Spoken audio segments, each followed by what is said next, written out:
আমি এই কথাটা এর জন্য বলছি, আপনাদের কথার মতো করে এসেছিল যে 34 বছর আপনারা অনেক লড়াই সংগ্রাম আন্দোলন করেছেন। যাদের সামনে আপনারা লড়াই আন্দোলন সংগ্রাম করেছিলেন তাদের মধ্যে সেই রিয়েলাইজেশন ছিল না। তারা কোনো সময় আপনাদের যে আপনার প্রতিবন্ধী, আপনাদের জীবনের কষ্ট বা দুঃখ দুর্দশা সেটা তারা রিয়েলাইজ করতে পারেনি।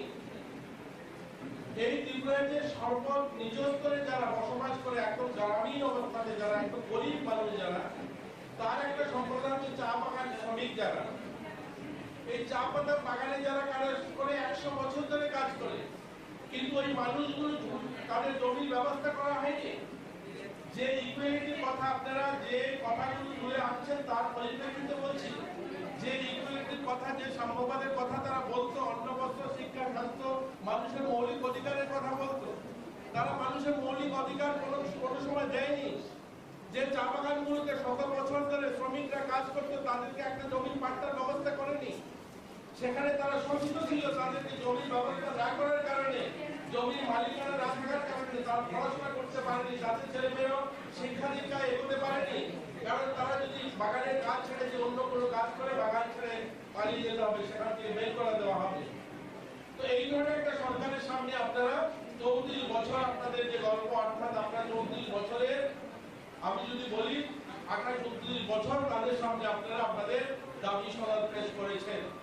তারা কোনোদিন আপনাদের জীবন মান উন্নয়ন হোক, আপনারাও স্বাবলম্বী হন। আপনারা বলেছেন এখানে 5,000 টাকা ভাতা হওয়া চাই, আমি এগ্রি করি, 5,000 টাকা একটা মানুষের ভাতা হওয়া চাই। কিন্তু যাদের সামনে আপনারা এর আগে 28 বার দাবি সনদ পেশ করেছিলেন, তারা ওই 500 টাকার উপরে যায়নি, 700 টাকার উপরে যায়নি। কিন্তু এই সরকারটা, এই সরকারের মাননীয় মুখ্যমন্ত্রী আজ 2,000 টাকা করেছে। আমি বলছি না 2,000 টাকা জীবনের সহায় নেবে, 2,000 টাকা আপনাদের জীবন মান উন্নয়ন হবে, কিন্তু 2,000 টাকা করেছে। 5,000 টাকা হওয়া চাই, কিন্তু 2,000 টাকা করেছে। কিন্তু 28 বছর যাদের সামনে আপনারা দাবি সনদ পেশ করেছিলেন, আন্দোলন সংগ্রাম করেছিলেন, ওই 700 টাকাতেই আটকে ছিল। এগুলো পরিবর্তন হয়েছে। আজ যদি দেখি আমাদের প্রতিবন্ধী ভাইয়েরা যখন রেলেতে যাত্রা করে, যখন স্লিপার ক্লাসে যায় 75% সাবসিডি ব্যবস্থা করা হয়েছে, প্লেনে 50% সাবসিডি ব্যবস্থা করা হয়েছে। এগুলো অনেকগুলো কাজ হয়েছে ইতিমধ্যে। আমি বলবো না সমস্ত কিছু পরিবর্তন হয়ে গেছে, সবাই আমরা সুখী হয়ে গেছি। কিন্তু আজ যে সরকারটা যে ভাবনায় কাজ করে বলে সবকা সাথ সবকা বিকাশ সবার প্রয়াস, যখন সবকা সাথ সবকা বিকাশ সবার প্রয়াস বলা হয়, যখন সর্বভৌমত্ব সুবিধা বলা হয়, যে সবার কল্যাণ হোক, সবার মঙ্গল করা হোক, সেটা বলা হয়, তখন তার মধ্যে আমরাও আসি, আমরা যারা প্রতিবন্ধী তাদের জীবনের কথাও আসে। আজ যখন ত্রিপুরার যে 3 লক্ষ ঘর প্রধানমন্ত্রী আবাস গ্রামীণ শহরে দেওয়া হয়, সেখানে কিন্তু আমার প্রতিবন্ধী ভাইও কিন্তু ঘর পায়, সেখানে তারও বাড়ির ব্যবস্থা হয়। আজ আমি এখানে দেখেছি একটা দাবি সনদ রয়েছে চিকিৎসার ব্যবস্থা, আয়ুষ্মান কার্ড। আমাদের ভারত সরকার প্রধানমন্ত্রী নরেন্দ্র মোদীর নেতৃত্বে ত্রিপুরায় যে 8.5 লাখ পরিবারের মধ্যে প্রায় 4.5 লাখ পরিবার, অর্ধেক পরিবার যারা আয়ুষ্মান কার্ড পেয়েছে, অর্ধেক মানুষ পায়নি। এখানে অনেক রয়েছেন আয়ুষ্মান কার্ডের আওতায় আসেননি। মাননীয় মুখ্যমন্ত্রীকে কেউ ডেপুটেশন দেননি, কেউ গিয়ে আন্দোলন করেননি। এবারে বাজেটে 59 কোটি টাকা রেখেছে, যে ত্রিপুরার 100% মানুষ সবাই এই হলে যারা আছেন, ইনক্লুডিং আমি, আমরা সবাই স্বাস্থ্য বীমার আওতায় আসবো, মুখ্যমন্ত্রী জন আরোগ্য যোজনায় আসবো। কারণে আজ চিকিৎসার জন্য আজ 5 লক্ষ টাকার চিকিৎসার ব্যবস্থা মুখ্যমন্ত্রী জন আরোগ্য যোজনায় দেওয়া হবে। আপনারা খেলাধুলার কথা এনেছেন, প্রতিবন্ধী ছেলেমেয়েরা খেলাধুলা করতে যায়, তাদেরকে আর্থিক সাহায্যের কথা। আমি এখানে আপনাদের সাংবাদিক বন্ধুরা রয়েছে, তাদের সামনে দাঁড়িয়ে বলবো, প্রতিবন্ধী তো দূরের কথা, ত্রিপুরাতে এমন একটা সরকার ছিল যারা ভালো স্টুডেন্ট যারা প্র্যাকটিস করতে গিয়ে মেরুদণ্ড ভেঙে গিয়েছে, ধলেশ্বরের একটা ছেলে 1 টাকা সাহায্য করতে পারেনি আগের সরকার, কারণ কোনো ধরনের পলিসি ছিল না। আজ এই সরকার তাদের জন্য 8 কোটি টাকা রেখেছে এবার বাজেটে, যে সেই সমস্ত ছেলেমেয়েরাও যারা বাইরে এই খেলাধুলা যায় তাদেরকেও যেন বিমার আওতায় আনা হয়, কোনো কারণে কোনো দুর্ঘটনা যদি ঘটে যায় তাদেরকে সরকারের সাহায্য করে। যেহেতু আমার খুব কম সময়, আমি বেরিয়ে যাবো, যেতে হবে আমার 29টি জেলায়, তার জন্য আপনাদের সঙ্গে থাকতে পারছি না। এর অনেকগুলো কথা রয়েছে, আপনারা যেগুলো দাবি করেছেন সত্যি প্রশংসনীয়, এগুলো আপনাদের হওয়া চাই। সরকারের যেহেতু আমরা আছি, আমরা চেষ্টা করবো, মাননীয় মুখ্যমন্ত্রীর সঙ্গে কথা বলবো যে এই সমস্ত সমস্যার সমাধান কি করে করা যায়। কিন্তু এই সরকারটা আমি বলবো যে সর্বভৌমত্ব সুখী না, সবাই সুখী হোক, সবাই ভালো থাকুক, সবার কল্যাণ হোক, এই মন্ত্রে বিশ্বাস করে আমি একটা বাইরে যাবো, একটু ঘুরতে যাই, সন্ধ্যার পরে বাড়ি বাড়ি থেকে বেরোবেন, যখন বেরোচ্ছেন তো যিনি দিয়ে বলছিলেন বন্ধু এটা হাতে রেখে দাও, সে অবাক হয়ে বললো আরে আমার জন্য আমি তো চোখে এমনিই দেখতে পাই না, আমার তো অন্ধকারটা কি আর আলোটাই কি, তো আমাকে কেন এটা দিয়েছো? আমার তো যে লোকটা সামনের দিকে অন্ধকারে আসবে সে হয়তো ধাক্কা খাবে তোমার শরীরে, তার জন্য এটা হাতে থাকে, সে ধাক্কা খাবে না, তার জন্য।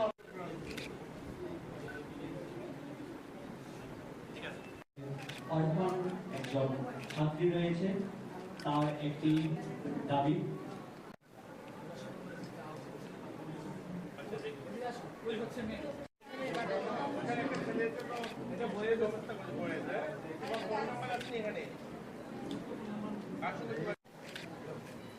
দাদা স্যার একটু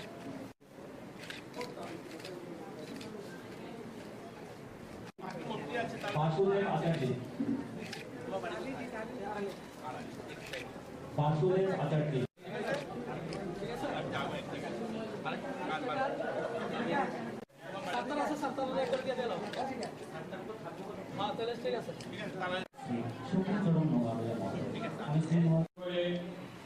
আমাদের বিভিন্ন রাজ্য সরকারি স্কিমগুলিতে, বিশেষ করে এই আমাদের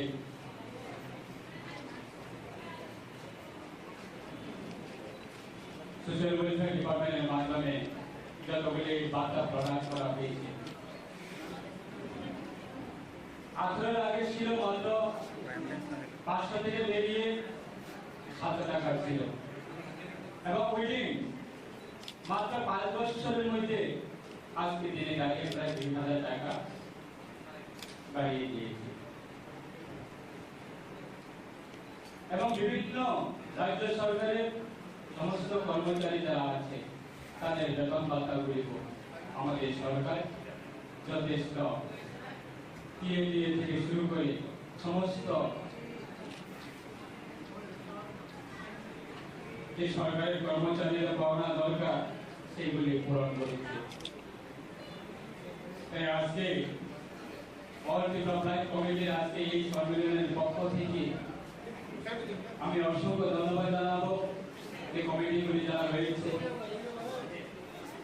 এবং আজকে এই সম্মেলনের মাধ্যমে আমার অনুরোধ থাকবো, এবং বিগত দিনে আমরা দেখি যে নিজের মৌলিক অধিকারগুলি পাওয়ার জন্য এবং বিভিন্ন সময়ে বিভিন্ন দলকে খুশি করার জন্য এবং বিভিন্ন দলগুলি রাজনীতি পূর্বে তৈরি করার জন্য আমাদের রাজ্যে বিভিন্ন সম্প্রদায়ের মানুষকে সঙ্গে নিয়ে এবং বিভিন্ন মহলকে সঙ্গে নিয়ে নিজের রাজনীতি ভোট ব্যাংক তৈরি করে রাজনীতি করছে। আজকে আমাদের সরকার দ্বিতীয়বার সরকার গঠনের উপরে আমাদের রাজ্যের মাননীয় জনগণের মুখ্যমন্ত্রী প্রফেসর ডক্টর মানিক সাহা মহোদয় আজকে সমস্ত এই রাজ্যে আমাদের গরিব শ্রেণী থেকে শুরু করে প্রায় 27 লক্ষ আমাদের রাজ্যবাসী আছে, সবার জন্য চিন্তা ভাবনা করে আজকে কাজ করছে। এবং এই দ্বিতীয়বার সরকার গঠনের উপরে আমরা একটা আমাদের বড় অ্যাচিভমেন্ট যে আমরা কোনো আন্দোলন ছাড়াই কোনো দাবি ছাড়াই আমাদের রাজ্যে আমরা দেখি যে পয়সাওয়ালারা, চাকরিওয়ালারা এবং বিজনেসওয়ালারা তারা কেন শুধু বিল্ডিং করে থাকবে, দালান করে থাকবে, কেন আজকে যারা বিপিএল ক্যাটাগরি যারা আছে, অন্তোদয় ক্যাটাগরি যারা আছে, দিনমজুরি যারা আছে, গরিব শ্রেণী যারা আছে, তারা কি পাকা করে থাকার জন্য তাদের কি কোনো অধিকার নেই? সেটা আজকে চিন্তা করে আমাদের দ্বিতীয়বার সরকার গঠনের পরে প্রায় 1,30,000 সংখ্যা সাধারণ গরিবের জন্য কেন্দ্র সরকারের মাননীয় প্রধানমন্ত্রী নরেন্দ্র ভাই মোদীর নেতৃত্বে আজকে আমাদের রাজ্যের মানুষের জন্য, রাজ্যের গরিব শ্রেণীর জন্য এবং বিপিএল অন্তোদয় ক্যাটাগরির জন্য তাদেরকে পাকা ঘর নির্মাণের জন্য প্রত্যেকটা বেনিফিশিয়ারি অ্যাকাউন্টে টাকা দিয়ে দিয়েছে। আমরা কোনোদিনে বলিনি যে আমাদের দলে যারা থাকবে তারা পাবে, যে আমাদের সঙ্গে যারা থাকবে তারা সুযোগ সুবিধা পাবে, যে আমাদের দলে যারা পতাকা দেয় মুসলিম দিকে তারা সুযোগ সুবিধা পাবে। আমাদের সরকারের উদ্দেশ্য সেটা বন্ধ করো। এবং মাননীয় মুখ্যমন্ত্রী যে ইতিহাস তৈরি করেছে, বিগত দিনে 83 চাকরি নিয়োগ করতে গিয়েছিল যুবক ভাইদের জন্য সুযোগ সুবিধা করে দিল। আজকে আমাদের সরকার ক্ষমতা আসার পরে মহিলাদের জন্য এবং বোনদের জন্য তাদেরকেও আমাদের এই নিরাশার চাকরি নিয়োগ ক্ষেত্রে তাদেরকেও সুযোগ সুবিধা দিতে হবে, সেটা চিন্তাই করে আজকে আমাদের সরকার রাজ্যের সমস্ত অংশের এবং সমস্ত শ্রেণীকে সঙ্গে নিয়ে কাজ করা মানসিকতা। তাই আপনাদেরকে আমার অনুরোধ থাকবে, আজকে আপনারা যেগুলি দাবি তুলে দিয়েছেন আমরা অবশ্যই আমাদের রাজ্যের মাননীয় জনকল্যাণ মুখ্যমন্ত্রী ওনার সঙ্গে আমরা আলোচনা করব এবং এই দাবিগুলি নিয়ে আপনাদের মূল্যের অধিকার সেটাকে আমরা বাস্তবায়ন করার জন্য আমরা সরকারের পক্ষে আমরা বিবেচনা করব। রাস্তাপথে গিয়ে অন্য দলের উস্কানি নিয়ে জাতি রাজ্যের মধ্যে জাতির কোনো ধরনের মানুষের কথা শুনে সেটাই আপনার কাছে আমার অনুরোধ থাকবো। সরকার এখানে উপস্থিত হয়েছেন আপনাদের সবাইকে আমি স্বাগত জানাই এবং অভিনন্দন জানাই। আমার আগের বক্তা যারা আপনাদের অর্গানাইজেশন থেকে দুটো, একটা হচ্ছে দাবি সনদ, আরেকটা হচ্ছে আপনাদের সপ্তদশ দ্বিতীয় বার্ষিকী রাজ্য সম্মেলনের প্রতিবেদন পাঠ করা হয়েছে। এখানে এরকম কিছু কথা আপনারা দাবি রেখেছেন যে কাজগুলো হয়তো সরকার করছে, অনেক কাজ হয়তো যেগুলো করা হয়নি, করার প্রয়োজন রয়েছে, এই ধরনের বক্তব্য আপনাদের মাধ্যমে উঠে এসেছে। আপনারা যারা এই অর্গানাইজেশনটা করছেন 34 বছর যাবৎ, আমরা সত্যি এটা আপনাদেরকে ধন্যবাদ জানাই। অনেকদিন ধরে এই সংগঠনটা করে আসছে। আমি খুব কম সময় নিয়ে এক দুটা কথা বলি, আমি আমার আলোচনা শেষ করব। আপনারা সবাই জানেন মহাত্মা গান্ধীকে জাতির জনক বলা হয়। মহাত্মা গান্ধীকে জাতির জনক কেন বলা হয়? এর জন্য বলা হয়, মহাত্মা গান্ধী গরিব ছিলেন না, মহাত্মা গান্ধী আর্থিকভাবে স্বাবলম্বী ছিলেন, ব্রিটেনে পড়াশোনা করেছেন, ব্যারিস্টার ছিলেন। চাইলে তিনি কিন্তু একটা কোট প্যান্ট পড়তে পারতেন, ভালোভাবে ওনার জীবনযাপন কাটাতে পারতেন, সুখ ভোগ করার মতো অর্থনৈতিক অবস্থা ওনার ছিল।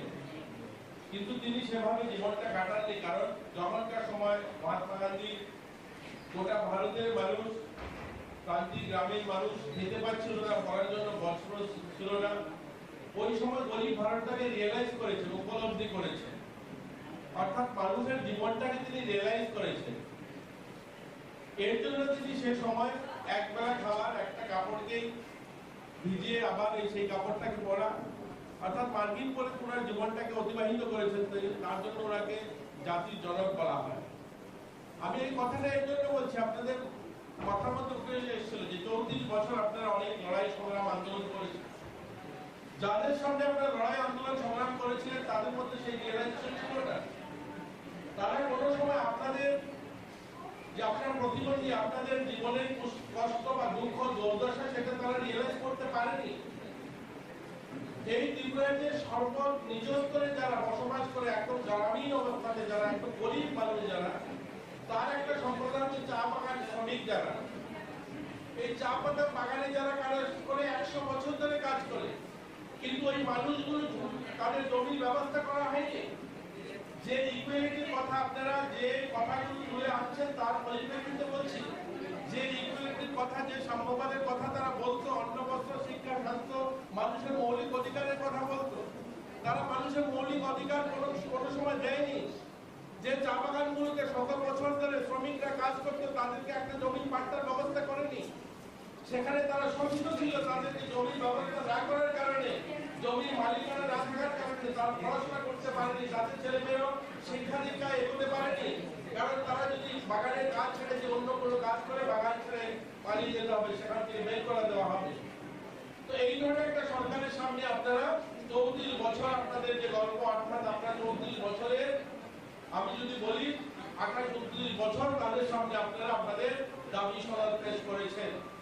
তারা কোনোদিন আপনাদের জীবন মান উন্নয়ন হোক, আপনারাও স্বাবলম্বী হন। আপনারা বলেছেন এখানে 5,000 টাকা ভাতা হওয়া চাই, আমি এগ্রি করি, 5,000 টাকা একটা মানুষের ভাতা হওয়া চাই।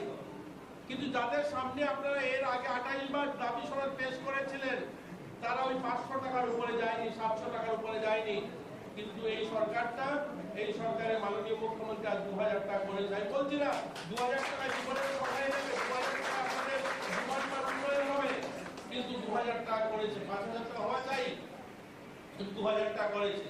কিন্তু 28 বছর যাদের সামনে আপনারা দাবি সনদ পেশ করেছিলেন, আন্দোলন সংগ্রাম করেছিলেন, ওই 700 টাকাতেই আটকে ছিল। এগুলো পরিবর্তন হয়েছে। আজ যদি দেখি আমাদের প্রতিবন্ধী ভাইয়েরা যখন রেলেতে যাত্রা করে, যখন স্লিপার ক্লাসে যায় 75% সাবসিডি ব্যবস্থা করা হয়েছে, প্লেনে 50% সাবসিডি ব্যবস্থা করা হয়েছে। এই অনেকগুলো কাজ হয়েছে ইতিমধ্যে। আমি বলবো না সমস্ত কিছু পরিবর্তন হয়ে গেছে, সবাই আমরা সুখী হয়ে গেছি। কিন্তু আজ যে সরকারটা যে ভাবনায় কাজ করে বলে সবকা সাথ সবকা বিকাশ সবার প্রয়াস, যখন সবকা সাথ সবকা বিকাশ সবার প্রয়াস বলা হয়, যখন সর্বভৌমত্ব সুবিধা বলা হয়, যে সবার কল্যাণ হোক, সবার মঙ্গল করা হোক, সেটা বলা হয়, তখন তার মধ্যে আমরাও আসি, আমরা যারা প্রতিবন্ধী তাদের জীবনের কথাও আসে। আজ যখন ত্রিপুরার যে 3 লক্ষ ঘর প্রধানমন্ত্রী আবাস রেখেছে এবার বাজেটে, যে সেই সমস্ত ছেলেমেয়েরাও যারা বাইরে এই খেলাধুলায় যায় তাদেরকেও যেন বিমার আওতায় আনা হয়, কোনো কারণে কোনো দুর্ঘটনা যদি ঘটে যায় তাদেরকে সরকারের সাহায্য করে। এইটা অনেক কাজ। যেহেতু আমার খুব কম সময়, আমি বেরিয়ে যাবো, যেতে হবে আমার 29 জেলায়, তার জন্য আপনাদের সঙ্গে থাকতে পারছি না। এর অনেকগুলো কথা রয়েছে, আপনারা যেগুলো দাবি করেছেন সত্যি প্রশংসনীয়, এগুলো আপনাদের হওয়া চাই। সরকারের যেহেতু আমরা আছি, আমরা চেষ্টা করবো, মাননীয় মুখ্যমন্ত্রীর সঙ্গে কথা বলবো যে এই সমস্ত সমস্যার সমাধান কি করে করা যায়।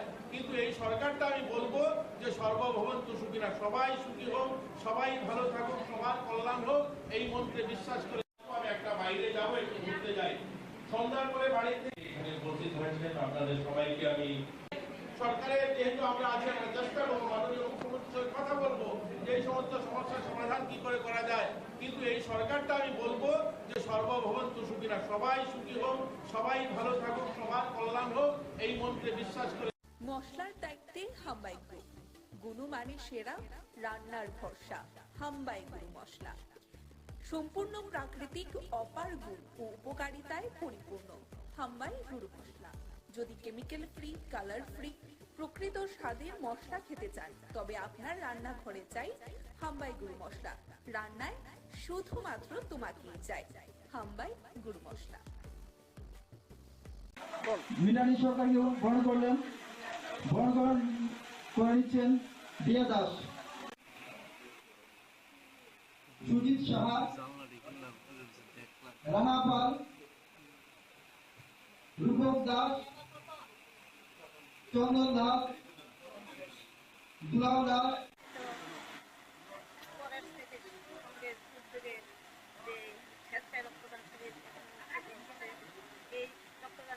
আমি কথাই বলবো যে সামাজিক যত কাজ আছে তার মধ্যে অন্যতম কাজ হলো রক্তদান।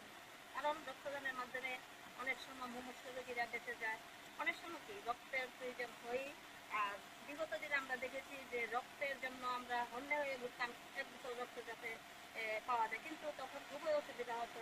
আজকে আমাদের সরকার আসার পর কোভিডের পর থেকে এখন অবধি যে রক্তের প্রতিটি ক্লাব সংঘ এগুলি থেকে আমরা রক্ত পাচ্ছি।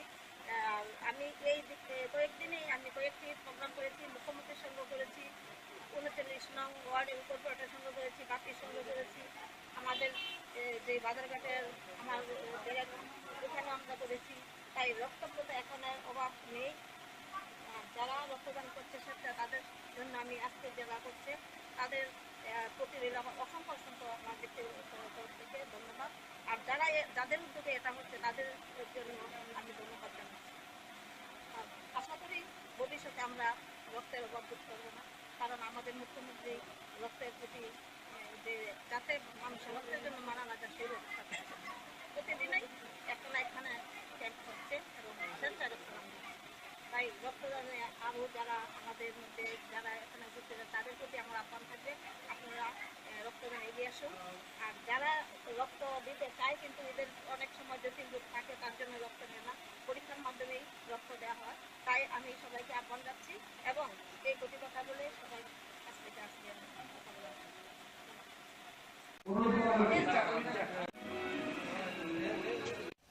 বরণ করে নেবেন মেয়র কাউন্সিলর শ্রীযুক্ত মিনানি সরকারকে।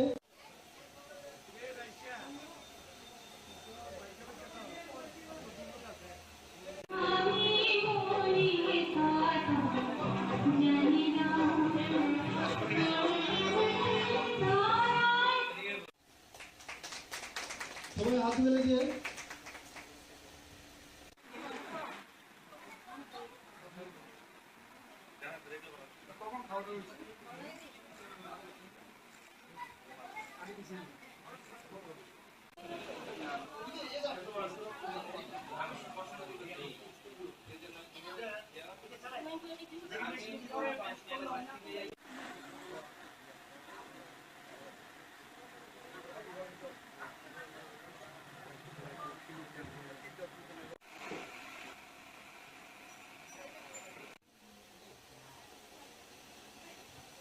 উদ্বোধক 14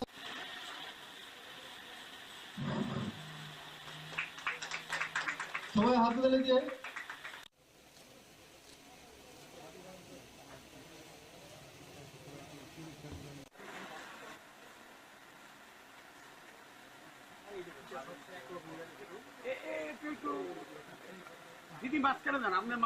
মশলার দায়িত্বে হাম্বাই গ্রুপ, গুণমানে সেরা, রান্নার ভরসা।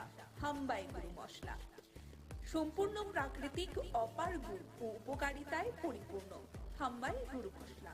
যদি কেমিক্যাল ফ্রি, কালার ফ্রি, প্রকৃত স্বাদের মশলা খেতে চান, তবে আপনার রান্নাঘরে চাই হাম্বাই গুরু মশলা। রান্নায় শুধুমাত্র তোমাকেই চাই হাম্বাই গুরু মশলা।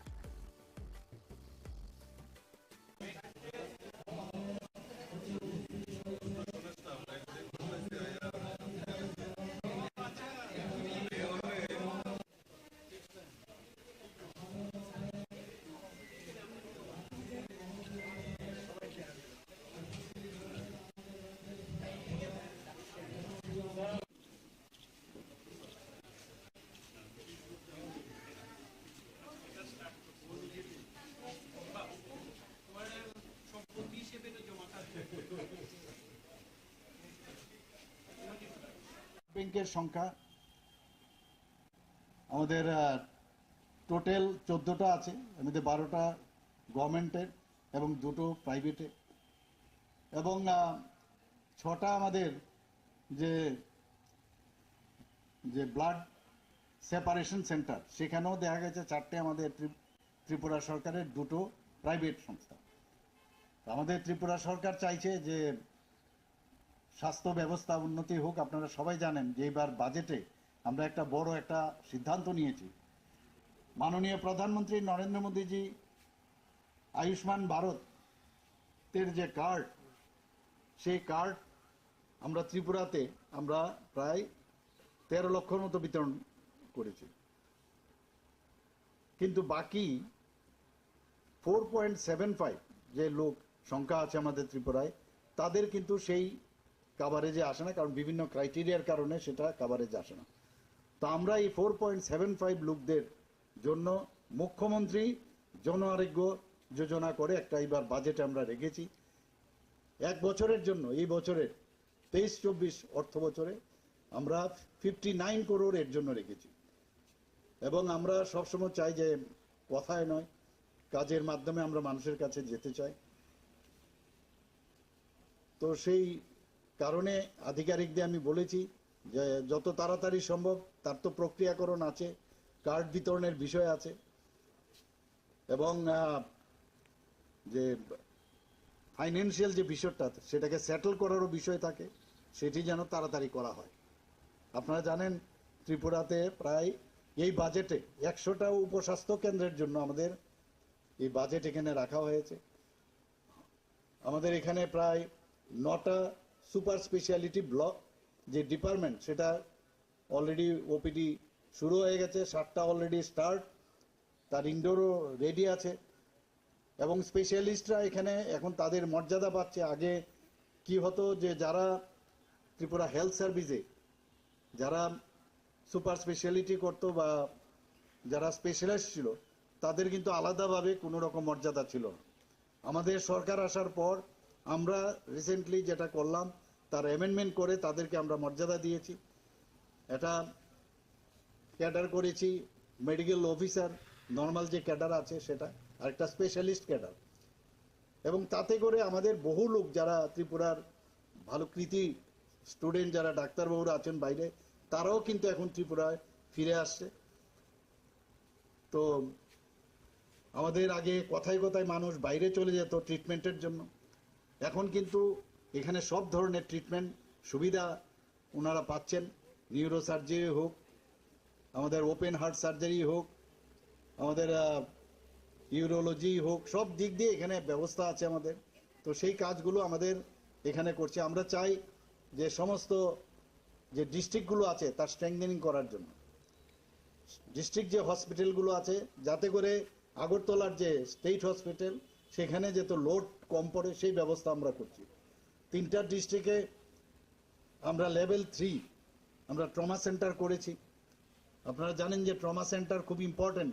আরেকটা ট্রমা সেন্টার একটা করেছি আমরা সাউথে, একটা করেছি আমরা গোমতী জেলায়, আর একটা করেছি ধলাই এবং ধর্মনগরে খুব অতি সত্বর সেখানেও স্টার্ট হবে।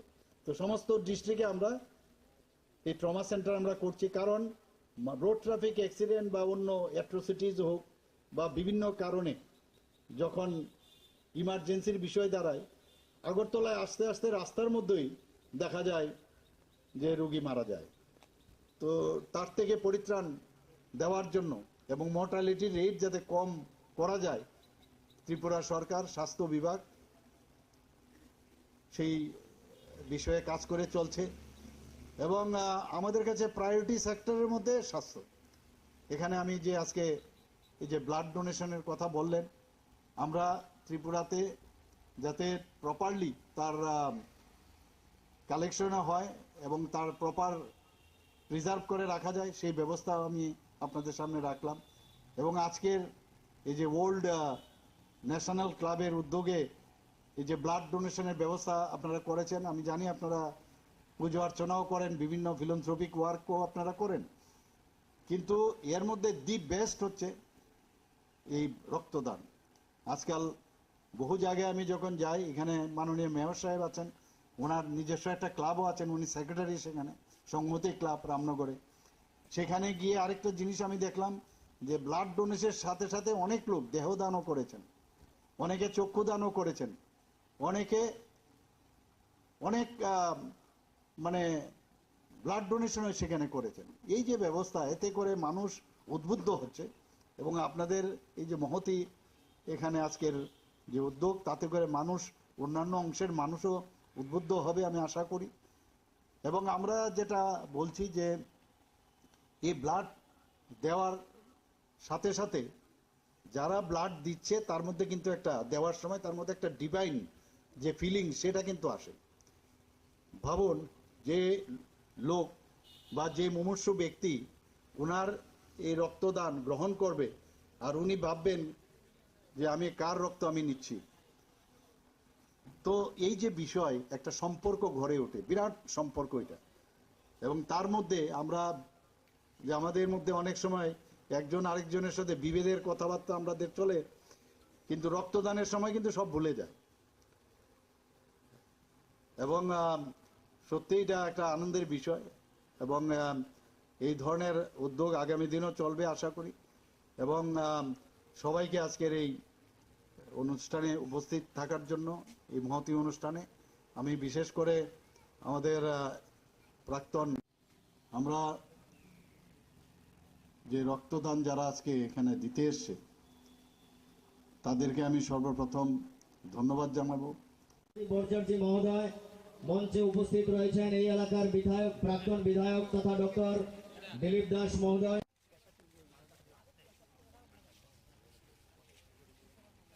মঞ্চে উপস্থিত আমাদের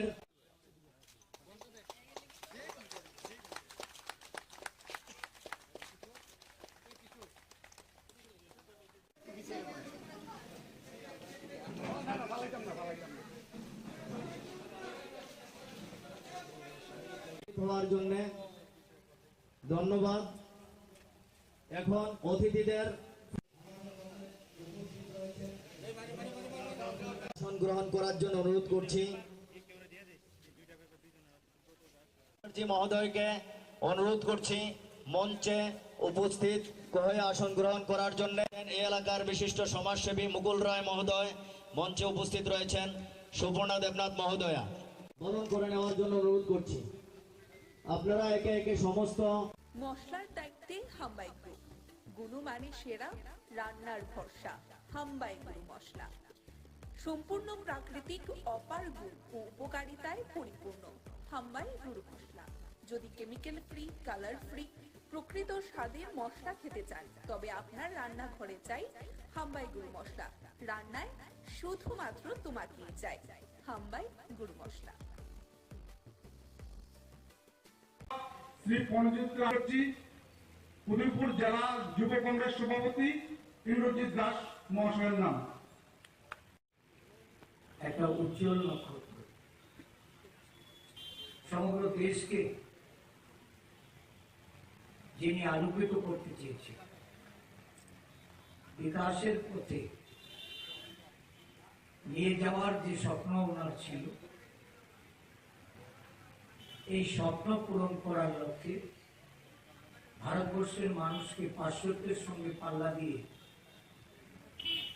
কিভাবে আমাদের প্রযুক্তিতে এগিয়ে যাওয়া যায়, টেলিকমিউনিকেশনকে কিভাবে যোগাযোগের মাধ্যম হিসাবে সমস্ত বিশ্বের কাছে ভারতবর্ষকে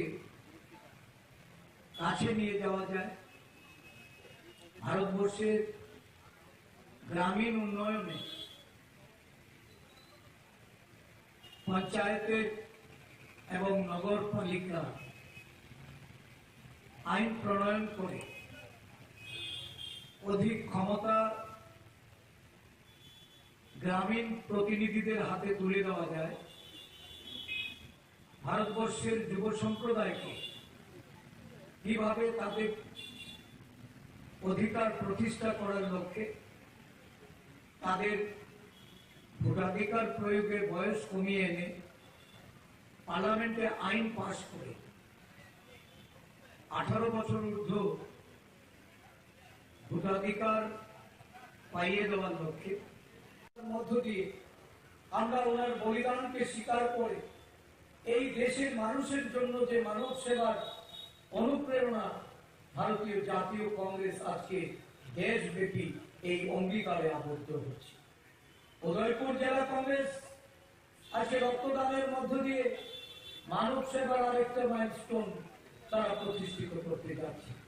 একটা সময় ছিল যখন এখানে ধারাবাহিকভাবে এই রক্তদান কর্মসূচিটা হতো, কিন্তু একটা সময়ে এখানকার যে রাজনৈতিক পরিমণ্ডল এটাকে বিষিয়ে তোলা হয়েছে। বিরোধী দলের রাজনৈতিক কর্মকাণ্ড করার তাদের অধিকার নানাভাবে এটা যেমন প্রতিরোধ হয়েছে এবং নানা ঘটনার মধ্য দিয়ে বিরোধী দলের নেতা কর্মীদের তাদের আক্রান্ত করে এটাকে রক্তাক্ত করা হয়েছে। সেই দিনও স্বাধীনতা দিবসে আমরা দেখেছি স্বাধীনতার পতাকা উত্তোলন করার জন্য যখন ভারতীয় জাতীয় কংগ্রেসের নেতা কর্মীরা তারা সারা রাত সেখানে কাজ করে সেখানকার পতাকা উত্তোলনের জন্য প্রস্তুতি নিয়েছিল, রাতের অন্ধকারে এসে ভাগমা অফিস ভেঙে দিয়ে জাতীয় পতাকাকে অবমানন করে সেখানে পতাকা আগুন ধরিয়ে দিয়ে পুড়িয়ে দিয়ে সেখানকার মনীষীদের ছবি ভেঙে দিয়ে আগুন ধরিয়ে দিয়ে একটা ঘৃণিত কাজ, নিন্দাজনক কাজ, এত বড় একটা গর্হিত কাজ স্বাধীনতা দিবসের প্রাক্কালে যারা করে তারা দেশের দেশপ্রেমী হতে পারে না, তারা দেশের পূজারী হতে পারে না। স্বাধীনতার আন্দোলনে যাদের কোনো ভূমিকা নেই তাদের দ্বারা দেশের সেবা এটা কখনো সম্ভব নয়।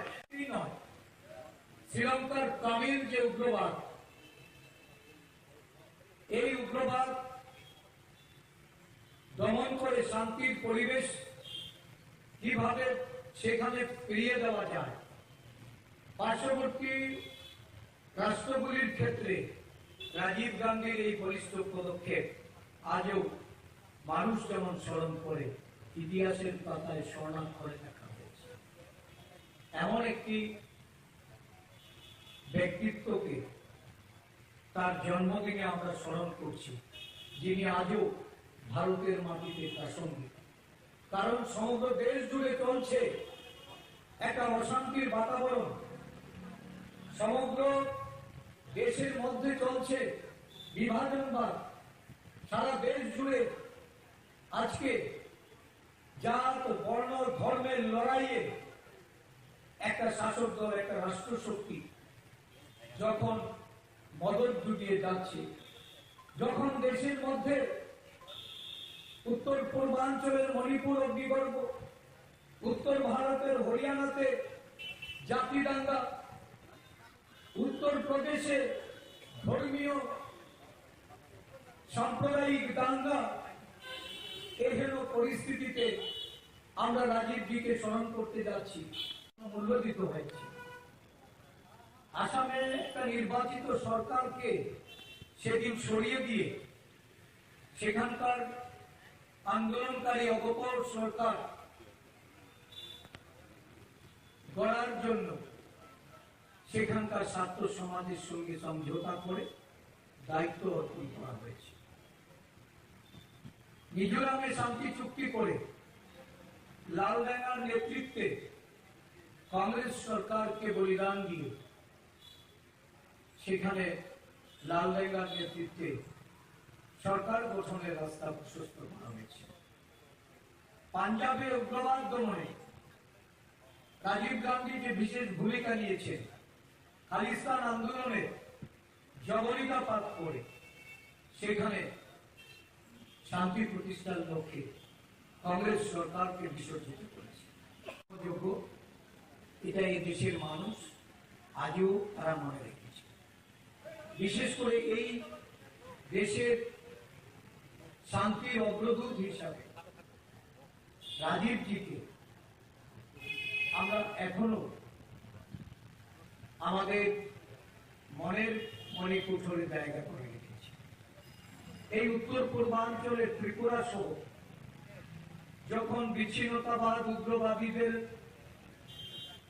নানাভাবে আমাদের জাতীয় জীবনে একটা বড় ধরনের প্রতিবন্ধকতা তৈরি হয়েছে, আমাদের জীবনযাত্রা বিপর্যস্ত হয়েছে। উত্তর পূর্বাঞ্চলের আসাম থেকে শুরু করে মিজোরাম, ত্রিপুরা, প্রত্যেকটি রাজ্যে বিচ্ছিন্নতাবাদ মাথাচাড়া দিয়েছে। রাজীব গান্ধী তার শান্তির যে প্রক্রিয়া, সেই প্রক্রিয়ায় উত্তর পূর্বাঞ্চলকে সেখানে শান্তি সম্প্রীতির একটা পীঠস্থান করেছে। দেশব্যাপী গণজাগরণ তৈরি করছে দেশের নেতা রাহুল গান্ধী। ভারত জোড়ো কর্মসূচির মাধ্যমে মানুষকে সংগঠিত করার প্রয়াস নিয়েছে। কে সে রাহুল গান্ধী? রাজীব গান্ধীর সুপুত্র, যে রাজীব গান্ধী মানবতার জন্য নিজের আত্মবলিদান দিয়েছেন, শান্তির জন্য, সম্প্রীতির জন্য দেহটাকে ছিন্ন ভিন্ন করেছেন। ওই পরিবার যারা বারে বারে দেশের জন্য আত্মবলিদান দিয়েছেন, এই ভারতবর্ষের মাটি যাদের রক্তে সঞ্চিত হয়েছে, এই ভারতবর্ষ আজকে ওই গান্ধী পরিবারকে অনুপ্রেরণা হিসাবে নিয়ে দেশের প্রতিটা গরিব অংশের মানুষের জন্য, দেশের প্রত্যেকটা গণতান্ত্রিক প্রিয় মানুষের জন্য, মানুষের সাংবিধানিক মৌলিক অধিকারকে প্রতিষ্ঠিত করার জন্য লড়াইয়ের শপথ নিচ্ছে। ঠিকাদারদের পেট ভর্তি করা হচ্ছে, শিক্ষিত বেকাররা আজকে রাস্তায় রাস্তায় ঘুরছে। তাদের কর্মসংস্থানের জন্য এই সরকারের কোন পরিকল্পনা নেই। রাজ্য জুড়ে একটা হাহাকার, দুর্নীতি পাহাড় প্রমাণ, অডিট হচ্ছে না। সারা দেশের সরকার যেখানে ট্যাগের রিপোর্টে আজকে প্রমাণিত যে লক্ষ লক্ষ কোটি টাকার দুর্নীতিতে নিমজ্জিত হয়ে একটা দেশের সরকার আজকে দেশের মানুষের কাছে উত্তর দেয়। আজকে এখানে আমাদের বিধায়ক সুদীপ বাবু আসার কথা ছিল, দিবাবাবুদের আসার কথা ছিল। কংগ্রেস ভবন আমাদের প্রধান কার্যালয়ে ট্যাগ রিপোর্টের উপর একটা চর্চা হচ্ছে। বিভিন্ন বিশেষজ্ঞদের নিয়ে আমরা এই রিপোর্ট পুঙ্খানুপুঙ্খানুভাবে বিচার করছি এবং এই রিপোর্টকে সামনে রেখে খুব শীঘ্রই আমরা আন্দোলনে নামছি।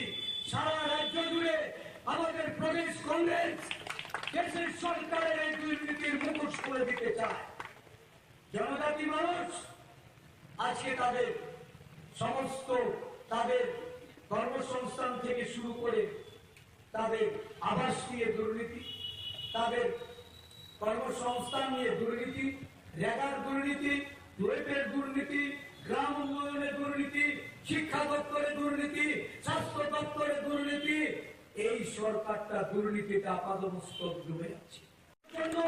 আমরা পাহাড় সমতল সর্বত্র একযোগে আমরা রাস্তায় নামছি, চক্ষু রাঙিয়ে আর ভয় ভীতি দেখিয়ে আক্রমণ করে প্রদেশ কংগ্রেসকে রোকা যাবে না, জেলা কংগ্রেসকে রোকা যাবে না, ব্লক কংগ্রেস থেকে শুরু করে প্রত্যেকটা জায়গায় আমরা সংগঠিত ভাবে ঐক্যবদ্ধ ভাবে লড়াইয়ের জন্য প্রস্তুতি নিচ্ছি। এই লড়াইয়ে সাধারণ মানুষকে এগিয়ে আসার জন্য আজকের এই সভা থেকে আমরা আহ্বান রাখছি। আমরা বিশ্বাস করি কংগ্রেসের যুবশক্তি, তারুণ্যে ভরা এই যুবশক্তি তারা আজকে উজ্জীবিত উদ্বেলিত, তার সংগঠিত হচ্ছে। আগামী দিন এই অনৈতিক দুর্নীতিবাজ সরকারের বিরুদ্ধে লড়াই করার জন্য কংগ্রেস যে প্রস্তুতি নিচ্ছে তাতে দলে দলে শাসক দল ছেড়ে লোক যোগ দিচ্ছে এবং আগামী দিন কংগ্রেস শক্তিশালী হচ্ছে। শক্তিশালী কংগ্রেস গড়ার লক্ষ্যে আমরা আমাদের সমস্ত নেতৃবৃন্দদের নিয়ে আমরা মাঠে অবতীর্ণ হয়েছি। জেলা কংগ্রেসকে শক্তিশালী করতে হবে, ব্লক কংগ্রেসগুলিকে শক্তিশালী করতে হবে এবং আগামী দিন এই লড়াইয়ের জন্য সর্বস্তরে কর্মীবৃন্দ, আমাদের মহিলা নেতৃত্বে, আমাদের এই অঞ্চলের যুব কংগ্রেসের কর্মীদের, আমাদের এনএসসিআই এর ছাত্র বন্ধুদের সকলের কাছে আমি আহ্বান রেখে আগামী বিধানসভার বিজিত প্রার্থী তথা জেলা কংগ্রেসের সাধারণ সম্পাদক শ্রী পঞ্জিত রাজি, উদয়পুর জেলা যুব কংগ্রেস সভাপতি ইন্দ্রজিৎ দাস মহাশয়ের নাম। এখন আমাদের এই প্রয়াত প্রধানমন্ত্রী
মশলার দায়িত্বে হাম্বাই গ্রুপ, গুণমানে সেরা, রান্নার ভরসা, হাম্বাই গুরু মশলা। সম্পূর্ণ প্রাকৃতিক অপার গুণ ও উপকারিতায় পরিপূর্ণ হাম্বাই গুরু মশলা। যদি কেমিক্যাল ফ্রি, কালার ফ্রি, প্রকৃত স্বাদের মশলা খেতে চান তবে আপনার রান্নাঘরে চাই হাম্বাই গুরু মশলা। রান্নায় শুধুমাত্র তোমাকেই চাই হাম্বাই গুরু মশলা। আজকে 46তম টিএসইউ প্রতিষ্ঠা দিবস, অত্যন্ত আনন্দের বিষয়। গুটি গুটি পায়ে করে আজকে 46 বছর আমরা এগিয়ে চলছি। অনেক সহায় অধ্যায় পেরিয়ে, অনেক তার দেখা আমাদের এই সংগঠন করতে গিয়ে আমরা হারিয়েছি সূর্যদেবনের মতো আমাদের টিএসসি কেন্দ্রীয় কমিটির মেম্বার, অভিজ্ঞতা সদরের সেক্রেটারি। আমি তাকে স্মরণ করছি, শ্রদ্ধা জানাচ্ছি। এছাড়া অনেক কমের অনেক শারীরিক মানসিকভাবে আক্রান্ত হতে হয়েছে, অনেক তাকতি দেখার মধ্যে দিয়ে এই সংগঠন আজকে এই জায়গায় এসে দাঁড়িয়েছে। এটা ঘটনা আমাদের রাজ্যে শিক্ষার আন্দোলন জনশিক্ষার চেতনা থেকে আমরা সমৃদ্ধ হয়ে উপজাতি ছাত্র ইউনিয়ন গঠন করা এবং তার মধ্যে দিয়ে শিক্ষার যে আন্দোলন, এই আন্দোলনটাকে কিভাবে তার পরিব্যাপ্তি সেখানে বাড়ানো হয়েছিল। আজকে প্রত্যেক প্রান্তে স্কুল, মহকুমাগুলিতে কলেজ, বিভিন্ন যত শিক্ষা প্রতিষ্ঠান হয়েছে প্রায় 90% এই জনশিক্ষার চেতনা পরবর্তী সময়ে ত্রিপুরার গণ আন্দোলনের বিকাশ, বামফ্রন্ট সরকার টিউশন এসবের লড়াই সংগ্রামের ফসল হচ্ছে আজকে আমাদের এই আমরা যে জায়গায় আছি। কিন্তু অত্যন্ত দুর্ভাগ্যের বিষয় এটা বলতে হয়। আমি একটা এক্সাম্পল দিই, আমরা শিক্ষায় কি এগিয়েছি এই বিজেপি আইপিএফের জমানায়।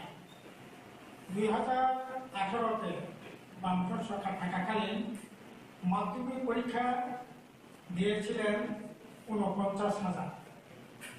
6 বছর পর 2023-এ মাধ্যমিক পরীক্ষার্থীর সংখ্যা কত জানেন? 31,600 জন।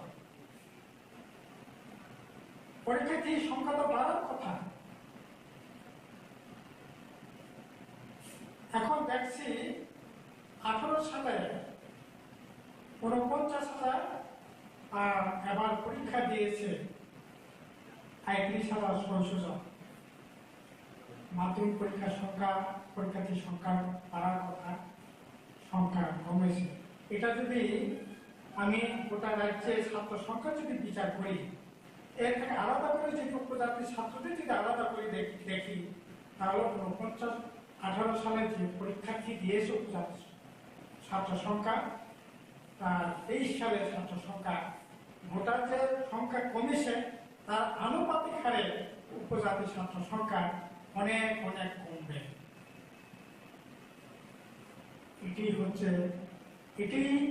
এই হিসাবটি আমাদের কাছে যদি মিলিয়ে দেখি শিক্ষার কি হার আজকে চলছে।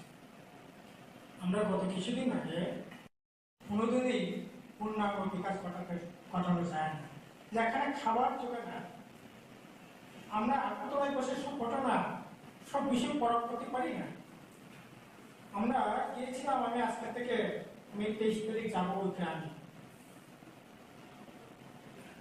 লুমতে বলে একটা গ্রাম আছে খেদাসরা, কি জানেন? ওরা বলেছে আমাদের ওই গ্রামের অভিভাবকরা এখন দুবেলা বেশি ভাত খাওয়া ছেড়ে দিয়েছে। আমি বললাম ছেলেদের কি অবস্থা? যারা লেখাপড়া করছে ওরা তো সকালে খেয়ে যাবে, স্কুল ছুটি হলে আবার ফিরে এসে খাবে, রাত্রে খাবে। কারণ না এরকম কি করে খাওয়াবো? আমরা সকালে 8টায় খেয়ে কাজে বেরিয়ে যাই, বাচ্চারাও স্কুল টাইমে ওরা খেয়ে বেরিয়ে যায়। তারপরে আবার যখন সন্ধ্যা যখন হয় তখন 6টা-7টার মধ্যে আমরা খেয়ে নিই। এর ফাঁকে আর কোনো খাবারের ব্যবস্থা থাকে না। তো ছাত্ররা হয়তো মিড ডে মিল কিছু খাবার পায়, কিন্তু প্রাইমারি স্কুল, সিনিয়র স্কুলগুলোতে মিড ডে মিলও ঠিক মতো চলছে না, স্কুলেই চলছে না ঠিক মতো। মিড ডে মিল চলবে কি করে? এরকম ভয়ঙ্কর অবস্থা গ্রাম ত্রিপুরায় আজকে, করুণ অবস্থা। খাবারের যোগান দেওয়া, পোশাক আশাক এগুলোতে দাবি দিই। এখন এই জায়গার মধ্যে যদি এই অবস্থা চলতে থাকে, তাহলে এই যে এবার 31,600 মাধ্যমিক পরীক্ষা দিয়েছে, এই সংখ্যাটা আরো কমবে। এই সাথে যুক্ত হয়েছে এখন অভাবে চলছে যে বাচ্চাদের ভবিষ্যৎ, যুবদের ভবিষ্যৎ, সেখানে ভয়ঙ্কর একটা বিপদের দিকে ঠেলে দেওয়া হচ্ছে। সেই বিভিন্ন ধরনের নেশা, এটাও ছাত্র সমাজ, যুব সমাজকে সেখানে ক্ষত বিক্ষত করছে, আক্রান্ত হচ্ছে। এখন এটা মেন করিডোর হচ্ছে এই যে মিজোরাম, আসাম, এই সমস্ত বর্ডার এলাকা, আর গামছল খেতার সব হচ্ছে এই মিজোরাম বর্ডার এলাকাতে। কাজে ওই এলাকাগুলিতে এখন লেখাপড়ার যে পরিবেশ, এটা এখানে বসে এটা পাওয়ার কোনো সুযোগ। আমি সশাকে দেখেছি কি ভয়ঙ্কর অবস্থা, মানে শিক্ষা বা সামাজিক অবস্থা চলছে। কাজে এখন সমস্ত দিক থেকেই শিক্ষা, স্বাস্থ্য, সমস্ত দিক থেকেই আক্রমণ মুখে এসে দাঁড়িয়েছে। এর থেকে পরিত্রাণ পেতে গেলে পরে আমাদের দুর্বার ছাত্র আন্দোলন চাই, দুর্বার আন্দোলন চাই, দুর্বার যুব আন্দোলন চাই। যদি বিশেষ করে আমি অত্যন্ত যেও বলেছি, সুজিতকেও বলেছি গত কিছুদিন আগে, এখানে বিশেষ করে এসএফআই টিইসিউ আপনারা প্রতিদিন এই এলাকার ছাত্র সমাজের সমস্যা নিয়ে যেভাবে আন্দোলন করছেন, কথা বলছেন, ছাত্র সমাজের বিপদে আপদে পাশে দাঁড়িয়েছেন, এটা বিগত দিনে আমি খুবই কমই দেখতে পেয়েছি। ইভেন আমাদের সরকার থাকাকালীনও, পরিবেশ পরিস্থিতি থাকাকালীনও এইরকমটা একেবারে প্রত্যেকটা ঘটনা আপনারা যেভাবে রিয়াক্ট করেন, সত্যি আমার খুব ভালো লাগে। আমি আপনাদের যে আন্দোলন, এটা অত্যন্ত সাধুবাদ জানাই, এটা খুব ভালো। যেহেতু এটা বাংলা হয়তো যত তাদের বুঝিলেন সুবিধানে পাবে বাংলা হয়তো কিছু সবার আমাদের টিএসইউ ছাত্র সংগঠন 1978 সালে কয়েক টাউন হলে 19 এবং 20 আগস্ট 2 দিন ব্যাপী সম্মেলনের মধ্য দিয়ে আমাদের এই সংগঠনের যাত্রা পথ শুরু। আমরা ভেবেছি আগামীকাল ত্রিপুরা রাজ্যের প্রত্যেকটা জায়গায়, প্রত্যেকটা বিভাগ মহকুমায় নানান অনুষ্ঠানের মধ্য দিয়ে আমাদের সংগঠনের প্রতিষ্ঠা দিবস আমরা পালন করেছি। এরকম একটা কঠিন সময়ে দাঁড়িয়ে আমরা সিদ্ধান্ত নিয়েছি সদর সেন্টারে যারা রয়েছেন তাদেরকে নিয়ে আমরা একটা ছোট্ট একটা আলোচনা যদি সভা না করি সেন্টারে, তাহলে এই প্রতিষ্ঠা দিবসের যে পরিপূর্ণতা সেটা সম্পূর্ণ হবে না। যার উদ্দেশ্যে বা লক্ষ্যে আজকে আমরা সংখ্যায় কম হতে পারি, কিন্তু মনোবল দিক থেকে এবং উদ্দেশ্যের দিক থেকে আমরা অনেক শক্ত এবং অনেক দূরদর্শী। এটাই আমি আশা ভরসা রেখে আজকে এই আলোচনা শুরু করতে যাচ্ছি। প্রথমে আমরা জানি ত্রিপুরা রাজ্যের এবং দেশের কি অবস্থা। সমগ্র শিক্ষা ব্যবস্থাকে নিয়ে যে স্লোগানকে আমরা সামনে নিয়ে আমাদের এই প্রতিষ্ঠা দিবস পালন করছি, যে স্লোগান হলো আমাদের সংবিধান বাঁচাও, শিক্ষা বাঁচাও এবং দেশ বাঁচাও। ত্রিপুরা রাজ্য এবং দেশ বর্তমানে শিক্ষা যে ডাবল ইঞ্জিনের সরকার, শিক্ষার যে বেসরকারীকরণের হাতিয়ার তারা হাতে নিয়েছেন। বিশেষ করে জাতীয় শিক্ষানীতি বলুন, বিদ্যাজ্যোতি প্রকল্পই বলুন, অথবা অন্য যে কোনো প্রকল্পই বলুন, যেটা আমাদের পুরো ভারতবর্ষের সাথে রাজ্যের শিক্ষার ক্ষেত্রেও অত্যন্ত ছাত্রছাত্রী, ছাত্র সমাজের কাছে দুর্ভাগ্যের বিষয় এবং বিপজ্জনক ভবিষ্যতের জন্য হয়ে দাঁড়িয়েছে। এই লড়াইয়ের পাশাপাশি আমরা যারা টিএসইউ করি, শুধুমাত্র আমরা ছাত্রছাত্রীদের শিক্ষার অধিকার নিয়ে আমরা লড়াই সংগ্রাম করি না। এই ছাত্র সংগঠনের শিক্ষা অধিকারের লড়াইয়ের বাইরেও একটা বাহ্যিক অধিকার এবং যেটা বাহ্যিক কর্তব্য বলা যায়, সেটা হলো আমাদের ত্রিপুরাতে বা ট্রাইবাল শিডিউল অংশের লোকের তার ভাষার বিকাশ, তার সংস্কৃতির বিকাশ, তার পরিকাঠামোর ওভারঅল বিকাশের ক্ষেত্রে উন্নতি করার জন্য অনবরত আমরা টিএসইউ লড়াই করে যাচ্ছি। আজকে 1978 সাল থেকে শুরু করে আজকে 2023 আমাদের সংগঠনের 46তম প্রতিষ্ঠা দিবস। আজকের এই 46তম প্রতিষ্ঠা দিবসে দাঁড়িয়ে আমরা দেখতে পাচ্ছি ত্রিপুরা রাজ্যের আমরা আগামী 19 আগস্টে আমরা দেখতে পেয়েছি উদয়পুর মহকুমার বিভিন্ন স্থানে কিল্লা থেকে শুরু করে উদয়পুর এমন একটা জায়গা যে জায়গাতে প্রতিনিয়ত 2018 পরে 2023 পরে সন্ত্রাস কবলিত এই এলাকা, কিন্তু এইরকম একটা এলাকা হওয়া সত্ত্বেও ওইখানে আমরা প্রায় 100-150 উপরে ছাত্র জমায়েত করার চেষ্টা সার্থকতা এসে আমরা কিল্লা এবং উদয়পুর তাহলে আমরা আমাদের টিএসইউ সংগঠনের পতাকা উত্তোলনের মধ্য দিয়ে সংগঠন আমরা প্রতিষ্ঠা দিবস পালন করেছি। আরেকটা সবচেয়ে গুরুত্বপূর্ণ জায়গা সদর আগরতলার লাগু জায়গা, যেটা জিরানিয়া মহকুমা। আমরা জানি জিরানিয়া মহকুমার অনেক ঐতিহ্য রয়েছে, বিশেষ করে গণ আন্দোলনের ক্ষেত্রে আমাদের প্রাইভেট অংশের যারা রয়েছেন তাদের গণ আন্দোলনের ভূমিকার ক্ষেত্রে জিরানিয়া সাব ডিভিশন অনেক সেখানে ভূমিকা রাখে। তো এই ক্ষেত্রে আমরা দেখেছি গতকালকে জিরানিয়ার মতন একটা জায়গা, বিশেষ করে ভূমলুকের মতন একটা জায়গাতে আমাদের ইএসইউর পতাকা উত্তোলন করা, সেটাও আমাদের কাছে একটা অ্যাচিভমেন্ট বলতে পারি। কারণ কেন অ্যাচিভমেন্ট বলা যায়, কারণ এরকম একটা কঠিন পরিস্থিতি, যে পরিস্থিতিতে একদিকে সমতলে বিজেপির প্রতিনিয়ত আক্রমণ, অন্যদিকে পাহাড়ে ত্রিপুরা মথা প্রতিনিয়ত আক্রমণ, এবং পাশাপাশি রাজনীতিক আক্রমণের পাশাপাশি অর্থনীতিকের যে দুর্বলতা, ইনকামের সোর্স নেই, পড়াশোনার ক্ষেত্রে বেসরকারীকরণ, বিদ্যাজ্যোতি প্রকল্পের নামে ১০০০ টাকা করে প্রত্যেক বছরে দেওয়া, তারপরে প্রাইভেট স্কুলে ভর্তি হতে এবং সরকারি স্কুলে ভর্তি হতে গেলে প্রাইভেট স্কুলের ঢাঁচাতে ভর্তি হওয়া, সমস্ত কিছুর সংগ্রাম করেও আজকে এই কঠিন পরিস্থিতিতে দাঁড়িয়ে যে সময়ে বিশেষ করে আমাদের ত্রিপুরা ইয়াং জেনারেশন যারা কলেজ পড়ুয়া, স্কুল পড়ুয়া, যারা আজকে বিভ্রান্তির শিকার, এরকম একটা কঠিন পরিস্থিতিতে দাঁড়িয়ে খুমলুঙের মতন একটা জায়গাতে ডিএসইউর পতাকা উত্তোলন করতে পেরেছি, সেটা আমাদের কাছে এই পরিস্থিতিতে সফলতাও আমরা বলতে, এই জন্য আমি বলছি যে এটা আমাদের জন্য একটা গর্ব বা সফলতার বিষয়। কারণ সঠিক বাস্তব খবরে পড়ে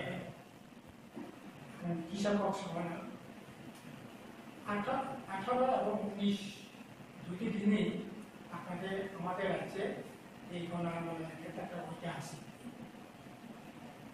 এখন নতুন করে একটা এটাকে ঐতিহাসিক হিসাবে দেওয়ার চেষ্টা হচ্ছে। আমি ফেসবুকে দেখছিলাম, সুজিতা আমাকে সেন্ড করে পাঠিয়েছে, যে বলছে যে গতকাল মহারাজ বিবেকানন্দ মানিকের বিজেপি পালন করছে, ত্রিপুরা পালন করছে, আইপিএম পালন করছে, আমরা সিপিএম আপনারা কি কেন বিবেকানন্দ মানিকের এই অন্যায় করছে। এইরকম ভাবে ফেসবুকে অনেক বিবাদ দেখলাম, শুনলাম। আসলে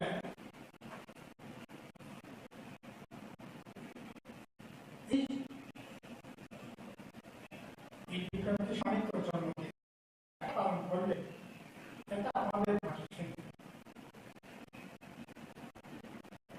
আমাদের কাদের জন্মদিন আমরা পালন করবো, তাদের মৃত্যুদিন আমরা পালন করবো, এটা আমাদের আমরা ঠিক করবো, ওদেরকে ওরা ঠিক করবো। কারণ প্রশ্নটা দুই থেকে কিন্তু অত্যন্ত গুরুত্বপূর্ণ। তারা আমরা ভাবছি দেখি এবং আর যদি বিশ্লেষণ করে যেটা আমি দেখি, এটা আরেকরকম হবে। আমাদের লড়াইটা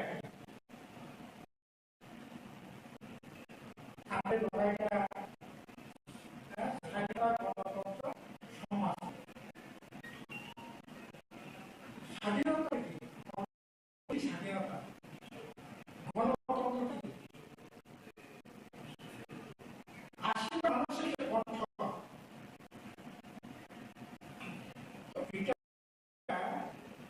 কি করে এটা হবে?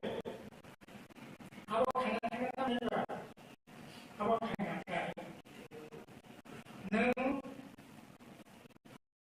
পুঁজিবাদ, সামন্তবাদ, দৃষ্টি যদি আপনি লড়াইটা করতে পারেন,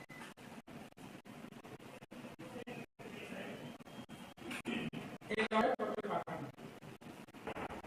সামন্তবাদ চিন্তা, পুঁজিবাদী চিন্তা, ধনবাদ চিন্তা, পুরনো মানে কি বইটা কনজারভেটিভ চিন্তা, চিন্তা নিয়ে আমি যে দেখেছেন ইন্ডিপেন্ডেন্ট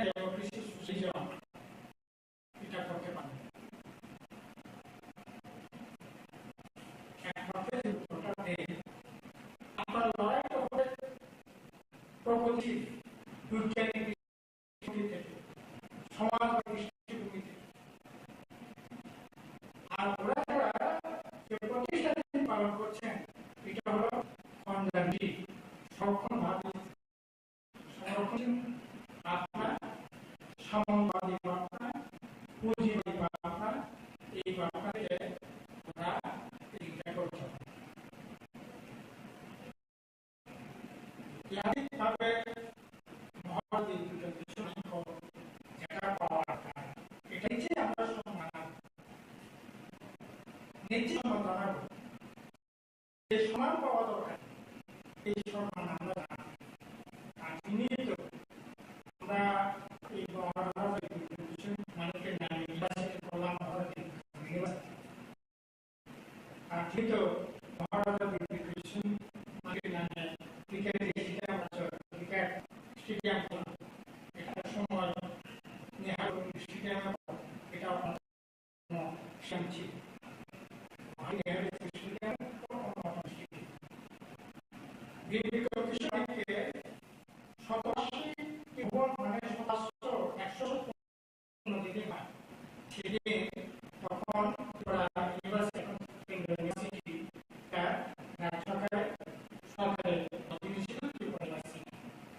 এই ইউনিভার্সিটিতে মহারাজ কিছু মানে করে সর্বাশী ভবন সেদিন তৈরি হয়ে যে বিষয়ে জাতীয় সম্মান পাওয়া দরকার, এই সম্মান নিচ্ছে জানা, কিন্তু তার সম্বন্ধে আমাদের নীতিগত অর্থাৎ থেকে দেখি ওই দৃষ্টিভঙ্গি, সামন্তবাদ দৃষ্টিভঙ্গি যারা গ্রহণ করে, যারা এটা এই যারা আকাশ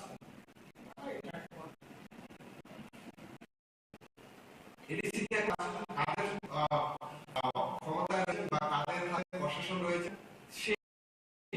ত্রিপুরা জনজাতি যারা কথা বলে না, সে জনজাতিদের হাতে প্রশাসন রয়েছে। কিন্তু অত্যন্ত দুর্ভাগ্যের বিষয়, যখন আমরা মহান কমিটির উদ্যোগে আমরা যখন প্রতিষ্ঠা দিবসের উদ্যোগে আমরা যখন কুমলঙ্গের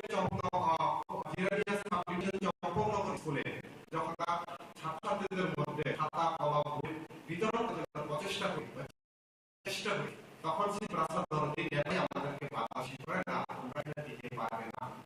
এরকম ছাত্রছাত্রী যারা ক্লাস 3 পড়ে, 7 পড়ে, 6 এ পড়ে, যারা কোনো রাজনীতির সঙ্গে কোনো সরাসরি যোগাযোগ নেই, যারা রাজনীতির সঙ্গে এখনো তাদের অবহেলিত নয়, তাদের পর্যন্ত আজকে এই রাজনীতির এরকম যে হিংসার শিকারে তাদেরকে আহত করা যাচ্ছে। যদি এরকম হতো, আমরা এখানে ভুলে করতে গিয়েছিও তাকে আমরা যদি কারো প্রচার করতে গেলাম, এটা আলাদা ব্যাপার ছিল। কিন্তু আমরা প্রতিষ্ঠান উপলক্ষে আমরা ছাত্রছাত্রীদেরকে বই খাতা বিতরণ করি, এখানেও বাধা দিচ্ছে কেনা ত্রিপুরা সারা, আর নিবে কেনা ত্রিপুরা সারা, আর বাধা শেষে করছে ত্রিপুরা। আমি এটা বলতে চাইছি যে শুধুমাত্র একটা এক্সাম্পল আপনার সামনে তুলে দেবো।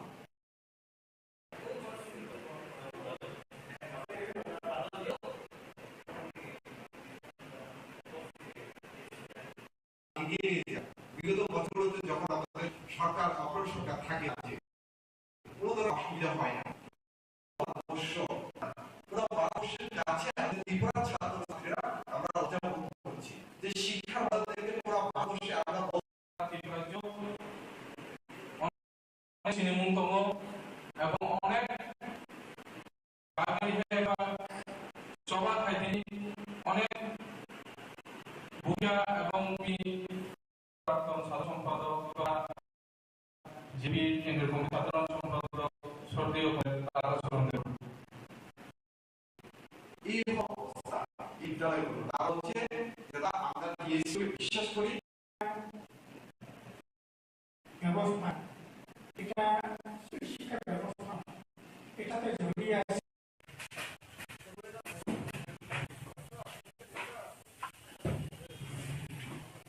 মশলার হাম্বাই গ্রুপ, গুনু মাসি সেরা, রান্নার ভরসা, হাম্বাই মশলা। সম্পূর্ণ প্রাকৃতিক, অপার গুণ, উপকারিতায় পরিপূর্ণ হাম্বাই গুরু মশলা। যদি কেমিক্যাল ফ্রি, ফ্রি কৃত স্বাদে মশলা খেতে চান, তবে আপনার রান্নাঘরে চাই হাম্বাই গুরু মশলা। রান্না শুধুমাত্র তোমাকে চাই হাম্বাই গুরু মশলা।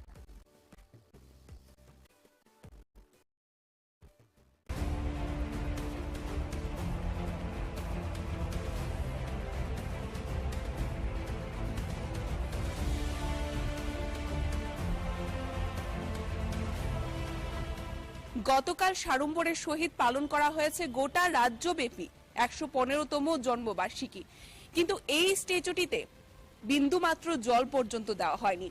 তবে কি আমরা এভাবেই কি সম্মান প্রদান করছি আমরা মহারাজা বীর বিক্রম কিশোর মাণিক্য বাহাদুরের জন্মদিনটিতেও?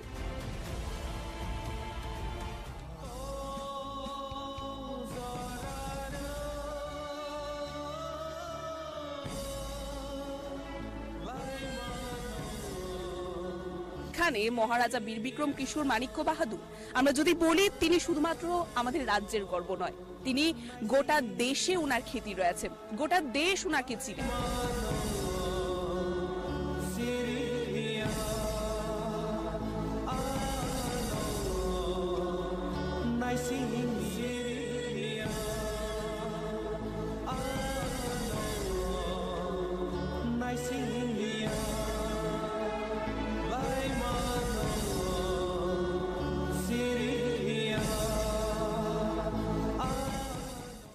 নমস্কার, স্বাগত আপনাদের ত্রিপুরা নিউজ 8-এ। আমি আপনাদের সাথে আছি পূজা।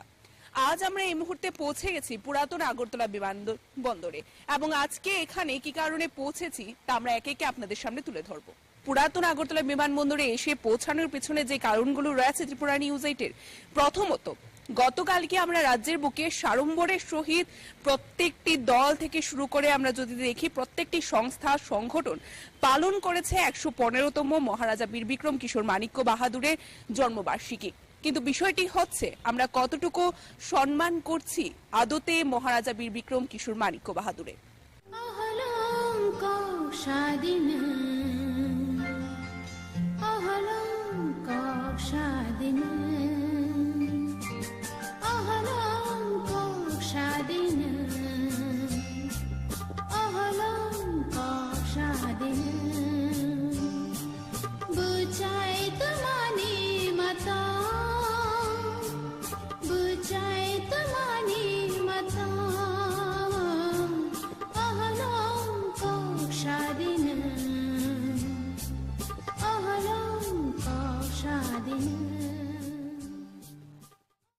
আমরা আপনাদের দেখানোর চেষ্টা করছি একটাই কারণে, কেননা রাজ্যে বর্তমানে আন্তর্জাতিক বিমানবন্দরও উপস্থিত রয়েছে, তার নামও মহারাজা বীর বিক্রম এয়ারপোর্ট অর্থাৎ বিমানবন্দর। কিন্তু সেখানে এখনো পর্যন্ত কেন এই স্ট্যাচুটিকে স্থানান্তরিত করা হয়নি, বা কেন এখনো পর্যন্ত আন্তর্জাতিক বিমানবন্দরে মহারাজা বীর বিক্রম কিশোর মাণিক্যের নাম তো অবশ্যই রয়েছে, কিন্তু সেখানে একটাও স্ট্যাচু নেই বা কোনো মূর্তি বা প্রতিকৃতি নেই। সেখানে কিন্তু অবশ্যই প্রশ্ন উঠে আসে, তবে মহারাজা বীর বিক্রম কিশোর মাণিক্য বাহাদুরের নামই শুধুমাত্র রয়েছে শো অফ করার জন্য বিমানবন্দরে, নাকি সেখানে সম্মানও প্রদান করা হচ্ছে মহারাজা বীর বিক্রম কিশোর মাণিক্য বাহাদুরকে? তাছাড়াও যদি আমরা দেখি ত্রিপুরা জনগণদের ইমোশন কিন্তু জড়িয়ে রয়েছে মহারাজা বা রাজা মহারাজাদের যে আমরা যদি দেখি তাদের যে বর্তমান পিড়ি ছিল, সেই তাদের একের পর এক রাজার উপর তাদের ত্রিপুরা জনগণদের একটি ইমোশনও জড়িয়ে রয়েছে। তবে কি সেই ইমোশনের সাথেও খেলা করা হচ্ছে, নাকি শুধুমাত্র শো অফ করা হচ্ছে? কেন এত বড় একটি স্ট্যাচু যা রাজ্যে এসে দেশের প্রধানমন্ত্রী নরেন্দ্র মোদী উদ্বোধন করে গিয়েছিলেন, সেই মুহূর্তে কেন স্থানান্তরিত করা হয়নি আজ পর্যন্ত, এবং কেন এখনো পর্যন্ত আন্তর্জাতিক বিমানবন্দরে কোনো মহারাজা বীর বিক্রম কিশোর মাণিক্য বাহাদুরের স্ট্যাচু বা প্রতিকৃতি নেই, তাকে নিয়েও কিন্তু বর্তমানে বড় প্রশ্নচিহ্ন রয়েছে।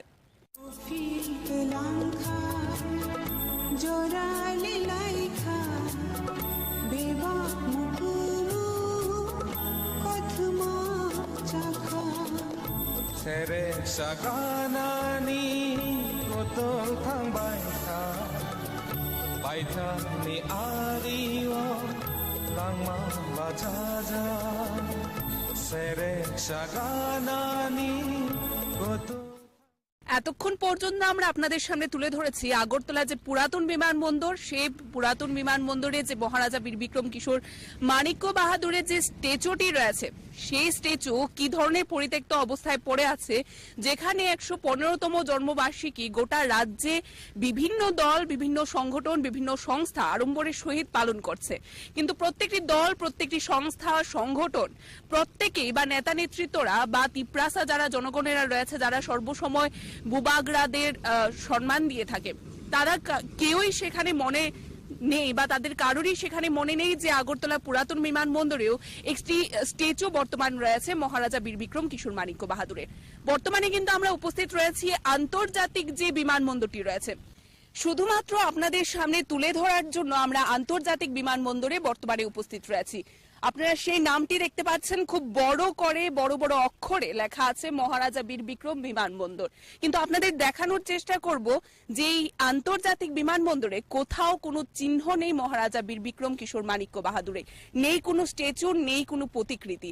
তাকে নিয়ে কিন্তু একটা বড় প্রশ্ন চিহ্ন রয়েছে এবং সেখানে আমরা আমাদের এই সংবাদ পরিবেশনের মাধ্যমে আমাদের একটাই উদ্দেশ্য রয়েছে, আমাদের অনুরোধ থাকবে রাজ্যের সরকার পক্ষের নিকট, যারা বর্তমানে শাসন ক্ষমতায় রয়েছে, রাজ্যের বর্তমান মুখ্যমন্ত্রী প্রফেসর ডক্টর মানিক সাহা যেন এই বিষয়গুলোকে দেখেন এবং অতি সত্বর এই যে পরিত্যক্ত অবস্থায় পড়ে রয়েছে পুরাতন আগরতলা বিমানবন্দরে মহারাজা বীর বিক্রম কিশোর মানিকের একটি বড় স্ট্যাচু, তাকে যেন স্থানান্তরিত করা হয়, নতুবা তাকে যেন যথাযোগ্য সম্মান বা মর্যাদা দিয়ে সেটা যেখানে থাকা প্রয়োজন, যেখানে থাকলে সেই স্ট্যাচুটি তার যথাযোগ্য মর্যাদা পাবে, সেই ব্যবস্থা যেন করা হয়। রাজরাজত্বের আমলের কথা আমরা প্রত্যেকেই জানি এবং সেখানে মহারাজা বীর বিক্রম কিশোর মানিক্য বাহাদুর, আমরা যদি বলি তিনি শুধুমাত্র আমাদের রাজ্যের গর্ব নয়, তিনি গোটা দেশে ওনার খ্যাতি রয়েছে, গোটা দেশ ওনাকে চিনে এবং আজকের দিনে দাঁড়িয়ে বলাই যেতে পারে যে গোটা দেশের কাছে উনি একজন আইকন বলাই যেতে পারে।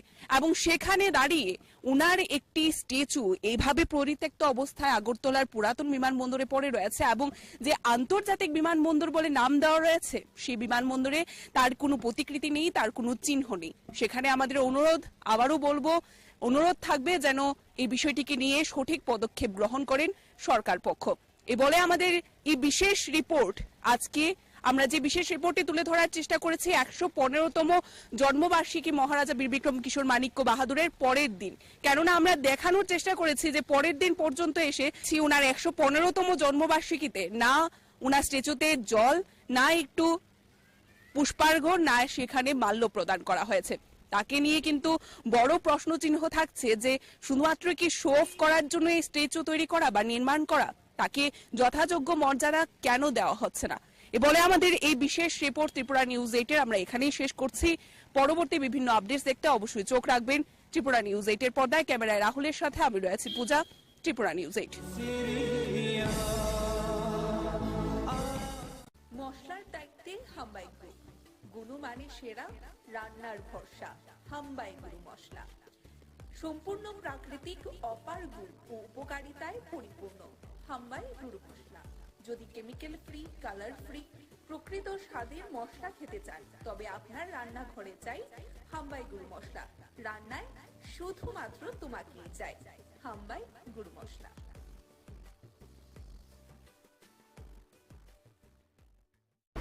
চলে গেলেন এক প্রতিভাবান সাংবাদিক সোনামুড়ার আব্দুল সাত্তার।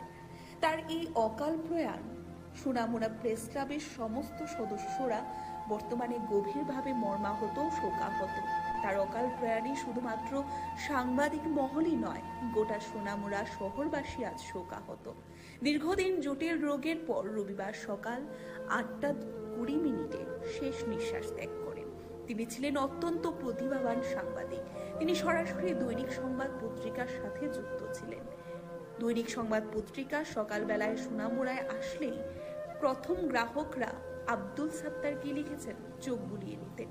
তার লেখা ছিল সমাজের পিছিয়ে পড়া জনগোষ্ঠীর নিত্যদিনের সমস্যাগুলি তুলে ধরার জন্য, সমাজকে নেশামুক্ত করার জন্য, মনে প্রাণে সংবাদ পরিবেশন করার জন্য সপ্তাহখানেক পরপর তিনি খবর তৈরি করতেন। তার কাছ থেকে জুনিয়র সিনিয়র অনেকেই অনুপ্রেরণা নিয়েছেন। তার হৃদয়ে ছিল বিশাল। উনি সোনামুড়া প্রেস ক্লাবের সাথে যুক্ত থেকে বলিষ্ঠ ভূমিকাও নিতেন। তার এই অসামান্য গুণাবলী জুনিয়র সাংবাদিক যারা তারা আব্দুল সাত্তারের মৃত্যুকে মেনে নিতে পারছেন না। তিনি যেন মৃত্যুর পরেও অমর হয়ে থাকবেন সুনামুড়া প্রেস ক্লাবের সদস্যদের কাছে। রবিবার তার মৃত্যুর খবর শুনে কেন্দ্রীয় প্রতিমন্ত্রী প্রতিমা ভৌমিক তার বাড়িতে গিয়ে প্রয়াত সাংবাদিক আব্দুল সাত্তারকে শেষবারের মতো এক নজরে দেখেন। শুধু তাই নয়, প্রয়াত সাংবাদিকের স্ত্রীকে ও তার শিশু সন্তানকে সমবেদনা জানান। কেন্দ্রীয় প্রতিমন্ত্রী প্রতিমা ভৌমিককে কাছে পেয়ে প্রয়াত আব্দুল সাত্তারের স্ত্রী জড়িয়ে ধরে কান্নায় ভেঙে পড়েন এবং হাউমাউ করে গগনমুখী চিৎকার জুড়ে দেন। প্রতিমা ভৌমিক সান্ত্বনা দিয়ে পাশে থাকার প্রতিশ্রুতি দেন। এদিকে সোনামুড়া প্রেস ক্লাবের পক্ষ থেকে ফুলের মালা দিয়ে মরদেহে শেষবারের মতো শ্রদ্ধার অর্পণ করা হয়। সেখানে উপস্থিত ছিলেন সোনামুড়া প্রেস ক্লাবের সভাপতিও। View report, Tripura news 8। আমাদের একজন সহকর্মীকে হারিয়েছি। খুব অকাল প্রয়াণ, কিন্তু অসময়ে চলে যাওয়াটা অনেক বেদনাদায়ক, অনেক ছোট এবং সুনামুড়ার নয় শুধু রাজ্যের সংবাদ জগতের একটা স্মৃতি সকালে চলে যাওয়াটা সবার জন্য দুঃখের এবং একটা অপূরণীয় স্মৃতি। ভগবানের কাছে প্রার্থনা করি ওনার পরিবারকে শক্তি দেবে এই কষ্ট থেকে বেরিয়ে আসার জন্য এবং ওনার মশলার দায়িত্বে হাম্বাই গ্রুপ, গুণমানে সেরা, রান্নার ভরসা। হাম্বাই গুরু মশলা সম্পূর্ণ প্রাকৃতিক, অপার গুণ ও উপকারিতায় পরিপূর্ণ। হাম্বাই গুরু মশলা। যদি কেমিক্যাল ফ্রি, কালার ফ্রি, প্রকৃত স্বাদের মশলা খেতে চান তবে আপনার রান্নাঘরে চাই হাম্বাই গুরু মশলা। রান্নায় শুধুমাত্র তোমাকেই চাই হাম্বাই গুরু মশলা। ত্রিপুরা মাতাকে বুধ দেওয়ার লাই তো যাক, আমরা সকলে ত্রিপুরা মাতা করছি। হ্যাঁ নেতৃত্বে আমরা, হ্যাঁ মহারাজের নেতৃত্বে মহারাজে ওনাকে টিকিট দিয়েছেন, বক্সনগরের প্রার্থী হয়েছেন 2023-এ। তো যাক, দুর্ভাগ্য উনি পাস করেন নাই। পাস করেছিল সিপিএম প্রার্থী, আমাদের সামাজিকতার একজন, নাম তার শামসুলক মহাশয় সাহেব। তো উনি আর এ দুনিয়াতে জীবিত নাই, মৃত্যু। আজকে যে জনজাতির কথা উনি বলেছেন যে বিজেপির তারা ওইখানে মারধর করছে, ওইখানে করছে, নির্বাচনের পর তো করছে। বক্সনগরে আগুন দিয়েছে, কলমসুরেতে আগুন দিয়েছে। তখন তো আবুল খায়েরের মুখ দিয়ে একটা কথা বাড়েন না যে জাতির কেন ধ্বংস হইতেছে। তফাজ্জল তো মুসলমান জাতের একজন, তাহলে আজকে কেন সেই জাতির চিন্তা করে দনপুরবাসীরে কইতে আছে, বক্সনগরবাসী কইতে আছে, সারা সময় সাব ডিভিশনের মশারে কইতে আছে বিজেপির দল লাই। তাহলে আমি বললাম 2023 সালে মনে হয় দালাল ছিল বিজেপি দালালি করি মহারাজের টেটটা ফুসলে ফাসলাইছে, এর মনে হয় দাঁড়াইছে বিজেপির এর কাজ করছে। হ্যাঁ কোন মাথা ফাটেন। আমি তো মনে করি ত্রিপুরার যে আমাদের যে প্রিয় না মহারাজের আমার একটা আবেদন, এই নেতাকে যেন পুলিশের মাধ্যমে হোক আর যে মাধ্যমে একজন এত কঠোর সাজা দেয়। হ্যাঁ তো আমাদের একটা কথা জিজ্ঞাসা দরকার ছিল, হ্যাঁ ডাক কেন ডাক গেল জীবিত, কেন ডাক যাই এর এসব ভাষণ দিতে আসে। হ্যাঁ মতন কুলাঙ্গার না মনে যদি জায়গা থাকে তাহলে মনে দেশ এমনি অংশ হয়ে যাব। তো এই লোককে বিশ্বাস করি না। এই লোক যদি সোনামুড়ার মাধ্যমে আইয়ে যারা আমরা মাথা করছি ঠিক মতন 50টি আমার একটা রশি আছে, এই রশিটা দিয়ে বান্ধি ঠিক মতন যে মাইট টেরের দরকার। মহারাজারা দেবেন যে দেখেন টিকিট দিচ্ছেন এটারে, এই টিকিটের মাধ্যমে এই লোকটা জাতির সেই জাতির স্বার্থে যাই এরা যদি ডেভেলপমেন্ট কিছু করতে চাই তাহলে বিজেপির ভোট দাও। তখন কইছিল 2023 সালে কইছিল। তো যাক 2023-এ বয়ান দিছে উল্টা, এখনো আবার উল্টা। তাহলে আমার মতো এসব নেতা দেশে থাকার দরকার নাই। এডি আছে না, এডি হইলো কুলাঙ্গার, এডি হইলো ডাঙ্গাবাজ নেতা। আবুল খায়েরের মতন নেতা আছে না, এই হইলো ডাঙ্গাবাজ। সের মতন ডাঙ্গাবাজ মনে আর নাই। সে একটা যুদ্ধা সৈনিক, আসাম রাইফেল একটা যুদ্ধা সৈনিক। সে কিন্তু কি আর বলবো, এর মতন হে কি যুদ্ধ শুনি কইব যাক হের বিষয় আর কথাটা আমার বলতে চাই না। আমার মোবাইলের চার্জ নষ্ট হয়, নেট নষ্ট হয়, এর ব্যাপারে কথা কইতাম লাগি। যাক, তো সবার কাছে আমার একটাই আবেদন, এসব নেতার কথা শুনিয়ে রেখে বিজেপির মাধ্যমে বা ত্রিপুরা মাতার মাধ্যমে এসব নেতার কথা শুনি, যে কোনো দলে করুক না এসব নেতারা, কোনো দলে যাওয়াটা ঠিক মনে হয় না। তো হ্যাঁ মনে করে হের মতন আবুল খায়ের যদি সাপোর্ট করে মনে হয় বক্সনগর এবং দনপুর সিট হাসিলে যাব। হের মতন নেতা গেলে আসসালামু আলাইকুম। আমরা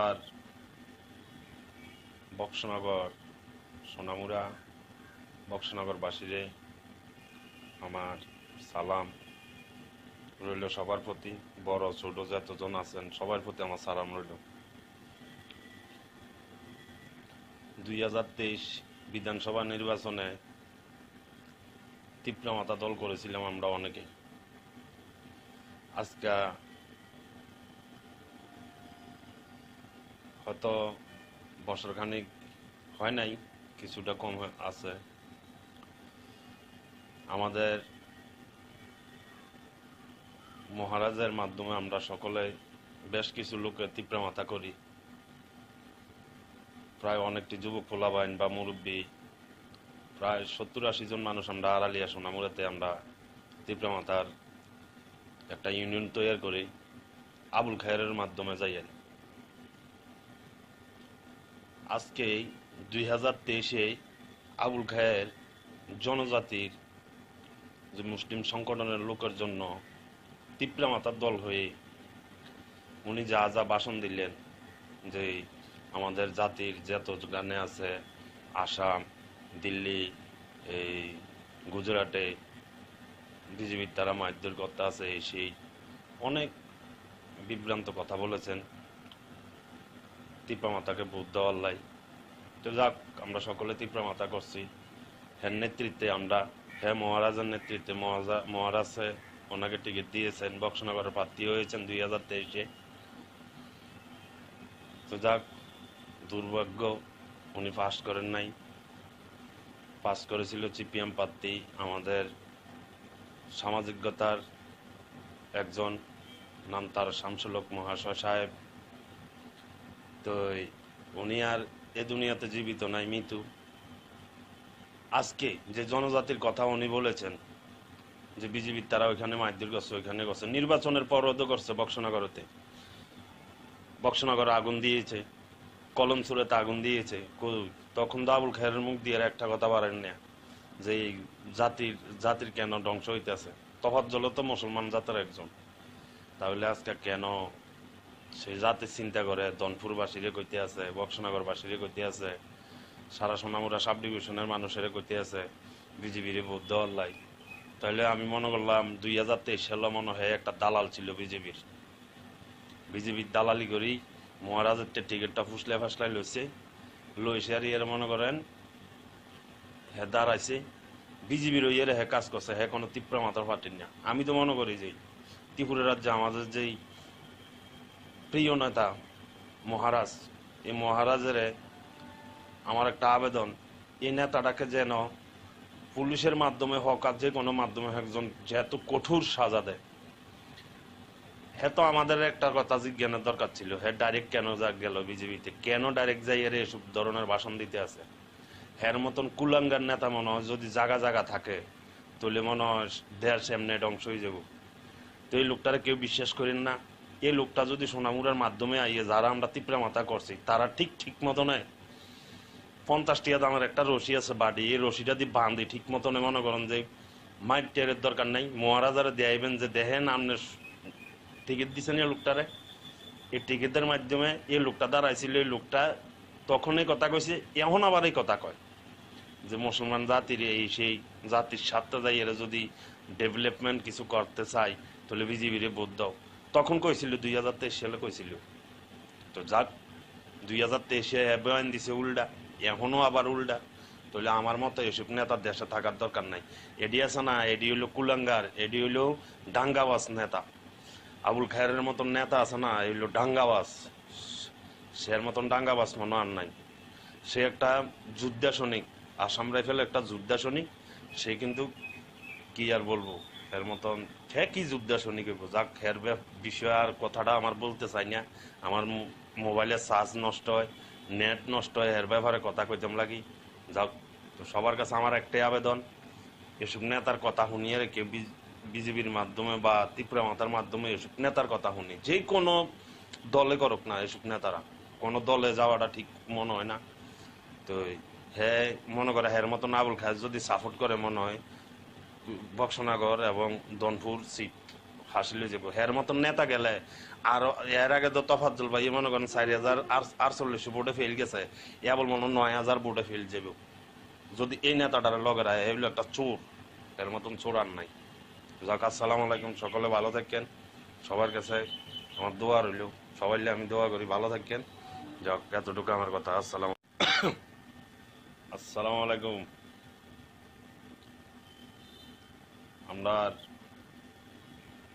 বক্সনগর সোনামুড়া বক্সনগর বাসীরে আমার সালাম রইল সবার প্রতি, বড় ছোট যতজন আছেন সবার প্রতি আমার সালাম রইল।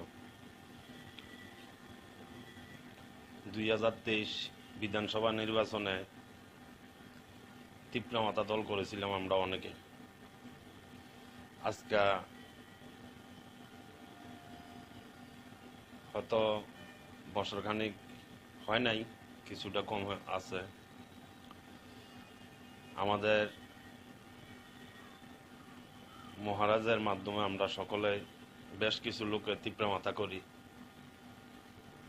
প্রায় অনেকটি যুবক পোলাবাইন বা মুরব্বী, প্রায় 70-80 জন মানুষ আমরা আড়ালিয়া সোনামুড়াতে আমরা ত্রিপুরা মাতার একটা ইউনিয়ন তৈরি করি আবুল খায়ের মাধ্যমে যাই।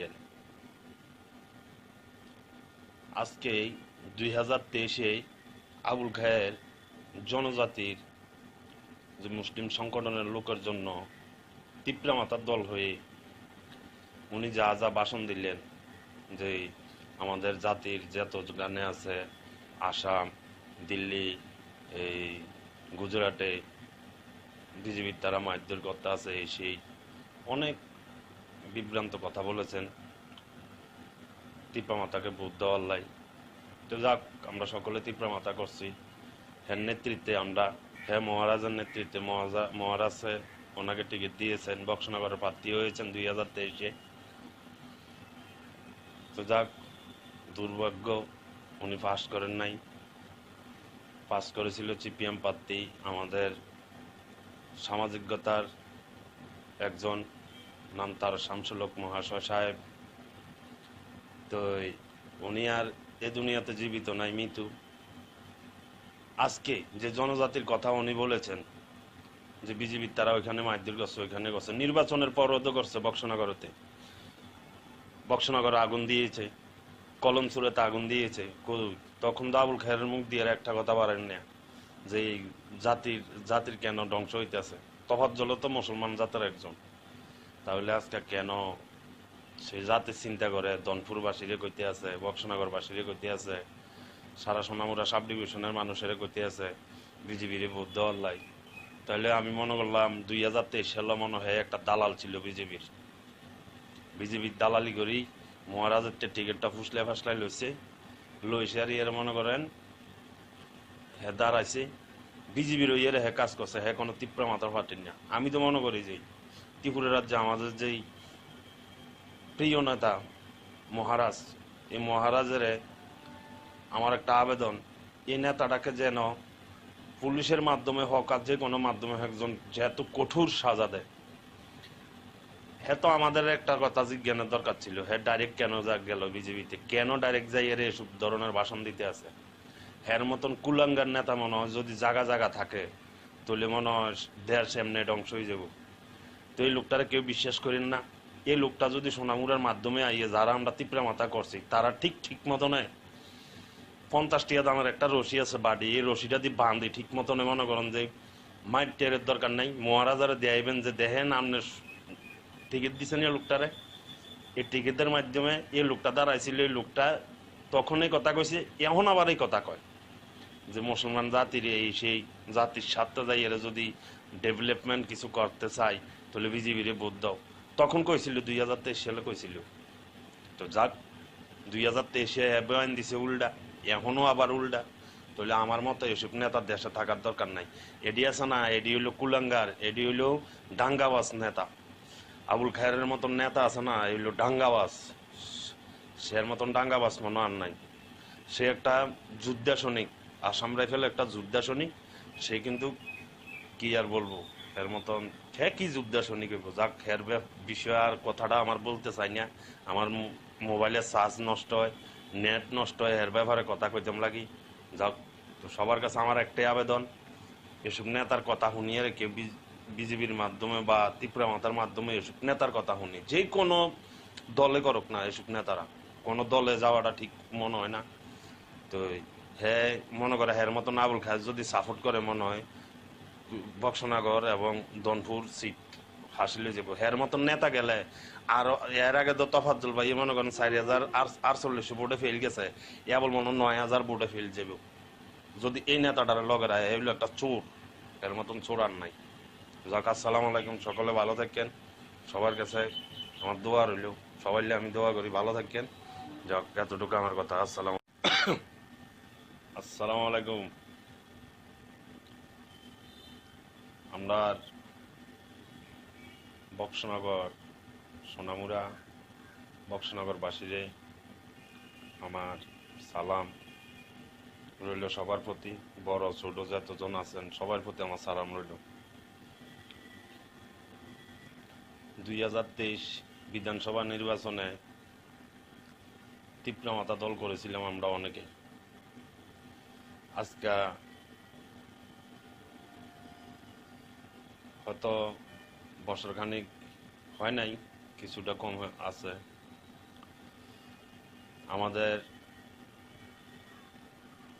মহারাজের মাধ্যমে আমরা সকলে বেশ কিছু লোকে ত্রিপুরা মাতা করি। প্রায় অনেকটি যুবক পোলাবাইন বা মুরব্বী, প্রায় 70-80 জন মানুষ আমরা আড়ালিয়া সোনামুড়াতে আমরা ত্রিপুরা মাতার একটা ইউনিয়ন তৈরি করি আবুল খায়েরের মাধ্যমে যাই। আজকে 2023-এ আবুল খায়ের জনজাতির যে মুসলিম সংগঠনের লোকের জন্য ত্রিপুরা মাতার দল হয়ে উনি যা যা ভাষণ দিলেন, যে আমাদের জাতির যত গানে আছে, আসাম, দিল্লি, এই গুজরাটে বিজেপির তারা মারধর করতে আছে, সেই অনেক বিভ্রান্ত কথা বলেছেন ত্রিপুরা মাতাকে ভোট দেওয়ার লাই। তো যাক, আমরা সকলে ত্রিপুরা মাতা করছি। হ্যাঁ নেতৃত্বে আমরা, হ্যাঁ মহারাজের নেতৃত্বে, মহারাজে ওনাকে টিকিট দিয়েছেন, বক্সনগরের প্রার্থী হয়েছেন 2023-এ। তো যাক, দুর্ভাগ্য উনি পাস করেন নাই। পাস করেছিল সিপিএম প্রার্থী, আমাদের সামাজিকতার একজন, নাম তার শামসুল হক মহাশয় সাহেব। তো উনি আর এ দুনিয়াতে জীবিত নাই, মৃত্যু। আজকে যে জনজাতির কথা উনি বলেছেন, যে বিজেপির তারা ওইখানে মারধর করছে, ওইখানে করছে, নির্বাচনের পরও করছে। বক্সনগরে আগুন দিয়েছে, কলমসুরেতে আগুন দিয়েছে। তখন তো আবুল খায়ের মুখ দিয়ে একটা কথা পারেন না, যে জাতির কেন ধ্বংস হইতেছে। তফাজ্জল তো মুসলমান জাতের একজন, তাহলে আজকে কেন সেই জাতির চিন্তা করে দনপুরবাসীরে কইতে আছে, বক্সনগরবাসীরে কইতে আছে, সারা সোনামুড়া সাব ডিভিশনের মানুষের কইতে আছে বিজেপির ভোট দেওয়ার লাই। তাহলে আমি মনে করলাম 2023 সালে মনে হয় একটা দালাল ছিল বিজেপির দালালি করি মহারাজের টিকিটটা ফাসলাই লইছে আর এর মনে করেন হে দাঁড়াইছে বিজেপির ওইয়ের হে কাজ করছে, হে কোনো ত্রিপুরা মাতার পার্টির না। আমি তো মনে করি যে ত্রিপুরা রাজ্যে আমাদের যেই প্রিয় নেতা মহারাজ, এই মহারাজের আমার একটা আবেদন, এই নেতাটাকে যেন পুলিশের মাধ্যমে হোক আর যে কোনো মাধ্যমে একজন যেহেতু কঠোর সাজা দেয়। হ্যাঁ তো আমাদের একটা কথা জিজ্ঞানের দরকার ছিল, হ্যাঁ ডাইরেক্ট কেন গেল বিজেপিতে, কেন ডাইরেক্ট যাই এর এসব ধরনের ভাষণ দিতে আছে। হ্যার মতন কুলাঙ্গার নেতা মনে হয় যদি জায়গা থাকে তাহলে মনে হয় দেশ এমনি ধ্বংস হয়ে যাব। তো এই লোকটারা কেউ বিশ্বাস করেন না। এই লোকটা যদি সোনামুড়ার মাধ্যমে আইয়ে যারা আমরা ত্রিপুরা মাতা করছি তারা ঠিক মতো নয় 50 টাকা দামের একটা রশি আছে বাড়ি, এই রশিটা দিয়ে বাঁধি ঠিক মতন মনে করেন যে মাইট টেরের দরকার নাই, মহারাজারে দেয়াইবেন যে দেখেন আপনার টিকিট দিচ্ছেন এই লোকটারে। এই টিকিটের মাধ্যমে এই লোকটা দাঁড়াইছিল, এই লোকটা তখনই কথা কইছে, এখন আবার এই কথা কয় যে মুসলমান জাতির এই সেই জাতির স্বার্থে যাই এরা যদি ডেভেলপমেন্ট কিছু করতে চাই তাহলে বিজেপির ভোট দাও। তখন কইছিল 2023 সালে কইছিল। তো যাক 2023-এ বয়ান দিছে উল্টা, এখনো আবার উল্টা। তাহলে আমার মতো এসব নেতার দেশে থাকার দরকার নাই। এডি আছে না, এডি হইলো কুলাঙ্গার, এডি হইলো ডাঙ্গাবাজ নেতা। আবুল খায়ের মতন নেতা আছে না, এগুলো ডাঙ্গাবাজ। সের মতন ডাঙ্গাবাজ মনে আর নাই। সে একটা যোদ্ধা সৈনিক, আসাম রাইফেল একটা যোদ্ধা সৈনিক। সে কিন্তু কি আর বলবো, এর মতন খে কি যোদ্ধা সৈনিক হইব। যাক, খের বিষয় আর কথাটা আমার বলতে চাই না। আমার মোবাইলের চার্জ নষ্ট হয়, নেট নষ্ট হয়, এর ব্যাপারে কথা কইতাম লাগি। যাক, তো সবার কাছে আমার একটাই আবেদন, এসব নেতার কথা শুনিয়ে রেখে বিজেপির মাধ্যমে বা ত্রিপুরা মাতার মাধ্যমে এসব নেতার কথা শুনি, যে কোনো দলে করুক না এসব নেতারা, কোনো দলে যাওয়াটা ঠিক মনে হয় না। তো হ্যাঁ মনে করে হের মতন আবুল খায়ের যদি সাপোর্ট করে মনে হয় বক্সনগর এবং দনপুর সিট হাসিলে যাব। হের মতন নেতা গেলে আর এর আগে তো তফাজ্জল ভাই মনে করেন 4048 ভোটে ফেল গেছে, এবার মনে 9000 ভোটে ফেল যাব। যদি এই নেতাটার লগেরা এগুলো একটা চোর, এর মতন চোর আর নাই। যাক, আসসালামু আলাইকুম, সকলে ভালো থাকেন। সবার কাছে আমার দোয়া রইল, সবাই আমি দোয়া করি ভালো থাকেন। যাক, এতটুকু আমার কথা। আসসালামু আলাইকুম। আমরা বক্সনগর সোনামুড়া বক্সনগর বাসীরে আমার সালাম রইল সবার প্রতি, বড় ছোট যতজন আছেন সবার প্রতি আমার সালাম রইল। 2023 বিধানসভা নির্বাচনে ত্রিপুরা মাতা দল করেছিলাম আমরা অনেকে। আজকে হয়তো বছরখানিক হয় নাই, কিছুটা কম আছে। আমাদের মহারাজের মাধ্যমে আমরা সকলে বেশ কিছু লোকের ত্রিপুরা মাতা করি। প্রায় অনেকটি যুবক পোলাবাইন বা মুরব্বী, প্রায় 70-80 জন মানুষ আমরা আড়ালিয়া সোনামুড়াতে আমরা ত্রিপুরা মাতার একটা ইউনিয়ন তৈরি করি আবুল খায়ের মাধ্যমে যাই। আজকে 2023-এ আবুল খায়ের জনজাতির যে মুসলিম সংগঠনের লোকের জন্য ত্রিপুরা মাতার দল হয়ে উনি যা যা ভাষণ দিলেন, যে আমাদের জাতির যত গানে আছে আসাম, দিল্লি, এই গুজরাটে বিজেপির তারা মারধর করতে আছে, সেই অনেক বিভ্রান্ত কথা বলেছেন ত্রিপুরা মাতাকে ভোট দেওয়ার লাই। তো যাক, আমরা সকলে ত্রিপুরা মাতা করছি। হ্যাঁ নেতৃত্বে আমরা, হ্যাঁ মহারাজের নেতৃত্বে মহারাজে ওনাকে টিকিট দিয়েছেন, বক্সনগরের প্রার্থী হয়েছেন 2023-এ। তো যাক, দুর্ভাগ্য উনি পাস করেন নাই। পাস করেছিল সিপিএম প্রার্থী, আমাদের সামাজিকতার একজন, নাম তার শামসুল হক মহাশয় সাহেব। তো উনি আর এ দুনিয়াতে জীবিত নাই, মৃত্যু। আজকে যে জনজাতির কথা উনি বলেছেন যে বিজেপির তারা ওইখানে মারধর করছে, ওইখানে করছে, নির্বাচনের পরও করছে। বক্সনগরে আগুন দিয়েছে, কলমসুরেতে আগুন দিয়েছে। তখন তো আবুল খায়ের মুখ দিয়ে একটা কথা বাড়েন না যে জাতির কেন ধ্বংস হইতেছে।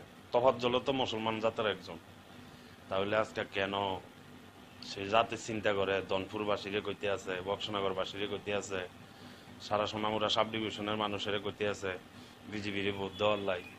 তাহলে আমি মনে করলাম 2023 সালে মনে হয় একটা দালাল ছিল বিজেপির দালালি করি মহারাজের টিকিটটা ফাসলাই লইছে আর এর মনে করেন হে দাঁড়াইছে বিজেপির ওই হে কাজ করছে, হে কোনো ত্রিপুরা মাতার পার্টির না। আমি তো মনে করি যে ত্রিপুরা রাজ্যে আমাদের যেই প্রিয় নেতা মহারাজ, এই মহারাজের আমার একটা আবেদন, এই নেতাটাকে যেন পুলিশের মাধ্যমে হোক আর যে কোনো মাধ্যমে একজন যেহেতু কঠোর সাজা দেয়, হ্যাঁ তো আমাদের একটা কথা জিজ্ঞানের দরকার ছিল, হ্যাঁ ডাইরেক্ট কেন গেল বিজেপিতে, কেন ডাইরেক্ট যাই এর এসব ধরনের ভাষণ দিতে আছে?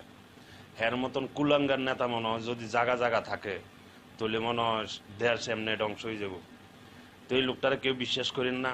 এই লোকটা যদি সোনামুড়ার মাধ্যমে আইয়ে যারা আমরা তিপ্রা মাথা করছি তারা ঠিক মতো নেয় 50 টাকা দামের একটা রশি আছে বাড়ি, এই রশিটা দিয়ে বাঁধি ঠিক মতনে মনে করেন যে মাইট টেরের দরকার নাই, মহারাজারে দেয়াইবেন যে দেখেন আপনি টিকিট দিচ্ছেন এই লোকটারে।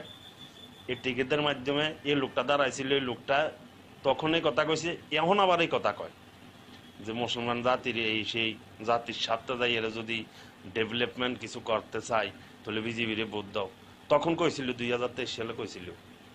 তো যাক 2023-এ বয়ান দিছে উল্টা, এখনো আবার উল্টা। তাহলে আমার মতো এসব নেতার দেশে থাকার দরকার নাই।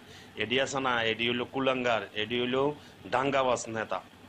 আবুল খায়ের মতন নেতা আছে না, এগুলো ডাঙ্গাবাজ। সের মতন ডাঙ্গাবাজ মনে আর নাই। সে একটা যোদ্ধা সৈনিক, আসাম রাইফেল একটা যোদ্ধা সৈনিক। সে কিন্তু কি আর বলবো, এর মতন হ্যাঁ কি যোদ্ধা সৈনিক হইব। যাক এর বিষয়ে আর কথাটা আমার বলতে চাই না। আমার মোবাইলের চার্জ নষ্ট হয়, নেট নষ্ট হয়, এর ব্যাপারে কথা কইতাম লাগি। যাক, তো সবার কাছে আমার একটাই আবেদন, এসব নেতার কথা শুনিয়ে কেউ বিজেপির মাধ্যমে বা ত্রিপুরা মাতার মাধ্যমে এসব নেতার কথা শুনি, যে কোনো দলে করুক না এসব নেতারা, কোনো দলে যাওয়াটা ঠিক মনে হয় না। তো হ্যাঁ মনে করে হ্যার মতন আবুল খায়ের যদি সাপোর্ট করে মনে হয় বক্সনগর এবং দনপুর সিট হাসিলে যাব। হ্যার মতন নেতা গেলে আর এর আগে তো তফাজ্জল ভাই মনে করেন 4048 ভোটে ফেল গেছে, এবার মনে 9000 ভোটে ফেল যাব। যদি এই নেতাটার লগের আয় এগুলো একটা চোর, এর মতন চোর আর নাই। যাক, আসসালামু আলাইকুম, সকলে ভালো থাকেন। সবার কাছে আমার দোয়া রইল, সবাই আমি দোয়া করি ভালো থাকেন। যাক, এতটুকু আমার কথা। আসসালামু আলাইকুম। আমরা বক্সনগর সোনামুড়া বক্সনগর বাসীরে আমার সালাম রইল সবার প্রতি, বড় ছোট যতজন আছেন সবার প্রতি আমার সালাম রইল। 2023 বিধানসভা নির্বাচনে ত্রিপুরা মাতা দল করেছিলাম আমরা অনেকে। আজকে হয়তো বছরখানিক হয় নাই, কিছুটা কম আছে। আমাদের মহারাজের মাধ্যমে আমরা সকলে বেশ কিছু লোকের ত্রিপুরা মাতা করি। প্রায় অনেকটি যুবক পোলাবাইন বা মুরব্বী, প্রায় 70-80 জন মানুষ আমরা আড়ালিয়া সোনামুড়াতে আমরা ত্রিপুরা মাতার একটা ইউনিয়ন তৈরি করি আবুল খায়ের মাধ্যমে যাই। আজকে 2023-এ আবুল খায়ের জনজাতির যে মুসলিম সংগঠনের লোকের জন্য ত্রিপুরা মাতার দল হয়ে উনি যা যা ভাষণ দিলেন, যে আমাদের জাতির যত গানে আছে আসাম, দিল্লি, এই গুজরাটে বিজেপির তারা মারধর করতে আছে, সেই অনেক বিভ্রান্ত কথা বলেছেন ত্রিপুরা মাতাকে ভোট দেওয়ার লাই। তো যাক, আমরা সকলে ত্রিপুরা মাতা করছি। হ্যাঁ নেতৃত্বে আমরা, হ্যাঁ মহারাজের নেতৃত্বে মহারাজে ওনাকে টিকিট দিয়েছেন, বক্সনগরের প্রার্থী হয়েছেন 2023-এ। তো যাক, দুর্ভাগ্য উনি পাস করেন নাই। পাস করেছিল সিপিএম প্রার্থী, আমাদের সামাজিকতার একজন, নাম তার শামসুলক মহাশয় সাহেব। তো উনি আর এ দুনিয়াতে জীবিত নাই, মৃত্যু। আজকে যে জনজাতির কথা উনি বলেছেন যে বিজেপির তারা ওইখানে মারধর করছে, ওইখানে করছে, নির্বাচনের পর রোধ করছে বক্সনগরতে, বক্সনগরে আগুন দিয়েছে, কলমচুরেতে আগুন দিয়েছে। তখন তো আবুল খায়ের মুখ দিয়ে একটা কথা পারেন না যে জাতির কেন ধ্বংস হইতেছে। তফাজ্জল তো মুসলমান জাতের একজন, তাহলে আজকে কেন সেই জাতির চিন্তা করে দনপুরবাসীরে কইতে আছে, বক্সনগরবাসীরে কইতে আছে, সারা সোনামুড়া সাব ডিভিশনের মানুষের কইতে আছে বিজেপির ভোট দেওয়ার লাই।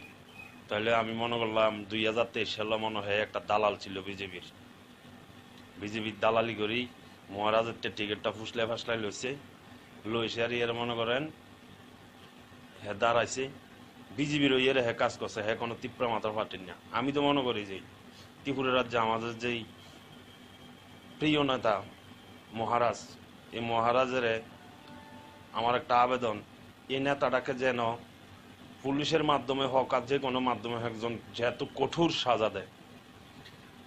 হ্যাঁ তো আমাদের একটা কথা জিজ্ঞানের দরকার ছিল, হ্যাঁ ডাইরেক্ট কেন গেল বিজেপিতে, কেন ডাইরেক্ট যাই এর এসব ধরনের ভাষণ দিতে আছে।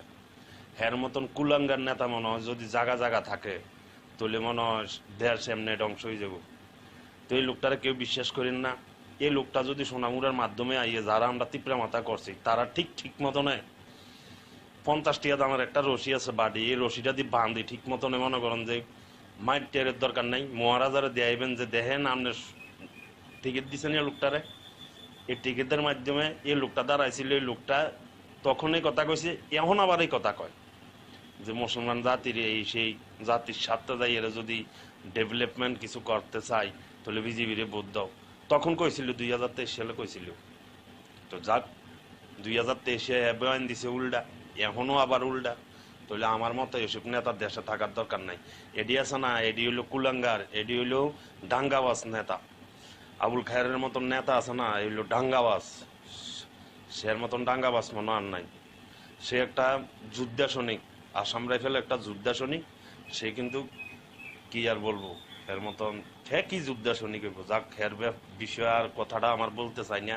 আমার মোবাইলের চার্জ নষ্ট হয়, নেট নষ্ট হয়, এর ব্যাপারে কথা কইতাম লাগি।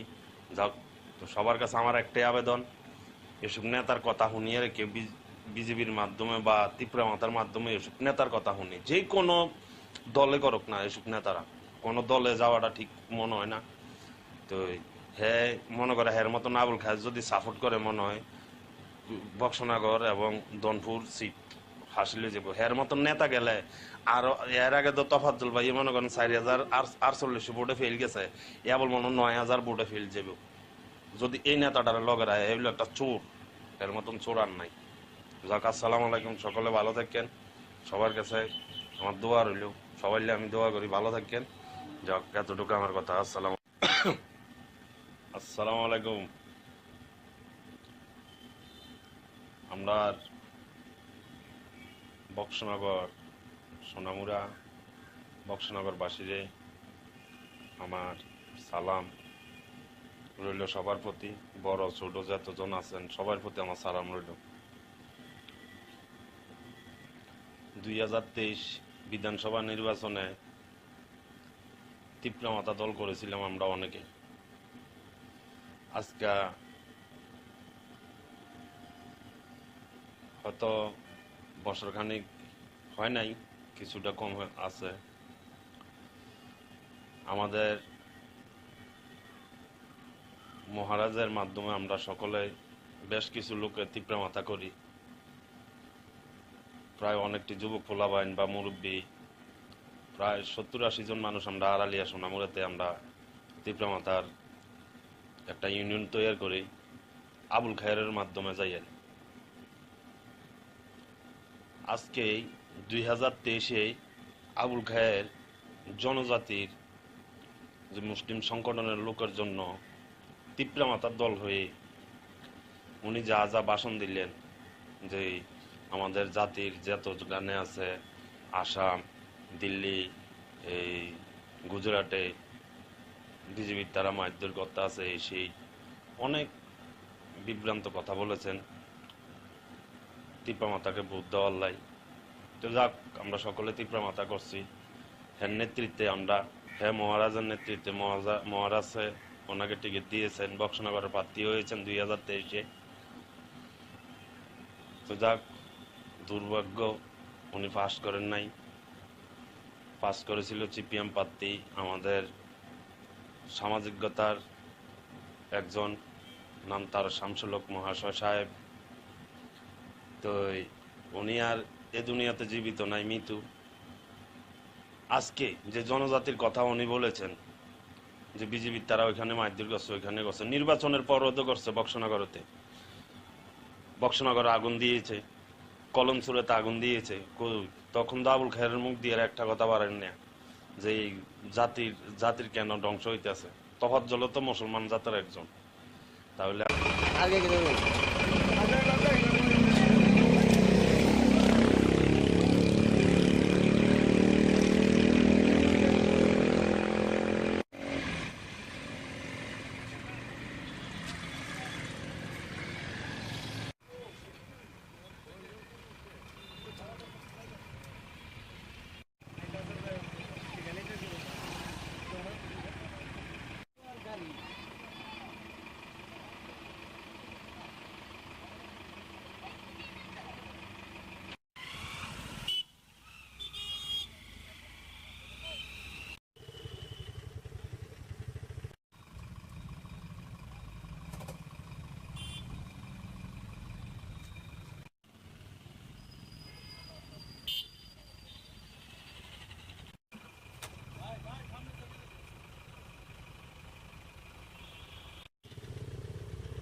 বান্ডিদা অ্যাক্সিডেন্ট হয়েছে স্কুটি আর কার। আচ্ছা, কেউ কি আহত হয়েছে? দুইজন তো এখন তো আমি কিছু করতে পারে না, মানে দুজনকে ফায়ার সার্ভিস লয়ে গেছে জীবিতে। আপনারা কি খবর পাইছেন? আমরা খবর পাইছি স্কুটি আর গাড়ি অ্যাক্সিডেন্ট হচ্ছে, আর আমরা স্পটে আইয়া দেখলাম পেশেন্টকে লয়ে গেছে আচ্ছা জীবিতে। এখন তো আপনারা কই থেকে আইছেন? আমরা তো এডিনগর থেকে আইছি। আগে গেলে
বান্ডিদা বান্ডিদা দুপক্ষে অ্যাক্সিডেন্ট হয়েছে স্কুটি আর কার।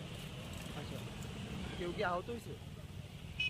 দুইজন তো এখন তো আমি কিছু করতে পারে না, মানে দুজনকে ফায়ার সার্ভিস লয়ে গেছে জীবিতে। আপনারা কি খবর পাইছেন? আমরা খবর পাইছি স্কুটি আর গাড়ি অ্যাক্সিডেন্ট হয়েছে, আর আমরা স্পটে আইয়া দেখলাম পেশেন্টকে লয়ে গেছে আচ্ছা জীবিতে। এখন তো আপনারা কই থেকে আইছেন? আমরা তো এডিনগর থেকে আইছি। আগে গেলে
বান্ডিদা বান্ডিদা দুপক্ষে অ্যাক্সিডেন্ট হয়েছে স্কুটি আর কার। কি আহত হয়েছে? দুইজন তো এখন তো আমি কিছু করতে পারে না, মানে দুজনকে সার্ভিস লয়ে গেছে জীবিতে। আপনারা কি খবর পাইছেন? আমরা খবর পাইছি স্কুটি আর গাড়ি অ্যাক্সিডেন্ট হয়েছে, আর আমরা স্পটে আইয়া দেখলাম পেশেন্টকে লয়ে গেছে আচ্ছা জীবিতে। এখন তো আপনারা কই আইছেন? আমরা তো এডিনগর থেকে আইছি।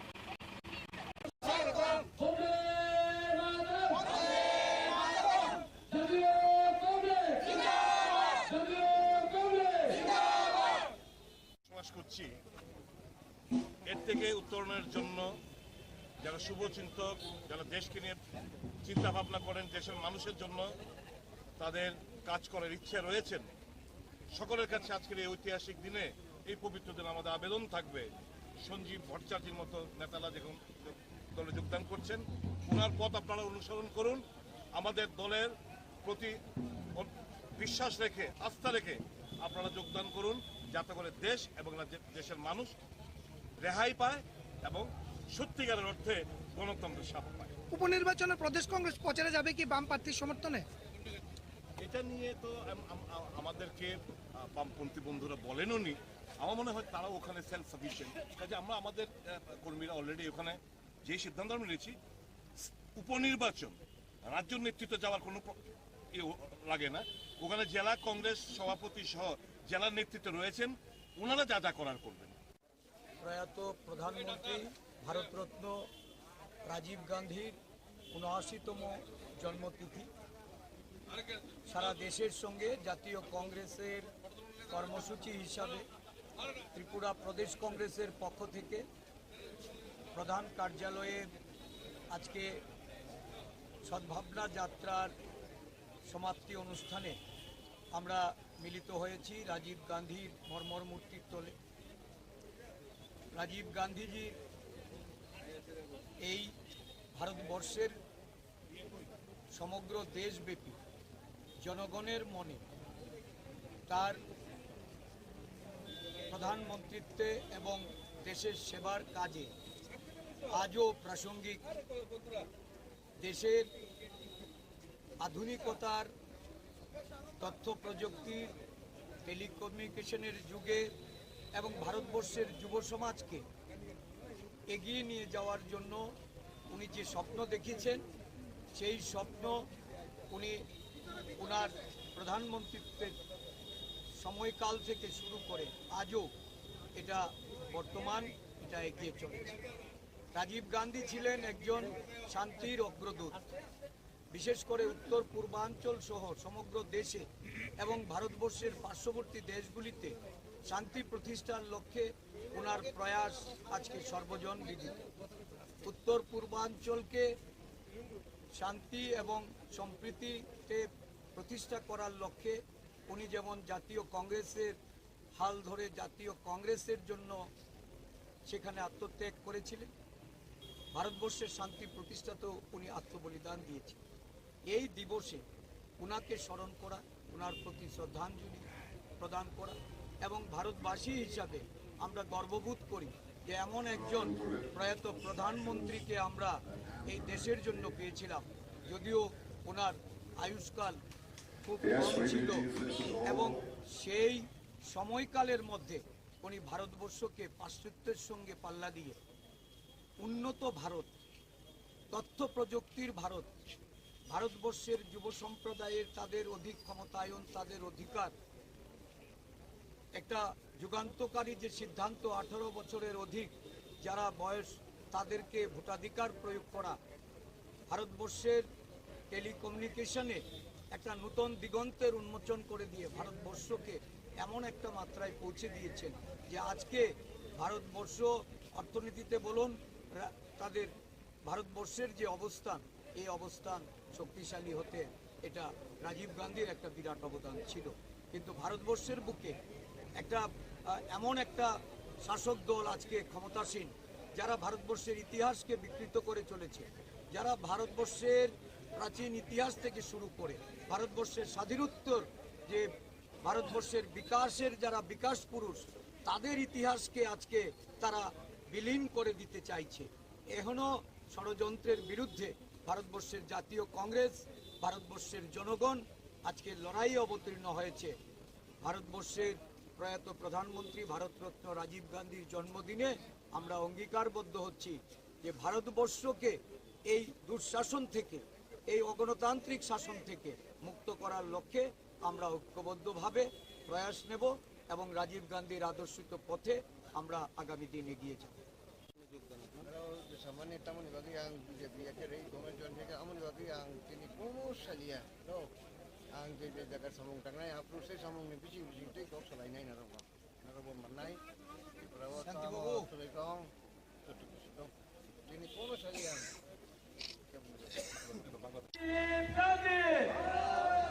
Rajiv Gandhi Rajiv Gandhi ধীরে ধীরে অন্যান্য কংগ্রেস নেতৃত্বরা অত্যন্ত সুশৃঙ্খলভাবে আমরা আমাদের প্রিয় প্রধানমন্ত্রী ভারত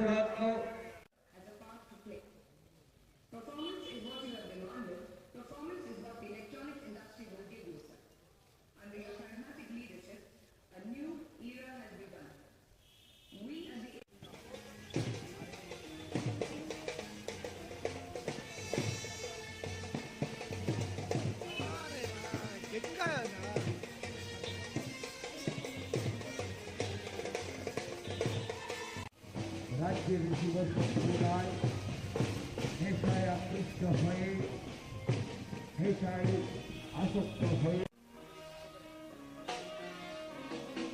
নেশামুক্ত সমাজ গঠন করে তোলা। ত্রিপুরাতে নেশামুক্ত সমাজ গঠন করলে পরে প্রধানমন্ত্রী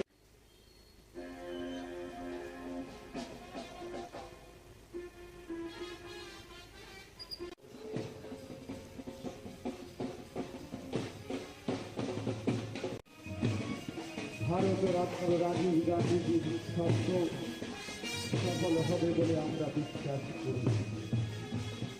বর্তমান ত্রিপুরা রাজ্যে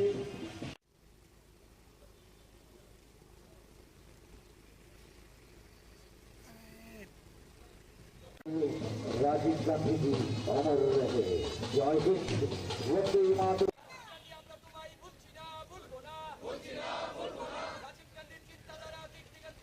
কংগ্রেসের মুখ্য কার্যালয়ের প্রাঙ্গণে আমাদের যে ফ্ল্যাগের ডায়াস রয়েছে তার আমরা রাজীব গান্ধীজিকে কোনোদিন ভুলতে পারি না, আমরা রাজীব গান্ধীজিকে কোনোদিন ভুলব।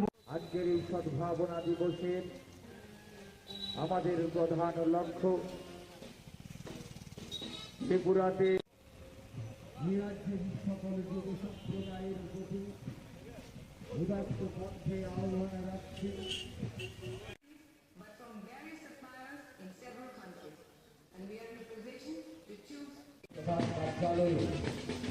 আমরা সদ্ভাবনা বার্তা নিয়ে এখানে উপস্থিত হয়েছি।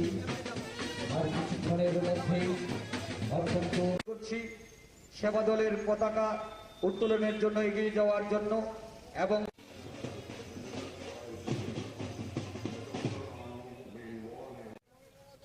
সেটা তিনি অনুভব করে যুব সম্প্রদায়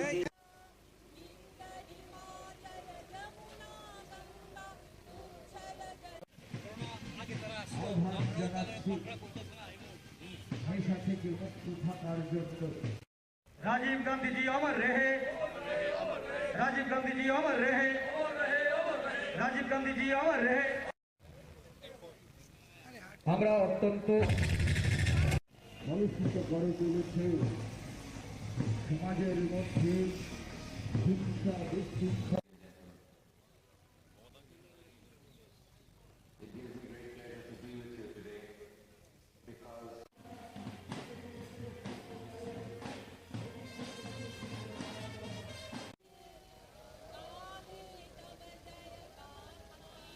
নির্মাণে যুব সম্প্রদায়ের যে ভূমিকা রয়েছে ডিসি রাঙ্কল মহোদয়কে অনুরোধ করছি ডায়াসের দিকে এগিয়ে সকলের অবগতির জন্য জানাচ্ছি।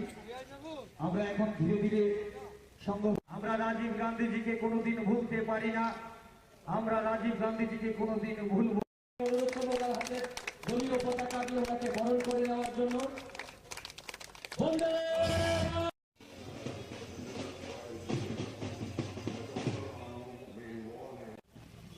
ভারতরত্ন রাজীব গান্ধীজির ৭৯তম জন্ম জয়ন্তীতে সঞ্জীব পরজাতি মহোদয়কে জানাই দলে স্বাগতম।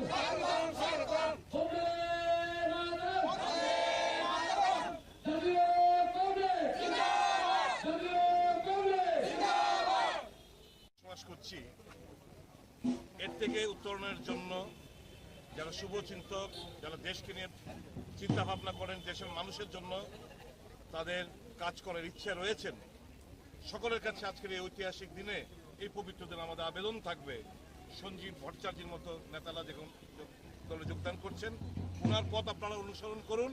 আমাদের দলের প্রতি বিশ্বাস রেখে, আস্থা রেখে আপনারা যোগদান করুন, যাতে করে দেশ এবং দেশের মানুষ রেহাই পায় এবং সত্যিকারের অর্থে গণতন্ত্রের স্বাদ পায়। উপনির্বাচনে প্রদেশ কংগ্রেস প্রচারে যাবে কি বাম প্রার্থীর সমর্থনে? এটা নিয়ে তো আমাদেরকে বামপন্থী বন্ধুরা বলেনও নি।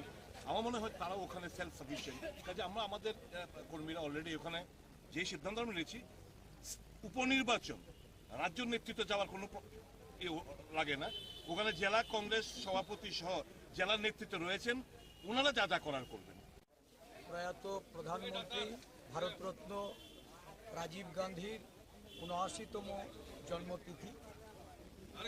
সারা দেশের সঙ্গে জাতীয় কংগ্রেসের কর্মসূচি হিসাবে ত্রিপুরা প্রদেশ কংগ্রেসের পক্ষ থেকে প্রধান কার্যালয়ের আজকে সদ্ভাবনা যাত্রার সমাপ্তি অনুষ্ঠানে আমরা মিলিত হয়েছি রাজীব গান্ধীর মর্মর মূর্তির তলে।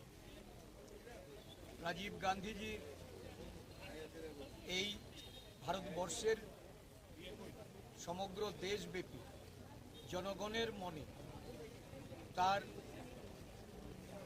প্রধানমন্ত্রীত্বে এবং দেশের সেবার কাজে আজও প্রাসঙ্গিক।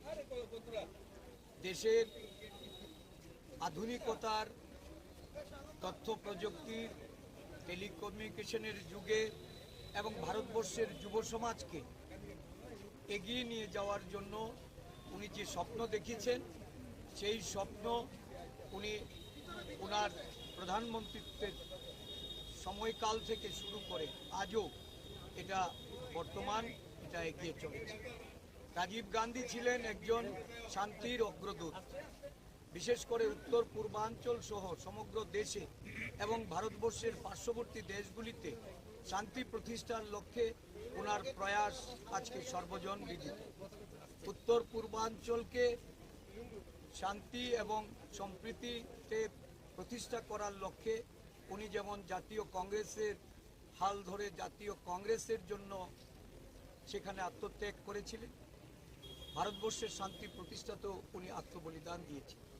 এই দিবসে উনাকে স্মরণ করা, ওনার প্রতি শ্রদ্ধাঞ্জলি প্রদান করা এবং ভারতবাসী হিসাবে আমরা গর্ববোধ করি যে এমন একজন প্রয়াত প্রধানমন্ত্রীকে আমরা এই দেশের জন্য পেয়েছিলাম। যদিও ওনার আয়ুষ্কাল খুব কম ছিল এবং সেই সময়কালের মধ্যে উনি ভারতবর্ষকে পাশ্চাত্যের সঙ্গে পাল্লা দিয়ে উন্নত ভারত, তথ্য প্রযুক্তির ভারত, ভারতবর্ষের যুব সম্প্রদায়ের তাদের অধিক ক্ষমতায়ন, তাদের অধিকার, একটা যুগান্তকারী যে সিদ্ধান্ত 18 বছরের অধিক যারা বয়স তাদেরকে ভোটাধিকার প্রয়োগ করা, ভারতবর্ষের টেলিকমিউনিকেশনে একটা নতুন দিগন্তের উন্মোচন করে দিয়ে ভারতবর্ষকে এমন একটা মাত্রায় পৌঁছে দিয়েছেন যে আজকে ভারতবর্ষ অর্থনীতিতে বলুন, তাদের ভারতবর্ষের যে অবস্থান, এই অবস্থান শক্তিশালী হতে এটা রাজীব গান্ধীর একটা বিরাট অবদান ছিল। কিন্তু ভারতবর্ষের বুকে একটা এমন একটা শাসক দল আজকে ক্ষমতাসীন যারা ভারতবর্ষের ইতিহাসকে বিকৃত করে চলেছে, যারা ভারতবর্ষের প্রাচীন ইতিহাস থেকে শুরু করে ভারতবর্ষের স্বাধীনোত্তর যে ভারতবর্ষের বিকাশের যারা বিকাশ পুরুষ, তাদের ইতিহাসকে আজকে তারা বিলীন করে দিতে চাইছে। এখনো ষড়যন্ত্রের বিরুদ্ধে ভারতবর্ষের জাতীয় কংগ্রেস, ভারতবর্ষের জনগণ আজকে লড়াইয়ে অবতীর্ণ হয়েছে।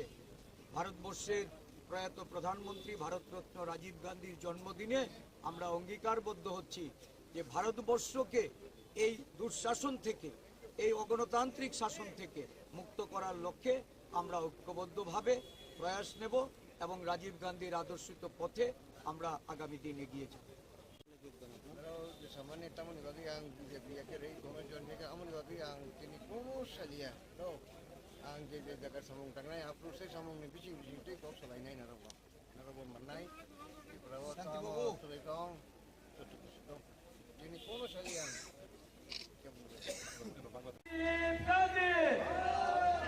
Rajiv Gandhi, Rajiv Gandhi. ধীরে ধীরে অন্যান্য কংগ্রেস নেতৃত্বরা অত্যন্ত সুশৃঙ্খলভাবে আমরা আমাদের প্রিয় প্রধানমন্ত্রী ভারতরত্ন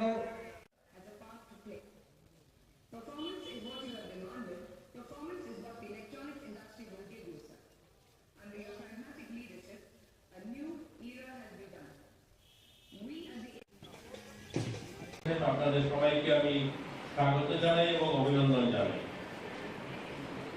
আমার আগের বক্তা যারা আপনাদের অর্গানাইজেশন থেকে দুটো, একটা হচ্ছে দাবি সনদ, আরেকটা হচ্ছে আপনাদের সপ্তদশ দ্বিতীয় বার্ষিকী রাজ্য সম্মেলনের প্রতিবেদন পাঠ করা হয়েছে। এখানে এরকম কিছু কথা আপনারা দাবি রেখেছেন যে কাজগুলো হয়তো সরকার করছে, অনেক কাজ হয়তো যেগুলো করা হয়নি, করার প্রয়োজন রয়েছে, এই ধরনের বক্তব্য আপনাদের মাধ্যমে উঠে এসেছে। আপনারা যারা এই অর্গানাইজেশনটা করছেন 34 বছর যাবত, আমরা সত্যি এটা আপনাদেরকে ধন্যবাদ জানাই। অনেকদিন ধরে এই সংগঠনটা করে আসছে। আমি খুব কম সময় নিয়ে এক দুটা কথা বলি, আমি আমার আলোচনা শেষ করব। আপনারা সবাই জানেন মহাত্মা গান্ধীকে জাতির জনক বলা হয়। মহাত্মা গান্ধীকে জাতির জনক কেন বলা হয়?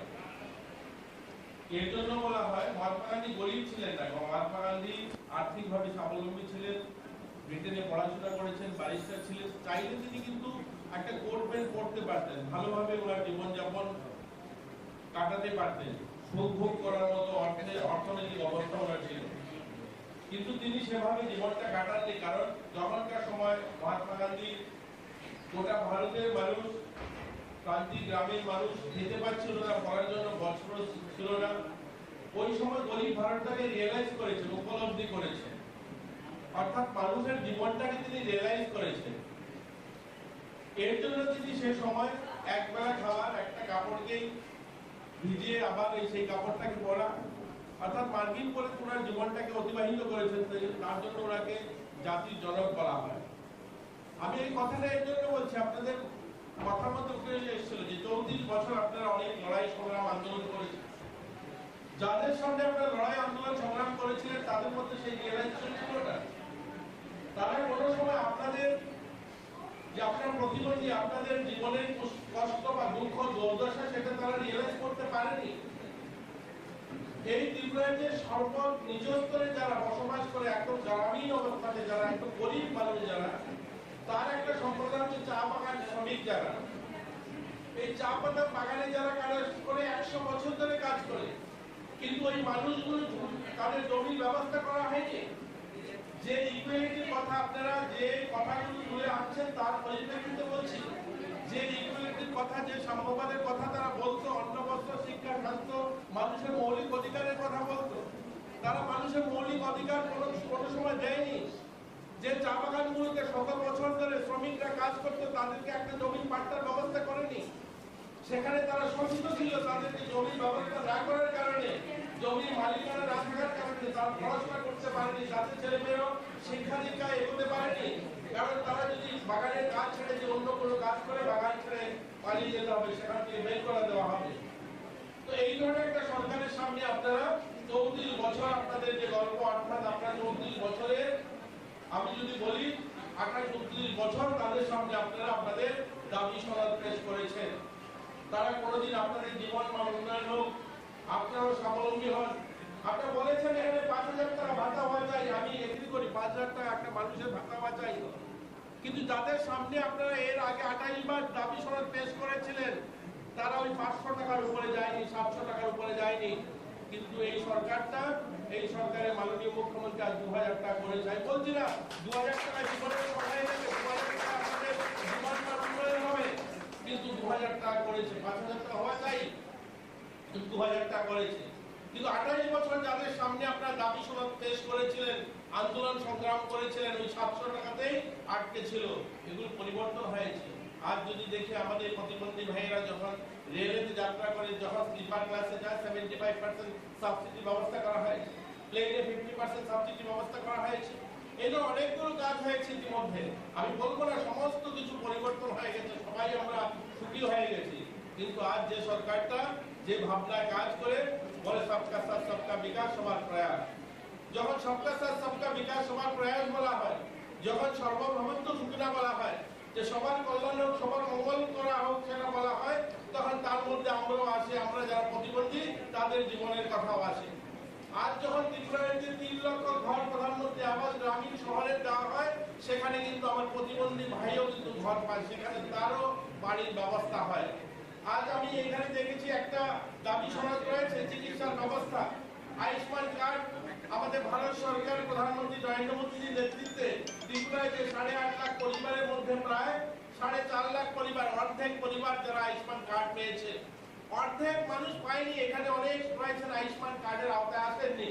মাননীয় মুখ্যমন্ত্রীকে কেউ ডেপুটেশন দেননি, কেউ গিয়ে আন্দোলন করেননি। এবারে বাজেটে 59 কোটি টাকা রেখেছে যে ত্রিপুরার 100% মানুষ সবাই এই হলে যারা আছেন ইনক্লুডিং আমি, আমরা সবাই স্বাস্থ্য বীমার আওতায় আসবো, মুখ্যমন্ত্রী জন আরোগ্য যোজনায় আসবো। কারণে আজকে চিকিৎসার জন্য ভাগ থাকতে হবে না, আর 5 লক্ষ টাকার চিকিৎসার ব্যবস্থা মুখ্যমন্ত্রী জন আরোগ্য যোজনায় দেওয়া হবে। আপনারা খেলাধুলার কথা এনেছেন, প্রতিবন্ধী ছেলেমেয়েরা খেলাধুলা করতে যায়, তাদেরকে আর্থিক সাহায্যের কথা। আমি এখানে আপনাদের সাংবাদিক বন্ধুরা রয়েছে তাদের সামনে দাঁড়িয়ে বলবো, প্রতিবন্ধী তো দূরের কথা, ত্রিপুরাতে এমন একটা সরকার ছিল যারা ভালো স্টুডেন্ট যারা প্র্যাকটিস করতে গিয়ে মেরুদণ্ড ভেঙে গিয়েছে, ধলেশ্বরের একটা ছেলে 1 টাকা সাহায্য করতে পারেনি আগে সরকার, কারণ কোনো ধরনের পলিসি ছিল না। আজ এই সরকার তাদের জন্য 8 কোটি টাকা রেখেছে এবার বাজেটে, যে সেই সমস্ত ছেলেমেয়েরাও যারা বাইরে এই খেলাধুলা যায় তাদেরকেও যেন বিমার আওতায় আনা হয়, কোনো কারণে কোনো দুর্ঘটনা যদি ঘটে যায় তাদেরকে সরকারের সাহায্য পাবে। এইটা অসম্ভব না, যেহেতু আমার খুব কম সময়, আমি বেরিয়ে যাবো, যেতে হবে আমার 29টি জেলায়, তার জন্য আপনাদের সঙ্গে থাকতে পারছি না। এর অনেকগুলো কথা রয়েছে, আপনারা যেগুলো দাবি করেছেন সত্যি প্রশংসনীয়, এগুলো আপনাদের হওয়া চাই। সরকারের যেহেতু আমরা আছি, আমরা চেষ্টা করবো, মাননীয় মুখ্যমন্ত্রীর সঙ্গে কথা বলবো যে এই সমস্ত সমস্যার সমাধান কি করে করা যায়। কিন্তু এই সরকারটা আমি বলবো যে সর্বভবন্তু সুখীরা, সবাই সুখী হোক, সবাই ভালো থাকুক, সবার কল্যাণ হোক, এই মন্ত্রে বিশ্বাস করে আমি একটা বাইরে যাবো, একটু ঘুরতে যাই। সন্ধ্যার পরে বাড়ির থেকে বেরোবেন, যখন বেরোচ্ছেন তো তিনি দিয়ে বলছিলেন বন্ধু এটা হাতে রেখে দাও। সে অবাক হয়ে বললো, আরে আমার জন্য আমি তো চোখে এমনিই দেখতে পাই না, আমার জন্য অন্ধকারটা কি আর আলোটাই কি, তো আমাকে কেন এটা দিয়েছো? আমার তো যে লোকটা সামনের দিকে অন্ধকারে আসবে সে হয়তো ধাক্কা খাবে তোমার শরীরে, তার জন্য এটা হাতে থাকলে সে ধাক্কা খাবে না, তার জন্য।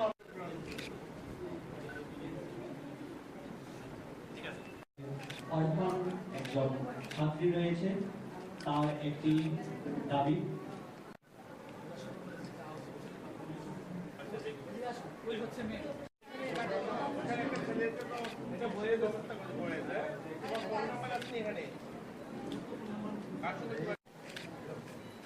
দাদা স্যার একটু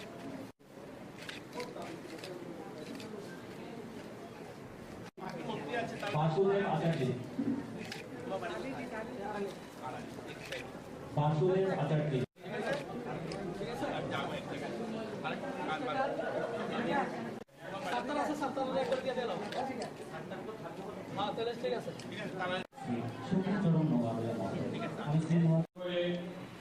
আমাদের বিভিন্ন রাজ্য সরকারি স্কিমগুলিতে, বিশেষ করে এই আমাদের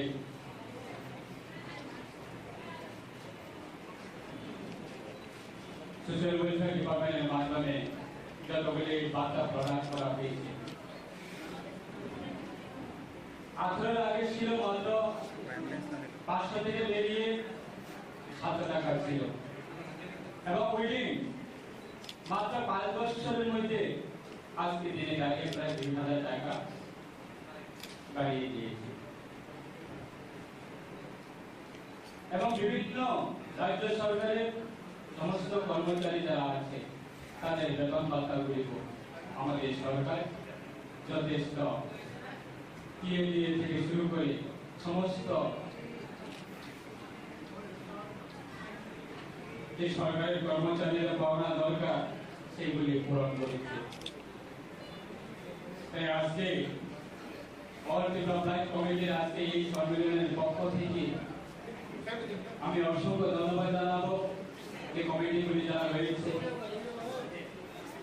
এবং আজকে এই সম্মেলনের মাধ্যমে আমার অনুরোধ থাকুক, এবং বিগত দিনে আমরা দেখি যে নিজের মৌলিক অধিকারগুলি পাওয়ার জন্য এবং বিভিন্ন সময়ে বিভিন্ন দলকে খুশি করার জন্য এবং বিভিন্ন দলগুলি রাজনীতি উদ্বেগ তৈরি করার জন্য আমাদের রাজ্যে বিভিন্ন সম্প্রদায়ের মানুষকে সঙ্গে নিয়ে এবং বিভিন্ন মহলকে সঙ্গে নিয়ে নিজের রাজনীতি ভোট ব্যাংক তৈরি করে রাজনীতি করছে। আজকে আমাদের সরকার দ্বিতীয়বার সরকার গঠনের উপরে আমাদের রাজ্যের মাননীয় জনগণের মুখ্যমন্ত্রী প্রফেসর ডক্টর মানিক সাহা মহোদয় আজকে সমস্ত এই রাজ্যে আমাদের গরিব শ্রেণী থেকে শুরু করে প্রায় 27 লক্ষ আমাদের রাজ্যবাসী আছে, সবার জন্য চিন্তা ভাবনা করে আজকে কাজ করছে। এবং এই দ্বিতীয়বার সরকার গঠনের উপরে আমরা একটা আমাদের বড় অ্যাচিভমেন্ট যে আমরা কোনো আন্দোলন ছাড়াই কোনো দাবি ছাড়াই আমাদের রাজ্যে আমরা দেখি যে পয়সাওয়ালারা, চাকরিওয়ালারা এবং বিজনেসওয়ালারা তারা কেন শুধু বিল্ডিং করে থাকবে, দালান করে থাকবে?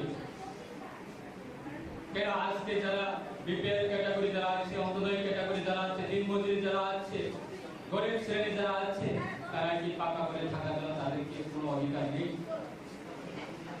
সেটা আজকে চিন্তা করে আমাদের দ্বিতীয়বার সরকার গঠনের পরে প্রায় 1,30,000 সংখ্যা সাধারণ গরিবের জন্য কেন্দ্র সরকারের মাননীয় প্রধানমন্ত্রী নরেন্দ্র ভাই মোদীর নেতৃত্বে আজকে আমাদের রাজ্যের মানুষের জন্য, রাজ্যের গরিব শ্রেণীর জন্য এবং বিপিএল অন্তোদয় ক্যাটাগরির জন্য তাদেরকে পাকা ঘর নির্মাণের জন্য প্রত্যেকটা বেনিফিশিয়ারি অ্যাকাউন্টে টাকা দিয়ে দিয়েছে।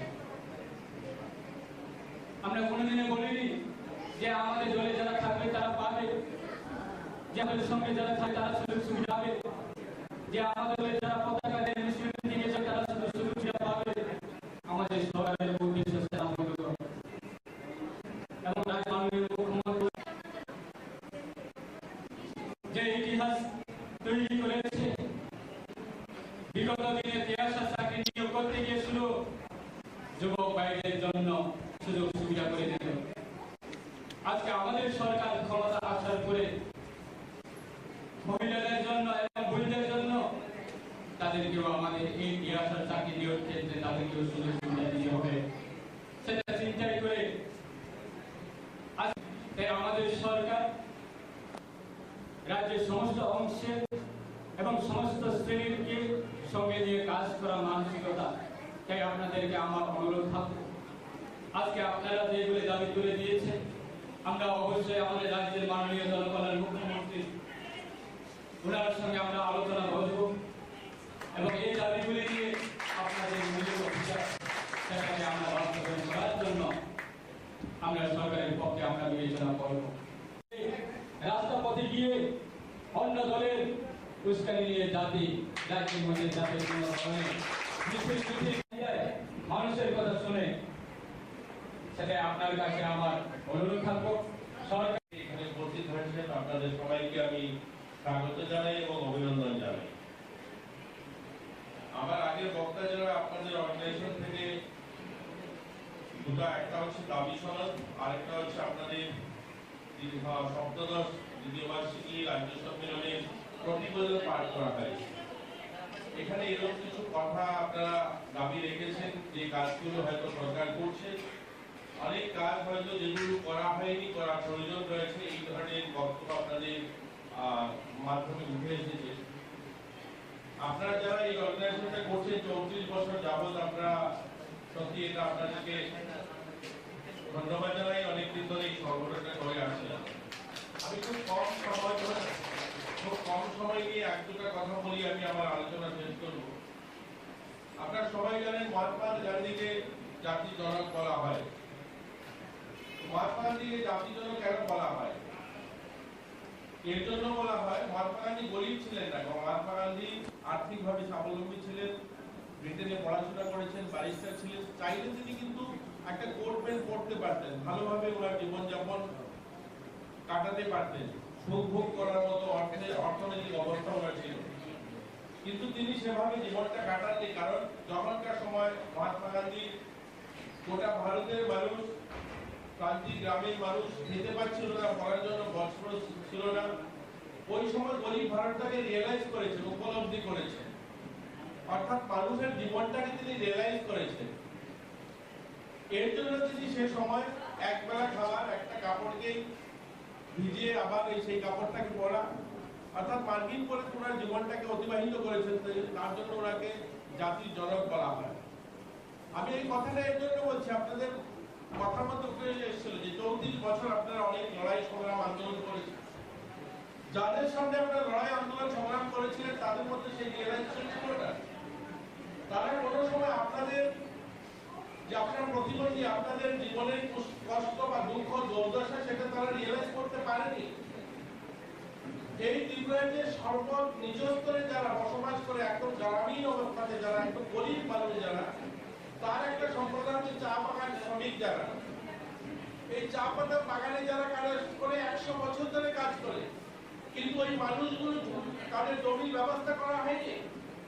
যে ইকুয়ালিটির কথা আপনারা যে কথাগুলো তুলে আনছেন তার পরিপ্রেক্ষিতে বলছি, যে ইকুয়ালিটির কথা, যে সাম্যবাদের কথা তারা বলতো, অন্ন বস্ত্র শিক্ষা স্বাস্থ্য মানুষের মৌলিক অধিকারের কথা বলতো, তারা মানুষের মৌলিক অধিকার কোনো সময় দেয়নি।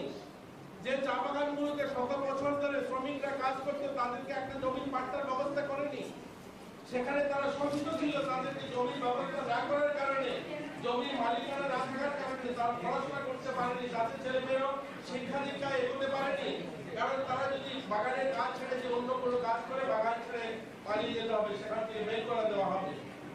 তো এই ধরনের একটা সরকারের সামনে আপনারা 34 বছর আপনাদের যে গল্প, অর্থাৎ আপনার 34 বছরের, আমি যদি বলি 28-29 বছর তাদের সামনে আপনারা আপনাদের দাবি সনদ পেশ করেছেন।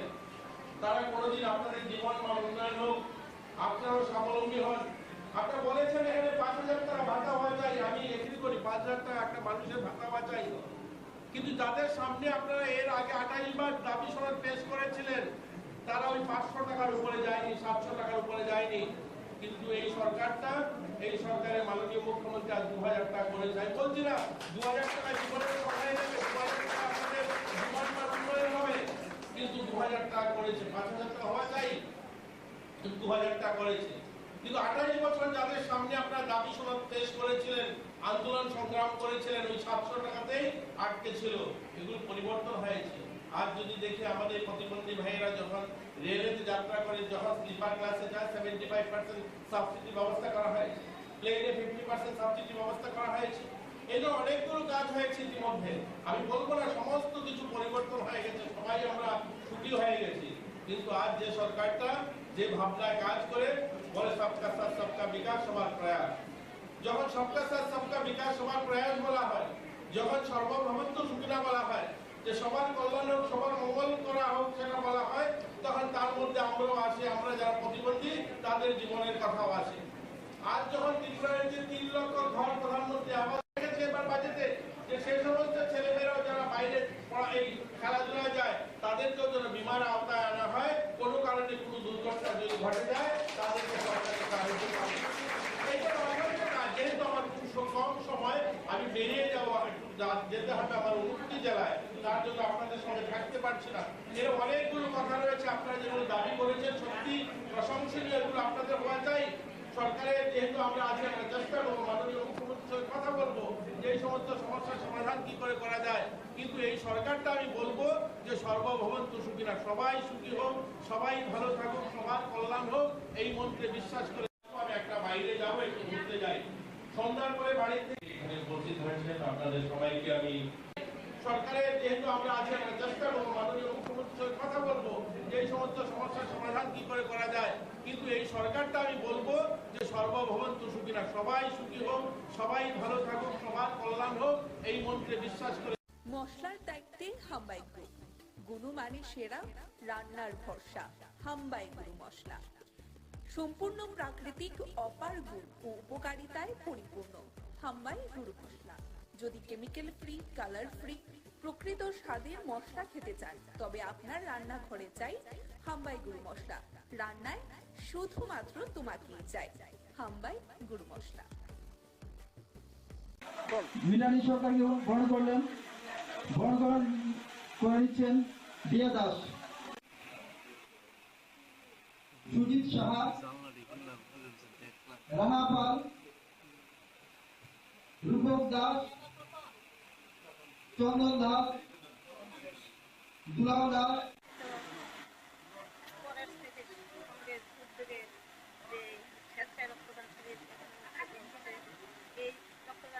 আমি কথাই বলবো যে সামাজিক যত কাজ আছে তার মধ্যে অন্যতম কাজ হলো রক্তদান। কারণ রক্তদানের মাধ্যমে অনেক সময় মুমূর্ষু রোগীরা বেঁচে যায়, অনেক সময় কি রক্তের প্রয়োজন হয়। আর বিগত দিনে আমরা দেখেছি যে রক্তের জন্য আমরা হন্যে হয়ে ঘুরতাম, 1 বোতল রক্ত যাতে পাওয়া যায়, কিন্তু তখন খুবই অসুবিধা হতো। আজকে আমাদের সরকার আসার পর কোভিডের পর থেকে এখন অবধি যে রক্তের প্রতিটি ক্লাব সংঘ এগুলি থেকে আমরা রক্ত পাচ্ছি। আমি এই কয়েকদিনেই আমি কয়েকটি প্রোগ্রাম করেছি, মুখ্যমন্ত্রীর সঙ্গে করেছি, 39 নং ওয়ার্ডের কর্পোরেটর সঙ্গে করেছি, বাপির সঙ্গে করেছি, আমাদের যে বাজারঘাটের আমার জেলার ওখানে আমরা করেছি। তাই রক্তপ্রদান এখন আর অভাব নেই। যারা রক্তদান করছে সেটা তাদের জন্য আমি আজকে জেলা করছে তাদের প্রতি অসংখ্য আমার ব্যক্তিগত তরফ থেকে ধন্যবাদ। আর যাদের উদ্যোগে এটা হচ্ছে তাদের জন্য আমি ধন্যবাদ জানাচ্ছি।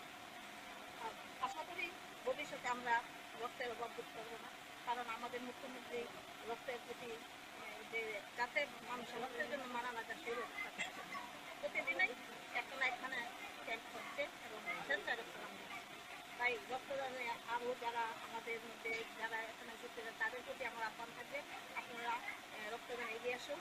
আর যারা রক্ত দিতে চায় কিন্তু এদের অনেক সময় জটিল রোগ থাকে, তার জন্য রক্ত নেয় না, পরীক্ষার মাধ্যমেই রক্ত দেওয়া হয়। তাই আমি সবাইকে আহ্বান যাচ্ছি এবং এই প্রতি কথা বলে সবাই আজকে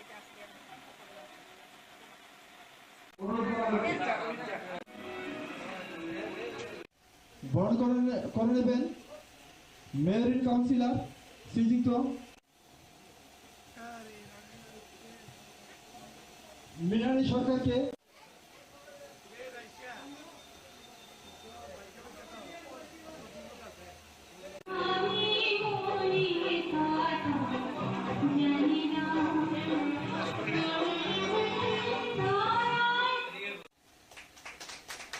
সবাই হাত মেলে দিয়ে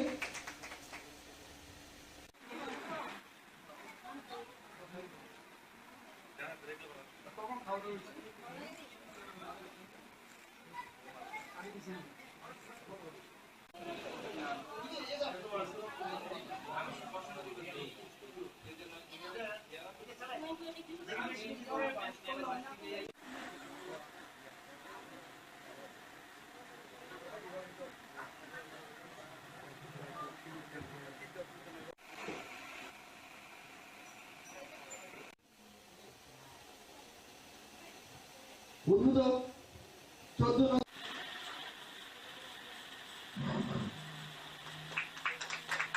সবাই হাত মেলে দিয়ে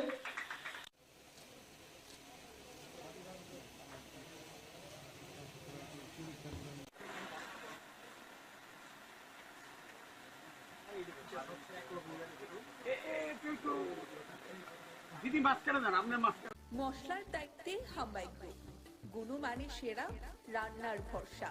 হাম্বাই গুরু মশলা সম্পূর্ণ প্রাকৃতিক, অপার গুণ ও উপকারিতায় পরিপূর্ণ। হাম্বাই গুরু মশলা। যদি কেমিক্যাল ফ্রি, কালার ফ্রি, প্রকৃত স্বাদের মশলা খেতে চান তবে আপনার রান্নাঘরে চাই হাম্বাই গুরু মশলা। রান্নায় শুধুমাত্র তোমাকেই চাই হাম্বাই গুরু মশলা।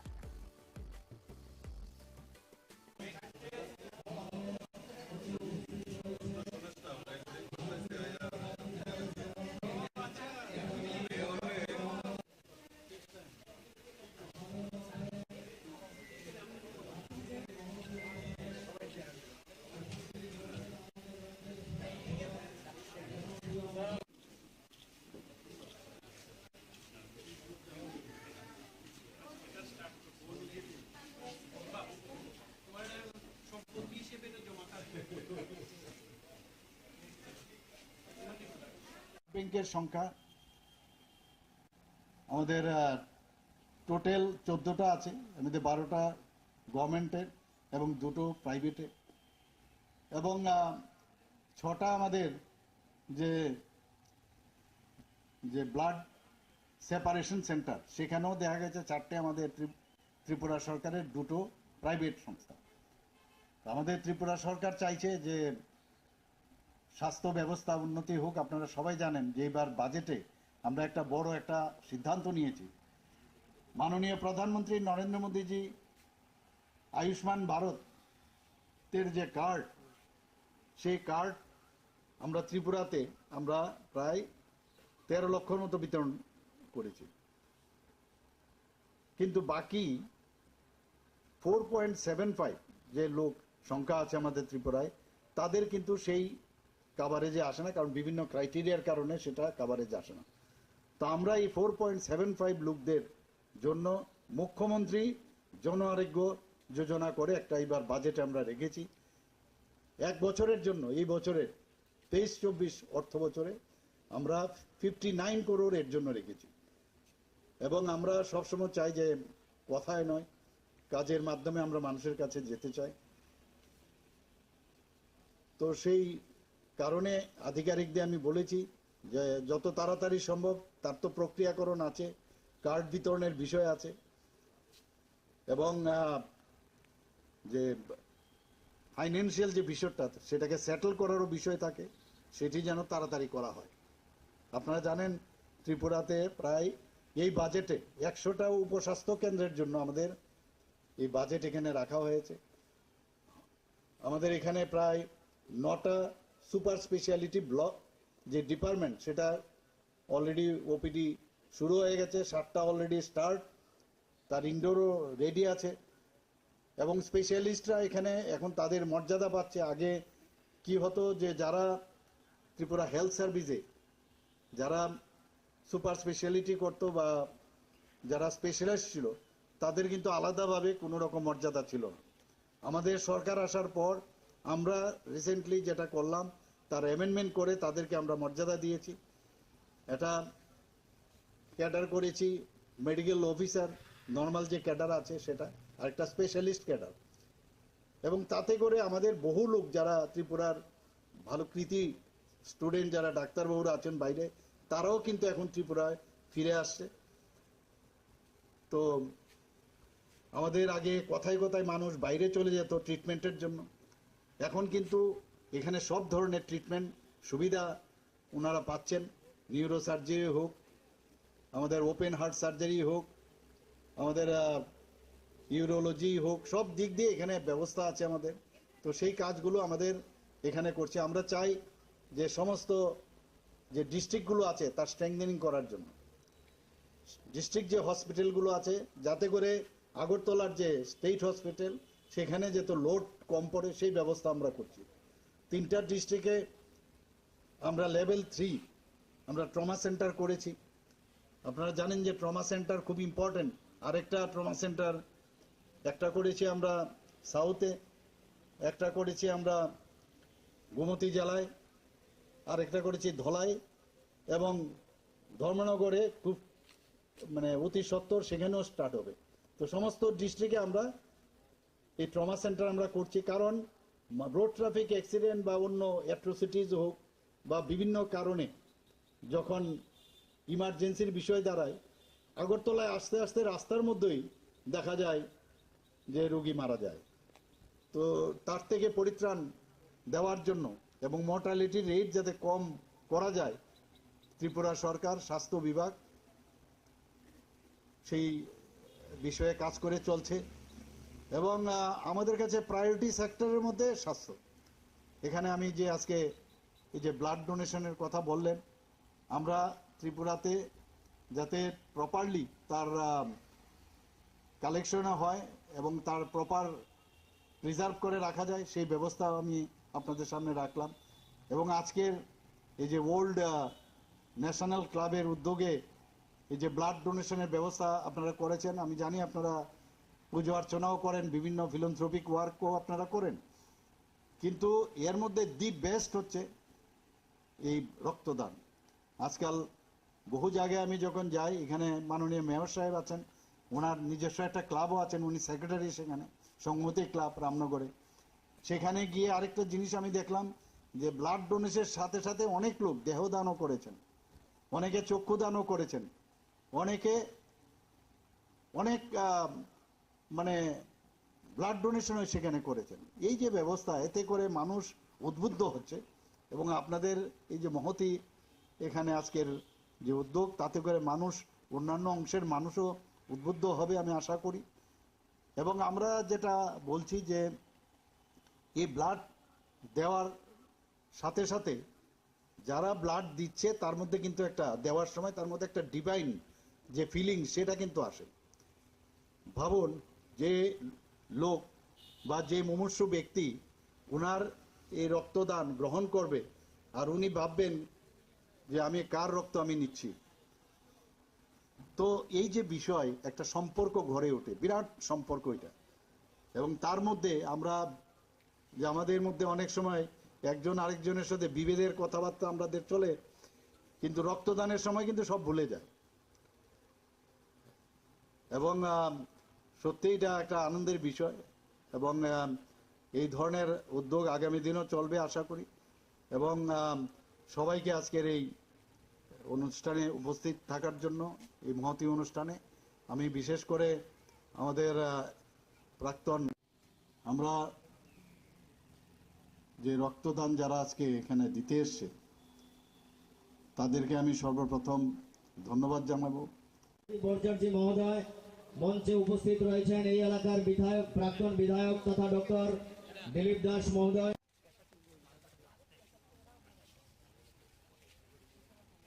মঞ্চে উপস্থিত আমাদের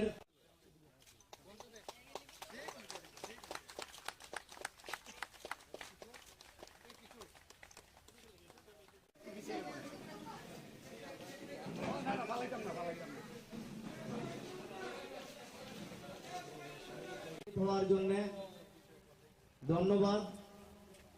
এখন অতিথিদের আসন গ্রহণ করার জন্য অনুরোধ করছি।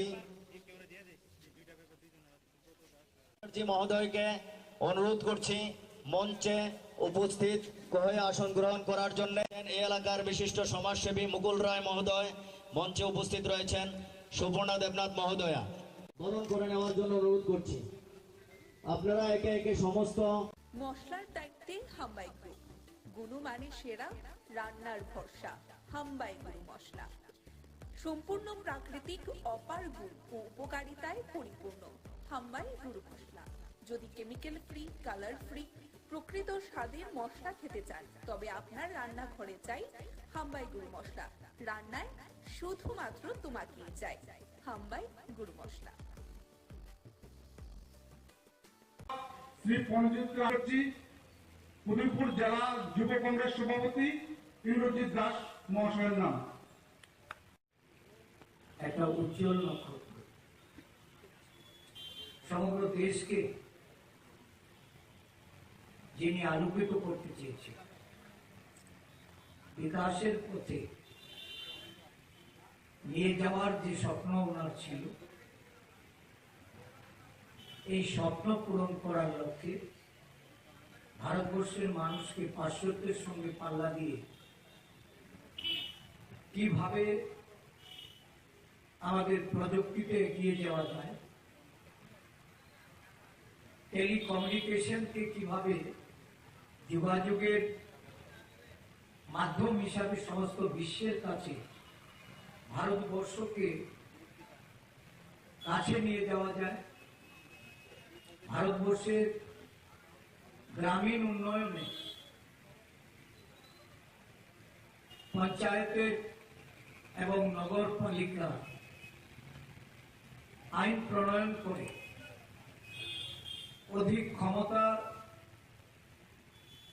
গ্রামীণ প্রতিনিধিদের হাতে তুলে দেওয়া যায়, ভারতবর্ষের যুব সম্প্রদায়কে কিভাবে তাদের অধিকার প্রতিষ্ঠা করার লক্ষ্যে তাদের ভোটাধিকার প্রয়োগের বয়স কমিয়ে এনে পার্লামেন্টে আইন পাশ করে 18 বছর ঊর্ধ্ব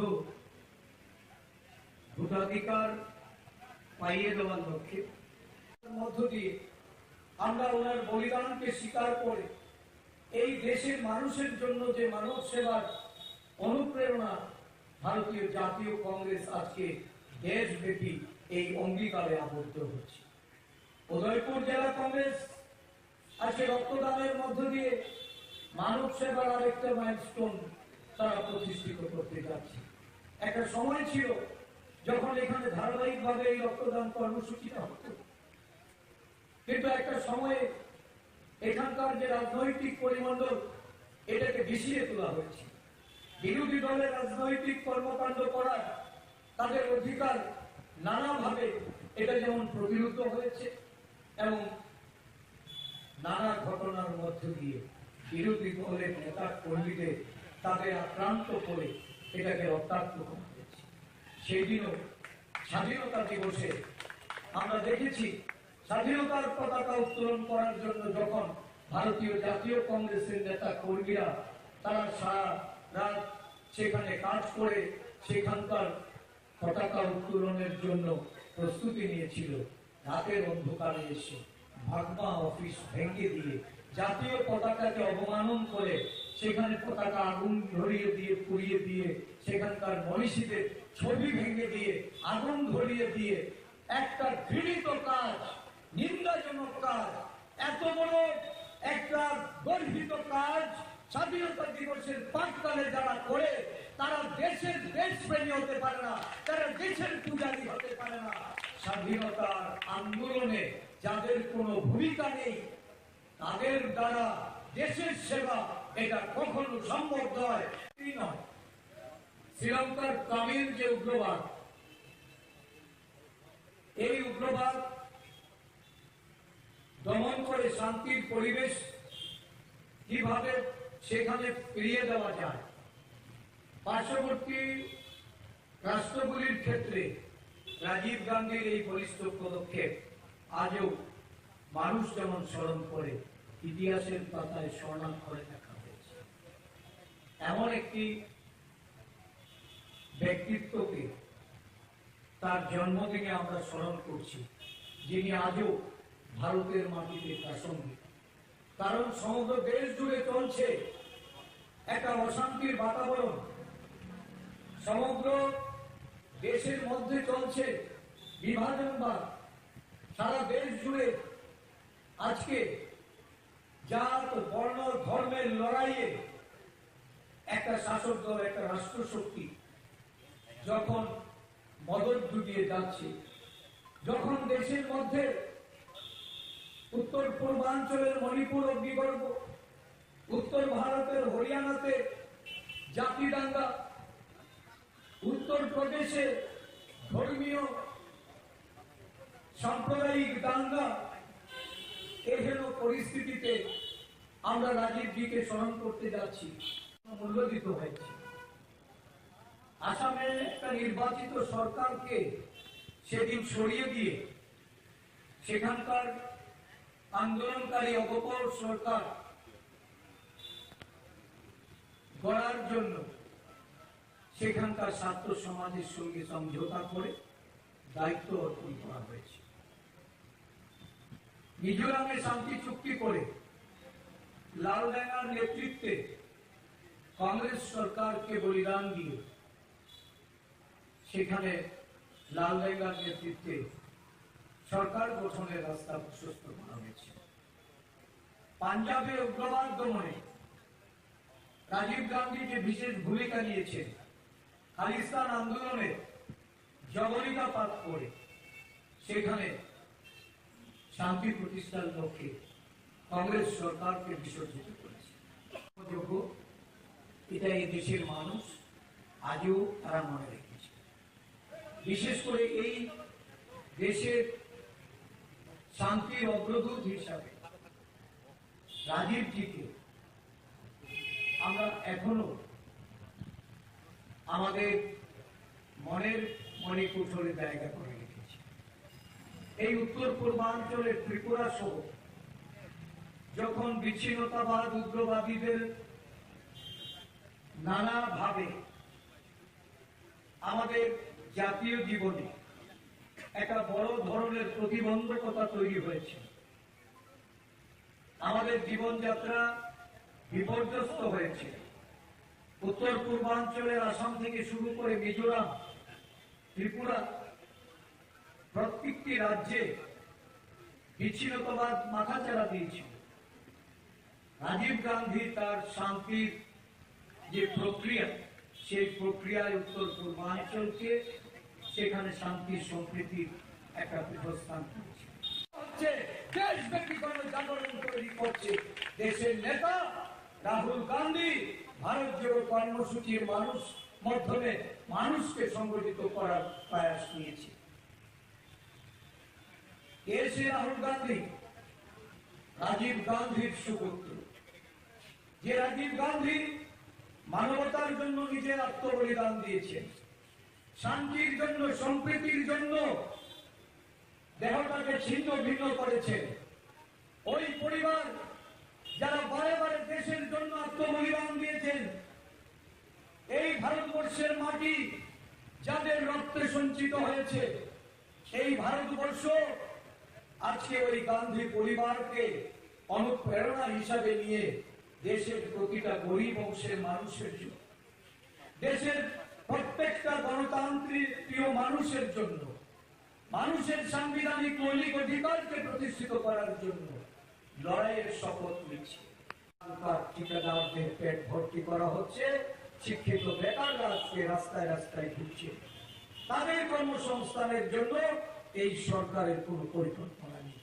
রাজ্য জুড়ে একটা হাহাকার, দুর্নীতি পাহাড় প্রমাণ, অডিট হচ্ছে না। সারা দেশের সরকার যেখানে ট্যাগের রিপোর্টে আজকে প্রমাণিত যে লক্ষ লক্ষ কোটি টাকার দুর্নীতিতে নিমজ্জিত হয়ে একটা দেশের সরকার আজকে দেশের মানুষের কাছে উত্তর দেয়। আজকে এখানে আমাদের বিধায়ক সুদীপ বাবু আসার কথা ছিল, দীপা বাবুদের আসার কথা ছিল। কংগ্রেস ভবন আমাদের প্রধান কার্যালয়ে ট্যাগ রিপোর্টের উপর একটা চর্চা হচ্ছে। বিভিন্ন বিশেষজ্ঞদের নিয়ে আমরা এই রিপোর্ট পুঙ্খানুপুঙ্খানুভাবে বিচার করছি এবং এই রিপোর্টকে সামনে রেখে খুব শীঘ্রই আমরা আন্দোলনে নামছি। সারা রাজ্য জুড়ে আমাদের প্রদেশ কংগ্রেস দেশের সরকারের এই দুর্নীতির মুখোশ খুলে দিতে চায়। জনজাতি মানুষ আজকে তাদের সমস্ত তাদের কর্মসংস্থান থেকে শুরু তাদের আবাসীয় দুর্নীতি, তাদের কর্মসংস্থানের দুর্নীতি, রেগার দুর্নীতি, দূরের দুর্নীতি, গ্রাম উন্নয়নের দুর্নীতি, শিক্ষা দপ্তরের দুর্নীতি, স্বাস্থ্য দপ্তরের দুর্নীতি, এই সরকার দুর্নীতিতে আদমস্ত হয়ে যাচ্ছে।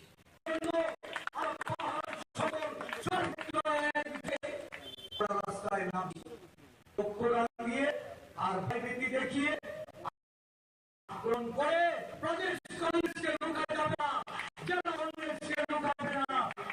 কংগ্রেসকে শুরু করে প্রত্যেকটা জায়গায় আমরা সংগঠিত ভাবে ঐক্যবদ্ধভাবে লড়াইয়ের জন্য প্রস্তুতি নিচ্ছি। এই লড়াইয়ে সাধারণ মানুষকে এগিয়ে আসার জন্য আজকে এই সভা থেকে আমরা আহ্বান রাখছি। আমি বিশ্বাস করি কংগ্রেসের যুবশক্তি ভরা এই যুবশক্তি তারা আজকে জীবিত উদ্বেলিত, তারা সংগঠিত হচ্ছে।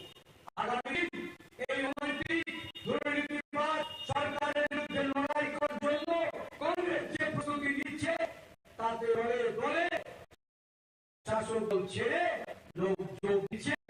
আগামী দিন কংগ্রেস শক্তিশালী কংগ্রেস গড়ার লক্ষ্যে আমরা আমাদের সমস্ত নেতৃবৃন্দ নিয়ে আমরা মাঠে অবতীর্ণ হয়েছি। যারা কংগ্রেস শক্তিশালী করে হবে, সব কংগ্রেসগুলি শক্তিশালী করে হবে এবং আমি লড়াইয়ের জন্য সর্বস্তরে কর্মীবৃন্দ, আমাদের মহিলা নেত্রীরা, আমাদের এই অঞ্চলের যুব কংগ্রেসের কর্মীদের, আমাদের এনএসসিআই ছাত্র বন্ধুদের সকলের দ্বারা আমি আহ্বান রেখে আগামী বিধানসভা বিজেপি পার্টি তথা জেলা কংগ্রেসের সাধারণ সম্পাদক শ্রী পঞ্জিত পুরীপুর জেলা যুব কংগ্রেস সভাপতি দাস মহাশয়ের নাম। এখন আমাদের এই প্রয়াত প্রধানমন্ত্রী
মশলার ত্যাগে হাম্বাই গ্রুপ, গুণমানের সেরা, রান্নার ভরসা হাম্বাই মশলা।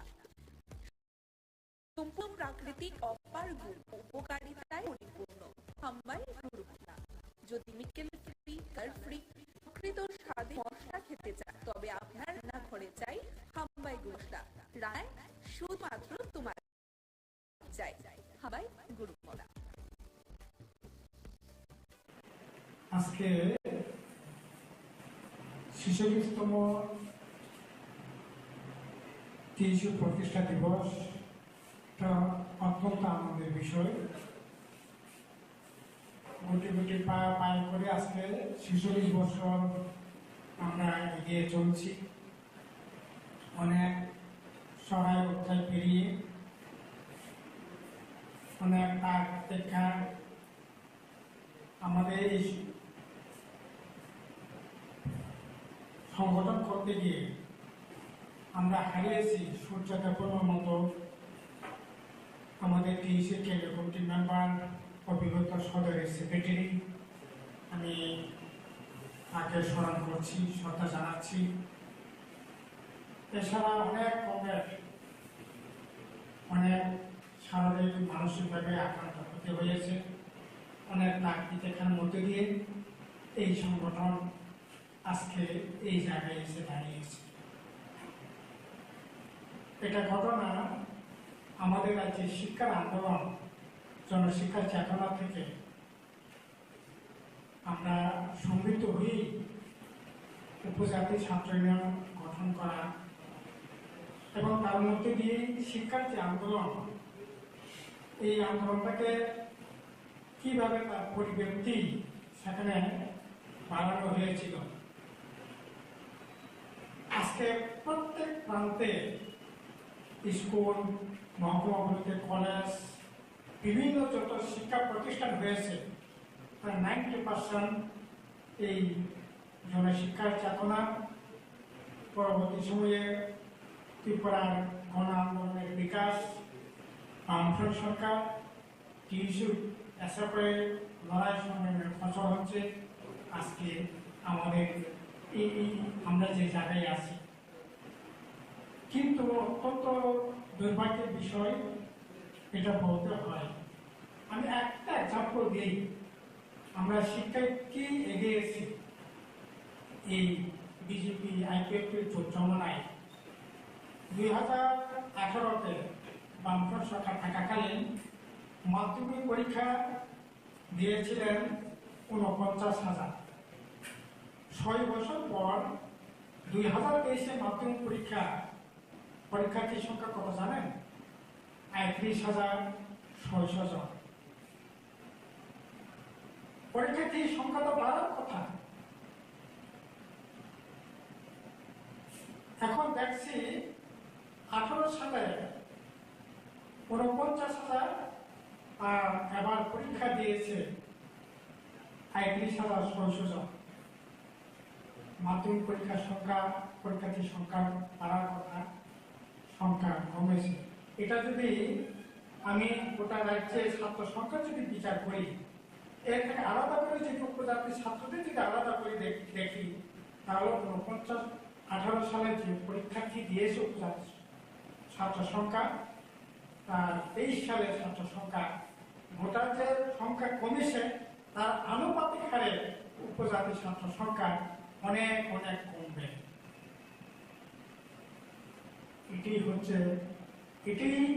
এই হিসাবটি আমাদের কাছে যদি মিলিয়ে দেখি শিক্ষার কি হার আজকে চলছে। আমরা গত কিছুদিন আগে কোনোদিনই পূর্ণাঙ্গ বিকাশ ঘটানো যায় না, যেখানে খাবার জোগায় না। আমরা আগতলায় বসে সব ঘটনা, সব বিষয় পরখ করতে পারি না। আমরা গিয়েছিলাম, আমি আজকে থেকে 23 তারিখ যাবো ওই গ্রামে। লুমতে বলে একটা গ্রাম আছে খেদাসরায়, কি জানেন? ওরা বলেছে আমাদের ওই গ্রামে অভিভাবকরা এখন দুবেলা বেশি ভাত খাওয়া ছেড়ে দিয়েছে। আমি বললাম ছেলেদের কি অবস্থা? যারা লেখাপড়া করছে ওরা তো সকালে খেয়ে যাবে, স্কুল ছুটি হলে আবার ফিরে এসে খাবে, রাত্রে খাবে। কারণ না এরকম হওয়া কি করে খাওয়াবো? আমরা সকালে 8টায় খেয়ে কাজে বেরিয়ে যাই, বাচ্চারাও স্কুল টাইমে ওরা খেয়ে বেরিয়ে যায়। তারপরে আবার যখন সন্ধ্যা যখন হয় তখন 6টা-7টার মধ্যে আমরা খেয়ে নিই। এর থাকে আর কোনো খাওয়ার ব্যবস্থা থাকে না। তো ছাত্ররা হয়তো মিড ডে মিল কিছু খাবার পায়, কিন্তু প্রাইমারি স্কুল, সিনিয়র স্কুলগুলোতে মিড ডে মিলও ঠিক মতো চলছে না, স্কুলেই চলছে না ঠিক মতো। মিড ডে মিল চলবে কি করে? এরকম ভয়ঙ্কর অবস্থা গ্রাম ত্রিপুরায় আজকে করুণ অবস্থা। খাবারের জোগাড়, দোকান দেওয়া, পোশাক আশাক এগুলোতে দাবি দিই। এখন এই জায়গার মধ্যে যদি এই অবস্থা চলতে থাকে তাহলে এই যে এবার ৩৫,৬০০ মাধ্যমিক পরীক্ষা দিয়েছে, এই সংখ্যাটা আরো কম। এর সাথে যুক্ত হয়েছে এখন অভাবে চলছে যে বাচ্চাদের ভবিষ্যৎ, যুবদের ভবিষ্যৎ, সেখানে ভয়ঙ্কর একটা বিপদের দিকে ঠেলে দেওয়া হচ্ছে। সেই বিভিন্ন ধরনের নেশা, এটাও ছাত্র সমাজ, যুব সমাজকে সেখানে ক্ষতবিক্ষত করছে, আক্রান্ত হচ্ছে। এখন এটা মেন করিডোর হচ্ছে এই যে মিজোরাম, আসাম, এই সমস্ত বর্ডার এলাকা, আর দামসাল থাকার সব হচ্ছে এই মিজোরাম বর্ডার এলাকাতে। কাজে ওই এলাকাগুলিতে এখন লেখাপড়ার যে পরিবেশ, এটা এখানে বসে এটা পাওয়ার কোনো সুযোগ। আমি সরসাকে দেখেছি কি ভয়ঙ্কর অবস্থা মানে শিক্ষা বা সামাজিক অবস্থা চলছে। কাজে এখন সমস্ত দিক থেকেই শিক্ষা, স্বাস্থ্য, সমস্ত দিক থেকেই আক্রমণ মুখে এসে দাঁড়িয়েছে। এর থেকে পরিত্রাণ পেতে গেলে পরে আমাদের দুর্বার ছাত্র আন্দোলন চাই, দুর্বার আন্দোলন চাই, দুর্বার যুব আন্দোলন চাই। যদি বিশেষ করে আমি অত্যন্ত ডাক্তারও বলেছি, সুজিতকেও বলেছি গত কিছুদিন আগে, এখানে বিশেষ করে এসএফআই টিইসি আপনারা প্রতিদিন এই এলাকার ছাত্র সমাজের সমস্যা নিয়ে যেভাবে আন্দোলন করছেন, কথা বলছেন, ছাত্র সমাজের বিপদে আপদে পাশে দাঁড়িয়েছেন, এটা বিগত দিনে আমি খুবই কমই দেখতে পেয়েছি। ইভেন আমাদের সরকার থাকাকালীনও, পরিবেশ পরিস্থিতি থাকাকালীনও এইরকমটা একেবারে প্রত্যেকটা ঘটনা আপনারা যেভাবে রিয়াক্ট করেন, সত্যি আমার খুব ভালো লাগে। আমি আপনাদের যে আন্দোলন, এটা অত্যন্ত সাধুবাদ জানাই, এটা খুব ভালো। কমরেড যেহেতু এটা বাংলা কপায়তো যত তাদের পুঁজিদারি সুবিধারে পাবে বাংলা হয়তো কিছু ছাড়া। আমাদের টিএসইউ ছাত্র সংগঠন 1978 সালে কয়েক কাউন্টনে 19 এবং 20 আগস্ট 2 দিন ব্যাপী সম্মেলনের মধ্য দিয়ে আমাদের এই সংগঠনের যাত্রা পথ শুরু। আমরা ভেবেছি আগামীকাল ত্রিপুরা রাজ্যের প্রত্যেকটা জায়গায়, প্রত্যেকটা বিভাগ মহকুমায় নানান অনুষ্ঠানের মধ্য দিয়ে আমাদের সংগঠনের প্রতিষ্ঠা দিবস আমরা পালন করেছি। এরকম একটা কঠিন সময়ে দাঁড়িয়ে আমরা সিদ্ধান্ত নিয়েছি সদর সেন্টারে যারা রয়েছেন তাদেরকে নিয়ে আমরা একটা ছোট্ট একটা আলোচনা যদি সভা না করি সেন্টারে, তাহলে এই প্রতিষ্ঠা দিবসের যে পরিপূর্ণতা সেটা সম্পূর্ণ হবে না। যার উদ্দেশ্যে বা লক্ষ্যে আজকে আমরা সংখ্যায় কম হতে পারি, কিন্তু মনোবল দিক থেকে এবং উদ্দেশ্যের দিক থেকে আমরা অনেক শক্ত এবং অনেক দূরদর্শী। এটাই আমি আশা ভরসা রেখে আজকের এই আলোচনা শুরু করতে যাচ্ছি। প্রথমে আমরা জানি ত্রিপুরা রাজ্যের এবং দেশের কি অবস্থা। সমগ্র শিক্ষা ব্যবস্থাকে নিয়ে যে স্লোগানকে আমরা সামনে নিয়ে আমাদের এই প্রতিষ্ঠা দিবস পালন করছি, যে স্লোগান হলো আমাদের সংবিধান বাঁচাও, শিক্ষা বাঁচাও এবং দেশ বাঁচাও। ত্রিপুরা রাজ্য এবং দেশ বর্তমানে শিক্ষা যে ডাবল ইঞ্জিনের সরকার, শিক্ষার যে বেসরকারীকরণের হাতিয়ার তারা হাতে নিয়েছেন। বিশেষ করে জাতীয় শিক্ষানীতি বলুন, বিদ্যাজ্যোতি প্রকল্পেই বলুন, অথবা অন্য যে কোনো প্রকল্পই বলুন, যেটা আমাদের পুরো ভারতবর্ষের সাথে রাজ্যের শিক্ষার ক্ষেত্রেও অত্যন্ত ছাত্রছাত্রী ছাত্র সমাজের কাছে দুর্ভাগ্যের বিষয় এবং বিপজ্জনক ভবিষ্যতের জন্য হয়ে দাঁড়িয়েছে। এই লড়াইয়ের পাশাপাশি আমরা যারা টিএসইউ করি, শুধুমাত্র আমরা ছাত্রছাত্রীদের শিক্ষার অধিকার নিয়ে আমরা লড়াই সংগ্রাম করি না, এই ছাত্র সংগঠনের শিক্ষা অধিকারের লড়াইয়ের বাইরেও একটা বাহ্যিক অধিকার এবং যেটা বাহ্যিক কর্তব্য বলা যায়, সেটা হলো আমাদের ত্রিপুরাতে বা ট্রাইবাল শিডিউল অংশের লোকের তার ভাষার বিকাশ, তার সংস্কৃতির বিকাশ, তার পরিকাঠামোর ওভারঅল বিকাশের ক্ষেত্রে উন্নতি করার জন্য অনবরত আমরা টিএসইউ লড়াই করে যাচ্ছি। আজকে 1978 সাল থেকে শুরু করে আজকে 2023 আমাদের সংগঠনের 46তম প্রতিষ্ঠা দিবস।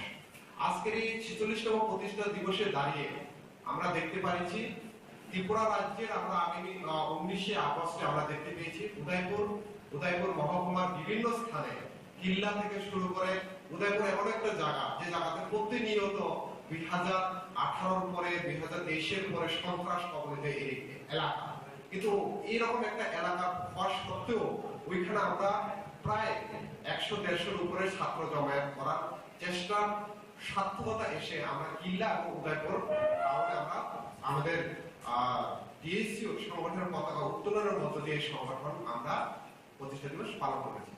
আরেকটা সবচেয়ে গুরুত্বপূর্ণ জায়গা সদর আগরতলার লাগু জায়গা, যেটা জিরানিয়া মহকুমা। আমরা জানি জিরানিয়া মহকুমার অনেক ঐতিহ্য রয়েছে, বিশেষ করে গণ আন্দোলনের ক্ষেত্রে আমাদের ট্রাইবাল অংশের যারা রয়েছেন তাদের গণ আন্দোলনের ভূমিকার ক্ষেত্রে জিরানিয়া সাব ডিভিশন অনেক সেখানে ভূমিকা রাখে। তো এই ক্ষেত্রে আমরা দেখেছি গতকালকে জিরানিয়ার মতন একটা জায়গা, বিশেষ করে ফুমলুকের মতন একটা জায়গাতে আমাদের টিএসইউর পতাকা উত্তোলন করা, সেটাও আমাদের কাছে একটা অ্যাচিভমেন্ট বলতে পারি। কারণ কেন অ্যাচিভমেন্ট বলা যায়, কারণ এরকম একটা কঠিন পরিস্থিতি, যে পরিস্থিতিতে একদিকে সমতলে বিজেপির প্রতিনিয়ত আক্রমণ, অন্যদিকে পাহাড়ে ত্রিপুরা মতো প্রতিনিয়ত আক্রমণ, এবং পাশাপাশি রাজনীতিক আক্রমণের পাশাপাশি অর্থনৈতিকের যে দুর্বলতা, ইনকামের সোর্স নেই, পড়াশোনার ক্ষেত্রে বেসরকারীকরণ, বিদ্যাজ্যোতি প্রকল্পের নামে 1000 টাকা করে প্রত্যেক বছরে দেওয়া, তারপরে প্রাইভেট স্কুলে ভর্তি হতে এবং সরকারি স্কুলে ভর্তি হতে গেলে প্রাইভেট স্কুলের ঢাঁচাতে ভর্তি হওয়া, সমস্ত কিছুর সংগ্রাম করেও আজকের এই কঠিন পরিস্থিতিতে দাঁড়িয়ে যে সময়ে বিশেষ করে আমাদের ত্রিপুরা ইয়াং জেনারেশন যারা কলেজ পড়ুয়া, স্কুল পড়ুয়া, যারা আজকে বিভ্রান্তির শিকার, এরকম একটা কঠিন পরিস্থিতিতে দাঁড়িয়ে খুমলুঙের মতন একটা জায়গাতে টিএসইউর পতাকা উত্তোলন করতে পেরেছি, সেটা আমাদের কাছে এই পরিস্থিতিতে সফলতাও আমরা বলতে, এই জন্য আমি বলছি যে এটা আমাদের জন্য একটা গর্ব বা সফলতার বিষয়। কারণ সঠিক বাস্তব খবরে পড়ে কৃষক সভা 18 এবং 19 দুটি দিনই আমাদের রাজ্যে এই গণ আন্দোলনের ক্ষেত্রে একটা ঐতিহাসিক। এখন নতুন করে একটা এটাকে ঐতিহাসিক হিসাবে দেওয়ার চেষ্টা হচ্ছে। আমি ফেসবুকে দেখছিলাম, সুজিতা আমাকে সেন্ড করে পাঠিয়েছে, যে বলছে যে গতকাল মহারাজ বিবেকানন্দ মানিকের জন্মদিন বিজেপি ওরা পালন করছে, ত্রিপুরা মঠা পালন করছে, আইপিএলপি পালন করছে, আপনারা সিপিএম আপনারা টিএসইউ কেন বিবেকানন্দ মানিকের জন্মদিন পালন করছেন, এত অন্যায় করছেন। এইরকম ভাবে ফেসবুকে অনেক বিবাদ দেখলাম, শুনলাম। আসলে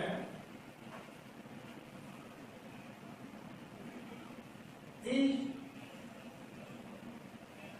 বিবেকানন্দ মানিক্য জন্মদিন যারা পালন করলে এটা আমাদের বলা কিছু নেই। আমাদের কাদের জন্মদিন আমরা পালন করব, কাদের মৃত্যুদিন আমরা পালন করব, এটা আমাদেরটা আমরা ঠিক করব, ওদেরটা ওরা ঠিক করবে। কারণ এটা প্রশ্নটা দুই দিক থেকে কিন্তু অত্যন্ত গুরুত্বপূর্ণ। সাদামাটা ভাবে যদি দেখি সে একরকম, আর এটা যদি বিশ্লেষণ করে যদি আমি দেখি এটা আরেক রকম হবে। আমাদের যে লড়াইটা, আমাদের লড়াইটা স্বাধীনতা, গণতন্ত্র, সমাজ। স্বাধীনতাটা কি? অর্থনীতি স্বাধীনতা। গণতন্ত্রটা কি? ৮০ ভাগ মানুষের যে কণ্ঠস্বর, তো এটা কি করে এটা হবে? আরো খানা খানাটা মনে কর, আবার খানা ঢাকায় नों पुंजिबाद, सामन्तबाद, दृष्टिभंगी নিয়ে যদি আপনি এই লড়াইটা করতে পারেন,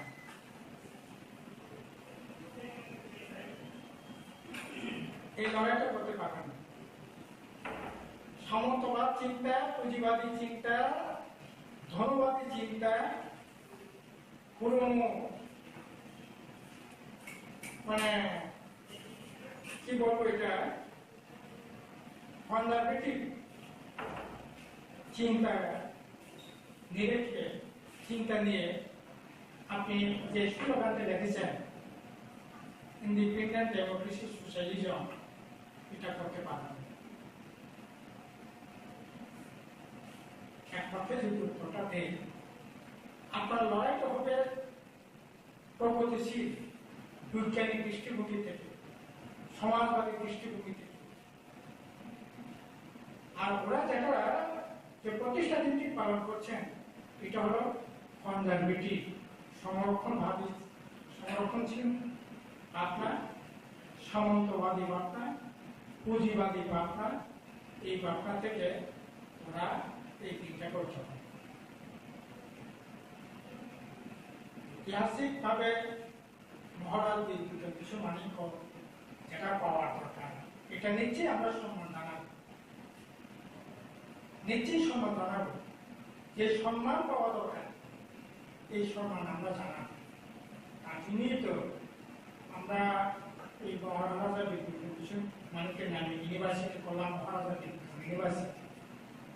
তার জন্যই তো মহারাজা বিভূতিভূষণ মানিকের নামে ক্রিকেট স্টেডিয়াম, রাজ্য ক্রিকেট স্টেডিয়াম করলাম। এটা একটা সময় নেহারু স্টেডিয়ামের পর এটা অন্যতম স্টেডিয়াম ছিল। গুয়াহাটি নেহারু স্টেডিয়ামের পর অন্যতম স্টেডিয়াম। বীর বিক্রমকিশোর মানিককে শতবার্ষিকী ভবন, মানে শতবর্ষ ১০০ বছর পূর্ণ যেদিন হয় সেদিন, তখন ত্রিপুরা ইউনিভার্সিটি, এখন কেন্দ্রীয় ইউনিভার্সিটি, এটা রাজ্য সরকারের অধীনে ছিল ত্রিপুরা ইউনিভার্সিটি। এই ইউনিভার্সিটিতে মহারাজ বীর বিক্রমকিশোর মানিক্যের শতবার্ষিক ভবন সেদিন তৈরি হয়েছে। যে বিষয়ে যাকে যে সম্মান দেওয়া দরকার এই সম্মান আমরা নিশ্চয়ই জানাব, কিন্তু তার জন্মদিন এভাবে আমাদের যে নীতিগত অবস্থান থেকে যদি বিচার করি, এই যে কনজারভেটিভ যে দৃষ্টিভঙ্গি, সামন্তবাদী দৃষ্টিভঙ্গি যারা পোষণ করেন, যারা এটা এই এর উপর যারা আশপাশ, তারা এটা করবে। এডিসিতে এখন কাদের ক্ষমতায় রয়েছেন বা কাদের হাতে প্রশাসন রয়েছেন, সেই ত্রিপুরাসা দরদি, যারা তারা ছাড়া ত্রিপুরাসার কথা বলে না, সেই দরদিদের হাতে প্রশাসন রয়েছে। কিন্তু অত্যন্ত দুর্ভাগ্যের বিষয়, যখন আমরা টিএসইউ জিরানিয়া মহকুমা কমিটির উদ্যোগে, আমরা যখন প্রতিষ্ঠা দিবসের উদ্যোগে, আমরা যখন খুমলুঙ্গের জিরানিয়া সাব ডিভিশনের চম্পকনগর স্কুলে যখন আমরা ছাত্রছাত্রীদের মধ্যে খাতা, কলম, বই বিতরণ করার জন্য চেষ্টা করি, তখন সেই ত্রিপুরাসা দরদির নেতারাই আমাদেরকে বাধা সৃষ্টি করে, না তোমরা এখানে দিতে পারবে না।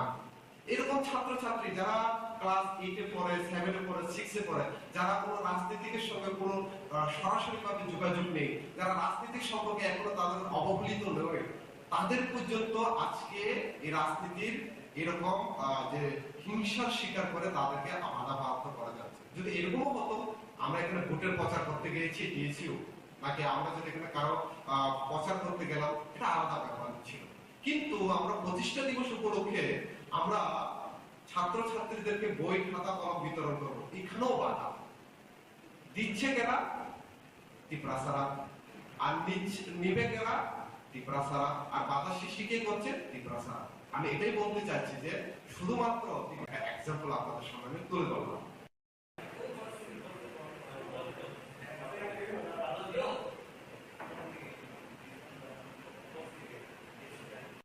এগিয়ে নিয়ে যায়। বিগত বছরগুলোতে যখন আমাদের সরকার অপর সরকার থাকে রাজ্যে, কোনো ধরনের অসুবিধা হয় না।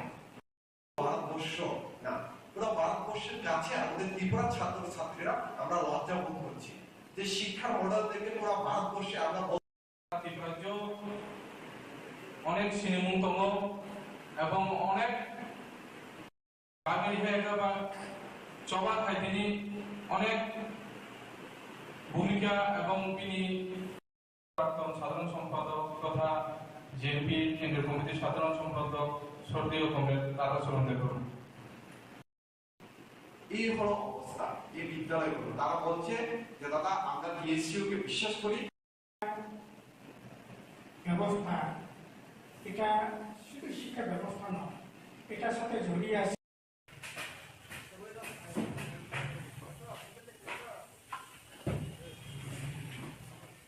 মশলার দায়িত্বে হাম্বাই গ্রুপ, গুণমানে সেরা, রান্নার ভরসা। হাম্বাই গুরু মশলা সম্পূর্ণ প্রাকৃতিক, অপার গুণ ও উপকারিতায় পরিপূর্ণ। হাম্বাই গুরু মশলা। যদি কেমিক্যাল ফ্রি, কালার ফ্রি, প্রকৃত স্বাদের মশলা খেতে চান, তবে আপনার রান্নাঘরে চাই হাম্বাই গুরু মশলা। রান্নায় শুধুমাত্র তোমাকেই চাই হাম্বাই গুরু মশলা।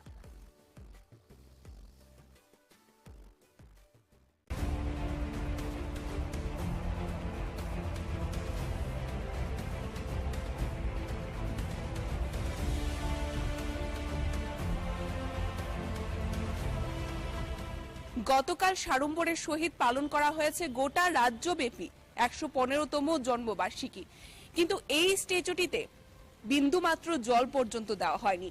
তবে এ কি আমরা এভাবে কি সম্মান প্রদান করছি আমরা মহারাজা বীর বিক্রম কিশোর মাণিক্য বাহাদুরের জন্মদিনটিতেও?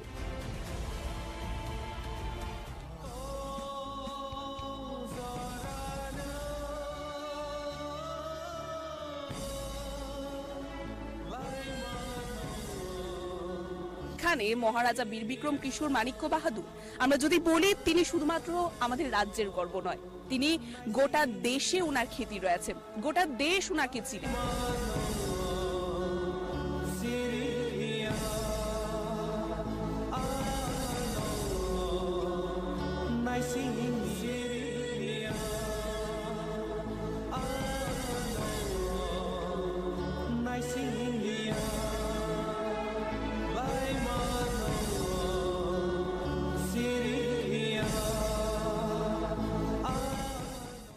নমস্কার, স্বাগত আপনাদের ত্রিপুরা নিউজ 8-এ। আমি আপনাদের সাথে আছি পূজা।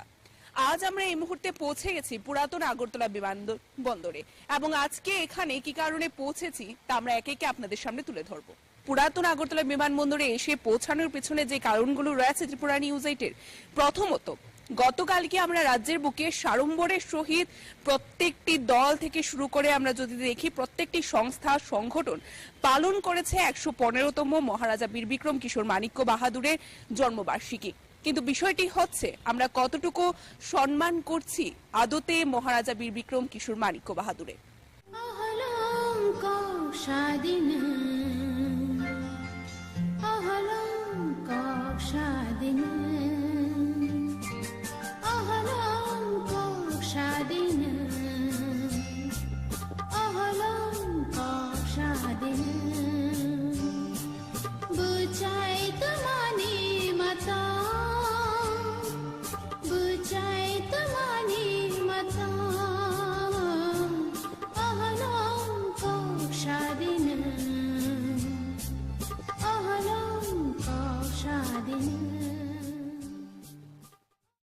আমরা আপনাদের দেখানোর চেষ্টা করছি একটাই কারণে, কেননা রাজ্যে বর্তমানে আন্তর্জাতিক বিমানবন্দরও উপস্থিত রয়েছে।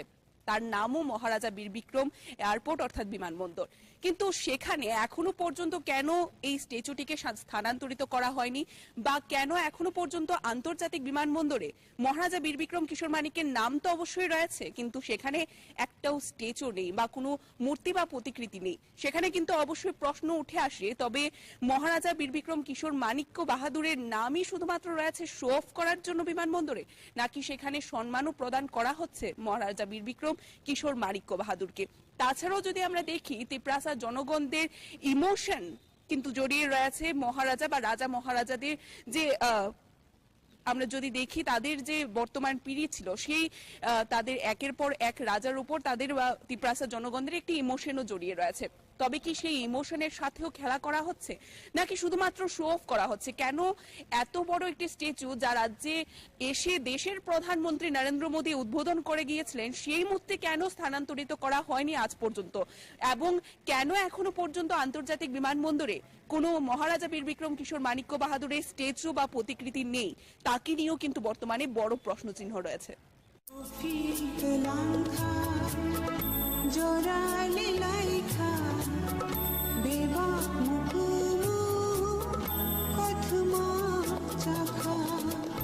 Sere saganani kotol thang baita ni ariwa langma bajaja sere saganani kotol।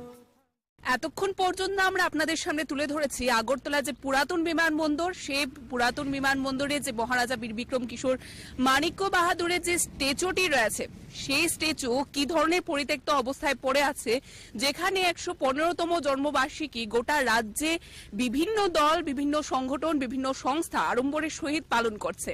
কিন্তু প্রত্যেকটি দল, প্রত্যেকটি সংস্থা, সংগঠন, প্রত্যেকেই বা নেতা নেতৃত্বরা বা ত্রিপুরা যারা জনগণেরা রয়েছে, যারা সর্বসময় বুবাগরাদের সম্মান দিয়ে থাকে, তারা কেউই সেখানে মনে নেই বা তাদের কারোরই সেখানে মনে নেই যে আগরতলা পুরাতন বিমানবন্দরেও একটি স্ট্যাচু বর্তমান রয়েছে মহারাজা বীর বিক্রম কিশোর মানিক্য বাহাদুরের।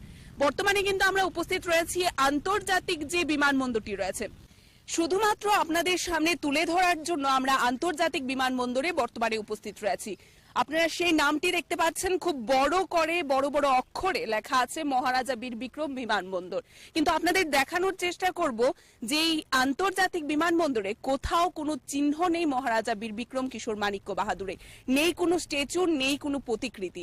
তাকে নিয়ে কিন্তু একটা বড় প্রশ্ন চিহ্ন রয়েছে, এবং সেখানে আমরা আমাদের এই সংবাদ পরিবেশনের মাধ্যমে আমাদের একটাই উদ্দেশ্য রয়েছে, আমাদের অনুরোধ থাকবে রাজ্যের সরকার পক্ষের নিকট, যারা বর্তমানে শাসন ক্ষমতায় রয়েছে, রাজ্যের বর্তমান মুখ্যমন্ত্রী প্রফেসর ডক্টর মানিক সাহা যেন এই বিষয়গুলোকে দেখেন এবং অতি সত্বর এই যে পরিত্যক্ত অবস্থায় পড়ে রয়েছে পুরাতন আগরতলা বিমানবন্দরে মহারাজা বীর বিক্রম কিশোর মানিকের একটি বড় স্ট্যাচু, তাকে যেন স্থানান্তরিত করা হয়, নতুবা তাকে যেন যথাযোগ্য সম্মান বা মর্যাদা দিয়ে সেটা যেখানে থাকা প্রয়োজন, যেখানে থাকলে সেই স্ট্যাচুটি তার যথাযোগ্য মর্যাদা পাবে, সেই ব্যবস্থা যেন করা হয়। রাজরাজত্বের আমলের কথা আমরা প্রত্যেকেই জানি, এবং সেখানে মহারাজা বীর বিক্রম কিশোর মানিক্য বাহাদুর, আমরা যদি বলি তিনি শুধুমাত্র আমাদের রাজ্যের গর্ব নয়, তিনি গোটা দেশে ওনার খ্যাতি রয়েছে, গোটা দেশ ওনাকে চিনে, এবং আজকের দিনে দাঁড়িয়ে বলাই যেতে পারে যে গোটা দেশের কাছে উনি একজন আইকন বলাই যেতে পারে। এবং সেখানে দাঁড়িয়ে উনার একটি স্ট্যাচু এইভাবে পরিত্যক্ত অবস্থায় আগরতলার পুরাতন বিমানবন্দরে পড়ে রয়েছে, এবং যে আন্তর্জাতিক বিমানবন্দর বলে নাম দেওয়া রয়েছে সেই বিমানবন্দরে তার কোনো প্রতিকৃতি নেই, তার কোনো চিহ্ন নেই। সেখানে আমাদের অনুরোধ, আবারও বলবো, অনুরোধ থাকবে যেন এই বিষয়টিকে নিয়ে সঠিক পদক্ষেপ গ্রহণ করেন সরকার পক্ষ।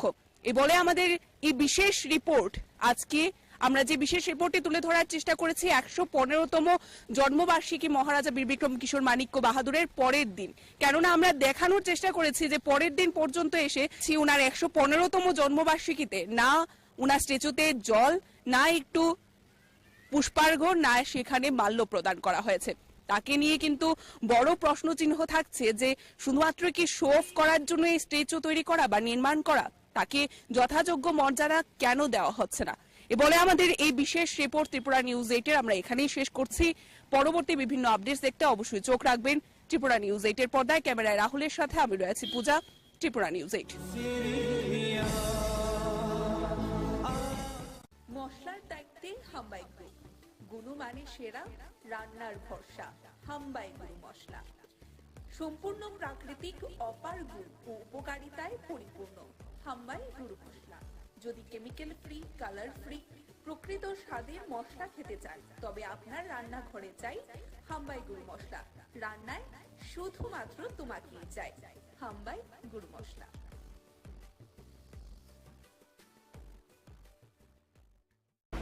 চলে গেলেন এক প্রতিভাবান সাংবাদিক সোনামুড়ার আব্দুল সাত্তার। তার এই অকাল প্রয়াণ সোনামুড়া প্রেস ক্লাবের সমস্ত সদস্যরা বর্তমানে গভীরভাবে মর্মাহত, শোকাহত। তার অকাল প্রয়াণে শুধুমাত্র সাংবাদিক মহলই নয়, গোটা সোনামুড়া শহরবাসী আজ শোকাহত। দীর্ঘদিন জটিল রোগের পর রবিবার সকাল 8:20 শেষ নিঃশ্বাস ত্যাগ করেন। তিনি ছিলেন অত্যন্ত প্রতিভাবান সাংবাদিক। তিনি সরাসরি দৈনিক সংবাদ পত্রিকার সাথে যুক্ত ছিলেন। দৈনিক সংবাদ পত্রিকা সকালবেলায় সোনামুড়ায় আসলেই প্রথম গ্রাহকরা আব্দুল সাত্তারকে লিখেছেন চোখ বুলিয়ে নিতেন। তার লেখা ছিল সমাজের পিছিয়ে পড়া জনগোষ্ঠীর নিত্যদিনের সমস্যাগুলি তুলে ধরার জন্য, সমাজকে নেশামুক্ত করার জন্য, মনে প্রাণে সংবাদ পরিবেশন করার জন্য সপ্তাহখানেক পরপর তিনি খবর তৈরি করতেন। তার কাছ থেকে জুনিয়র সিনিয়র অনেকেই অনুপ্রেরণা নিয়েছেন। তার হৃদয়ে ছিল বিশাল। উনি সোনামুড়া প্রেস ক্লাবের সাথে যুক্ত থেকে বলিষ্ঠ ভূমিকাও নিতেন। তার এই অসামান্য গুণাবলী জুনিয়র সাংবাদিক যারা, তারা আব্দুল সাত্তারের মৃত্যুকে মেনে নিতে পারছেন না। তিনি যেন মৃত্যুর পরেও অমর হয়ে থাকবেন সোনামুড়া প্রেস ক্লাবের সদস্যদের কাছে। রবিবার তার মৃত্যুর খবর শুনে কেন্দ্রীয় প্রতিমন্ত্রী প্রতিমা ভৌমিক তার বাড়িতে গিয়ে প্রয়াত সাংবাদিক আব্দুল সাত্তারকে শেষবারের মতো এক নজরে দেখেন। শুধু তাই নয়, প্রয়াত সাংবাদিকের স্ত্রীকে ও তার শিশু সন্তানকে সমবেদনা জানান। কেন্দ্রীয় প্রতিমন্ত্রী প্রতিমা ভৌমিককে কাছে পেয়ে প্রয়াত আব্দুল সাত্তারের স্ত্রী জড়িয়ে ধরে কান্নায় ভেঙে পড়েন এবং হাউমাউ করে গগনমুখী চিৎকার জুড়ে দেন। প্রতিমা ভৌমিক সান্ত্বনা দিয়ে পাশে থাকার প্রতিশ্রুতি দেন। এদিকে সোনামুড়া প্রেস ক্লাবের পক্ষ থেকে ফুলের মালা দিয়ে মরদেহে শেষবারের মতো শ্রদ্ধার অর্পণ করা হয়। সেখানে উপস্থিত ছিলেন সোনামুড়া প্রেস ক্লাবের সভাপতিও। Bureau report, Tripura news 8। আমাদের একজন সহকর্মীকে হারিয়েছি। খুব অকাল প্রয়াণ, কিন্তু অসময়ে চলে যাওয়াটা অনেক বেদনাদায়ক, অনেক ছোট এবং নোংরার নয়, শুধু রাজ্যের সংবাদ জগতের একটা রীতি সন্তান অকালে চলে যাওয়াটা সবার জন্য দুঃখের এবং একটা অপূরণীয় রীতি। ভগবানের কাছে প্রার্থনা করি ওনার পরিবারকে শক্তি দেবে এই কষ্ট থেকে বেরিয়ে আসার জন্য এবং ওনার মশলার দায়িত্বে হাম্বাই গ্রুপ, গুণমানে সেরা, রান্নার ভরসা, হাম্বাই গুরু মশলা। সম্পূর্ণ প্রাকৃতিক, অপার গুণ ও উপকারিতায় পরিপূর্ণ হাম্বাই গুরু মশলা। যদি কেমিক্যাল ফ্রি, কালার ফ্রি, প্রকৃত স্বাদের মশলা খেতে চান, তবে আপনার রান্নাঘরে চাই হাম্বাই গুরু মশলা। রান্নায় শুধুমাত্র তোমাকেই চাই হাম্বাই গুরু মশলা। ত্রিপুরা মাতাকে ভোট দেওয়ার লাই তো যাক, আমরা সকলে ত্রিপুরা মাতা করছি। হ্যাঁ নেতৃত্বে আমরা, হ্যাঁ মহারাজের নেতৃত্বে মহারাজে ওনাকে টিকিট দিয়েছেন, বক্সনগরের প্রার্থী হয়েছেন 2023-এ। তো যাক, দুর্ভাগ্য উনি পাস করেন নাই। পাস করেছিল সিপিএম প্রার্থী, আমাদের সামাজিকতার একজন, নাম তার শামসুলক মহাশয় সাহেব। তো উনি আর এ দুনিয়াতে জীবিত নাই, মৃত্যু। আজকে যে জনজাতির কথা উনি বলেছেন যে বিজেপির তারা ওইখানে মারধর করছে, ওইখানে করছে, নির্বাচনের পরও করছে। বক্সনগরে আগুন দিয়েছে, কলমচুরেতে আগুন দিয়েছে। তখন তো আবুল খায়ের মুখ দিয়ে একটা কথা পারেন না যে জাতির কেন ধ্বংস হইতেছে।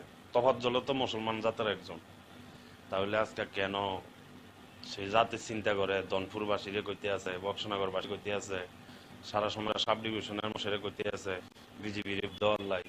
তাহলে আমি বললাম 2023 সালে মনে হয় দালাল ছিল বিজেপি দালালি করি মহারাজের টেটটা ফুসলে ফাসলাইছে লইসারিয়ার মনে হয় দাঁড়াইছে বিজেপির এর কাজ করছে এখন মাথা ফাটেন। আমি তো মনে করি ত্রিপুরার যে আমাদের যে প্রিয় না মহারাজের আমার একটা আবেদন, এই নেতাকে যেন পুলিশের মাধ্যমে হোক আর যেন মাধ্যমে একজন এত কঠোর সাজা দেয়।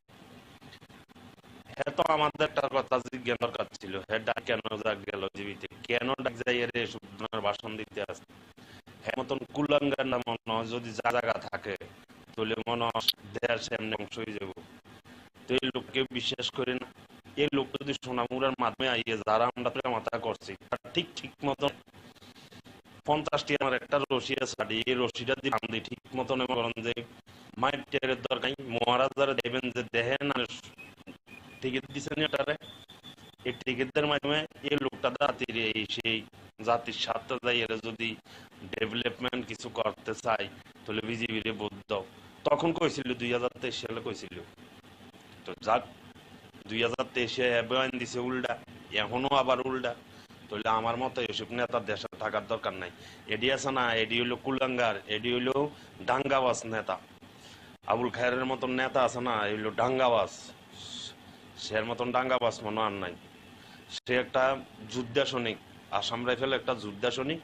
সে কিন্তু কি আর বলবো, এর মতন কি যোদ্ধা সৈনিক হইব। যাক এর বিষয় আর কথাটা আমার বলতে চাই না, আমার মোবাইলের চার্জ নষ্ট হয়, নেট নষ্ট হয়, এর ব্যাপারে কথা কইতাম লাগি। যাক, তো সবার কাছে আমার একটাই আবেদন, এসব নেতার কথা শুনিয়ে রেখে বিজেপির মাধ্যমে বা ত্রিপুরা মাতার মাধ্যমে এসব নেতার কথা শুনি, যে কোনো দলে করুক না এসব নেতারা, কোনো দলে যাওয়াটা ঠিক মনে হয় না।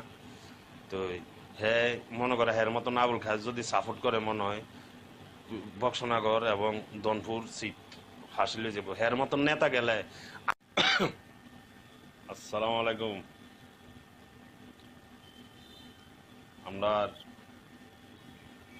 বক্সনগর সোনামুড়া বক্সনগর বাসীরে আমার সালাম রইল সবার প্রতি, বড় ছোট যতজন আছেন সবার প্রতি আমার সালাম রইল। 2023 বিধানসভা নির্বাচনে ত্রিপুরা মাতা দল করেছিলাম আমরা অনেকে। আজকে হয়তো বছর খানিক হয় নাই, কিছুটা কম আছে। আমাদের মহারাজের মাধ্যমে আমরা সকলে বেশ কিছু লোকে ত্রিপুরা মাতা করি, প্রায় অনেকটি যুবক পোলাবাইন বা মুরব্বী, প্রায় 70-80 জন মানুষ আমরা আড়ালিয়া সোনামুড়াতে আমরা ত্রিপুরা মাতার একটা ইউনিয়ন তৈরি করি আবুল খায়ের মাধ্যমে যাই। আজকে 2023-এ আবুল খায়ের জনজাতির যে মুসলিম সংগঠনের লোকের জন্য ত্রিপুরা মাতার দল হয়ে উনি যা যা ভাষণ দিলেন, যে আমাদের জাতির যত গানে আছে আসাম, দিল্লি, এই গুজরাটে বিজেপির তারা মারধর করতে আছে, সেই অনেক বিভ্রান্ত কথা বলেছেন ত্রিপুরা মাতাকে ভোট দেওয়ার লাই। তো যাক, আমরা সকলে ত্রিপুরা মাতা করছি হ্যাঁ নেতৃত্বে, আমরা হ্যাঁ মহারাজের নেতৃত্বে, মহারাজে ওনাকে টিকিট দিয়েছেন, বক্সনগরের প্রার্থী হয়েছেন 2023-এ। তো যাক, দুর্ভাগ্য উনি পাস করেন নাই, পাস করেছিল সিপিএম প্রার্থী আমাদের সামাজিকতার একজন, নাম তার শামসুলক মহাশয় সাহেব। তো উনি আর এ দুনিয়াতে জীবিত নাই, মৃত্যু। আজকে যে জনজাতির কথা উনি বলেছেন যে বিজেপির তারা ওইখানে মারধর করছে, ওইখানে করছে, নির্বাচনের পরও তো করছে। বক্সনগরে আগুন দিয়েছে, কলমসুরেতে আগুন দিয়েছে, তখন তো আবুল খায়ের মুখ দিয়ে একটা কথা পারেন না যে জাতির কেন ধ্বংস হইতেছে। তফাজ্জল তো মুসলমান জাতের একজন, তাহলে আজকে কেন সেই জাতির চিন্তা করে দনপুরবাসীরে কইতে আছে, বক্সনগরবাসীরে কইতে আছে, সারা সোনামুড়া সাব ডিভিশনের মানুষের কইতে আছে বিজেপির ভোট দেওয়ার লাই। তাহলে আমি মনে করলাম 2023 সালে মনে হয় একটা দালাল ছিল বিজেপির দালালি করি মহারাজের টিকিটটা ফাসলাই লইছে আর এর মনে করেন হে দাঁড়াইছে বিজেপির ইয়ের হে কাজ করছে, হে কোনো ত্রিপুরা মাথার ফাটেন না। আমি তো মনে করি যে ত্রিপুরা রাজ্যে আমাদের যেই প্রিয় নেতা মহারাজ, এই মহারাজের আমার একটা আবেদন, এই নেতাটাকে যেন পুলিশের মাধ্যমে হোক আর যে কোনো মাধ্যমে একজন যেহেতু কঠোর সাজা দেয়। হ্যাঁ, তো আমাদের একটা কথা জিজ্ঞানের দরকার ছিল, হ্যাঁ ডাইরেক্ট কেন গেল বিজেপিতে, কেন ডাইরেক্ট যাই এর এসব ধরনের ভাষণ দিতে আছে। হ্যার মতন কুলাঙ্গার নেতা মনে হয় যদি জায়গা থাকে তাহলে মনে হয় দেশ এমনি ধ্বংস হয়ে যাব। তো এই লোকটারে কেউ বিশ্বাস করেন না। এই লোকটা যদি সোনামুড়ার মাধ্যমে আইয়ে যারা আমরা ত্রিপুরা মাথা করছি তারা ঠিক মতো নেয় 50 টাকা দামের একটা রশি আছে বাড়ি, এই রশিটা দিয়ে বাঁধি ঠিক মতনে মনে করেন যে মাইট টেরের দরকার নাই, মহারাজারে দেয়াইবেন যে দেখেন আপনি টিকিট দিচ্ছেন এই লোকটারে। এই টিকিটের মাধ্যমে এই লোকটা দাঁড়াইছিল, এই লোকটা তখন এই কথা কইছে, এখন আবার এই কথা কয় যে মুসলমান জাতির এই সেই জাতির স্বার্থে যাই এরা যদি ডেভেলপমেন্ট কিছু করতে চাই তাহলে বিজেপির ভোট দাও। তখন কইছিল 2023 সালে কইছিল। তো যাক 2023-এ বয়ান দিছে উল্টা, এখনো আবার উল্টা। তাহলে আমার মতো এসব নেতা দেশে থাকার দরকার নাই। এডি আছে না, এডি হইলো কুলাঙ্গার, এডি হইলো ডাঙ্গাবাজ নেতা। আবুল খায়ের মতন নেতা আছে না, হইলো ডাঙ্গাবাজ। সে মতন ডাঙ্গাবাজ মনে আর নাই। সে একটা যোদ্ধা সৈনিক, আসাম রাইফেল একটা যোদ্ধা সৈনিক। সে কিন্তু কি আর বলবো, এর মতন কি যোদ্ধা সৈনিক হইব। যাক, এর বিষয় আর কথাটা আমার বলতে চাই না। আমার মোবাইলে চার্জ নষ্ট হয়, নেট নষ্ট হয়, এর ব্যাপারে কথা কইতাম লাগি।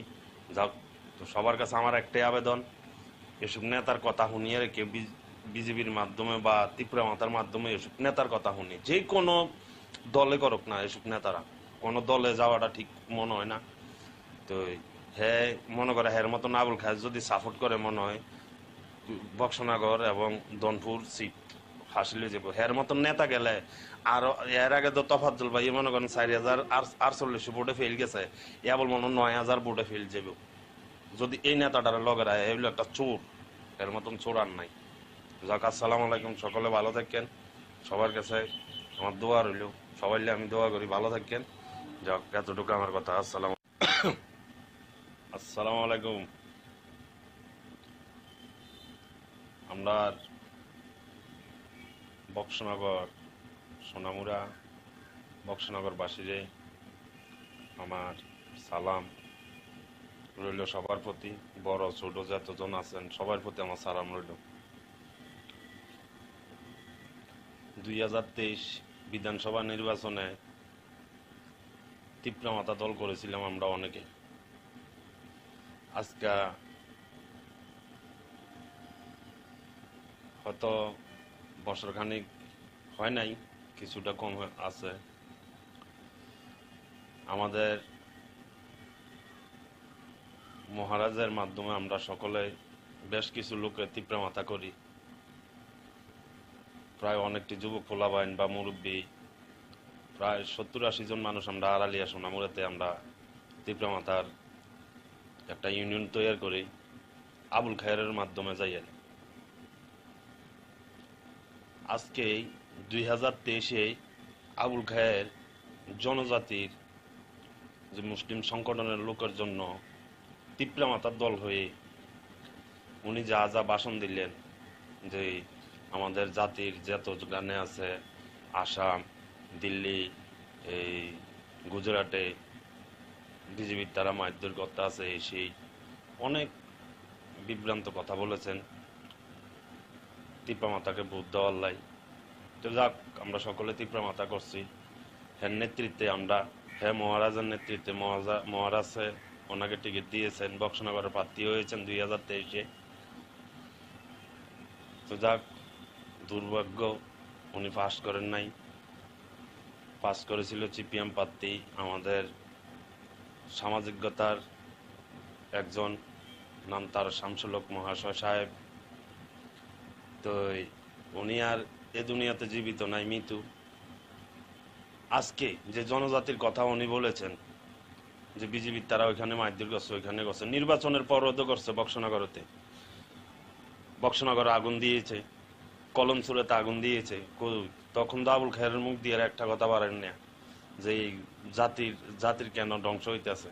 তফাজ্জল তো মুসলমান জাতের একজন, তাহলে আজকে কেন সেই জাতির চিন্তা করে দনপুরবাসীরে কইতে আছে, বক্সনগরবাসীরে কইতে আছে, সারা সোনামুড়া সাব ডিভিশনের মানুষের কইতে আছে বিজেপির ভোট দেওয়ার লাই। তাহলে আমি মনে করলাম 2023 সালে মনে হয় একটা দালাল ছিল বিজেপির দালালি করি মহারাজের টিকিটটা ফুসলে ফাসলাই লইছে আর এর মনে করেন হে দাঁড়াইছে বিজেপির ওই হে কাজ করছে, হে কোনো তীব্র মাথার ফাটেন না। আমি তো মনে করি যে ত্রিপুরা রাজ্যে আমাদের যেই প্রিয় নেতা মহারাজ, এই মহারাজের আমার একটা আবেদন, এই নেতাটাকে যেন পুলিশের মাধ্যমে হোক আর যে কোনো মাধ্যমে একজন যেহেতু কঠোর সাজা দেয়। হ্যাঁ, তো আমাদের একটা কথা জিজ্ঞানের দরকার ছিল, হ্যাঁ ডাইরেক্ট কেন গেল বিজেপিতে, কেন ডাইরেক্ট যাই এর এসব ধরনের ভাষণ দিতে আছে। হ্যার মতন কুলাঙ্গার নেতা মনে হয় যদি জায়গা থাকে তাহলে মনে হয় দেশ এমনি ধ্বংস হয়ে যাব। তো এই লোকটারে কেউ বিশ্বাস করেন না।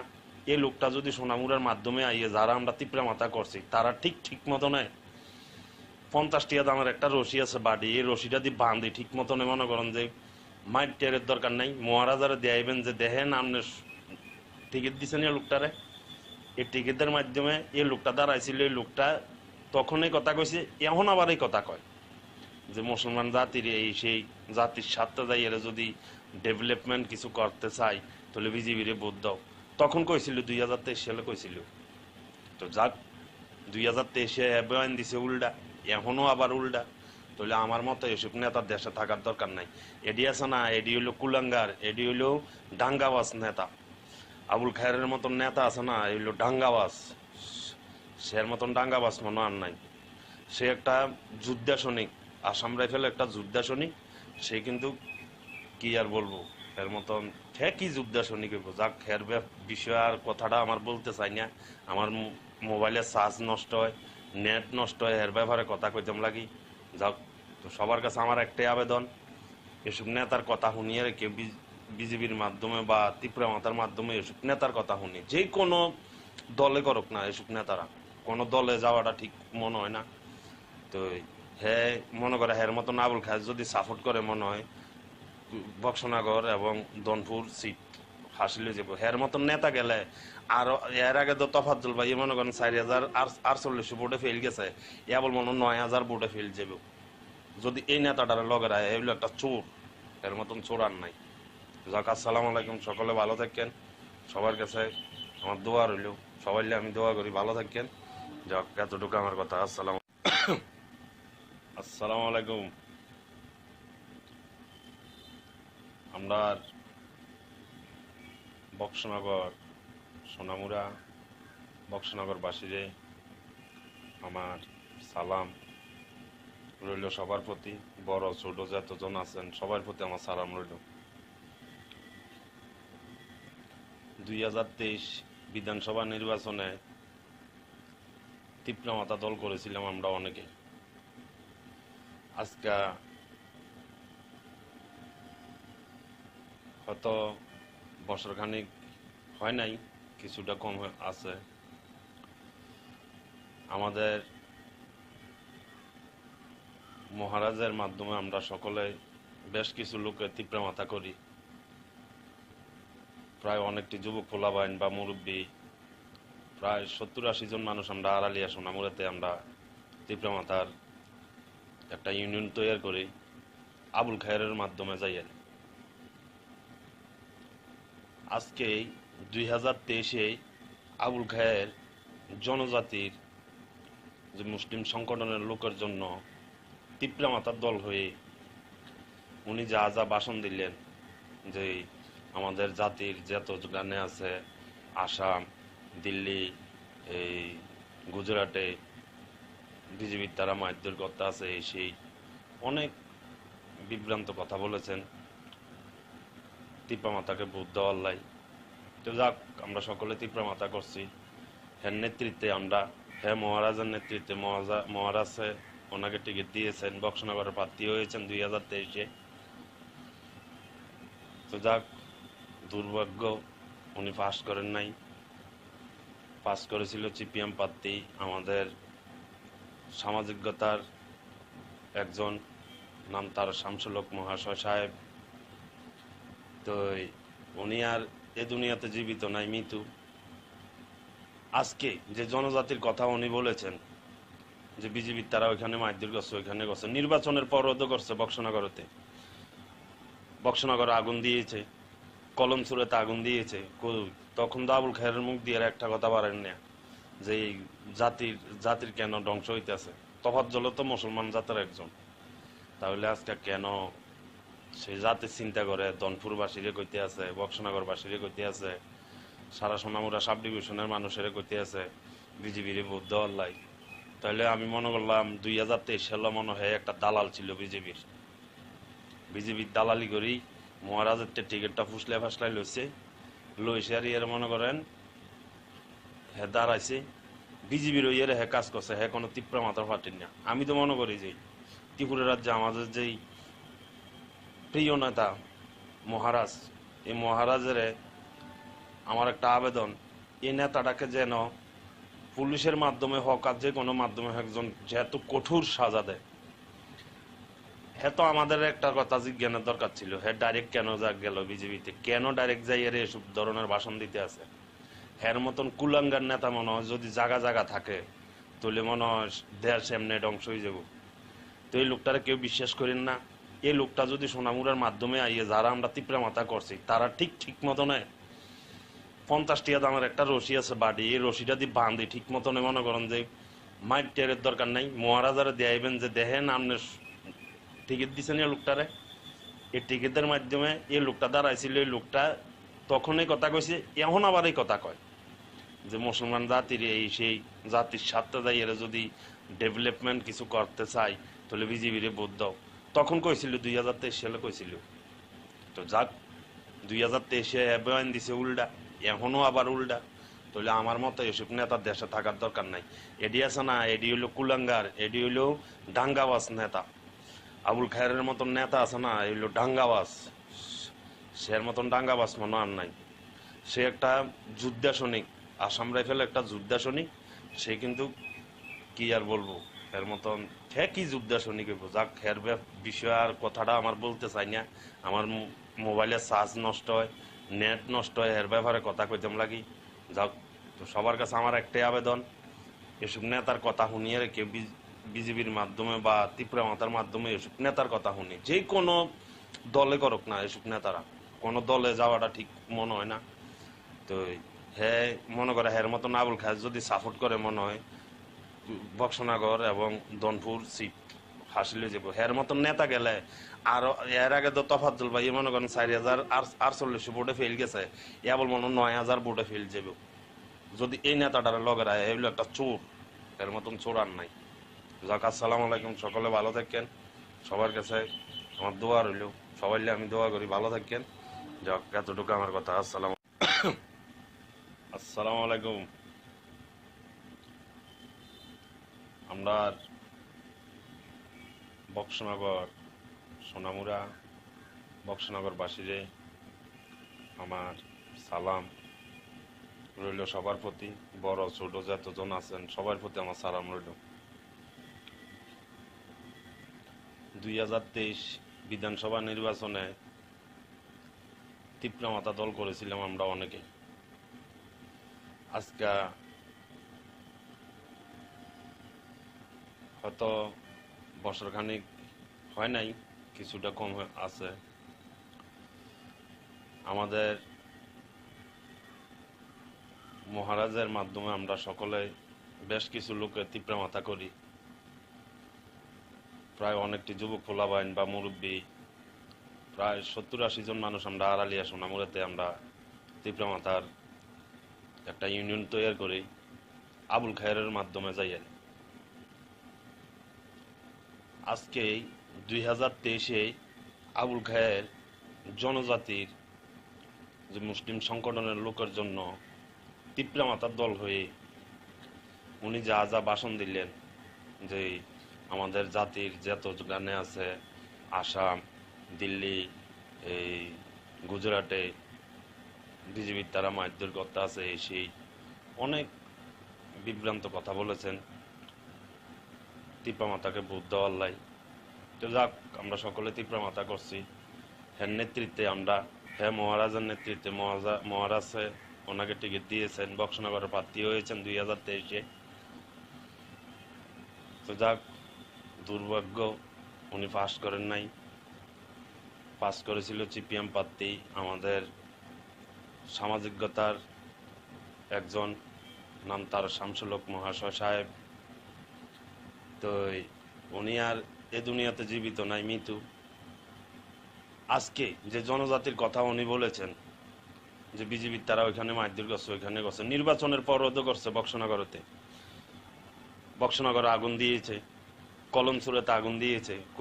তখন তো আবুল খায়ের মুখ দিয়ে একটা কথা পারেন না যে এই জাতির কেন ধ্বংস হইতেছে। তফাজ্জল তো মুসলমান জাতের একজন, তাহলে আজকে কেন সেই জাতির চিন্তা করে দনপুরবাসীরে কইতে আছে, বক্সনগরবাসীরে কইতে আছে, সারা সোনামুড়া সাব ডিভিশনের মানুষের কইতে আছে বিজেপির ভোট দেওয়ার লাই।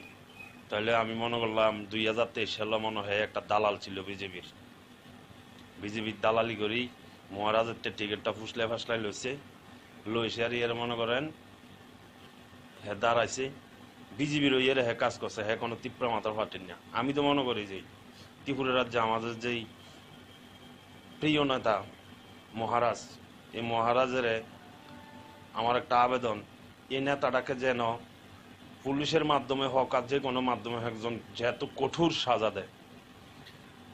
হ্যাঁ তো আমাদের একটা কথা জিজ্ঞানের দরকার ছিল, হ্যাঁ ডাইরেক্ট কেন গেল বিজেপিতে, কেন ডাইরেক্ট যাই এর এসব ধরনের ভাষণ দিতে আছে। হ্যার মতন কুলাঙ্গার নেতা মনে হয় যদি জায়গা থাকে তাহলে মনে হয় দেশ এমনি ধ্বংস হয়ে যাব। এই লোকটারে কেউ বিশ্বাস করেন না।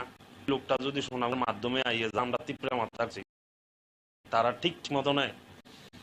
ফার্স্টিয়া আমার একটা রয়েছে বাড়ি, এই রোজা দিয়ে বান্ধি ঠিক তো মনে করেন যে মাইটের দরকার নাই, মহাজারে দিয়ে আইবেন যে দেন আপনার ঠিক আছে না লোকটারে। এই টিকের মাধ্যমে একটা দাঁড়াইছিল, লোকটা কোনে কথা কইছে, এখন আবার এই কথা যে মুসলমান জাতি এই সেই সাতটা যাই যদি ডেভেলপমেন্ট কিছু করতে চাই তো বিজেপির ভোট দাও। তখন কইছিল 2023 সালে কইল। তো যাক 2023 বয়ান দিছিল, এখন আবার উল্টা। তাহলে আমার মত নেতার দেশে থাকার দরকার নাই। দিয়েছে না এডি কুলাঙ্গার, এগুলো ডাবাস নেতা। আবুল খানের মতন নেতা আছে না, এগুলো ডাঙ্গাবাস, সের মতন ডাঙ্গাবাস মনে আর নাই। সেটা যুদাসনিক, আমরা ফেলে একটা যুদাসনিক, কিন্তু কি আর বলবো এর মতন কি যুদ্ধ যাক এর বিষয় আর ছাড়া আমার বলতেছে। আমার মোবাইলের নষ্ট হয়, নেট নষ্ট, এর ব্যাপারে কথা কই লাগি।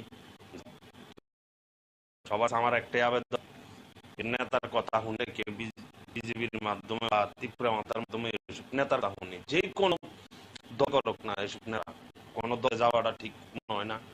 তো মনে করেন মতন আবুল খাদি সাপোর্ট করে মনে বক্সনগর এবং দনপুর সিট আসলে যে হের নেতা গেলে আর তফাজ্জল ভাই মনে করেন 4048 ফেল গেছে, কেবল মনে 9000 ফেল যাবে যদি নেতাটার লগের আইলো একটা চোর, এর মতন চোর নাই।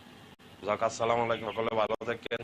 সবার আমার দোয়া রইল, সবাই আমি দোয়া করি ভালো থাকেন। এতটুকু আমার কথা। আসসালামু আলাইকুম। আমার বক্সনগর সোনামুড়া বক্সনগরবাসীরে আমার সালাম, সবার প্রতি বড় ছোট যতজন আছেন সবতে আমার সালাম। 2023 বিধানসভা নির্বাচনে ত্রিপুরা মাতা দল হয়েছিলাম আমরা অনেক। আজকে হয়তো বছরখানিক হয় নাই, কিছুটা কম হয়ে আছে। আমাদের মহারাজের মাধ্যমে আমরা সবাই কিছু লোকের তীব্রতা করি, অনেকটি যুবক ফলাইন বা মুরব্বী প্রায় 70 জন মানুষ আমরা 250 সোনামুড়াতে আমরা মাতার একটা ইউনিয়ন তৈরি করি আখেরের মাধ্যমে যাই। আজকে 2023 আবুল খায়ের জনজাতির যে সংগঠনের লোকজন তীব্র মাতাল হয়ে যা যা ভাষণ দেন, এই আমাদের জাতির যে গানে আছে আসাম, দিল্লি, এই গুজরাটে তারা মায়ের কথা আছে, সেই অনেক বিভ্রান্ত কথা বলেছে, মাতাকে বুদ্ধ লাই। তো যাক, আমরা করলে তীব্র মাতা এর নেতৃত্বে আমরা মহারাজের নেতৃত্বে মহারাজ ওনাকে টিকিট দিচ্ছেন, বক্সনগর হয়েছেন 2023-এ। তো যাক, দুর্ভাগ্য উনি পাস করেন নাই। পাস করেছিল পিএম প্রার্থী, আমাদের যোগ্যতার একজন, নাম তার শামসুল মহাশয় সাহেব। তো উনি আর এ দুনিয়া জীবিত নাই, মৃত। আজকে যে জনতার কথা উনি বলেন যে বিজেপি তারা মাইদুর করছে, নির্বাচনের অবরোধ করছে, বক্সনগরে আগুন দিচ্ছে, কলমসুরেতে আগুন দিয়েছে। তখন আবুল খায়ের মুখ দিয়ে একটা কথা বলেন না যে জাতির কেন ধ্বংস হইতেছে। তফাজ্জল তো মুসলমান জাতির একজন, তাহলে আজকে কেন জাতির চিন্তা করতেন বাসীরে আছে, বক্সনবাসীরে করতে আছে, সোনামুড়া সাব ডিভিশনের মানুষের করতেছে বিজেপি বুদ্ধ আল্লাহ। তাহলে আমি মনে করলাম 2023 একটা দালাল বিজেপির দালালি করে মহারাজের টিকিটটা ফুসলাই লইছে, মনে করেন দাঁড়াইছে বিজেপি এর কাজ করছে, কোনো তীব্র মাত্রা না। আমি তো মনে করি যে ত্রিপুরা রাজ্যে আমার যে নেতা মহারাজ, এই মহারাজে আমার একটা আবেদন, যেন পুলিশের মাধ্যমে হোক, যে কোনো মাধ্যমে যেহেতু খুর সাজা দেয়, আমাদের একটা কথা জ্ঞানের দরকার ছিল। ডাইরেক্ট কেন যাইলো বিজেপিতে, কেন ডাইরেক্ট যাই এর ধরনের ভাষণ দিয়ে আছে। এর মতন কুলগার নেতা মনে হয় জায়গা জায়গা থাকে, ধ্বংস হয়ে যাবে। লোকটা কেউ বিশ্বাস করেন না। লোকটা যদি শোনার মাধ্যমে আইয়ে যে আমরা তীব্র মাথা করি, তারা ঠিক মতন আমার একটা রয়েছে বাড়ি, এই রোষাদি বান্ধি ঠিক মনে করেন যে মাইটের দরকার নাই, দেয়াইবেন যে দেন আপনি টিকিট দেন লোকটারে। এই টিকিটের মাধ্যমে এটা দাঁড়াইছিল, এই লোকটা তখন কথা কইছে, তখন আবার এই কথা কয় মুসলমান জাতির সেই জাতির স্বার্থে যাই যদি ডেভেলপমেন্ট কিছু করতে চাই তাহলে জীবিরে বুদ্ধ তখন কইছিল 2023 সালে কইল। তো যাক 2023 দিছে, এখনো আর উল্টা। তাহলে আমার মতো নেতার দেশে থাকার দরকার নাই। আছে না এডিও কুলাঙ্গার, এডিও ডাঙ্গাবাজ নেতা, আবুল খায়ের মতন নেতা আছে না, এগুলো ডাঙ্গাবাজ, সের মতন গাবাজ মনে আর নাই।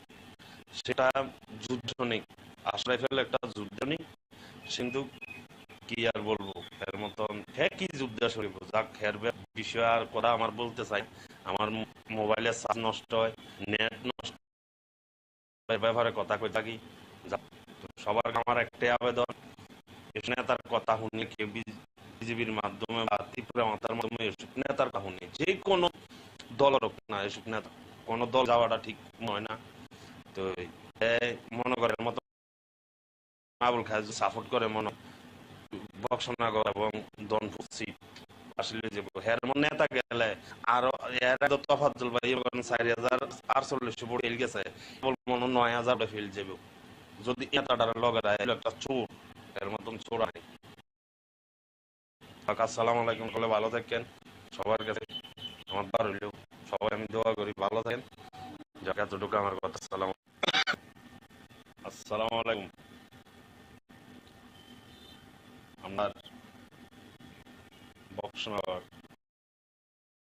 সোনামুড়া বক্সনগর বাসীরে আমার সালাম, সবার প্রতি বড় ছোট যাজন আছেন সবাই আমার সালাম রইল। 2023 বিধানসভা নির্বাচনে তীব্র মাতা দল করছিলাম আমরা অনেকে।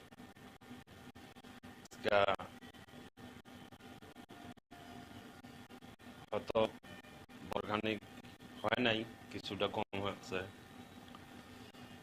আমাদের মহারাজের মাধ্যমে আমরা সকলে বেশ কিছু লোককে তীব্র করি,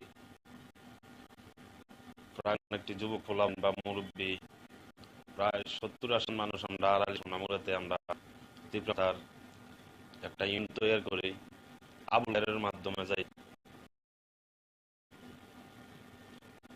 আজকে 2023 আবুল খায়ের জনজাতির যে মুসলিম সংগঠনের লোকের তীব্র মাতার ধরে উনি আজা ভাষণ দিল আমাদের জাতির যে গানে আছে আসাম, দিল্লি, এই গুজরাটে বিজেপি তারা মায়ের কাছে সেই অনেক বিব্রত কথা বলেছেন, তীব্র মাতাকে ভোট দেওয়ায়। তো যাক, আমরা আসলে তীব্র মাতা করি নেতৃত্বে আমরা মহারাজ নেতৃত্বে মহারাজ ওনাকে টিকিট দিয়েছেন, বক্সনগর হয়েছেন 2023-এ।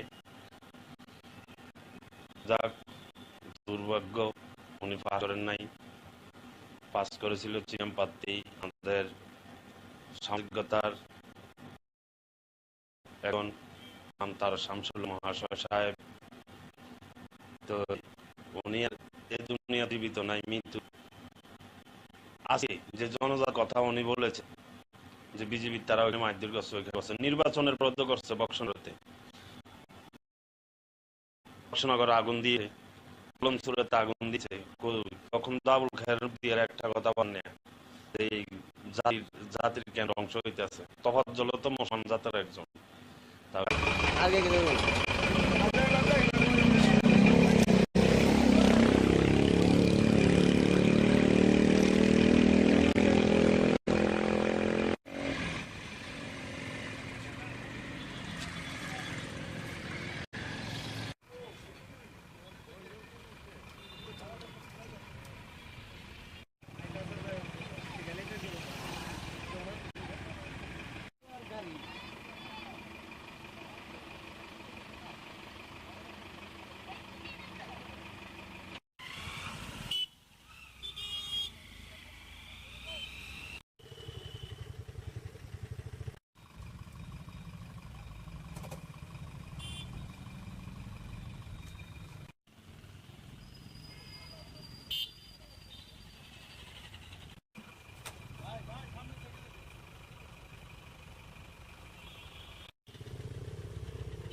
বান্ডিদা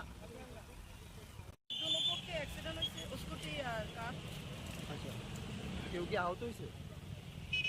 দুইজন তো এখন তো আমি কিছু করতে পারে না, মানে দুজনকে ফায়ার সার্ভিস লয়ে গেছে জীবিত। আপনারা কি খবর পাইছেন? আমরা খবর পাইছি স্কুটি আর গাড়ি অ্যাক্সিডেন্ট হয়েছে, আর আমরা স্পটে আইয়া দেখলাম পেশেন্টকে লয়ে গেছে জীবিতে। এখন তো আপনারা কই থেকে আইছেন? আমরা তো এডিনগর থেকে আইছি। আগে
বান্ডিদা বান্ডিদা দুটো পক্ষে অ্যাক্সিডেন্ট হয়েছে স্কুটি আর কার। আচ্ছা, কেউ কি আহত হয়েছে? দুইজন তো এখন তো আমি কিছু করতে পারে না, মানে দুজনকে ফায়ার সার্ভিস লয়ে গেছে জীবিতে। আপনারা কি খবর পাইছেন? আমরা খবর পাইছি স্কুটি আর গাড়ি অ্যাক্সিডেন্ট হচ্ছে, আর আমরা স্পটে আইয়া দেখলাম পেশেন্টকে লয়ে গেছে আচ্ছা জীবিতে। এখন তো আপনারা কই থেকে আইছেন? আমরা তো এডিনগর থেকে আসছি। আগে গেলে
না না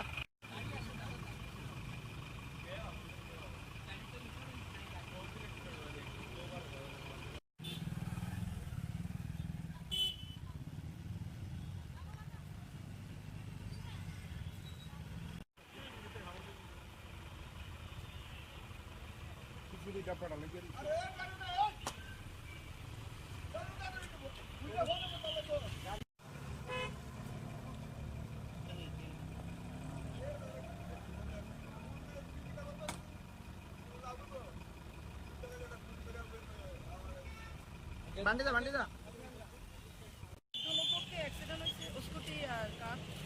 আচ্ছা, কেউ কি আহত হয়েছে? দুইজন তো এখন তো আমি কিছু করতে পারে না, মানে দুজনকে ফায়ার সার্ভিস লয়ে গেছে জীবিতে। আপনারা কি খবর পাইছেন? আমরা খবর পাইছি স্কুটি আর গাড়ি অ্যাক্সিডেন্ট হচ্ছে, আর আমরা স্পটে আইয়া দেখলাম পেশেন্টকে লয়ে গেছে আচ্ছা জীবিতে। এখন তো আপনারা কই থেকে আইছেন? আমরা তো এডিনগর থেকে আসছি। আগে গেলে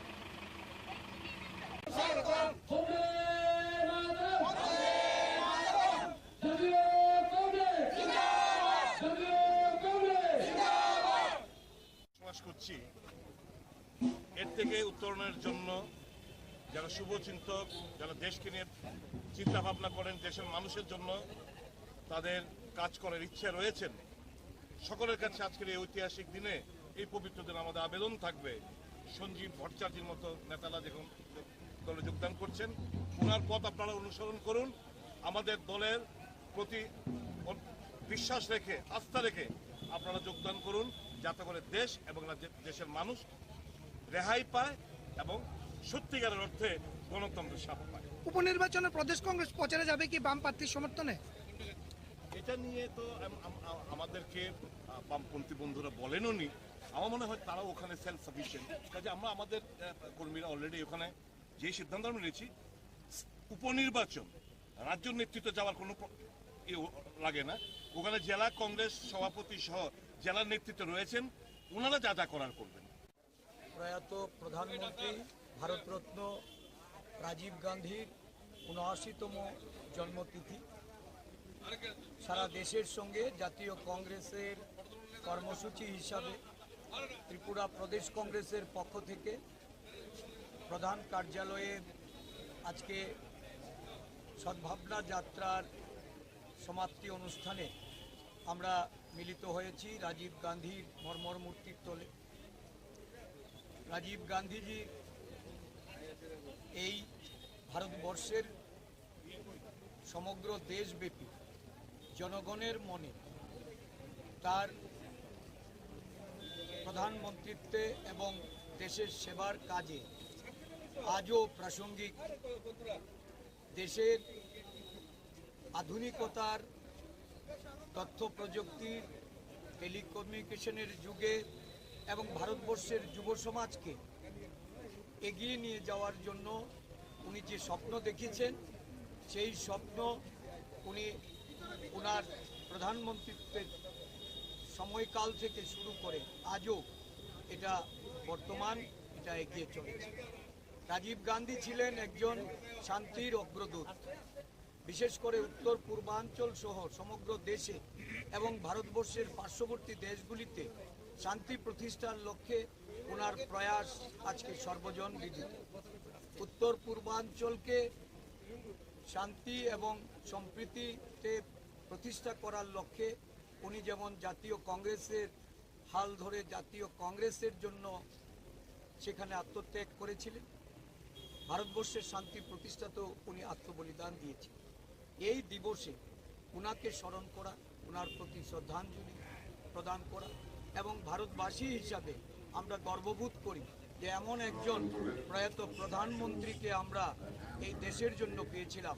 যদিও ওনার আয়ুষ্কাল খুব কম ছিল এবং সেই সময়কালের মধ্যে উনি ভারতবর্ষকে পাশ্চাত্যের সঙ্গে পাল্লা দিয়ে উন্নত ভারত, তথ্য প্রযুক্তির ভারত, ভারতবর্ষের যুব সম্প্রদায়ের তাদের অধিক ক্ষমতায়ন, তাদের অধিকার, একটা যুগান্তকারী যে সিদ্ধান্ত 18 বছরের অধিক যারা বয়স তাদেরকে ভোটাধিকার প্রয়োগ করা, ভারতবর্ষের টেলিকমিউনিকেশনে একটা নতুন দিগন্তের উন্মোচন করে দিয়ে ভারতবর্ষকে এমন একটা মাত্রায় পৌঁছে দিয়েছেন যে আজকে ভারতবর্ষ অর্থনীতিতে বলুন, তাদের ভারতবর্ষের যে অবস্থান, এই অবস্থান শক্তিশালী হতে এটা রাজীব গান্ধীর একটা বিরাট অবদান ছিল।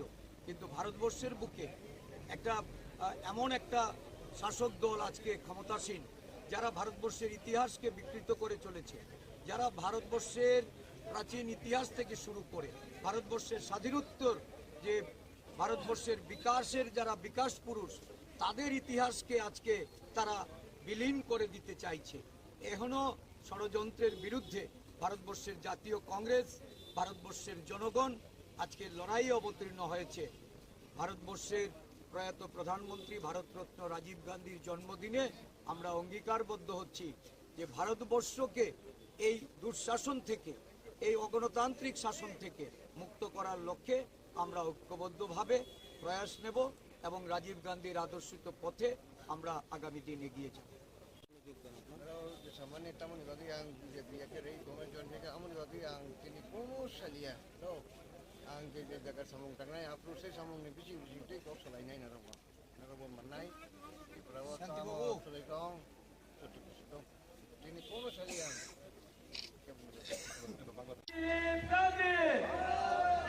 Rajiv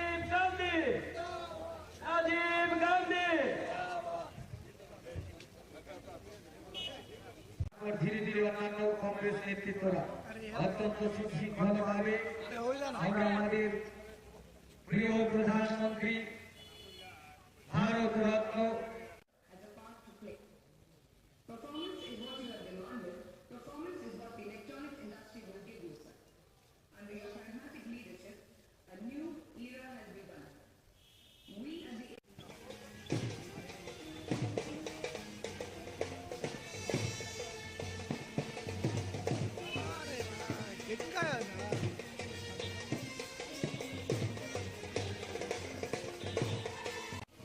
রাজ্যের যুব সম্প্রদায় নেশায় আকৃষ্ট হয়ে নেশায় আসক্ত হয়ে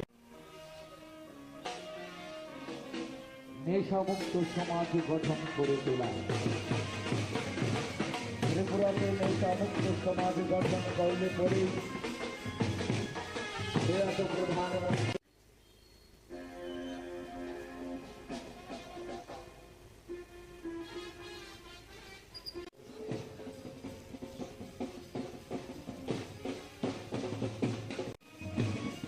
ভারতের রত্ন রাজীব গান্ধীজির স্বপ্ন সফল হবে বলে আমরা বিশ্বাস করি। বর্তমান ত্রিপুরা রাজ্যে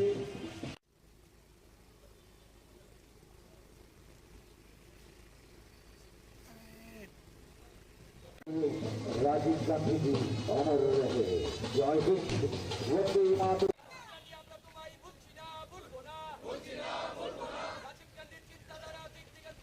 কংগ্রেসের মুখ্য কার্যালয়ের প্রাঙ্গণে আমাদের যে ফ্ল্যাগের ডায়াস রয়েছে তার আমরা রাজীব গান্ধীজিকে কোনোদিন ভুলতে পারি না, আমরা রাজীব গান্ধীজিকে কোনোদিন ভুলব। আজকের এই সদ্ভাবনা দিবসের আমাদের প্রধান লক্ষ্য ত্রিপুরাতে রাজ্যের সকল যুব সম্প্রদায়ের প্রতি উদাত্ত পক্ষে আহ্বান রাখছি।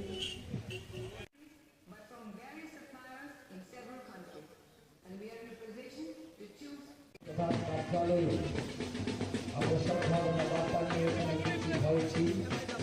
আর কিছুক্ষণের মধ্যেই অত্যন্ত করছি সেবা দলের পতাকা উত্তোলনের জন্য এগিয়ে যাওয়ার জন্য এবং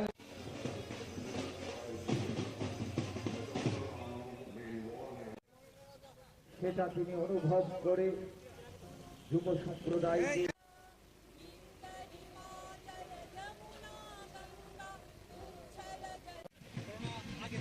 আহ্বান জানাচ্ছি নেশা থেকে মুক্তি থাকার জন্য। রাজীব গান্ধীজি অমর রহে, রাজীব গান্ধীজি অমর রহে, রাজীব গান্ধীজি অমর রহে। আমরা অত্যন্ত কলুষিত গড়ে তুলেছে সমাজের মধ্যে হিংসা বিশৃঙ্খলা।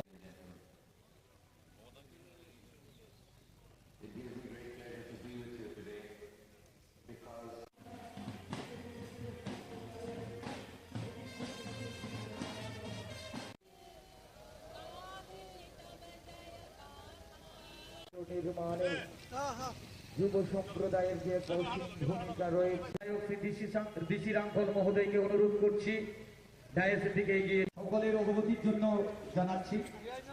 আমরা এখন ধীরে ধীরে আমরা রাজীব গান্ধীজিকে কোনোদিন ভুলতে পারি না, আমরা রাজীব গান্ধীজিকে কোনোদিন ভুলব। অনুরোধ করবো তার হাতে দলীয় পতাকা দিয়ে ওনাকে বরণ করে নেওয়ার জন্য। বন্দে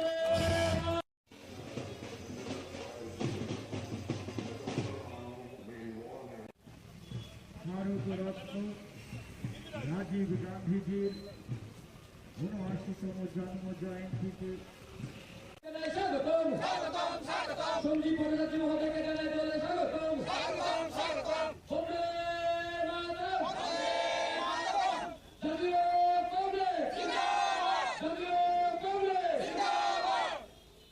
করছি এর থেকে উত্তরণের জন্য যারা শুভচিন্তক, যারা দেশকে নিয়ে চিন্তা ভাবনা করেন, দেশের মানুষের জন্য তাদের কাজ করার ইচ্ছা রয়েছেন, সকলের কাছে আজকের এই ঐতিহাসিক দিনে এই পবিত্র দিনে আমাদের আবেদন থাকবে সঞ্জীব ভট্টাচার্যের মতো নেতারা যখন দলে যোগদান করছেন ওনার পথ আপনারা অনুসরণ করুন।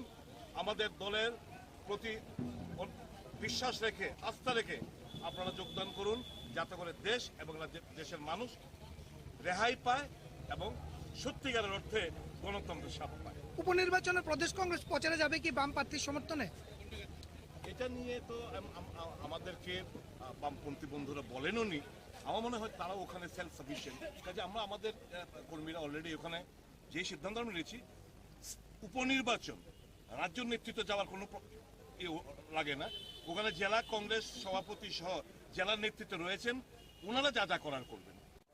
প্রয়াত প্রধানমন্ত্রী ভারতরত্ন রাজীব গান্ধীর ৭৯তম জন্মতিথি সারা দেশের সঙ্গে জাতীয় কংগ্রেসের কর্মসূচি হিসাবে ত্রিপুরা প্রদেশ কংগ্রেসের পক্ষ থেকে প্রধান কার্যালয়ে আজকে সদ্ভাবনা যাত্রার সমাপ্তি অনুষ্ঠানে আমরা মিলিত হয়েছি রাজীব গান্ধীর মর্মর মূর্তির তলে।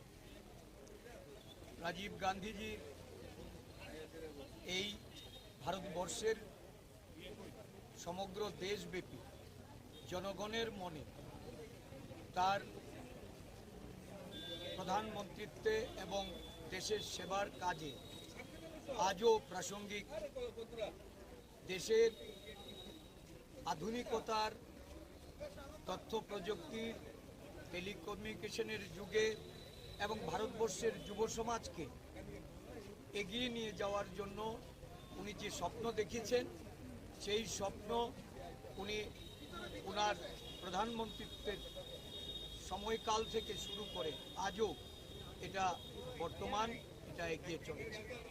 রাজীব গান্ধী ছিলেন একজন শান্তির অগ্রদূত। বিশেষ করে উত্তর পূর্বাঞ্চল সহ সমগ্র দেশে এবং ভারতবর্ষের পার্শ্ববর্তী দেশগুলিতে শান্তি প্রতিষ্ঠার লক্ষ্যে ওনার প্রয়াস আজকে সর্বজন বিদিত। উত্তর পূর্বাঞ্চলকে শান্তি এবং সম্প্রীতিতে প্রতিষ্ঠা করার লক্ষ্যে উনি যেমন জাতীয় কংগ্রেসের হাল ধরে জাতীয় কংগ্রেসের জন্য সেখানে আত্মত্যাগ করেছিলেন, ভারতবর্ষের শান্তি প্রতিষ্ঠাতেও উনি আত্মবলিদান দিয়েছিলেন। এই দিবসে ওনাকে স্মরণ করা, ওনার প্রতি শ্রদ্ধাঞ্জলি প্রদান করা এবং ভারতবাসী হিসাবে আমরা গর্ববোধ করি যে এমন একজন প্রয়াত প্রধানমন্ত্রীকে আমরা এই দেশের জন্য পেয়েছিলাম। যদিও ওনার আয়ুষ্কাল খুব কম ছিল এবং সেই সময়কালের মধ্যে উনি ভারতবর্ষকে পাশ্চাত্যের সঙ্গে পাল্লা দিয়ে উন্নত ভারত, তথ্য প্রযুক্তির ভারত, ভারতবর্ষের যুব সম্প্রদায়ের তাদের অধিক ক্ষমতায়ন, তাদের অধিকার, একটা যুগান্তকারী যে সিদ্ধান্ত 18 বছরের অধিক যারা বয়স তাদেরকে ভোটাধিকার প্রয়োগ করা, ভারতবর্ষের টেলিকমিউনিকেশনে একটা নতুন দিগন্তের উন্মোচন করে দিয়ে ভারতবর্ষকে এমন একটা মাত্রায় পৌঁছে দিয়েছেন যে আজকে ভারতবর্ষ অর্থনীতিতে বলুন, তাদের ভারতবর্ষের যে অবস্থান, এই অবস্থান শক্তিশালী হতে এটা রাজীব গান্ধীর একটা বিরাট অবদান ছিল। কিন্তু ভারতবর্ষের বুকে একটা এমন একটা শাসক দল আজকে ক্ষমতাসীন, যারা ভারতবর্ষের ইতিহাসকে বিকৃত করে চলেছে, যারা ভারতবর্ষের প্রাচীন ইতিহাস থেকে শুরু করে ভারতবর্ষের স্বাধীনোত্তর যে ভারতবর্ষের বিকাশের যারা বিকাশ পুরুষ, তাদের ইতিহাসকে আজকে তারা বিলীন করে দিতে চাইছে।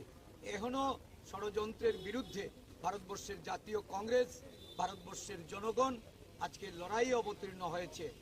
ভারতবর্ষের প্রয়াত প্রধানমন্ত্রী ভারতরত্ন রাজীব গান্ধীর জন্মদিনে আমরা অঙ্গীকারবদ্ধ হচ্ছি যে ভারতবর্ষকে এই দুঃশাসন থেকে, এই অগণতান্ত্রিক শাসন থেকে মুক্ত করার লক্ষ্যে আমরা ঐক্যবদ্ধভাবে প্রয়াস নেব এবং রাজীব গান্ধীর আদর্শিত পথে আমরা আগামী দিন এগিয়ে যাব। Samanya tamu ni bagi ang biya ke rei komen jon ke amuni bagi ang kini kono salia to ang ke jaga samung tangnai apru se samung ni bisi bisi te kok salai nai narabo manai prawa Santi babu tulikong to kini kono salia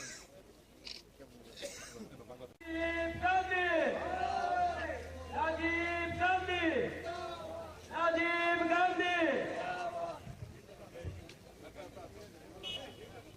ধীরে ধীরে অন্যান্য কংগ্রেস নেতৃত্বরা অত্যন্ত সুশৃঙ্খলভাবে আমরা আমাদের প্রিয় প্রধানমন্ত্রী Bharat Ratna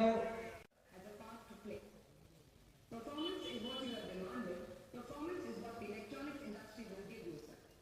Under your pragmatic leadership, a new era has begun. We as the আপনাদের সবাইকে আমি স্বাগত জানাই এবং অভিনন্দন জানাই। আমার আগের বক্তা যারা আপনাদের অর্গানাইজেশন থেকে দুটো, একটা হচ্ছে দাবি সনদ, আরেকটা হচ্ছে আপনাদের সপ্তদশ দ্বিতীয় বার্ষিকী রাজ্য সম্মেলনের প্রতিবেদন পাঠ করা হয়েছে। এখানে এরকম কিছু কথা আপনারা দাবি রেখেছেন যে কাজগুলো হয়তো সরকার করছে, অনেক কাজ হয়তো যেগুলো করা হয়নি, করার প্রয়োজন রয়েছে, এই ধরনের বক্তব্য আপনাদের মাধ্যমে উঠে এসেছে। আপনারা যারা এই অর্গানাইজেশনটা করছেন 34 বছর যাবৎ, আমরা সত্যি এটা আপনাদেরকে ধন্যবাদ জানাই। অনেকদিন ধরে এই সংগঠনটা করে আসছে। আমি খুব কম সময় নিয়ে এক দুটা কথা বলি, আমি আমার আলোচনা শেষ করব। আপনারা সবাই জানেন মহাত্মা গান্ধীকে জাতির জনক বলা হয়। মহাত্মা গান্ধীকে জাতির জনক কেন বলা হয়?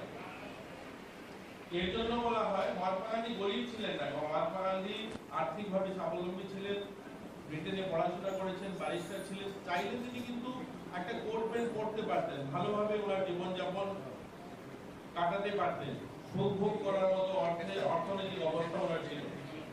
কিন্তু তিনি সেভাবে জীবনটা কাটাননি, কারণ যখনকার সময় মহাত্মা গান্ধী গোটা ভারতের মানুষ, প্রান্তিক গ্রামের মানুষ খেতে পাচ্ছিল না, পড়ার জন্য বস্ত্র ছিল না। ওই সময় গরিব ভারতটাকে রিয়েলাইজ করেছেন, উপলব্ধি করেছেন, অর্থাৎ মানুষের জীবনটাকে তিনি রিয়েলাইজ করেছেন। এর জন্য তিনি সে সময় একবেলা খাবার, একটা কাপড়কেই ভিজিয়ে আবার সেই কাপড়টাকে পরা, অর্থাৎ মার্কিন করে ওনার জীবনটাকে অতিবাহিত করেছেন। তার জন্য ওনাকে জাতির জনক বলা হয়। আমি এই কথাটা এর জন্য বলছি, আপনাদের মাথার মতো উঠে এসেছিল যে 34 বছর আপনারা অনেক লড়াই সংগ্রাম আন্দোলন করেছেন। যাদের সামনে আপনারা লড়াই আন্দোলন সংগ্রাম করেছিলেন তাদের মধ্যে সেই রিয়েলাইজেশন ছিল না। তারা কোনো সময় আপনাদের যে আপনার প্রতিবন্ধী, আপনাদের জীবনের কষ্ট বা দুঃখ দুর্দশা, সেটা তারা রিয়েলাইজ করতে পারেনি। এই ত্রিপুরায় যে নিজ স্তরে যারা বসবাস করে, একদম গ্রামীণ অবস্থাতে যারা, একদম গরিব মানুষ যারা, তার একটা সম্প্রদায় হচ্ছে চা বাগান শ্রমিক যারা। এই চা পাতা বাগানে যারা কাজ করে 100 বছর ধরে কাজ করে, কিন্তু ওই মানুষগুলো তাদের জমির ব্যবস্থা করা হয়নি। যে ইকুয়ালিটির কথা আপনারা যে কথাগুলো তুলে আনছেন তার পরিপ্রেক্ষিতে বলছি, যে ইকুয়ালিটির কথা, যে সাম্যবাদের কথা তারা বলতো, অন্ন বস্ত্র শিক্ষা স্বাস্থ্য, মানুষের মৌলিক অধিকারের কথা বলতো, তারা মানুষের মৌলিক অধিকার কোনো সময় দেয়নি। যে চা বাগানগুলোতে শত বছর ধরে শ্রমিকরা কাজ করতো, তাদেরকে একটা জমি পাট্টার ব্যবস্থা করেনি। সেখানে তারা শোষিত ছিল, তাদেরকে জমির ব্যবস্থা না করার কারণে, জমির মালিকানা না থাকার কারণে তারা পড়াশোনা করতে পারেনি, তাদের ছেলে মেয়েরাও শিক্ষা দীক্ষায় এগোতে পারেনি। কারণ তারা যদি বাগানের কাজ ছেড়ে যে অন্য কোনো কাজ করে, বাগান ছেড়ে পালিয়ে যেতে হবে, সেখান থেকে বের করে দেওয়া হবে। তো এই ধরনের একটা সরকারের সামনে আপনারা 34 বছর আপনাদের যে গল্প, অর্থাৎ আপনারা 34 বছরে, আমি যদি বলি আপনারা 34 বছর তাদের সামনে আপনারা আপনাদের দাবি সনদ পেশ করেছেন। তারা কোনোদিন আপনাদের জীবন মান উন্নয়ন হোক, আপনারাও স্বাবলম্বী হন। আপনারা বলেছেন এখানে 5,000 টাকা ভাতা হওয়া চাই, আমি এগ্রি করি, 5,000 টাকা একটা মানুষের ভাতা হওয়া চাই। কিন্তু যাদের সামনে আপনারা এর আগে 28 বার দাবি সনদ পেশ করেছিলেন, তারা ওই 500 টাকার উপরে যায়নি, 700 টাকার উপরে যায়নি। কিন্তু এই সরকারটা, এই সরকারের মাননীয় মুখ্যমন্ত্রী আজ 2,000 টাকা করেছে। আমি বলছি না 2,000 টাকা জীবনের সহায় নেবে, 2,000 টাকা আপনাদের জীবন মান উন্নয়ন হবে, কিন্তু 2,000 টাকা করেছে। 5,000 টাকা হওয়া চাই, কিন্তু 2,000 টাকা করেছে। কিন্তু 28 বছর যাদের সামনে আপনারা দাবি সনদ পেশ করেছিলেন, আন্দোলন সংগ্রাম করেছিলেন, ওই 700 টাকাতেই আটকে ছিল। এগুলো পরিবর্তন হয়েছে। আজ যদি দেখি আমাদের প্রতিবন্ধী ভাইয়েরা যখন রেলওয়েতে যাত্রা করে, যখন স্লিপার ক্লাসে যায় 75% সাবসিডি ব্যবস্থা করা হয়েছে, প্লেনে 50% সাবসিডি ব্যবস্থা করা হয়েছে। এগুলো অনেকগুলো কাজ হয়েছে ইতিমধ্যে।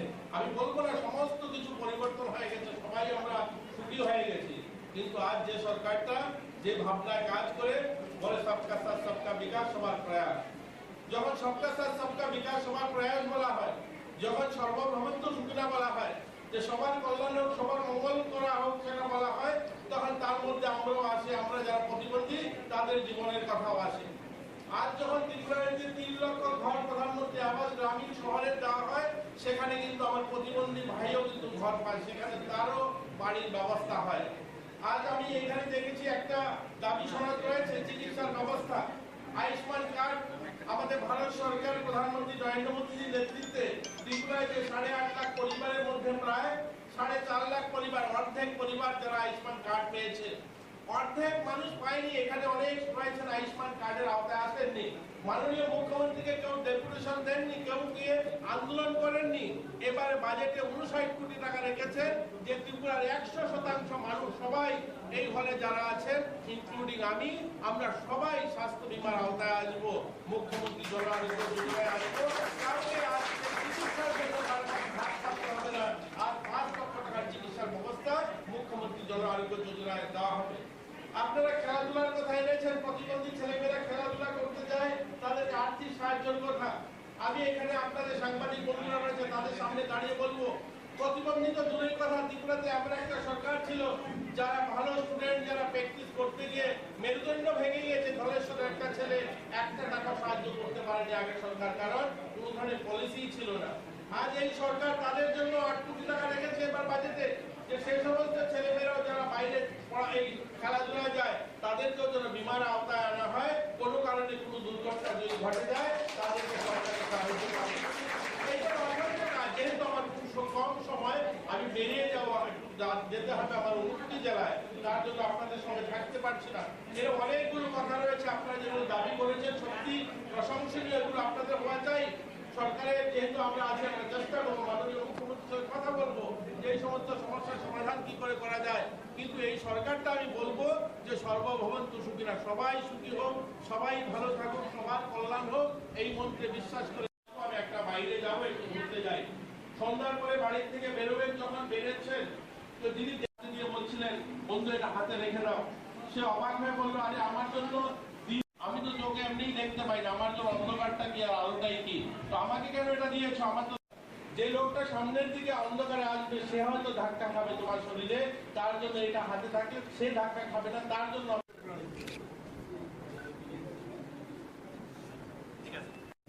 অর্পণ একজন ছাত্রী রয়েছে, তার একটি দাবি।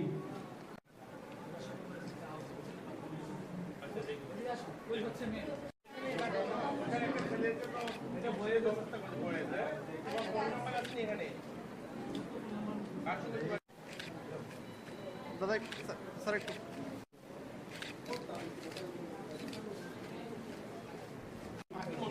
বাসুদেব আচার্য, বাসুদেব আচার্য,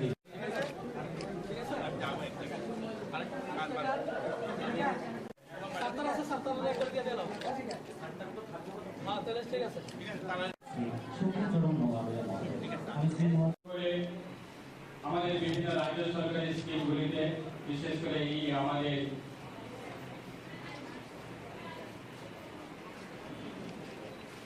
সোশ্যাল ওয়েলফেয়ার ডিপার্টমেন্টের মাধ্যমে যতগুলি বার্তা প্রদান করা হয়েছে। 18 আগে ছিল মাত্র 500 থেকে বেরিয়ে 700 টাকা ছিল, এবং উইদিন মাত্র 5 বছরের মধ্যে আজকে দিনে দাঁড়িয়ে প্রায় 2000 টাকা বাড়িয়ে দিয়েছে। এবং বিভিন্ন রাজ্য সরকারের সমস্ত কর্মচারী যারা আছে তাদের বেতন ভাতাগুলি আমাদের সরকার যথেষ্ট পিএডিএ থেকে শুরু করে সমস্ত যে সরকারের কর্মচারীরা পাওনা দরকার সেইগুলি পূরণ করেছে।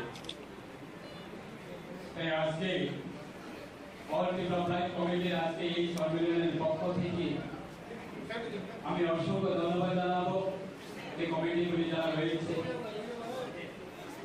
এবং আজকে এই সম্মেলনের মাধ্যমে আমার অনুরোধ থাকুক, এবং বিগত দিনে আমরা দেখি যে নিজের মৌলিক অধিকারগুলি পাওয়ার জন্য এবং বিভিন্ন সময়ে বিভিন্ন দলকে খুশি করার জন্য এবং বিভিন্ন দলগুলি রাজনীতি ভূপেক তৈরি করার জন্য আমাদের রাজ্যে বিভিন্ন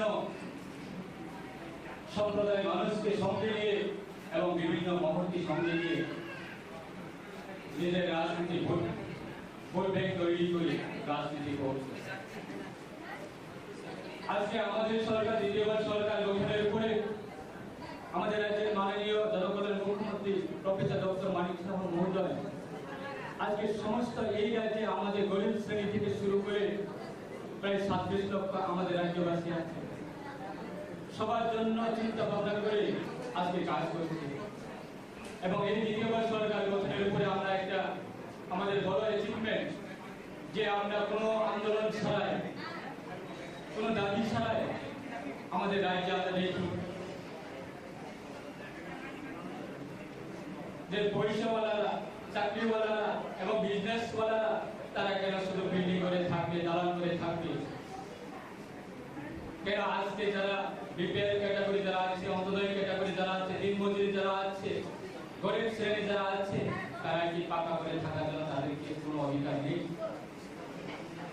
সেটা আজকে চিন্তা করে আমাদের দ্বিতীয়বার সরকার গঠনের পরে প্রায় 1,30,000 সংখ্যা সাধারণ গরিবের জন্য কেন্দ্র সরকারের মাননীয় প্রধানমন্ত্রী নরেন্দ্র মোদীর নেতৃত্বে আজকে আমাদের রাজ্যের মানুষের জন্য, রাজ্যের গরিব শ্রেণীর জন্য এবং বিপিএল অন্তোদয় ক্যাটাগরির জন্য তাদেরকে পাকা ঘর নির্মাণের জন্য প্রত্যেকটা বেনিফিশিয়ারি অ্যাকাউন্টে টাকা দিয়ে দিয়েছে। আমরা কোনোদিনে বলিনি যে আমাদের দলে যারা থাকবে তারা পাবে, যে আমাদের সঙ্গে যারা থাকবে তারা সুযোগ সুবিধা পাবে, যে আমাদের দলে যারা পতাকা দেয় মিছিল নিয়ে যায় তারা সুযোগ সুবিধা পাবে। আমাদের সরকারের উদ্দেশ্য সেটা মূলত এবং মাননীয় মুখ্যমন্ত্রী যে ইতিহাস তৈরি করেছে বিগত দিনে 63 চাকরি নিয়োগ করতে গিয়ে শুধু যুবক ভাইদের জন্য সুযোগ সুবিধা করে দিল। আজকে আমাদের সরকার ক্ষমতা আসার পরে মহিলাদের জন্য এবং মহিলাদের জন্য তাদেরকেও আমাদের এই 63 চাকরি নিয়োগ ক্ষেত্রে তাদেরকেও সুযোগ সুবিধা দিতে হবে। সেটা চিন্তাই করে আজকে আমাদের সরকার রাজ্যের সমস্ত অংশের এবং সমস্ত শ্রেণীকে সঙ্গে নিয়ে কাজ করা মানসিকতা, তাই আপনাদেরকে আমার অনুরোধ থাকবে আজকে আপনারা যেগুলো দাবি করে দিয়েছেন আমরা অবশ্যই আমাদের রাজ্যের মাননীয় জনগণের মুখ্যমন্ত্রী ওনার সঙ্গে আমরা আলোচনা বসব এবং এই দাবিগুলি নিয়ে আপনাদের মূল্য অধিকার সেটাকে আমরা বাস্তবায়ন করার জন্য আমরা সরকারের পক্ষে আমরা বিবেচনা করব। রাস্তাপথে গিয়ে অন্য দলের উস্কানি নিয়ে জাতির মধ্যে জাতির কোনো ধরনের মানুষের কথা শুনে সেটা আপনার কাছে আমার অনুরোধ থাকবো। সরকার এখানে উপস্থিত হয়েছেন আপনাদের সবাইকে আমি স্বাগত জানাই এবং অভিনন্দন জানাই। আমার আগের বক্তা যারা আপনাদের অর্গানাইজেশন থেকে দুটো, একটা হচ্ছে দাবি সনদ, আরেকটা হচ্ছে আপনাদের সপ্তদশ দ্বিতীয় বার্ষিকী রাজ্য সম্মেলনের প্রতিবেদন পাঠ করা হয়েছে। এখানে এরকম কিছু কথা আপনারা দাবি রেখেছেন যে কাজগুলো হয়তো সরকার করছে, অনেক কাজ হয়তো যেগুলো করা হয়নি, করার প্রয়োজন রয়েছে, এই ধরনের বক্তব্য আপনাদের মাধ্যমে উঠে এসেছে। আপনারা যারা এই অর্গানাইজেশনটা করছেন 34 বছর যাবৎ, আমরা সত্যি এটা আপনাদেরকে ধন্যবাদ জানাই। অনেকদিন ধরে এই সংগঠনটা করে আসছে। আমি খুব কম সময় নিয়ে এক দুটা কথা বলি, আমি আমার আলোচনা শেষ করব। আপনারা সবাই জানেন মহাত্মা গান্ধীকে জাতির জনক বলা হয়। মহাত্মা গান্ধীকে জাতির জনক কেন বলা হয়? এর জন্য বলা হয় মহাত্মা গান্ধী গরিব ছিলেন না, মহাত্মা গান্ধী আর্থিকভাবে স্বাবলম্বী ছিলেন, ব্রিটেনে পড়াশোনা করেছেন, ব্যারিস্টার ছিলেন। চাইলে তিনি কিন্তু একটা কোট প্যান্ট পড়তে পারতেন, ভালোভাবে ওনার জীবনযাপন কাটাতে পারতেন, সুখ ভোগ করার মতো অর্থনৈতিক অবস্থা ওনার ছিল, কিন্তু তিনি সেভাবে জীবনটা কাটাননি। কারণ যখনকার সময় মহাত্মা গান্ধী গোটা ভারতের মানুষ, প্রান্তিক গ্রামের মানুষ খেতে পাচ্ছিল না, পড়ার জন্য বস্ত্র ছিল না। ওই সময় গরিব ভারতটাকে রিয়েলাইজ করেছে, উপলব্ধি করেছে অর্থাৎ মানুষের জীবনটাকে তিনি রিয়েলাইজ করেছেন। এর জন্য তিনি সে সময় একবেলা খাবার, একটা কাপড়কে ভিজিয়ে আবার সেই কাপড়টাকে পরা, অর্থাৎ মার্কিন করে ওনার জীবনটাকে অতিবাহিত করেছেন। তার জন্য ওনাকে জাতির জনক বলা হয়। আমি এই কথাটা এর জন্য বলছি, আপনাদের মাথার মধ্যে উঠে এসেছিল যে 34 বছর আপনারা অনেক লড়াই সংগ্রাম আন্দোলন করেছেন। যাদের সামনে আপনারা লড়াই আন্দোলন সংগ্রাম করেছিলেন তাদের মধ্যে সেই রিয়েলাইজেশন ছিল না। তারা কোনো সময় আপনাদের যে আপনার প্রতিবন্ধী, আপনাদের জীবনের কষ্ট বা দুঃখ দুর্দশা সেটা তারা রিয়েলাইজ করতে পারেনি। এই ত্রিপুরাতে নিজ স্তরে যারা বসবাস করে একদম গ্রামীণ অবস্থাতে, যারা একদম গরিব মানুষ যারা, তার একটা সম্প্রদায় হচ্ছে চা বাগান শ্রমিক যারা। এই চা পাতা বাগানে যারা কাজ করে 100 বছর ধরে কাজ করে, কিন্তু ওই মানুষগুলো তাদের জমির ব্যবস্থা করা হয়নি। যে ইকুয়ালিটির কথা আপনারা যে কথাগুলো তুলে আনছেন তার পরিপ্রেক্ষিতে বলছি, যে ইকুয়ালিটির কথা, যে সাম্যবাদের কথা তারা বলতো, অন্ন বস্ত্র শিক্ষা স্বাস্থ্য মানুষের মৌলিক অধিকারের কথা বলতো, তারা মানুষের মৌলিক অধিকার কোনো সময় দেয়নি। যে চা বাগানগুলোতে শত বছর ধরে শ্রমিকরা কাজ করতো তাদেরকে একটা জমির পাট্টার ব্যবস্থা করেনি। সেখানে তারা শোষিত ছিল, তাদেরকে জমির ব্যবস্থা না করার কারণে, জমির মালিকানা না থাকার কারণে তারা পড়াশোনা করতে পারেনি, তাদের ছেলেমেয়েরাও শিক্ষা দীক্ষায় এগোতে পারেনি। কারণ তারা যদি বাগানের কাজ ছেড়ে যে অন্য কোনো কাজ করে বাগান ছেড়ে পালিয়ে যেতে হবে, সেখান থেকে বের করে দেওয়া হবে। তো এই ধরনের একটা সরকারের সামনে আপনারা 34 বছর আপনাদের যে গল্প, অর্থাৎ আপনারা 34 বছরের, আমি যদি বলি 38-39 বছর তাদের সামনে আপনারা আপনাদের দাবি সনদ পেশ করেছেন। তারা কোনোদিন আপনাদের জীবন মান উন্নয়ন হোক, আপনারাও স্বাবলম্বী হন। আপনারা বলেছেন এখানে 5,000 টাকা ভাতা হওয়া চাই, আমি এগ্রি করি, 5,000 টাকা একটা মানুষের ভাতা হওয়া চাই। কিন্তু যাদের সামনে আপনারা এর আগে 28 বার দাবি সনদ পেশ করেছিলেন তারা ওই 500 টাকার উপরে যায়নি, 700 টাকার উপরে যায়নি। কিন্তু এই সরকারটা, এই সরকারের মাননীয় মুখ্যমন্ত্রী আজ 2,000 টাকা করেছে। আমি বলছি না 2,000 টাকা জীবনের সহায় নেবে, 2,000 টাকা আপনাদের জীবন মান উন্নয়ন হবে, কিন্তু 2,000 টাকা করেছে। 5,000 টাকা হওয়া চাই, কিন্তু 2,000 টাকা করেছে। কিন্তু 28 বছর যাদের সামনে আপনারা দাবি সনদ পেশ করেছিলেন, আন্দোলন সংগ্রাম করেছিলেন, ওই 700 টাকাতেই আটকে ছিল। এগুলো পরিবর্তন হয়েছে। আজ যদি দেখি আমাদের প্রতিবন্ধী ভাইয়েরা যখন রেলেতে যাত্রা করে, যখন স্লিপার ক্লাসে যায় 75% সাবসিডি ব্যবস্থা করা হয়েছে, প্লেনে 50% সাবসিডি ব্যবস্থা করা হয়েছে। এই জন্য অনেকগুলো কাজ হয়েছে ইতিমধ্যে।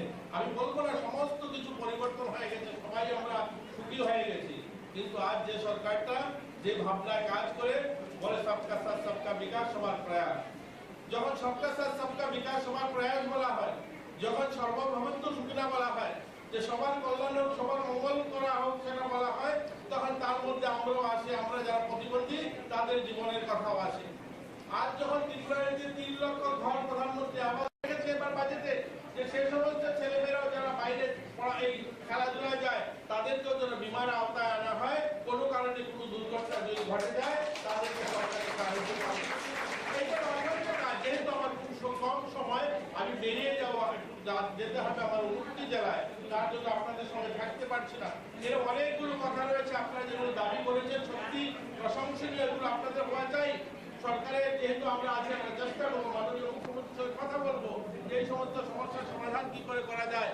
কিন্তু এই সরকারটা আমি বলবো যে সর্বভৌমত্ব সুখী না, সবাই সুখী হোক, সবাই ভালো থাকুক, সবার কল্যাণ হোক, এই মন্ত্রে বিশ্বাস করে আমি একটা বাইরে যাবো, একটু ঘুরতে যাই, সন্ধ্যার পরে বাড়িতে এখানে উপস্থিত হয়েছেন আপনাদের সবাইকে আমি সরকারের যেহেতু আমরা আজকে চেষ্টা করবো, মাননীয় মুখ্যমন্ত্রীর সঙ্গে কথা বলবো যে এই সমস্ত সমস্যার সমাধান কি করে করা যায়।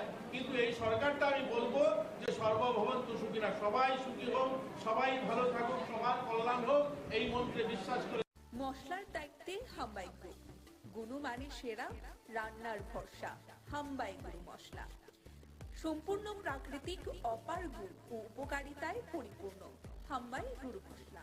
যদি কেমিক্যাল ফ্রি, কালার ফ্রি, প্রকৃত স্বাদের মশলা খেতে চান তবে আপনার রান্নাঘরে চাই হাম্বাই গুরু মশলা। রান্নায় শুধুমাত্র তোমাকেই চাই হাম্বাই গুরু মশলা। মিনানি সরকারকে বরণ করলেন, বরণ করে নিচ্ছেন দিয়া দাস, সুজিত সাহা, রাহা পাল, রূপক দাস, চন্দন দাস, দুলাল দাস।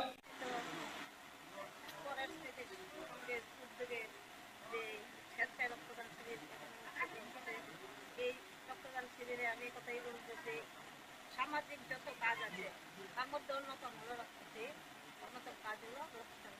কারণ রক্তদানের মাধ্যমে অনেক সময় মুমূর্ষ রোগীরা বেঁচে যায়, অনেক সময় কি রক্তের প্রয়োজন হয়।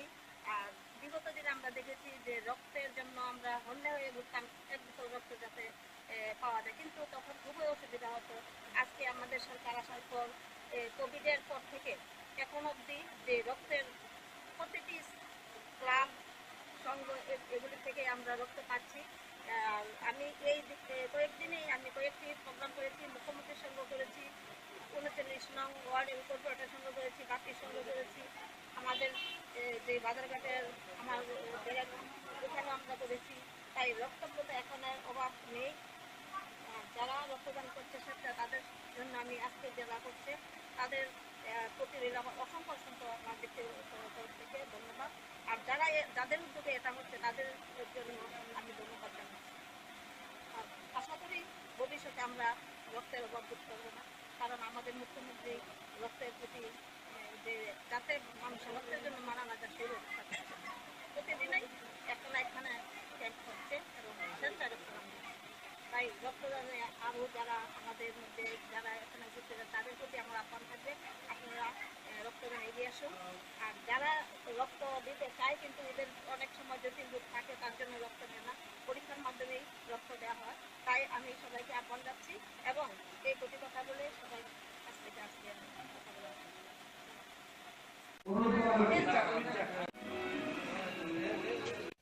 বরণ করে নেবেন মেয়র ইন কাউন্সিলর শ্রীযুক্ত মৃণালী সরকারকে।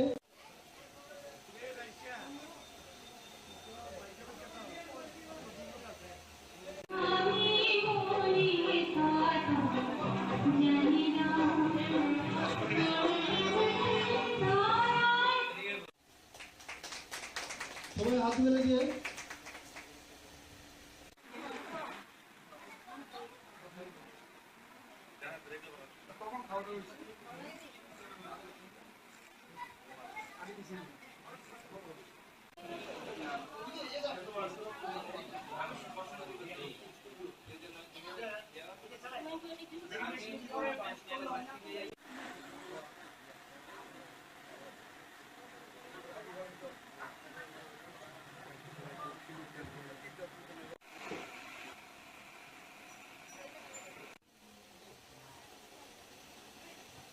উদ্বোধক 14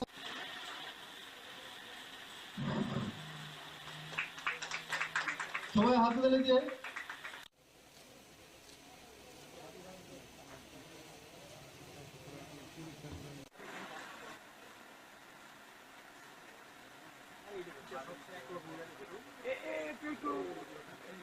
দিদি মাঝখানে যান, আপনার মাঝখানে। মশলার দায়িত্বে হাম্বাই গ্রুপ, গুণমানে সেরা, রান্নার ভরসা হাম্বাই গুরু মশলা। সম্পূর্ণ প্রাকৃতিক, অপার গুণ ও উপকারিতায় পরিপূর্ণ হাম্বাই গুরু মশলা। যদি কেমিক্যাল ফ্রি, কালার ফ্রি, প্রকৃত স্বাদের মশলা খেতে চান তবে আপনার রান্নাঘরে চাই হাম্বাই গুরু মশলা। রান্নায় শুধুমাত্র তোমাকেই চাই হাম্বাই গুরু মশলা।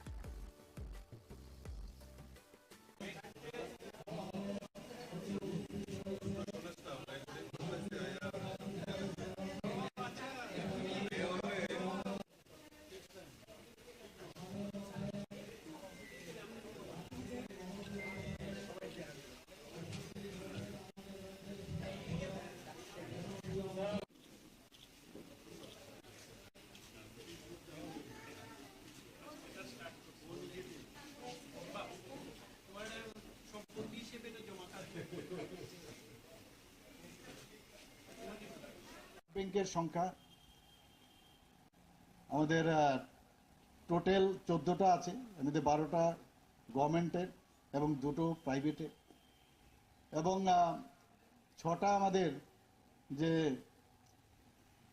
যে ব্লাড সেপারেশন সেন্টার, সেখানেও দেখা গেছে 4টে আমাদের ত্রিপুরা সরকারের দুটো প্রাইভেট সংস্থা। আমাদের ত্রিপুরা সরকার চাইছে যে স্বাস্থ্য ব্যবস্থা উন্নতি হোক। আপনারা সবাই জানেন যে এবার বাজেটে আমরা একটা বড় একটা সিদ্ধান্ত নিয়েছি। মাননীয় প্রধানমন্ত্রী নরেন্দ্র মোদীজি আয়ুষ্মান ভারতের যে কার্ড, সেই কার্ড আমরা ত্রিপুরাতে আমরা প্রায় 13 লক্ষর মতো বিতরণ করেছি, কিন্তু বাকি 4.75 যে লোক আছে আমাদের ত্রিপুরায়, তাদের তো সেই কাভারেজে আসে, কারণ বিভিন্ন ক্রাইটেরিয়ার কারণে সেটা কাভারেজ আসে না। তো আমরা 4.7 লোকদের জন্য মুখ্যমন্ত্রী জন আরোগ্য যোজনা একটা এবার বাজেটটা রেখেছি। এক বছরের জন্য, এই বছরের 23-24 বছরে আমরা 59 করোড় এর রেখেছি। এবং আমরা সব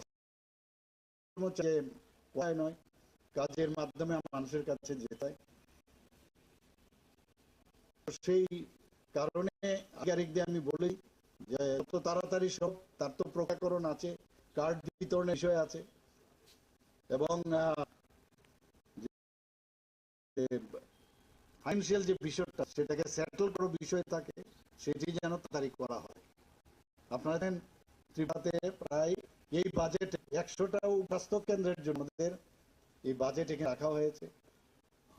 আমাদের এখানে প্রায় 9টা স্পেশালিটি ডিপার্টমেন্ট, সেটা অলরেডি ওপিডি শুরু হয়ে গেছে, 8টা অলরেডি স্টার্ট, তার ইনডোরও রেডি আছে। এবং স্পেশালিস্টরা এখানে এখন তাদের মর্যাদা পাচ্ছে। আগে কি হলো যে যারা ত্রিপুরা হেলথ সার্ভিসে যারা স্পেশালিটি বা যারা স্পেশালিস্ট ছিল, তাদের কিন্তু আলাদাভাবে কোনো রকম মর্যাদা ছিল না। আমাদের সরকারের পর আমরা রিসেন্টলি যেটা করলাম, তার অ্যামেন্ডমেন্ট করে তাদেরকে আমরা মর্যাদা দিয়েছি। এটা ক্যাডার করি, মেডিকেল অফিসার, নর্মাল ক্যাডার আছে সেটা, আর স্পেশালিস্ট ক্যাডার। এবং তাতে করে আমাদের বহু লোক যারা ত্রিপুরার ভালো কৃতি স্টুডেন্ট, যারা ডাক্তারবাবু আছেন বাইরে, তারাও কিন্তু এখন ত্রিপুরায় ফিরে আসে। তো আমাদের আগে কথাই মানুষ বাইরে চলে যেত ট্রিটমেন্টের জন্য, এখন কিন্তু এখানে সব ধরনের ট্রিটমেন্ট সুবিধা ওনারা পাচ্ছেন।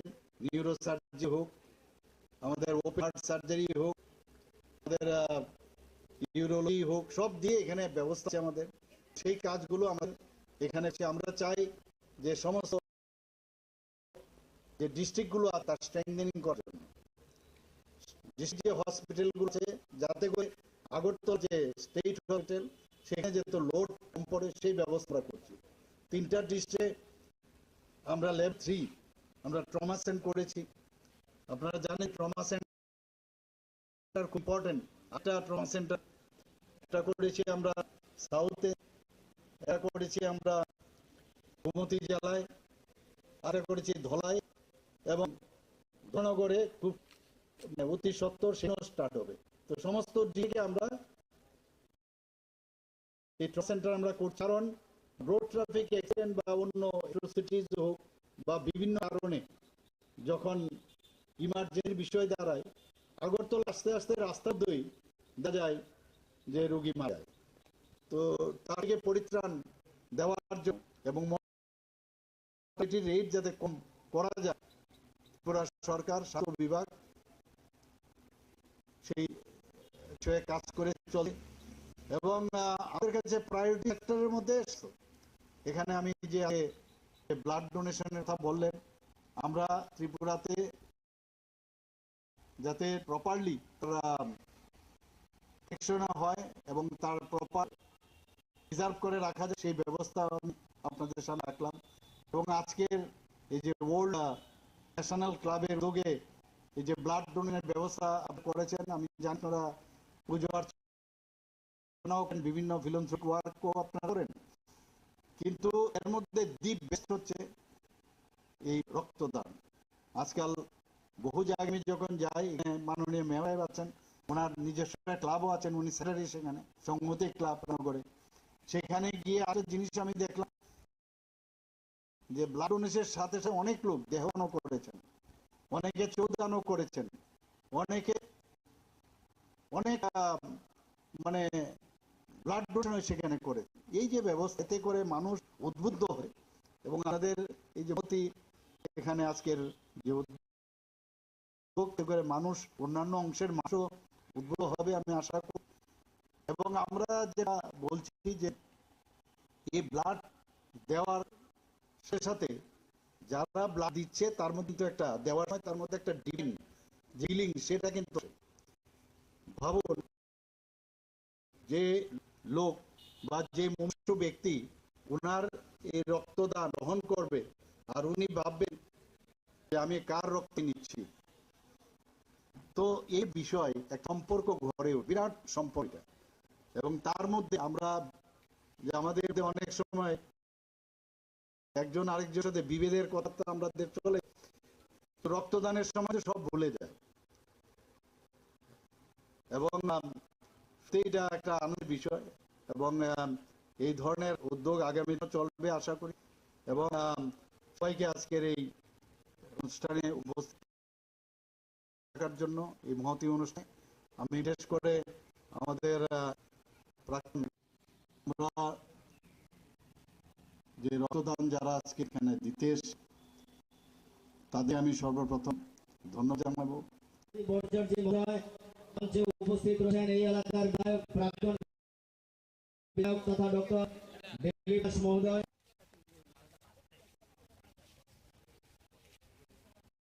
মঞ্চে উপস্থিত আমাদের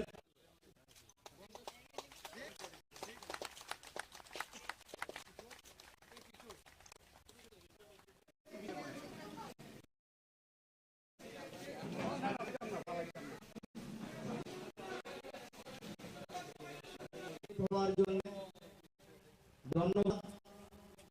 এখন অতিথিদের গ্রহণ করার জন্য অনুরোধ করছি। মহোদয়কে অনুরোধ করছি মঞ্চে উপস্থিত হয়ে গ্রহণ করার জন্য। এই এলাকার বিশিষ্ট সমাজসেবী বিপুল রায় মহোদয় মঞ্চে উপস্থিত রয়েছেন। সুপর্ণা দেবনাথ মহোদয়া গ্রহণ করে নেওয়ার জন্য অনুরোধ করছি। আপনারা একে একে সমস্ত মহলার দায়িত্বে গুণমানী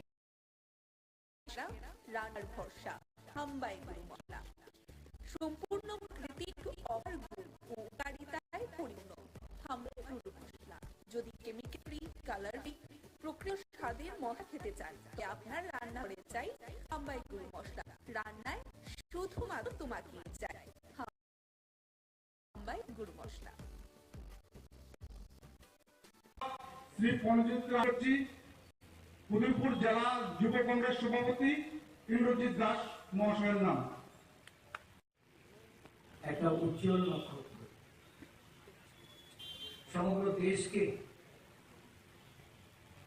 যিনি আলোকিত করতে চেয়েছেন, বিকাশের পথে নিয়ে যাওয়ার যে স্বপ্ন ওনার ছিল,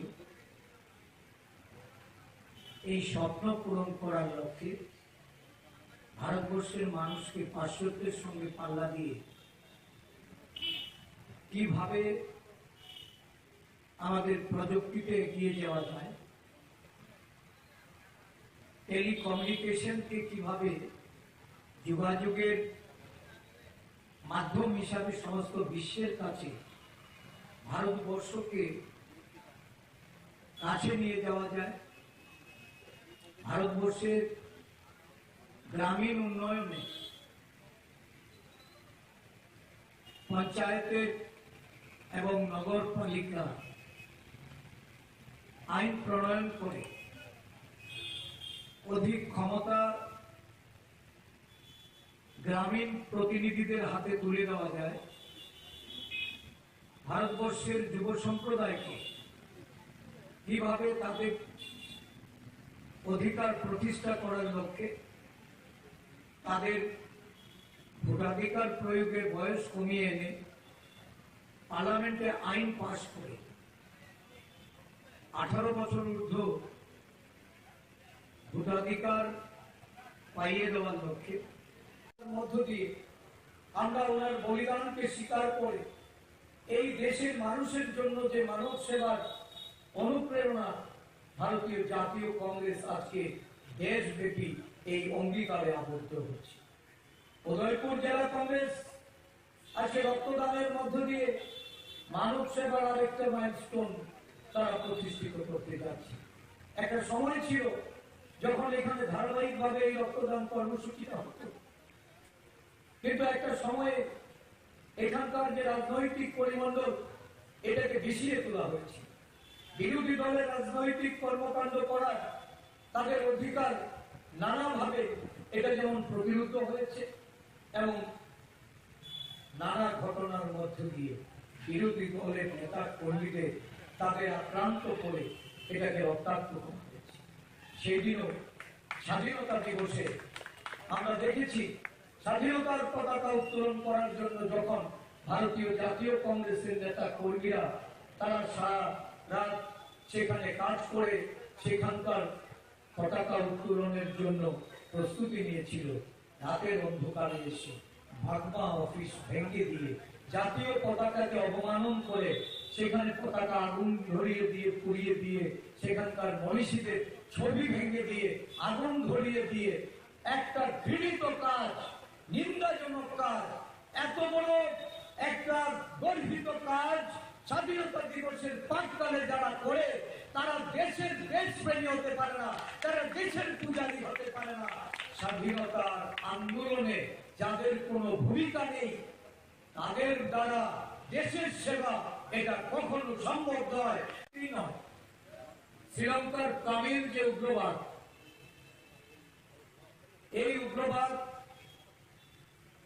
দমন করে শান্তির পরিবেশ কিভাবে সেখানে ফিরিয়ে দেওয়া যায়, পার্শ্ববর্তী রাষ্ট্রগুলির ক্ষেত্রে রাজীব গান্ধীর এই বলিষ্ঠ পদক্ষেপ আজও মানুষ যেমন স্মরণ করে ইতিহাসের পাতায় স্বর্ণাক্ষরে দেখা হয়েছে। এমন একটি ব্যক্তিত্বকে তার জন্মদিনে আমরা স্মরণ করছি যিনি আজও ভারতের মাটিতে প্রাসঙ্গিক। কারণ সমগ্র দেশ জুড়ে চলছে একটা অশান্তির বাতাবরণ, সমগ্র দেশের মধ্যে চলছে বিভাজনবাদ, সারা দেশ জুড়ে আজকে জাত বর্ণ ধর্মের লড়াইয়ে একটা শাসক দল, একটা রাষ্ট্রশক্তি যখন মদত জুগিয়ে যাচ্ছে, যখন দেশের মধ্যে উত্তর পূর্বাঞ্চলের মণিপুর অগ্নিগর্ভ, উত্তর ভারতের হরিয়ানাতে জাতি দাঙ্গা, উত্তর প্রদেশে ধর্মীয় সাম্প্রদায়িক দাঙ্গা, এহেন পরিস্থিতিতে আমরা রাজীবজিকে স্মরণ করতে যাচ্ছি, মূল্য দিতে হয়েছে। আসামে একটা নির্বাচিত সরকারকে সেদিন সরিয়ে দিয়ে সেখানকার আন্দোলনকারী অপর সরকার গড়ার জন্য সেখানকার ছাত্র সমাজের সঙ্গে সমঝোতা করে দায়িত্ব অর্পণ করা হয়েছে। মিজোরামে শান্তি চুক্তি করে লালডাঙ্গার নেতৃত্বে কংগ্রেস সরকারকে বলিদান দিয়ে সেখানে লালডাঙ্গার নেতৃত্বে সরকার গঠনের রাস্তা প্রশস্ত করা হয়েছে। পাঞ্জাবে উগ্রবাদ দমনে রাজীব গান্ধী যে বিশেষ ভূমিকা নিয়েছেন, খালিস্তান আন্দোলনে জবনিকাপাত করে সেখানে শান্তি প্রতিষ্ঠার লক্ষ্যে কংগ্রেস সরকারকে বিসর্জিত করেছে। এটা এই দেশের মানুষ আজও তারা মনে রেখেছে। বিশেষ করে এই দেশের শান্তির অগ্রদূত হিসাবে রাজীবজিকে আমরা এখনো আমাদের মনের মণিকুঠরে জায়গা করে রেখেছি। এই উত্তর পূর্বাঞ্চলের ত্রিপুরা সহ যখন বিচ্ছিন্নতাবাদ উগ্রবাদীদের নানাভাবে আমাদের জাতীয় জীবনে একটা বড় ধরনের প্রতিবন্ধকতা তৈরি হয়েছে, আমাদের জীবনযাত্রা বিপর্যস্ত হয়েছে। উত্তর পূর্বাঞ্চলের আসাম থেকে শুরু করে মিজোরাম, ত্রিপুরা প্রত্যেকটি রাজ্যে বিচ্ছিন্নতাবাদ মাথাচাড়া দিয়েছিল। রাজীব গান্ধী তার শান্তির যে প্রক্রিয়া, সেই প্রক্রিয়ায় উত্তর পূর্বাঞ্চলকে সেখানে শান্তি সম্প্রীতির একটা পীঠস্থান করেছে। দেশব্যাপী গণজাগরণ তৈরি করছে দেশের নেতা রাহুল গান্ধী। ভারত জোড়ো কর্মসূচির মাধ্যমে মানুষকে সংগঠিত করার প্রয়াস নিয়েছে। কে সে রাহুল গান্ধী? রাজীব গান্ধীর সুপুত্র। যে রাজীব গান্ধী মানবতার জন্য নিজের আত্মবলিদান দিয়েছেন, শান্তির জন্য, সম্প্রীতির জন্য দেহটাকে ছিন্ন ভিন্ন করেছেন।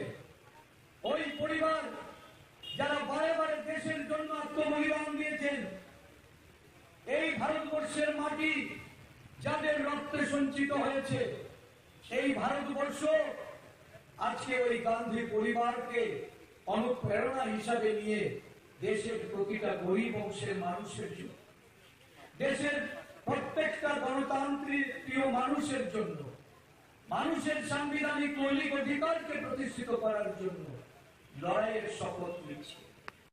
ঠিকাদারদের পেট ভর্তি করা হচ্ছে, শিক্ষিত বেকাররা আজকে রাস্তায় রাস্তায় ঘুরছে। তাদের কর্মসংস্থানের জন্য এই সরকারের কোনো পরিকল্পনা নেই। রাজ্য জুড়ে একটা হাহাকার, দুর্নীতি পাহাড় প্রমাণ, অনেক হচ্ছে না। সারা দেশের সরকার যেখানে ট্যাগের রিপোর্টে আজকে প্রমাণিত যে লক্ষ লক্ষ কোটি টাকার দুর্নীতিতে নিমজ্জিত হয়ে একটা দেশের সরকার আজকে দেশের মানুষের কাছে উত্তর দেয়।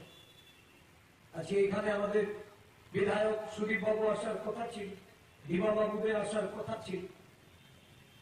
কংগ্রেস ভবন আমাদের প্রধান কার্যালয়ে ট্যাগ রিপোর্টের উপর একটা চর্চা হচ্ছে।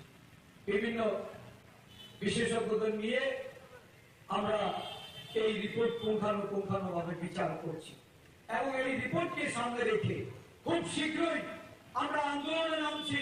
সারা রাজ্য জুড়ে আমাদের প্রদেশ কংগ্রেস দেশের সরকারের এই দুর্নীতির মুখোশ খুলে দিতে চায়। জনজাতি মানুষ আজকে তাদের সমস্ত তাদের কর্মসংস্থান থেকে শুরু করে তাদের আবাস নিয়ে দুর্নীতি, তাদের কর্মসংস্থান নিয়ে দুর্নীতি, রেগার দুর্নীতি, রুয়েটের দুর্নীতি, গ্রাম উন্নয়নের দুর্নীতি, শিক্ষা দপ্তরে দুর্নীতি, স্বাস্থ্য দপ্তরে দুর্নীতি, এই সরকারটা দুর্নীতিতে আপাদমস্তক ডুবে আছে। আমরা পাহাড় সমতল সর্বত্র একযোগে আমরা রাস্তায় নামছি। চক্ষু রাঙিয়ে আর ভয় ভীতি দেখিয়ে আক্রমণ করে প্রদেশ কংগ্রেসকে রোকা যাবে না, জেলা কংগ্রেসকে রোকা যাবে না। ব্লক কংগ্রেস থেকে শুরু করে প্রত্যেকটা জায়গায় আমরা সংগঠিত ভাবে, ঐক্যবদ্ধ ভাবে লড়াইয়ের জন্য প্রস্তুতি নিচ্ছি। এই লড়াইয়ে সাধারণ মানুষকে এগিয়ে আসার জন্য আজকের এই সভা থেকে আমরা আহ্বান রাখছি। আমরা বিশ্বাস করি কংগ্রেসের যুবশক্তি, তারুণ্যে ভরা এই যুবশক্তি, তারা আজকে উজ্জীবিত, উদ্বেলিত, তার সংগঠিত হচ্ছে। আগামী দিন এই অনৈতিক দুর্নীতিবাজ সরকারের বিরুদ্ধে লড়াই করার জন্য কংগ্রেস যে প্রস্তুতি নিচ্ছে, তাতে দলে দলে শাসক দল ছেড়ে লোক যোগ দিচ্ছে এবং আগামী দিন কংগ্রেস শক্তিশালী হচ্ছে। শক্তিশালী কংগ্রেস গড়ার লক্ষ্যে আমরা আমাদের সমস্ত নেতৃবৃন্দদের নিয়ে আমরা মাঠে অবতীর্ণ হয়েছি। জেলা কংগ্রেসকে শক্তিশালী করতে হবে, ব্লক কংগ্রেসগুলিকে শক্তিশালী করতে হবে এবং আগামী দিন এই লড়াইয়ের জন্য সর্বস্তরে কর্মীবৃন্দ, আমাদের মহিলা নেতৃত্বে, আমাদের এই অঞ্চলের যুব কংগ্রেসের কর্মীদের, আমাদের এনএসসিআই এর ছাত্র বন্ধুদের সকলের কাছে আমি আহ্বান রেখে আগামী বিধানসভার বিজিত প্রার্থী তথা জেলা কংগ্রেসের সাধারণ সম্পাদক শ্রী পঞ্জিত রাজি, উদয়পুর জেলা যুব কংগ্রেস সভাপতি ইন্দ্রজিৎ দাস মহাশয়ের নাম।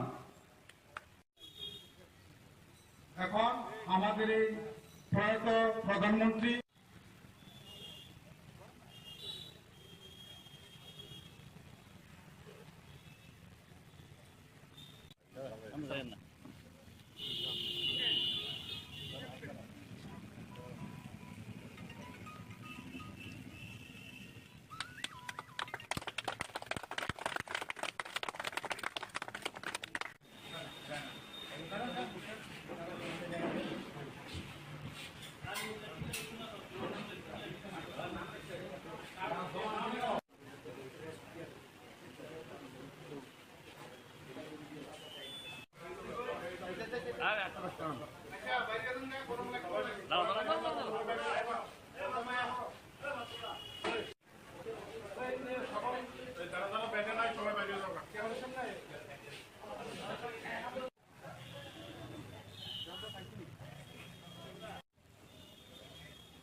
মশলার দায়িত্বে হাম্বাই গ্রুপ, গুণমানে সেরা, রান্নার ভরসা। হাম্বাই গুরু মশলা সম্পূর্ণ প্রাকৃতিক, অপার গুণ ও উপকারিতায় পরিপূর্ণ। হাম্বাই গুরু মশলা। যদি কেমিক্যাল ফ্রি, কালার ফ্রি, প্রকৃত স্বাদের মশলা খেতে চান, তবে আপনার রান্নাঘরে চাই হাম্বাই গুরু মশলা। রান্নায় শুধুমাত্র তোমাকেই চাই হাম্বাই গুরু মশলা। আজকে 46তম টিএসইউ প্রতিষ্ঠা দিবস, অত্যন্ত আনন্দের বিষয়। গুটি গুটি পায়ে করে আজকে 46 বছর আমরা এগিয়ে চলছি। অনেক সহায় অধ্যায় পেরিয়ে, অনেক তার দেখা আমাদের এই সংগঠন করতে গিয়ে আমরা হারিয়েছি সূর্যদেবনের মতো আমাদের টিএসসি কেন্দ্রীয় কমিটির মেম্বার, অভিজ্ঞতা সদরের সেক্রেটারি। আমি তাকে স্মরণ করছি, শ্রদ্ধা জানাচ্ছি। এছাড়া অনেক কমের অনেক শারীরিক মানসিকভাবে আক্রান্ত হতে হয়েছে। অনেক তাকিদের মধ্যে দিয়ে এই সংগঠন আজকে এই জায়গায় এসে দাঁড়িয়েছে। এটা ঘটনা আমাদের রাজ্যের শিক্ষার আন্দোলন, জনশিক্ষার চেতনা থেকে আমরা সমৃদ্ধ হয়ে উপজাতি ছাত্র ইউনিয়ন গঠন করা এবং তার মধ্যে দিয়ে শিক্ষার যে আন্দোলন, এই আন্দোলনটাকে কিভাবে তার পরিব্যক্তি সেখানে বাড়ানো হয়েছিল। আজকে প্রত্যেক প্রান্তে স্কুল, মহকুমাগুলিতে কলেজ, বিভিন্ন যত শিক্ষা প্রতিষ্ঠান হয়েছে তার 90% এই জনশিক্ষার চেতনা। পরবর্তী সময়ে ত্রিপুরার গণ আন্দোলনের বিকাশ, বামফ্রন্ট সরকার টিএসইউ এসএফের লড়াই সংগ্রামের ফসল হচ্ছে আজকে আমাদের এই আমরা যে জায়গায় আছি। কিন্তু অত্যন্ত দুর্ভাগ্যের বিষয় এটা বলতে হয়। আমি একটা এক্সাম্পল দিই, আমরা শিক্ষায় কি এগিয়েছি এই বিজেপি আইপিএফটির জমানায়। 2018-তে বামফ্রন্ট সরকার থাকাকালীন মাধ্যমিক পরীক্ষা দিয়েছিলেন 49,000। 6 বছর পর 2023-এ মাধ্যমিক পরীক্ষার্থীর সংখ্যা কত জানেন? 31,600 জন। পরীক্ষার্থীর সংখ্যা তো বাড়ার কথা।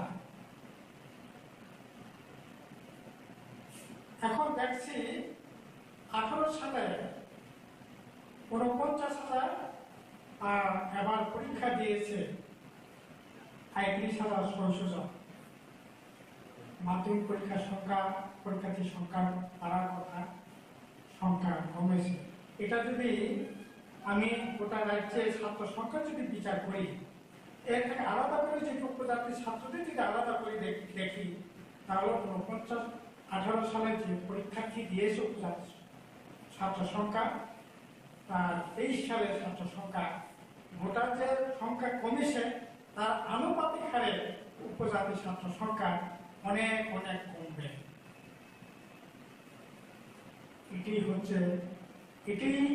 এই হিসাবটি আমাদের কাছে যদি মিলিয়ে দেখি শিক্ষার কি হার আজকে চলছে। আমরা গত কিছুদিন আগে কোনোদিনই পূর্ণাঙ্গ বিকাশ ঘটানো যায় না, যেখানে খাবার জোগায় না। আমরা আত্মতলায় বসে সব ঘটনা, সব বিষয় পরখ করতে পারি না। আমরা গিয়েছিলাম, আমি আজকে থেকে 23 তারিখ যাবো ওই গ্রামে। লুমতে বলে একটা গ্রাম আছে, খেলাধুলা কি জানেন, ওরা বলেছে আমাদের ওই গ্রামের অভিভাবকরা এখন দুবেলা বেশি ভাত খাওয়া ছেড়ে দিয়েছে।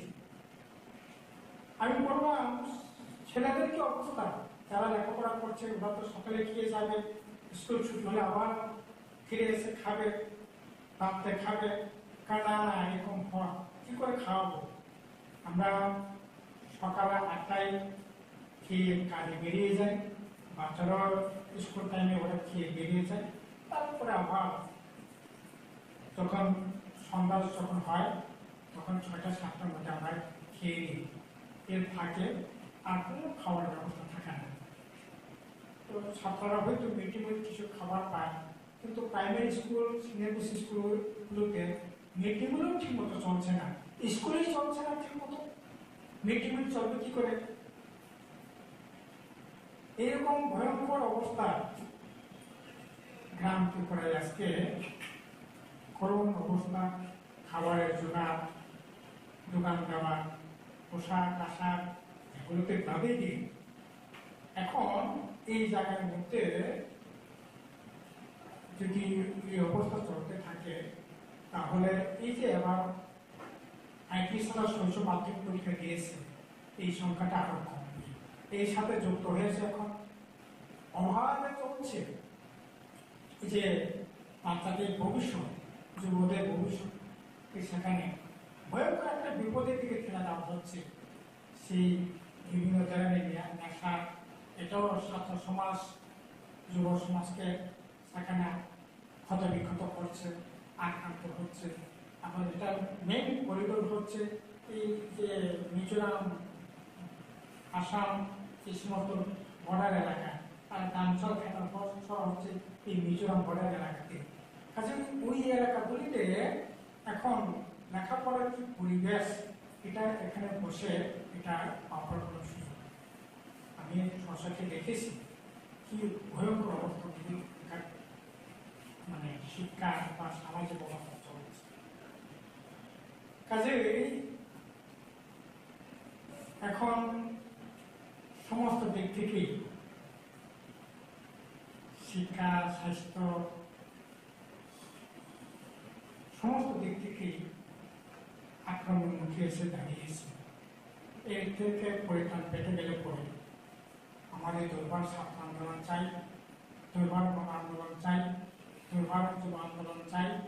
যদি বিশেষ করে আমি অত্যন্ত যেভাবে বলেছি, সুজিতকেও বলেছি গত কিছুদিন আগে, এখানে বিশেষ করে এসএফআই টিএসইউ আপনারা প্রতিদিন এই এলাকার ছাত্র সমাজের সমস্যা নিয়ে যেভাবে আন্দোলন করছেন, কথা বলছেন, ছাত্র সমাজের বিপদে আপদে পাশে দাঁড়িয়েছেন, এটা বিগত দিনে আমি খুবই কমই দেখতে পেয়েছি। ইভেন আমাদের সরকার থাকাকালীনও, পরিবেশ পরিস্থিতি থাকাকালীনও এইরকমটা একেবারে প্রত্যেকটা ঘটনা আপনারা যেভাবে রিয়াক্ট করেন, সত্যি আমার খুব ভালো লাগে। আমি আপনাদের যে আন্দোলন, এটা অত্যন্ত সাধুবাদ জানাই, এটা খুব ভালো। কমরেড যেহেতু এটা বাংলা হয়তো যত তাদের পুঁজিদারি সুবিধারে পাবে, বাংলা হয়তো বিশেষ হওয়া। আমাদের টিএসইউ ছাত্র সংগঠন 1978 সালে কয়েক আন্দোলনে 19 এবং 20 আগস্ট দুইটি ব্যাপী সম্মেলনের মধ্য দিয়ে আমাদের এই সংগঠনের যাত্রাপথ শুরু। আমরা ভেবেছি আগামীকাল ত্রিপুরা রাজ্যের প্রত্যেকটা জায়গায়, প্রত্যেকটা বিভাগ মহকুমায় নানান অনুষ্ঠানের মধ্য দিয়ে আমাদের সংগঠনের প্রতিষ্ঠা দিবস আমরা পালন করেছি। এরকম একটা কঠিন সময়ে দাঁড়িয়ে আমরা সিদ্ধান্ত নিয়েছি সদর সেন্টারে যারা রয়েছেন তাদেরকে নিয়ে আমরা একটা ছোট্ট একটা আলোচনা যদি সভা না করি সেন্টারে, তাহলে এই প্রতিষ্ঠা দিবসের যে পরিপূর্ণতা সেটা সম্পূর্ণ হবে না। যার উদ্দেশ্যে বা লক্ষ্যে আজকে আমরা সংখ্যায় কম হতে পারি, কিন্তু মনোবল দিক থেকে এবং উদ্দেশ্যের দিক থেকে আমরা অনেক শক্ত এবং অনেক দূরদর্শী। এটাই আমি আশা ভরসা রেখে আজকের এই আলোচনা শুরু করতে যাচ্ছি। প্রথমে আমরা জানি ত্রিপুরা রাজ্যের এবং দেশের কি অবস্থা। সমগ্র শিক্ষা ব্যবস্থাকে নিয়ে যে স্লোগানকে আমরা সামনে নিয়ে আমাদের এই প্রতিষ্ঠা দিবস পালন করছি, যে স্লোগান হলো আমাদের সংবিধান বাঁচাও, শিক্ষা বাঁচাও এবং দেশ বাঁচাও। ত্রিপুরা রাজ্যে এবং দেশ বর্তমানে শিক্ষা যে ডাবল ইঞ্জিনের সরকার, শিক্ষার যে বেসরকারীকরণের হাতিয়ার তারা হাতে নিয়েছেন। বিশেষ করে জাতীয় শিক্ষানীতি বলুন, বিদ্যাজ্যোতি প্রকল্পই বলুন, অথবা অন্য যে কোনো প্রকল্পই বলুন, যেটা আমাদের পুরো ভারতবর্ষের সাথে রাজ্যের শিক্ষার ক্ষেত্রেও অত্যন্ত ছাত্রছাত্রী ছাত্র সমাজের কাছে দুর্ভাগ্যের বিষয় এবং বিপজ্জনক ভবিষ্যতের জন্য হয়ে দাঁড়িয়েছে। এই লড়াইয়ের পাশাপাশি আমরা যারা টিএসইউ করি, শুধুমাত্র আমরা ছাত্র ছাত্রীদের শিক্ষার অধিকার নিয়ে আমরা লড়াই সংগ্রাম করি না। এই ছাত্র সংগঠনের শিক্ষা অধিকারের লড়াইয়ের বাইরেও একটা বাহ্যিক অধিকার এবং যেটা বাহ্যিক কর্তব্য বলা যায়, সেটা হলো আমাদের ত্রিপুরাতে বা ট্রাইবাল শিডিউল অংশের লোকের তার ভাষার বিকাশ, তার সংস্কৃতির বিকাশ, তার পরিকাঠামোর ওভারঅল বিকাশের ক্ষেত্রে উন্নতি করার জন্য অনবরত আমরা টিএসইউ লড়াই করে যাচ্ছি। আজকে 1978 সাল থেকে শুরু করে আজকে 2023 আমাদের সংগঠনের 46তম প্রতিষ্ঠা দিবস। আজকের এই 46তম প্রতিষ্ঠা দিবসে দাঁড়িয়ে আমরা দেখতে পাচ্ছি ত্রিপুরা রাজ্যের আমরা আগামী 19 আগস্টে আমরা দেখতে পেয়েছি উদয়পুর মহকুমার বিভিন্ন স্থানে কিল্লা থেকে শুরু করে উদয়পুর এমন একটা জায়গা যে জায়গাতে প্রতিনিয়ত 2018 পরে 2023 পরে সন্ত্রাস কবলিত এলাকা, কিন্তু এইরকম একটা এলাকা হওয়া সত্ত্বেও ওইখানে আমরা প্রায় 100-150 উপরে ছাত্র জমায়েত করার চেষ্টা সার্থকতা এসে আমরা কিল্লা এবং উদয়পুর কারণে আমরা আমাদের টিএসইউ সংগঠনের পতাকা উত্তোলনের মধ্য দিয়ে সংগঠন আমরা প্রতিষ্ঠা দিবস পালন করেছি। আরেকটা সবচেয়ে গুরুত্বপূর্ণ জায়গা সদর আগরতলার লাগু জায়গা, যেটা জিরানিয়া মহকুমা। আমরা জানি জিরানিয়া মহকুমার অনেক ঐতিহ্য রয়েছে, বিশেষ করে গণ আন্দোলনের ক্ষেত্রে আমাদের ট্রাইবাল অংশের যারা রয়েছেন তাদের গণ আন্দোলনের ভূমিকার ক্ষেত্রে জিরানিয়া সাব ডিভিশন অনেক সেখানে ভূমিকা রাখেন। তো এই ক্ষেত্রে আমরা দেখেছি গতকালকে জিরানিয়ার মতন একটা জায়গা, বিশেষ করে খুমলুকের মতন একটা জায়গাতে আমাদের টিএসইউ পতাকা উত্তোলন করা, সেটাও আমাদের কাছে একটা অ্যাচিভমেন্ট বলতে পারি। কারণ কেন অ্যাচিভমেন্ট বলা যায়, কারণ এরকম একটা কঠিন পরিস্থিতি, যে পরিস্থিতিতে একদিকে সমতলে বিজেপির প্রতিনিয়ত আক্রমণ, অন্যদিকে পাহাড়ের ত্রিপুরা মাথার প্রতিনিয়ত আক্রমণ, এবং পাশাপাশি রাজনৈতিক আক্রমণের পাশাপাশি অর্থনৈতিকের যে দুর্বলতা, ইনকামের সোর্স নেই, পড়াশোনার ক্ষেত্রে বেসরকারীকরণ, বিদ্যাজ্যোতি প্রকল্পের নামে 1000 টাকা করে প্রত্যেক বছরে দেওয়া, তারপরে প্রাইভেট স্কুলে ভর্তি হতে এবং সরকারি স্কুলে ভর্তি হতে গেলে প্রাইভেট স্কুলের ঢাঁচাতে ভর্তি হওয়া, সমস্ত কিছুর সংগ্রাম করেও আজকের এই কঠিন পরিস্থিতিতে দাঁড়িয়ে যে সময়ে বিশেষ করে আমাদের ত্রিপুরা ইয়াং জেনারেশন যারা কলেজ পড়ুয়া, স্কুল পড়ুয়া, যারা আজকে বিভ্রান্তির শিকার, এরকম একটা কঠিন পরিস্থিতিতে দাঁড়িয়ে খুমলুঙ্গের মতন একটা জায়গাতে টিএসইউ পতাকা উত্তোলন করতে পেরেছি, সেটা আমাদের কাছে এই পরিস্থিতিতে সফলতাও আমরা বলতে, এই জন্য আমি বলছি যে এটা আমাদের জন্য একটা গর্ব বা সফলতার বিষয়। কারণ সঠিক বাস্তব হলে পরে কৃষক সভায় 18 এবং 19 দুটি দিনেই আমাদের রাজ্যে এই গণ আন্দোলনের ক্ষেত্রে একটা ঐতিহাসিক। এখন নতুন করে এটাকে ঐতিহাসিক হিসাবে দেওয়ার চেষ্টা হচ্ছে। আমি ফেসবুকে দেখছিলাম, সুজিতা আমাকে সেন্ড করে পাঠিয়েছে, যে বলছে যে গতকাল মহারাজ বিবেকানন্দ মানিকের জন্মদিন বিজেপি ওরা পালন করছে, ত্রিপুরা মাথা পালন করছে, আইপিএফপি পালন করছে, আপনারা সিপিএম আপনারা টিএসইউ কেন বিবেকানন্দ মানিকের জন্মদিন পালন করছেন? এটা অন্যায় করছেন। এইরকম ভাবে ফেসবুকে অনেক বিবাদ দেখলাম, শুনলাম। আসলে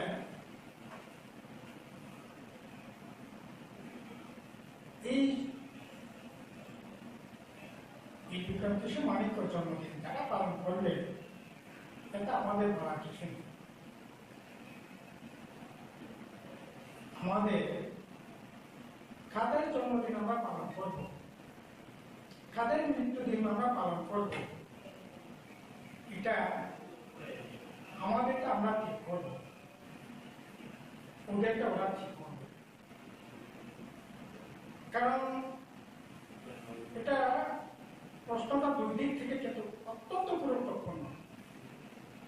সাদামাটা ভাবে যদি দেখি সে একরকম, আর এটা যদি বিশ্লেষণ করে যদি আমি দেখি এটা আরেক রকম হবে।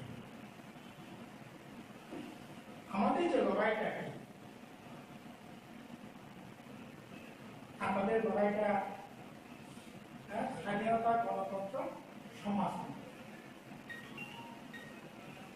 স্বাধীনতা থেকে অর্থনীতি স্বাধীনতা, গণতন্ত্রটা কি? ৮০% মানুষের যে কণ্ঠস্বর, তো এটা কি করে এটা হবে? আবার খানা খানাটা মনে কর, আবার খানা কাটায় नों पुंजिबाद,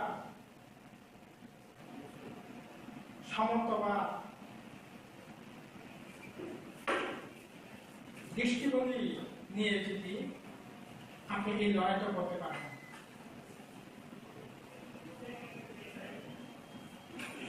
এই লড়াইটা করতে পারেন।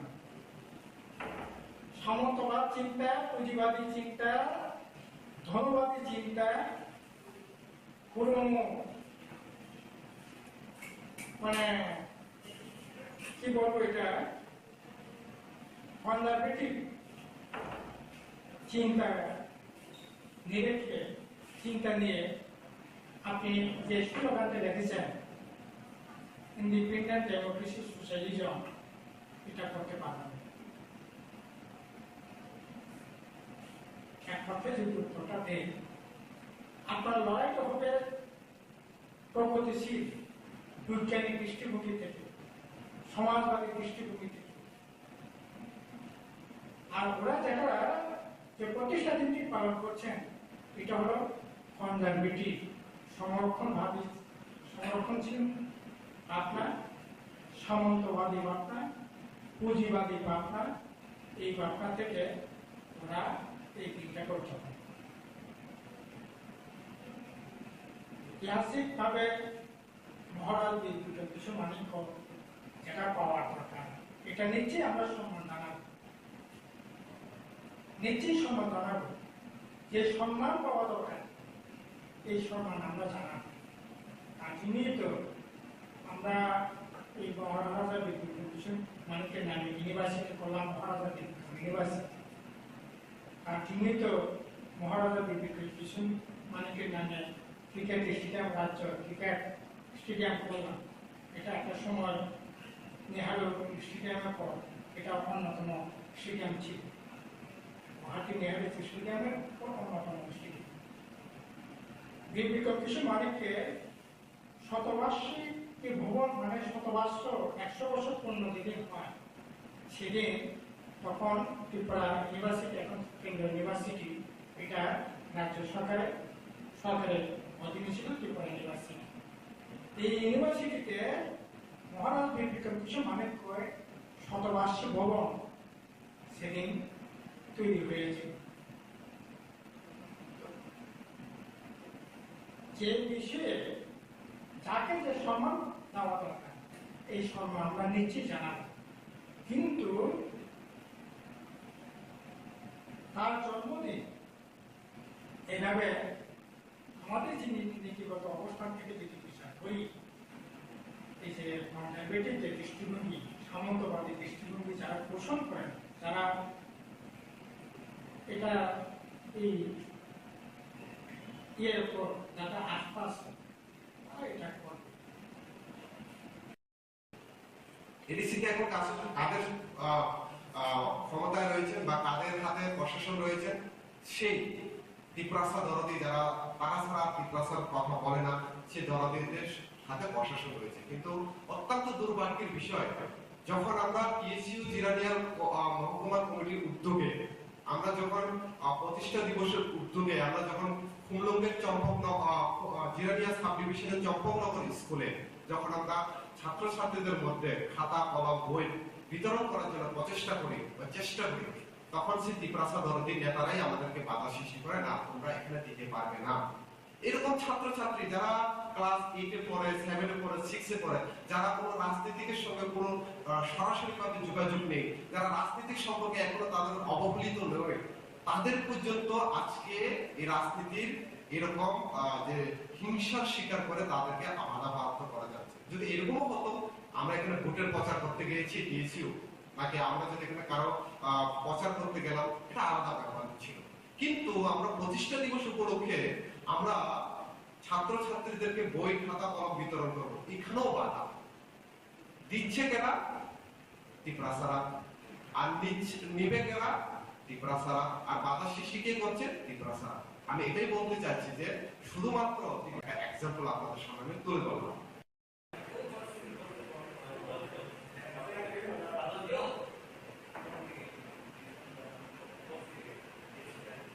এগিয়ে নিয়ে যায়।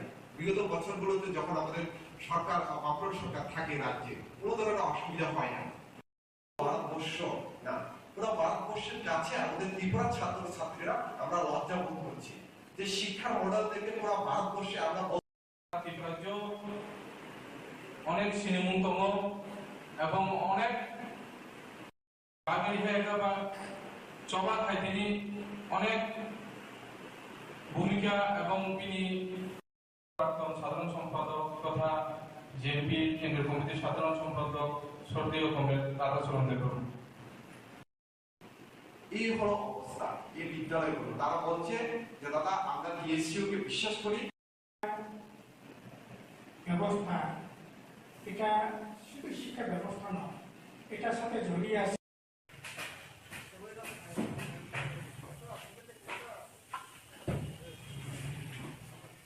মশলার দায়িত্বে হাম্বাই গ্রুপ, গুণমানে সেরা, রান্নার ভরসা। হাম্বাই গুরু মশলা সম্পূর্ণ প্রাকৃতিক, অপার গুণ ও উপকারিতায় পরিপূর্ণ। হাম্বাই গুরু মশলা। যদি কেমিক্যাল ফ্রি, কালার ফ্রি, প্রকৃত স্বাদের মশলা খেতে চান, তবে আপনার রান্নাঘরে চাই হাম্বাই গুরু মশলা। রান্নায় শুধুমাত্র তোমাকেই চাই হাম্বাই গুরু মশলা।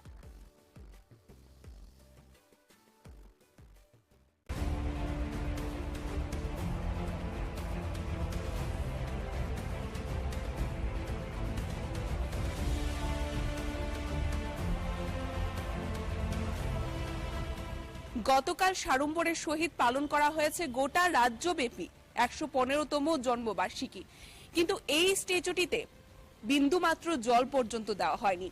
তবে আমরা এভাবে কি সম্মান প্রদান করছি আমরা মহারাজা বীর বিক্রম কিশোর মাণিক্য বাহাদুরের জন্মদিনটিতেও?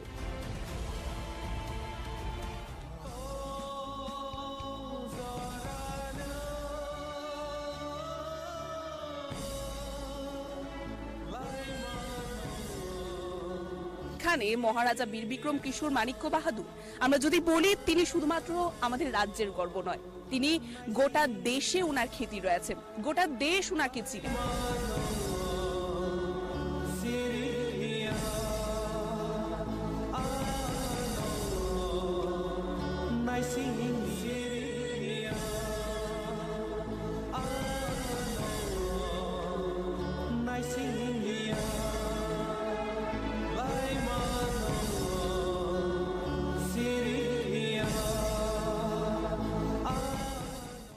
নমস্কার, স্বাগত আপনাদের ত্রিপুরা নিউজ 8-এ। আমি আপনাদের সাথে আছি পূজা।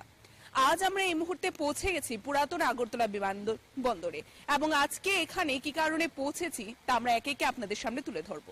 পুরাতন আগরতলা বিমানবন্দরে এসে পৌঁছানোর পিছনে যে কারণগুলো রয়েছে ত্রিপুরা নিউজ 8-এর, প্রথমত গতকালকে আমরা রাজ্যের বুকে সাড়ম্বরের সহিত প্রত্যেকটি দল থেকে শুরু করে আমরা যদি দেখি প্রত্যেকটি সংস্থা সংগঠন পালন করেছে ১১৫তম মহারাজা বীর বিক্রম কিশোর মাণিক্য বাহাদুরের জন্মবার্ষিকী।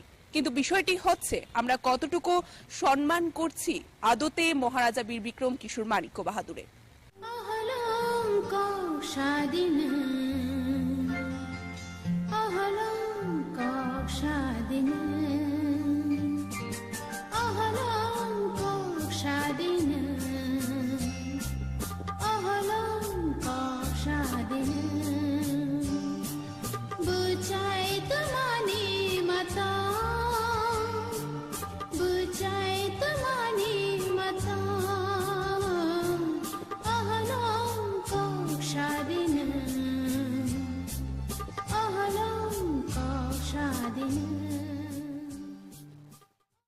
আমরা আপনাদের দেখানোর চেষ্টা করছি একটাই কারণে, কেননা রাজ্যে বর্তমানে আন্তর্জাতিক বিমানবন্দরও উপস্থিত রয়েছে, তার নামও মহারাজা বীর বিক্রম এয়ারপোর্ট অর্থাৎ বিমানবন্দর।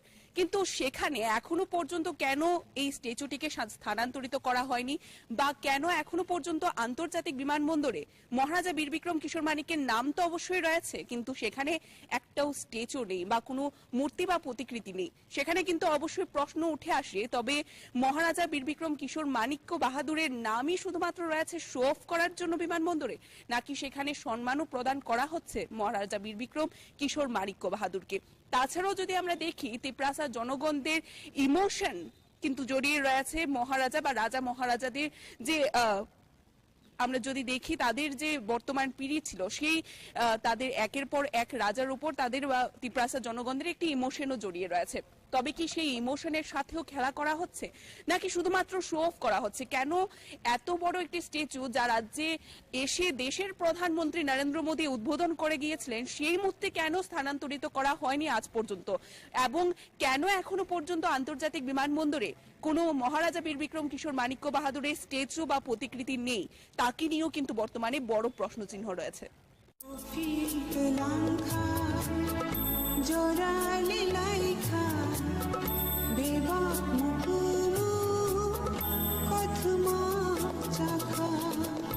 Serek saganani gotol thang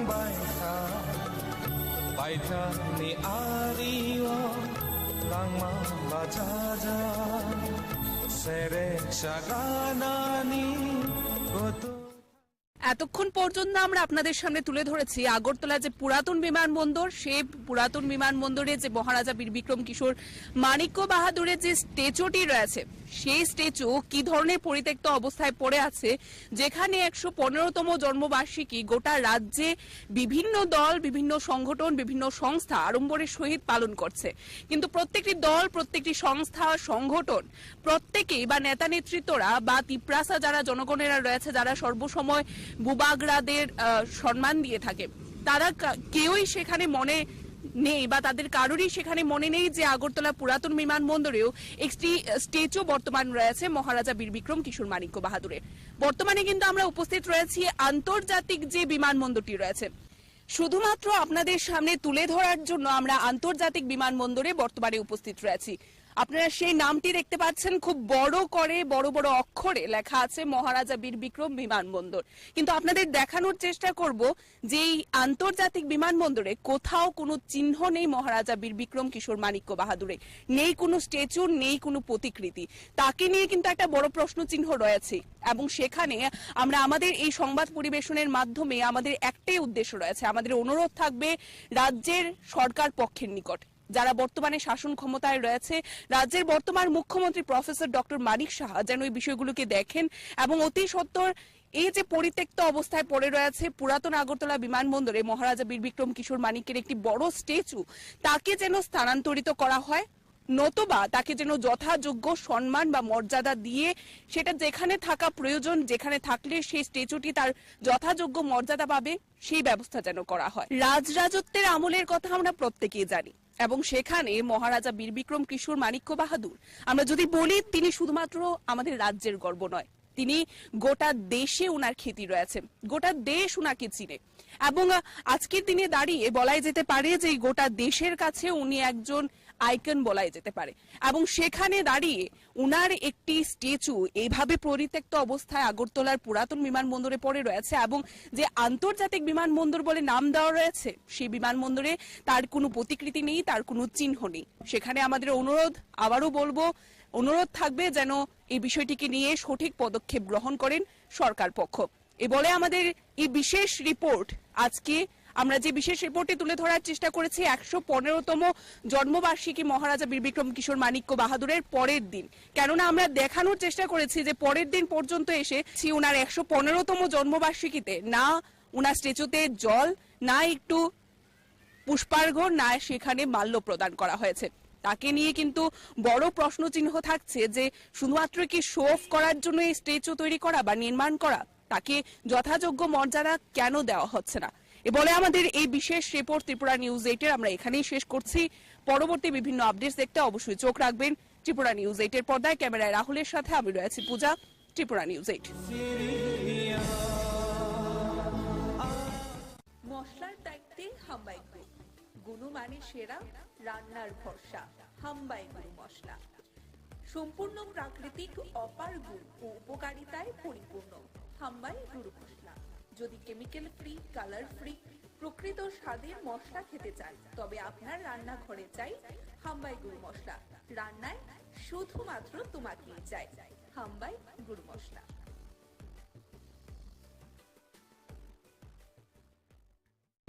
চলে গেলেন এক প্রতিভাবান সাংবাদিক সোনামুড়ার আব্দুল সাত্তার। তার এই অকাল প্রয়াণ সোনামুড়া প্রেস ক্লাবের সমস্ত সদস্যরা বর্তমানে গভীরভাবে মর্মাহত, শোকাহত। তার অকাল প্রয়াণে শুধুমাত্র সাংবাদিক মহলই নয়, গোটা সোনামুড়া শহরবাসী আজ শোকাহত। দীর্ঘদিন জটিল রোগের পর রবিবার সকাল 8:20 শেষ নিঃশ্বাস ত্যাগ করেন। তিনি ছিলেন অত্যন্ত প্রতিভাবান সাংবাদিক। তিনি সরাসরি দৈনিক সংবাদ পত্রিকার সাথে যুক্ত ছিলেন। দৈনিক সংবাদ পত্রিকা সকালবেলায় সোনামুড়ায় আসলেই প্রথম গ্রাহকরা আব্দুল সাত্তারকে লিখেছেন চোখ বুলিয়ে নিতেন। তার লেখা ছিল সমাজের পিছিয়ে পড়া জনগোষ্ঠীর নিত্যদিনের সমস্যাগুলি তুলে ধরার জন্য, সমাজকে নেশামুক্ত করার জন্য, মনে প্রাণে সংবাদ পরিবেশন করার জন্য সপ্তাহখানেক পরপর তিনি খবর তৈরি করতেন। তার কাছ থেকে জুনিয়র সিনিয়র অনেকেই অনুপ্রেরণা নিয়েছেন। তার হৃদয়ে ছিল বিশাল। উনি সোনামুড়া প্রেস ক্লাবের সাথে যুক্ত থেকে বলিষ্ঠ ভূমিকাও নিতেন। তার এই অসামান্য গুণাবলী জুনিয়র সাংবাদিক যারা, তারা আব্দুল সাত্তারের মৃত্যুকে মেনে নিতে পারছেন না। তিনি যেন মৃত্যুর পরেও অমর হয়ে থাকবেন সোনামুড়া প্রেস ক্লাবের সদস্যদের কাছে।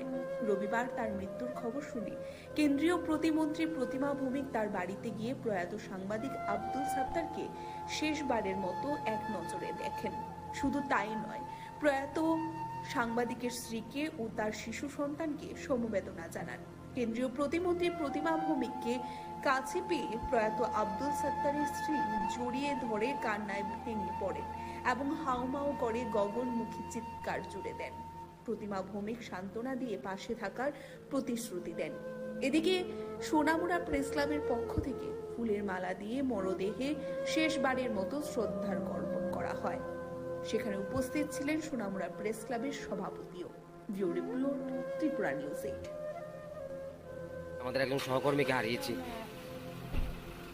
খুব অকাল প্রয়াণ, সব মৃত্যু আমাদের দুঃখতে, কিন্তু অসময়ে চলে যাওয়াটা অনেক বেদনাদায়ক, অনেক ছোট এবং সোনামুড়ার নয় শুধু রাজ্যের সংবাদ জগতের একটা কৃতি সন্তান অকালে চলে যাওয়াটা সবার জন্য দুঃখের এবং একটা অপরিণীয় ক্ষতি।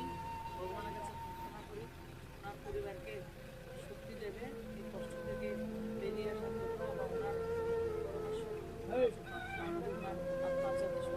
মশলার দায়িত্বে হাম্বাই গ্রুপ, গুণমানে সেরা, রান্নার ভরসা হাম্বাই গুরু মশলা। সম্পূর্ণ প্রাকৃতিক, অপার গুণ ও উপকারিতায় পরিপূর্ণ হাম্বাই গুরু মশলা। যদি কেমিক্যাল ফ্রি, কালার ফ্রি, প্রকৃত স্বাদের মশলা খেতে চান তবে আপনার রান্নাঘরে চাই হাম্বাই গুরু মশলা। রান্নায় শুধুমাত্র তোমাকেই চাই হাম্বাই গুরু মশলা। তিপ্রা মাতাকে বুধ দেওয়ার লাই তো যাক, আমরা সকলে তিপ্রা মাতা করছি। হ্যাঁ নেতৃত্বে আমরা, হ্যাঁ মহারাজের নেতৃত্বে মহারাজে ওনাকে টিকিট দিয়েছেন, বক্সনগরের প্রার্থী হয়েছেন 2023-এ। তো যাক, দুর্ভাগ্য উনি পাস করেন নাই। পাস করেছিল সিপিএম প্রার্থী, আমাদের সামাজিকতার একজন, নাম তার শামসুল হক মহাশয় সাহেব। তো উনি আর এ দুনিয়াতে জীবিত নাই, মৃত্যু। আজকে যে জনজাতির কথা উনি বলেছেন যে বিজেপির তারা ওইখানে মারধর করছে, ওইখানে করছে, নির্বাচনের পরও তো করছে। বক্সনগরে আগুন দিয়েছে, কলমসুরেতে আগুন দিয়েছে। তখন তো আবুল খায়ের মুখ দিয়ে একটা কথা পারেন না যে জাতির কেন ধ্বংস হইতেছে। তফাজ্জল তো মুসলমান জাতের একজন, তাহলে আজকে কেন সেই জাতির চিন্তা করে দনপুরবাসীরে কইতে আছে, বক্সনগরবাসী কইতে আছে, সারা সময় সাব ডিভিশনের মশারে কইতে আছে বিজেপির দল লাই। তাহলে আমি বললাম 2023 সালে মনে হয় দালাল ছিল বিজিবি দালালি করি মহারাজের টেটটা ফুসলে ফাসলাইছে লইসারি এর মনে হয় দাঁড়াইছে বিজিবির এর কাজ করছে এখন মাথা ফাটেনি। আমি তো মনে করি ত্রিপুরার যে আমাদের যে প্রিয় না মহারাজের আমার একটা আবেদন এই নেতাকে যেন পুলিশের মাধ্যমে হোক কাজের মাধ্যমে একজন সে এত কঠোর সাজা দেয়। হ্যাঁ তো আমাদের একটা কথা জিজ্ঞাসা দরকার ছিল, হ্যাঁ ডাক কেন ডাক গেল জীবিতে, কেন ডাক যাই এর এসব ভাষণ দিতে আসে। হ্যাঁ মতন কুলাঙ্গার না মনে হয় যদি জায়গা থাকে তাহলে মনে হয় দেশ এমনি অংশ হয়ে যাব। তো এই লোককে বিশ্বাস করে না, এই লোক যদি সোনামুড়ার মাধ্যমে আইয়ে যারা আমরা মাথা করছি ঠিক ঠিক মতন 50টি আমার একটা রশি আছে, এই রশিটা দিয়ে বান্ধি ঠিক মতন যে মায়ের টেরের দরকার মহারাজারা দেবেন যে দেখেন আর টিকিট দিচ্ছেন এটারে এই টিকিটের মাধ্যমে এই লোকটা জাতির এই সেই জাতির স্বার্থ যাই এরা যদি ডেভেলপমেন্ট কিছু করতে চাই তাহলে বিজেপির ভোট দাও। তখন কইছিল 2023 সালে কইছিল, তো যাক 2023-এ বয়ান দিছে উল্টা, এখনো আবার উল্টা।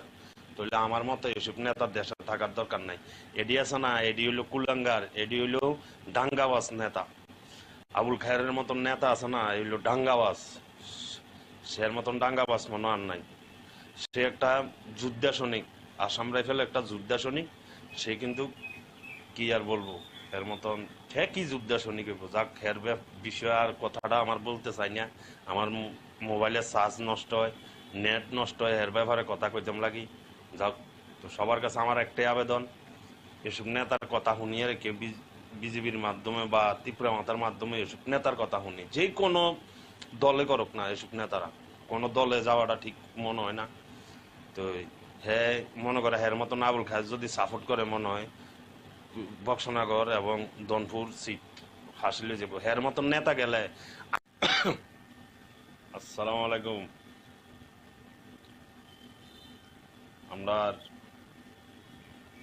বক্সনগর সোনামুড়া বক্সনগর বাসীরে আমার সালাম রইল সবার প্রতি, বড় ছোট যতজন আছেন সবার প্রতি আমার সালাম রইল। 2023 বিধানসভা নির্বাচনে ত্রিপুরা মাতা দল করেছিলাম আমরা অনেকে। আজকে হয়তো বছরখানিক হয় নাই, কিছুটা কম আছে। আমাদের মহারাজের মাধ্যমে আমরা সকলে বেশ কিছু লোকের ত্রিপুরা মাতা করি, প্রায় অনেকটি যুবক পোলাবাইন বা মুরব্বী, প্রায় 70-80 জন মানুষ আমরা আড়ালিয়া সোনামুড়াতে আমরা ত্রিপুরা মাতার একটা ইউনিয়ন তৈরি করি আবুল খায়ের মাধ্যমে যাই। আজকে 2023-এ আবুল খায়ের জনজাতির যে মুসলিম সংগঠনের লোকের জন্য ত্রিপুরা মাতার দল হয়ে উনি যা যা ভাষণ দিলেন, যে আমাদের জাতির যত গানে আছে আসাম, দিল্লি, এই গুজরাটে বিজেপির তারা মারধর করতে আছে, সেই অনেক বিভ্রান্ত কথা বলেছেন ত্রিপুরা মাতাকে ভোট দেওয়ার লাই। তো যাক আমরা সকলে ত্রিপুরা মাতা করছি, হ্যাঁ নেতৃত্বে আমরা, হ্যাঁ মহারাজের নেতৃত্বে মহারাজে ওনাকে টিকিট দিয়েছেন, বক্সনগরের প্রার্থী হয়েছেন 2023-এ। তো যাক দুর্ভাগ্য উনি পাস করেন নাই, পাস করেছিল সিপিএম প্রার্থী আমাদের সামাজিকতার একজন, নাম তার শামসুলক মহাশয় সাহেব। তো উনি আর এ দুনিয়াতে জীবিত নাই, মৃত্যু। আজকে যে জনজাতির কথা উনি বলেছেন যে বিজেপির তারা ওইখানে মারধর করছে, ওইখানে করছে, নির্বাচনের পরও করছে। বক্সনগরে আগুন দিয়েছে, কলমসুরেতে আগুন দিয়েছে, তখন তো আবুল খায়ের মুখ দিয়ে একটা কথা বাড়েন না যে জাতির কেন ধ্বংস হইতেছে। তফাজ্জল তো মুসলমান জাতের একজন, তাহলে আজকে কেন সেই জাতির চিন্তা করে দনপুরবাসীরে কইতে আছে, বক্সনগরবাসীরে কইতে আছে, তারা সোনামুড়া সাব ডিভিশনের মানুষের কইতেছে জিবিরে ভোট দল। তো আমি মনে করলাম 2023 সালে মনে হয় একটা দালাল ছিল বিজেপির দালালি মহারাষ্ট্রের টিকিটটা ফুসলাই লইছে মনে করেন হ্যাঁ দাঁড়াইছে বিজেপির হ্যাঁ কাজ করে হ্যাঁ কোনো ত্রিপুরা পার্টির না। আমি মনে করি যে ত্রিপুরা রাজ্যে আমাদের যেই প্রিয় নেতা মহারাজ, এই মহারাজের আমার আবেদন এই নেতাটাকে যেন পুলিশের মাধ্যমে হোক যে কোনো মাধ্যমে একজন যেহেতু কঠোর সাজা দেয়। আমাদের একটা জ্ঞানের দরকার হ্যাঁ ডাইরেক্ট কেন গেল বিজেপিতে, কেন ডাইরেক্ট যাই এসব ধরনের বাসিতে আছে। হ্যার মতন কুলাঙ্গার নেতা মনে হয় জায়গা জায়গাতে তো মনে হয় এমনি ধ্বংস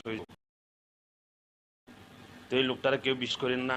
এই লোকটা যদি সংগ্রামের মাধ্যমে আমরা তীব্র মাথা তারা ঠিক মতো নেয় 50 টাকা দামের একটা আছে বাড়ি সেটা দিয়ে বান্ধি ঠিক মতো মনে করেন যে মাইন্ডের দরকার নাই মজারে দিয়ে আইবেন যে হ্যাঁ আপনি দেখেছেন লোকটারে এদের মাধ্যমে লোকটা দাঁড়াইছিল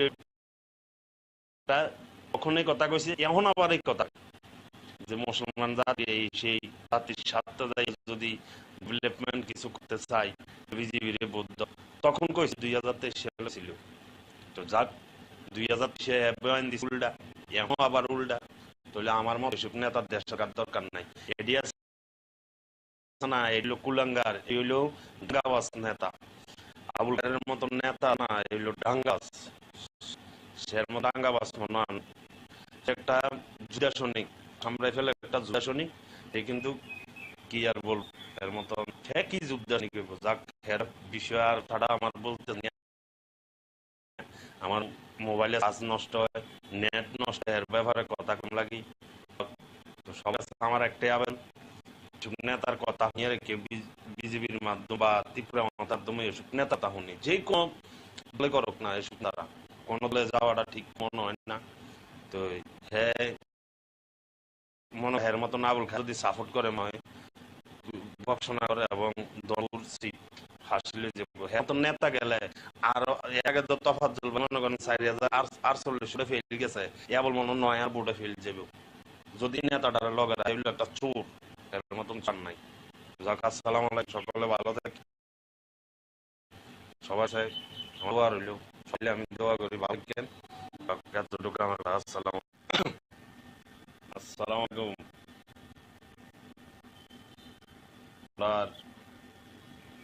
বক্সগর সোনামুড়া কৃষ্ণনগর বাসীরে আমার সালাম রইল সবার প্রতি বড় ছোট যতজন আছেন সবার প্রতি আমার সালাম। 2023 বিধানসভা নির্বাচনে তীব্র মাথা ধরেছিলাম আমরা অনেক আজকে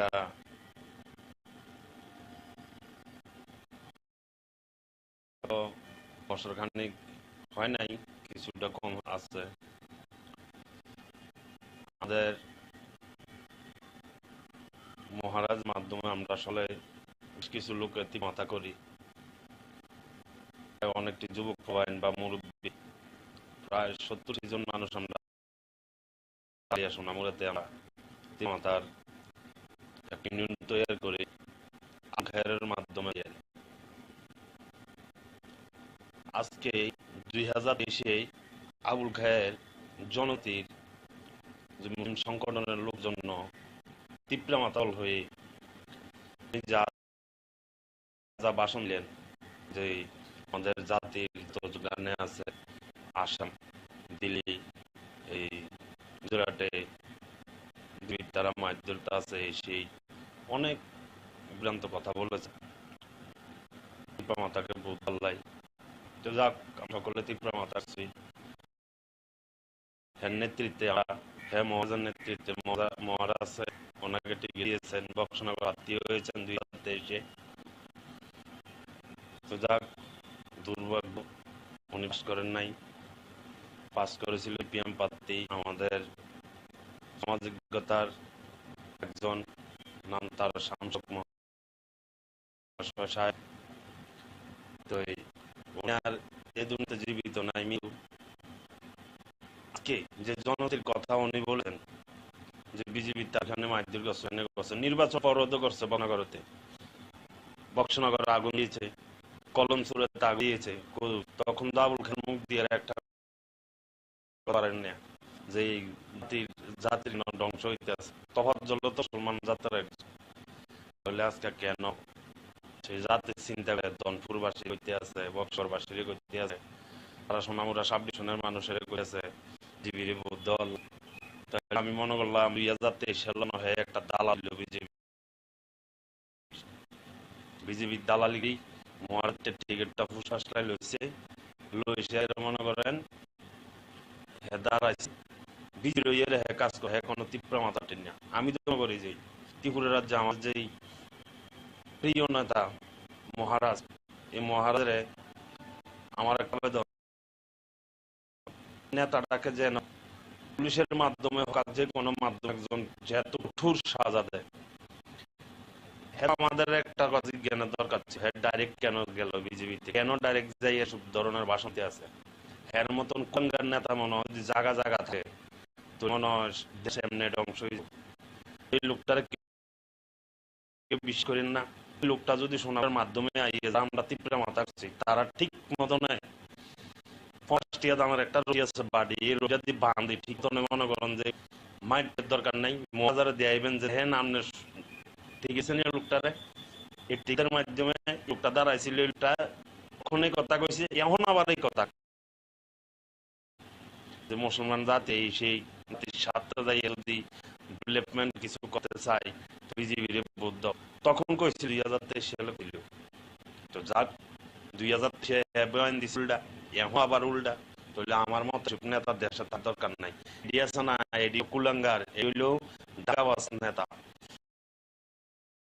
আবুল খানের মতন নেতা আছে এগুলো ডাঙ্গাবাজ, সের মতো ডাঙ্গাবাজ মনান সেটা জুয়াশনিক, আমরা ফেলে একটা জুয়াশনিক, কিন্তু কি আর বলবো এর মতন খে কি যুদ্ধ শিখবো। যাক খের বিষয় আর ঠাডা আমার বলতেছি না, আমার মোবাইলে নষ্ট হয়, নেট নষ্ট, এর ব্যাপারে কথা কই লাগি। আমার একটাই আবেদন, নেতার কথা শুনে কেউ বিজেপির মাধ্যমে বা ত্রিপুরা মাতার মাধ্যমে এসব নেতাটা শুনি যে কোনো দয় করুক না, এসব নেতা কোনো দয় যাওয়াটা ঠিক নয় না। তো হ্যাঁ মনে হয় মতন আবুল খাদি সাপোর্ট করে মই বক্সনা করে এবং দনপুর সিট ফাঁসিলে যাব। হ্যাঁ নেতা গেলে আরো তফাৎ জল মনে করেন 4048 ফেল গেছে, কেবল মনে 9000 ফেল যাব যদি নেতাটার লগেরা এগুলো একটা চোর, এর মতন চোর নাই। যাক আসসালামু আলাইকুম, সকলে ভালো থাকেন, সবার গায়ে আমার দোয়া রইল, সকলে আমি দোয়া করি ভালো থাকেন। এতটুকু আমার আসসালাম আসসালামু আলাইকুম। আর বক্সনগর সোনামুড়া বনগরবাসীরে আমার সালাম সবার প্রতি, বড় ছোট যজন আছেন সব প্রতি আমার সালাম। 2023 বিধানসভা নির্বাচনে তীব্র মাথা দল হয়েছিলাম আমরা অনেক। আজকে হয়তো খানিক হয় নাই, কিছুটা কম হয়ে আছে। আমাদের মহারাজের মাধ্যমে আমরা সবাই কিছু লোকের তীব্রতা করি, অনেকটি যুবক ফলাইন বা মুরব্বী প্রায় 70 জন মানুষ আমরা 250 নামুরাতে আমরা তীব্রতার একটা ইউনিয়ন তৈরি করি আবহাওয়ার মাধ্যমে যাই। আজকে 2023 আবুল খায়ের জনজাতির সংগঠনের লোক জন্য তীব্র মাতার হয়ে যা যা ভাষণ দেন আমাদের জাতির যে যোগদানে আছে আসাম, দিল্লি, এই গুজরাটে তারা মায়ের আছে, সেই অনেক বিভ্রান্ত কথা বলেছে, মাতাকে ভোট দলাই। তো যাক আমরা করলে তীব্র মাতাছি নেতৃত্বে আমরা হ্যাঁ মহারাজের নেতৃত্বে মহারাজ ওনাকে টিকিট দিয়েছেন, বক্সনা প্রার্থী হয়েছেন 2023-এ।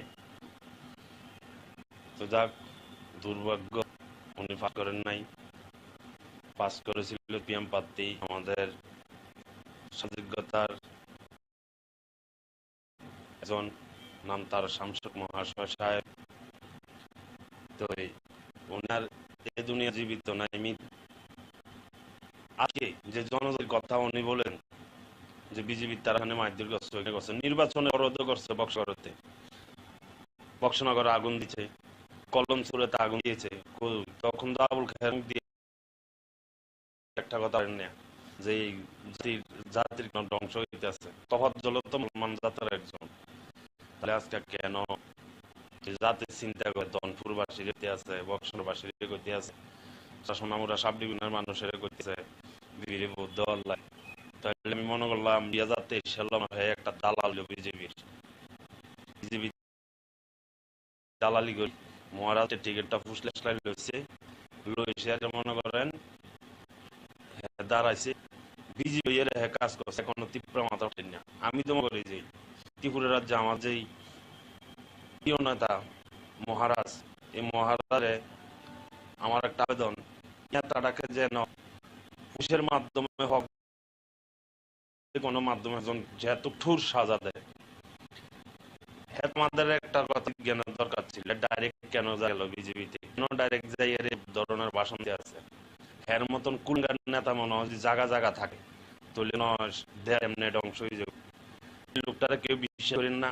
লোকটা যদি শোনার মাধ্যমে আইয়ে যে আমরা তীব্র মাথা করি, তারা ঠিক মনে 50 দামের একটা রোগ আছে বাড়ি, এই রোগটা দিয়ে বান্ধি ঠিক তো মনে করেন যে মাইটে দরকার নাই, মহাদারে দিয়ে যে দেন আপনার ঠিক আছে নি লোকটারে। এই টিকের মাধ্যমে একটা দাঁড়াইছিল, এই লোকটা তখন কথা কইছে, এখন আবার এই কথা মুসলমান জাতি সেই স্বার্থ যাই যদি ডেভেলপমেন্ট কিছু করে চাই ভোট দাও, তখন কইছিল 2023 সালে কইল। তো যাক 2023 দিচ্ছে উল্টা, এখন আবার উল্টা। তাহলে আমার মতে নেতার দেশে থাকার দরকার নাই।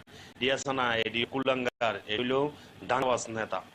আবুল খায়ের মতন নেতা আছে না, এগুলো ডাঙ্গাবাজ, সের মতন ডাঙ্গাবাজ মনে হয় না। সেটা যুদ্ধ নেই, আমরা ফেলে একটা যুদ্ধ নেই, কিন্তু কি আর বলবো, এর মতন কি যুদ্ধ যাক এর বিষয় আর কটা আমার বলতে চাই। আমার মোবাইলের চার্জ নষ্ট হয়, নেট নষ্ট, এর ব্যাপারে কথা কই লাগি। তো সবার আমার একটাই আবেদন, নেতার কথা শুনে কেউ বিজেপির মাধ্যমে বা ত্রিপুরা মাতার মাধ্যমে এসব নেতার কথা শুনে, যে কোনো দল হোক না, এসব নেতা কোনো দল যাওয়াটা ঠিক নয় না।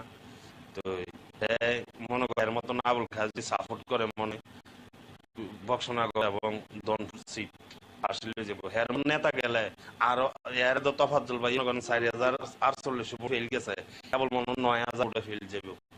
যদি নেতাটার লগেরা একটা চোর, এর মতন চোর নাই। তো আসসালামু আলাইকুম,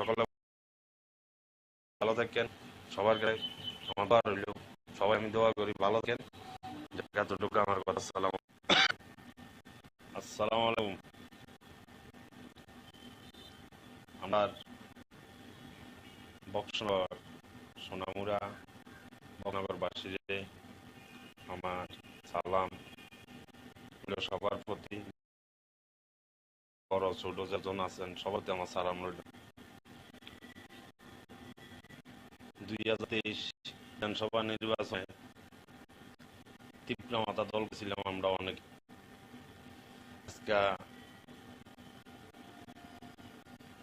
হয়তো খানিক হয় নাই, কিছুটা কম হয়েছে। আমাদের মহারাজের মাধ্যমে আমরা সকলে বেশ কিছু লোককে তীব্রতা করি, প্রাণ একটি যুবক ফোলাইন বা মুরব্বী প্রায় 70 জন মানুষ আমরা আড়াই সোনামুড়াতে আমরা তীব্রতার একটা ইউনিট তৈরি করি, আবুল খায়ের মাধ্যমে যাই। আজকে 2023 আবুল খায়ের জনজাতির সংগঠনের লোকের তীব্র মাথার ধরে উনি আজা ভাষণ দিলেন। এই আমাদের জাতির যে গানে আছে আসাম, দিল্লি, এই গুজরাটে বিজেপি তারা মাইদুর আছে, সেই অনেক বলছেন মাতাকে ভোট দেওয়াই, তো যাক আমরা করলে ত্রিপুরা মাতা করি নেতৃত্বে আমরা, হ্যাঁ মহারাজ নেতৃত্বে মহারাজে ওনাকে টিকিট দিচ্ছেন, বক্সনগর প্রার্থী হয়েছেন 2023-এ। যাক দুর্ভাগ্য উনি পাস করেন নাই, পাস করেছিল জিএম প্রার্থী আমাদের সামাজিকতার একজন, নাম তার শামসুল মহাশয় সাহেব। তো উনি এ দুনিয়া জীবিত নাই, মৃত। আজকে যে জনতার কথা উনি বলেছে যে বিজেপির তারা উনি মারধর করছে, নির্বাচনের রদ করছে, বক্সনগরে আগুন দিয়েছে, কলমসুরাতে আগুন দিয়েছে, তখন দাবুল খায়ের দিয়ে একটা কথা যে জাতির কেন ধ্বংস হইতে আছে, তফাজ্জল তো মহান জাতের একজন, তার আজকে কেন জাতির চিন্তা করে ধনপুরবাসীর গতি আছে, বক্সনগরবাসীর গতি আছে, শাসনামুরা সাব ডিভিশনের মানুষের গতি আছে বিজেপি ভোট দেওয়ার লাই। তাহলে আমি মনে করলাম 2023 সালে মনে একটা দালাল বিজেপির দালালি করি মহারাজের ঠিক এটা ফুসলে লইছে আর মনে করেন দাঁড়াইছে বিজেপি এর কাজ করছে, কোনো তীব্র মাথা উঠেনি না। আমি তো মনে করি যে ত্রিপুরা রাজ্যে আমাদের এই নেতা মহারাজ, এই মহারাজে আমার একটা আদন, এই নেতাটাকে যেন পুলিশের মাধ্যমে হোক, যে কোনো মাধ্যমে যেহেতু খুব সাজা দেয়, এত আমাদের একটা কথা জ্ঞানের দরকার ছিল। ডাইরেক্ট কেন যাগলো বিজেপিতে, কেন ডাইরেক্ট যাই এর ধরনের ভাষণ দিয়ে আছে, এর মতন কুলার নেতা মনে হয় জায়গা জায়গা থাকে, তাহলে দেড় মিনিট অংশ হয়ে যাবে। লোকটারা কেউ বিশ্বাস না, একটা যদি শোনাবো মাধ্যমে আইয়ে যারা তীব্র মাথা করে তারা ঠিক মতো নেয় 50 দামের একটা রসি বাড়ি, এই রসিদি বান্ধি ঠিক মনে করেন যে মাইট নাই মহারা দেয়াইবেন যে দেন আপনি টিকিট নিয়ে লোকটারে, এই টিকিটের মাধ্যমে এই দাঁড়াইছিল, এই লোকটা তনে কথা কইছে, এখন আবার এই কথা কয় মুসলমান জাতির সেই জাতির স্বার্থে যাই যদি ডেভেলপমেন্ট কিছু কর চাই তাহলে বিজেপির ভোট দাও। তখন কইছিল 2023 সালে কইছিল, তো যাক 2023 দিছে এখন আবার উল্টা। তাহলে আমার মতো নেতার দেশে থাকার দরকার নাই।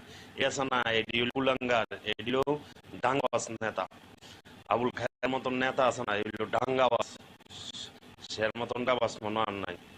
সেটা যুদ্ধ নেই, আসলে ফেলে একটা যুদ্ধ নেই, কিন্তু কি আর বলবো এর মতন একই যুদ্ধ শুনবো। যাক এর বিষয় আর কথা আমার বলতে চাই, আমার মোবাইলের চার্জ নষ্ট হয়, নেট নষ্ট হয়, কথা কইতে থাকি। তো সবার আমার একটাই আবেদন, এসব নেতার কথা শুনি কেউ বিজেপির মাধ্যমে বা ত্রিপুরা মাতার মাধ্যমে এসব নেতার কথা শুনি, যে কোনো দল হোক না, এসব নেতা কোনো দল যাওয়াটা ঠিক হয় না। তো মনে করে মতন আবুল খায় সাপোর্ট করে মনে বক্সনগর এবং দনপুর সিট হের মনে নেতা গেলে আরো এর তফাৎ 4048 ভোট গেছে, 9000 ফেল যাবে যদি এই টাটার লগের একটা চোর, এর মতন চোর নাই। আসসালামু আলাইকুম, কলে ভালো থাকেন, সবার কাছে আমার ধরল সবাই আমি দোয়া করি ভালো থাকেন, যাকে এতটুকু আমার কথা। আসসালামু আলাইকুম। আমরা বক্সনগর সোনামুরা বক্সনগর বাসীরে আমার সালাম, সবার প্রতি বড় ছোট যেজন আছেন সবার আমার সালাম রইল। 2023 বিধানসভা নির্বাচনে তীব্র মাতা দল ছিলাম আমরা অনেক,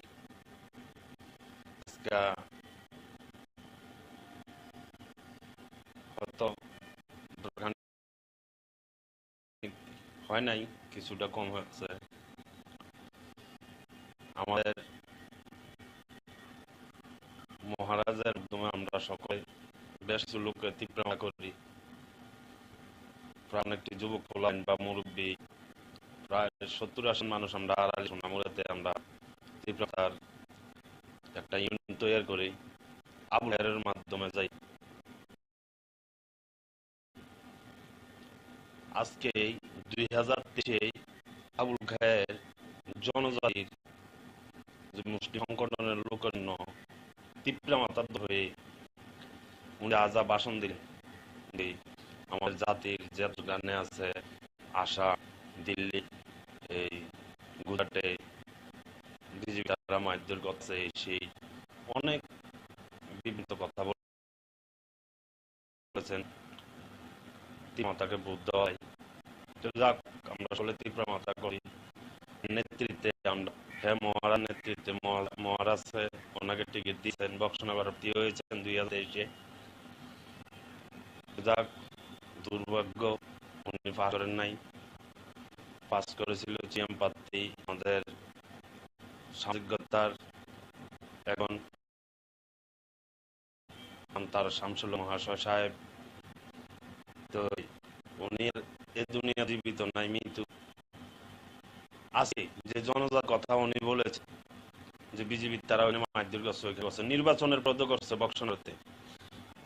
বক্সনগর আগুন দিয়েছে, কলমসুরেতে আগুন দিয়েছে, তখন আবুল খায়ের দিয়ে একটা কথা বানে এই জাতির কেন ধ্বংস হইতে আছে। তফাজ্জল তো মুসলমান জাতির একজন, তাহলে আজকে কেন জাতি চিন্তা করে তনপুরবাসীরে কই আছে, বক্সনগরবাসীরে কইতে আছে, সামনামুরা সাব ডিভিশনের মানুষের কইতে বিজেপি বুদ্ধ লাই। তাহলে মনে করলাম 2023 সালে একটা দালাল বিজেপির দালালি করি মহারাজের টিকিটটা ফুসলে ফেলাই লইছে আর মনে করেন হে দাঁড়াইছে বিজেপির হে কাজ করছে, এখন তীব্র মাত্রার হয় না। আমি তো মনে করি যে ত্রিপুরা রাজ্যে আমাদের এই নেতা মহারাজ, এই মহারাজে আমার একটা আদন এই নেতাটাকে যেন পুলিশের মাধ্যমে হোক যে কোনো মাধ্যমে যেহেতু কোর সাজা দেয়, এত আমাদের একটা কথা জ্ঞানের দরকার ছিল। ডাইরেক্ট কেন জাগলো বিজেপিতে, কেন ডাইরেক্ট যাই এর ধরনের ভাষণ দিয়ে আছে? এর মতন কুলার নেতা মনে হয় জায়গা জায়গা থাকে তুললে মানুষ ধ্বংস হয়ে যাবো। তো তারা কেউ বিশ্বাস না। একটা যদি সোনামুর মাধ্যমে আইয়ে যারা তীব্র মাথা করে তারা ঠিক ঠিক তো নয় 50 আমার একটা রসি বাড়ি রসিদি বান্ধি ঠিক মনে করেন যে মাইট দরকার নাই, মহারাজ দেবেন যে দেন আপনার টিকিট দিনের লোকটারে এই টিকিট মাধ্যমে এই লোকটা আইছিল, এই লোকটা তোকে কথা কইছে, এমন আবার এই কথা কয় মুসলমান জাতির সেই জাতির স্বার্থ যাই যদি কিছু কর চাই তাহলে বিবিরে বোধ দাও। তখন কইছিল 2023 সালে কইছে। তো যাক 2023 বয়ান দিছে এখনো আর উল্টা। তাহলে আমার মতো নেতার দেশে থাকার কারণ নাই। এটা না এডিও লুলাঙ্গার, এডিও ডাঙ্গাস নেতা। আবুল খায়ের মতন নেতা আছে না, এগুলো ডাঙ্গাবাজ, সের মতন ডাবাস মনে আর নাই। সেটা যুদ্ধ নেই, আসামে ফেলে একটা যুদ্ধ নেই, সে কিন্তু কি আর বলবো এর মতন একই যুদ্ধ। যাক, এর বিষয় আর কথা আমার বলতে চাই না, আমার মোবাইলে চার্জ নষ্ট হয়, নেট নষ্ট হয়, ব্যাপারে কথা কইতে কি। যাক, সবার কাছে আমার একটাই আবেদন, এসব নেতার কথা শুনিয়ে কেউ বিজেপির মাধ্যমে বা ত্রিপুরা মাতার মাধ্যমে এসব নেতার কথা শুনিয়ে যে কোনো দলে হোক না, এসব নেতার কোনো দলে হওয়াটা ঠিক মনে না। তো মনে করে মতো আবুল খায় যদি সাপোর্ট করে মনে হয় বক্সনগর এবং দনপুর ছিল যে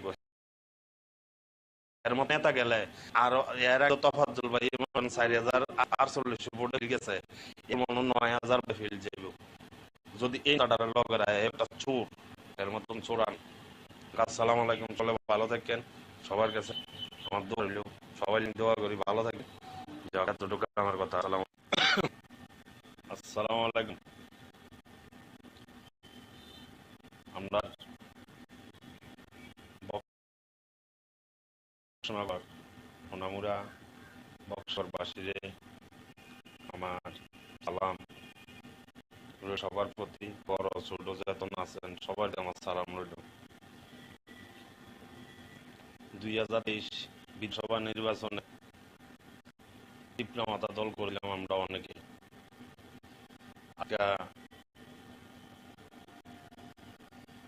হয়তো বসানি হয় নাই, কিছুটা কম। আমাদের মহারাজের মাধ্যমে আমরা সকলে বেশ লোকে তীব্রমা করি, প্রায় একটি যুবক ফোলাবারা মুরব্বী প্রায় 70-80 মানুষ আমরা আড়ালিয়া মামুরাতে আমরা তীব্রমার একটা ইউনিট তৈরি করি আবুল খায়ের মাধ্যমে যাই। আজকে 2023 আবুল খায়ের জনজাতি যে মুসলিম সংগঠনের লোকের জন্য তীব্রমাতার দলে উনি যা ভাষণ দিলেন যে আমার জাতির যত গানে আছে আসাম, দিল্লি, এই গুজরাটে বিজেপি মাধ্যমের কথা সেই অনেক বিভ্রান্ত কথা বলেছেন। তীব্রতাকে দল আমরা তীব্রমাতা করছি নেতৃত্বে আমরা মহারাজ নেতৃত্বে মহারাজ ওনাকে টিকিট দিয়ে দেন বক্সনগর প্রার্থী হয়েছেন 2023-এ। দুর্ভাগ্য উনি পাশের নাই, পাস করেছিল চিপম প্রার্থী আমাদের সামাজিকতার এখন তার শামসুল্লাহ মহাশয় সাহেব। তো উনি এ দুনিয়াতে জীবিত নাই, মৃত্যু। আজকে যে জনজাতি কথা উনি বলেছেন বিজেপি তারা ওইখানে নির্বাচনের পদ করছে বক্সনগরতে, বক্সনগর আগুন দিয়ে কমসুরেতে আগুন দিয়ে তখন আবুল খায়ের দিয়ে একটা কথা বাড়ে এই জাতির কেন ধ্বংস হইতেছে। হল তো মুসলিম জাতের একজন।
কেউ কি আহত হয়েছে?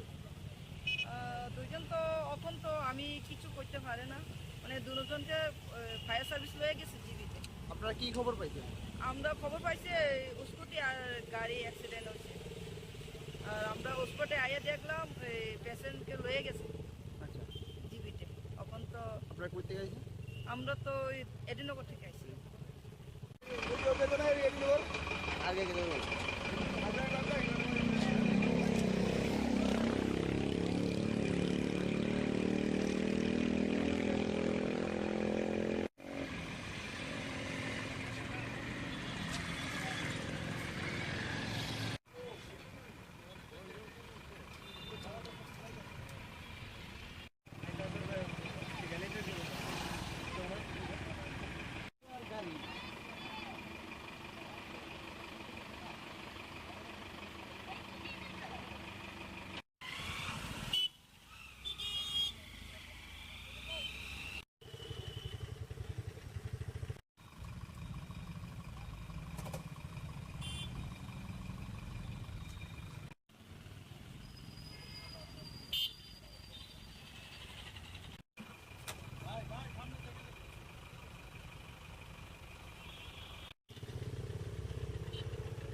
বান্ডিদা দুপক্ষে অ্যাক্সিডেন্ট হয়েছে স্কুটি আর কার। আচ্ছা, কেউ কি আহত হয়েছে? দুইজন তো এখন তো আমি কিছু করতে পারে না, মানে দুজনকে ফায়ার সার্ভিস লয়ে গেছে জীবিতে। আপনারা কি খবর পাইছেন? আমরা খবর পাইছি স্কুটি আর গাড়ি অ্যাক্সিডেন্ট হচ্ছে, আর আমরা স্পটে আইয়া দেখলাম পেশেন্টকে লয়ে গেছে আচ্ছা জীবিতে। এখন তো আপনারা কই থেকে আইছেন? আমরা তো এডিনগর থেকে আইছি। আগে গেলে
বান্ডিদা দুপক্ষে অ্যাক্সিডেন্ট হয়েছে স্কুটি আর কার। আচ্ছা, কেউ কি আহত হয়েছে? দুইজন তো এখন তো আমি কিছু করতে পারে না, মানে দুজনকে ফায়ার সার্ভিস লয়ে গেছে জীবিতে। আপনারা কি খবর পাইছেন? আমরা খবর পাইছি স্কুটি আর গাড়ি অ্যাক্সিডেন্ট হচ্ছে, আর আমরা স্পটে আইয়া দেখলাম পেশেন্টকে লয়ে গেছে আচ্ছা জীবিতে। এখন তো আপনারা কই থেকে আইছেন?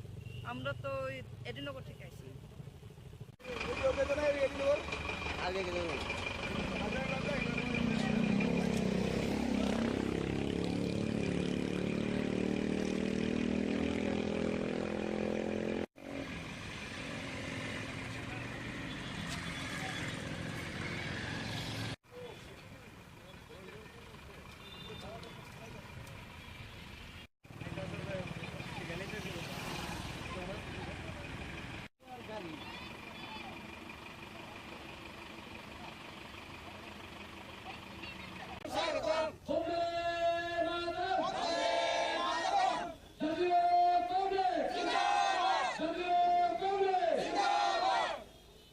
করছি এর থেকে উত্তরণের জন্য যারা শুভচিন্তক, যারা দেশকে নিয়ে চিন্তা ভাবনা করেন, দেশের মানুষের জন্য, তাদের কাজ করার ইচ্ছে রয়েছেন, সকলের কাছে আজকের এই ঐতিহাসিক দিনে, এই পবিত্র দিনে আমাদের আবেদন থাকবে, সঞ্জীব ভট্টাচার্যের মতো নেতারা যখন দলে যোগদান করছেন, ওনার পথ আপনারা অনুসরণ করুন।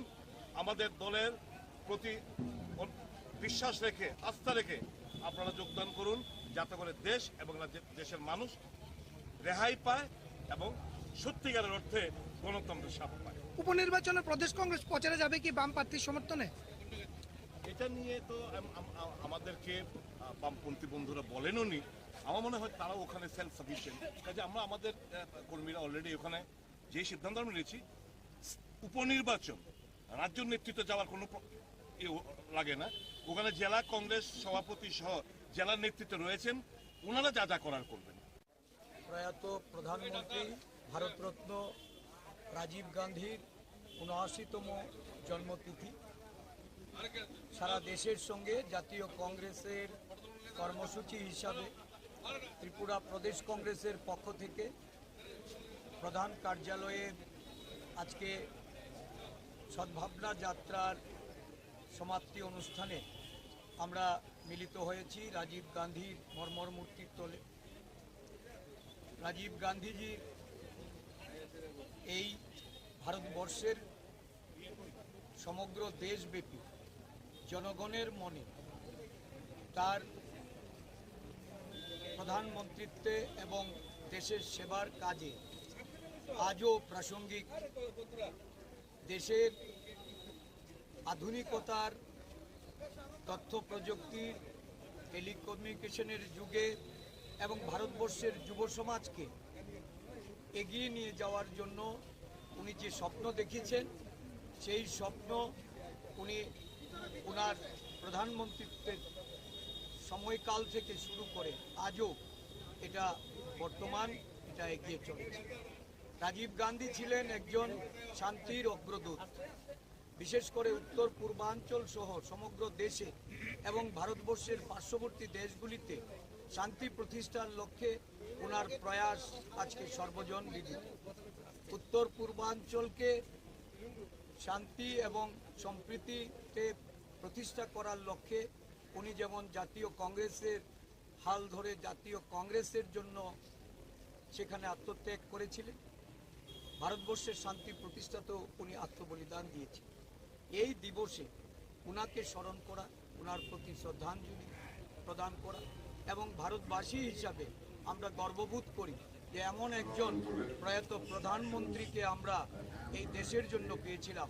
যদিও ওনার আয়ুষ্কাল খুব কম ছিল এবং সেই সময়কালের মধ্যে উনি ভারতবর্ষকে পাশ্চাত্যের সঙ্গে পাল্লা দিয়ে উন্নত ভারত, তথ্য প্রযুক্তির ভারত, ভারতবর্ষের যুব সম্প্রদায়ের তাদের অধিক ক্ষমতায়ন, তাদের অধিকার, একটা যুগান্তকারী যে সিদ্ধান্ত 18 বছরের অধিক যারা বয়স তাদেরকে ভোটাধিকার প্রয়োগ করা, ভারতবর্ষের টেলিকমিউনিকেশনে একটা নূতন দিগন্তের উন্মোচন করে দিয়ে ভারতবর্ষকে এমন একটা মাত্রায় পৌঁছে দিয়েছেন যে আজকে ভারতবর্ষ অর্থনীতিতে বলুন, তাদের ভারতবর্ষের যে অবস্থান, এই অবস্থান শক্তিশালী হতে এটা রাজীব গান্ধীর একটা বিরাট অবদান ছিল। কিন্তু ভারতবর্ষের বুকে একটা এমন একটা শাসক দল আজকে ক্ষমতাসীন, যারা ভারতবর্ষের ইতিহাসকে বিকৃত করে চলেছে, যারা ভারতবর্ষের প্রাচীন ইতিহাস থেকে শুরু করে ভারতবর্ষের স্বাধীনোত্তর যে ভারতবর্ষের বিকাশের যারা বিকাশ পুরুষ, তাদের ইতিহাসকে আজকে তারা বিলীন করে দিতে চাইছে। এখনো ষড়যন্ত্রের বিরুদ্ধে ভারতবর্ষের জাতীয় কংগ্রেস, ভারতবর্ষের জনগণ আজকে লড়াইয়ে অবতীর্ণ হয়েছে।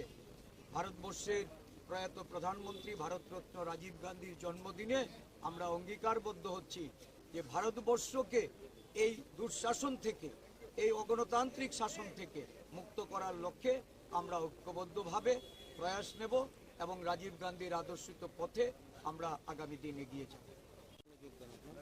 Samanya tamu ni bagi yang dia kira itu macam ni kan, amun bagi yang kini kurus saja, no, ang jadi jaga sambung tangan, yang proses sambung ni biji itu kok selain ini narawa manai, perawat sama selekong, itu kini kurus saja yang.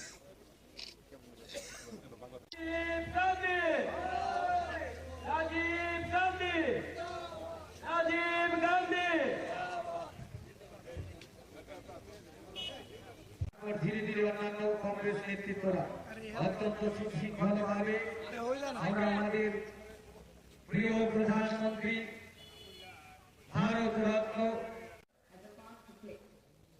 Performance is what you have demanded. Performance is what the electronic industry will give you, sir. Under your pragmatic leadership, a new era has begun. We as the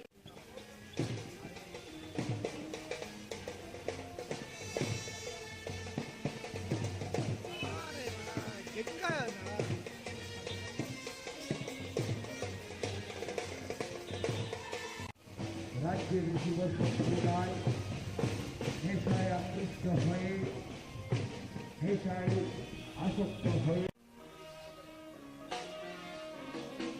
নেশামুক্ত সমাজ গঠন করে তোলা। ত্রিপুরাতে নেশামুক্ত সমাজ গঠন করলে পরে প্রয়াত প্রধানমন্ত্রী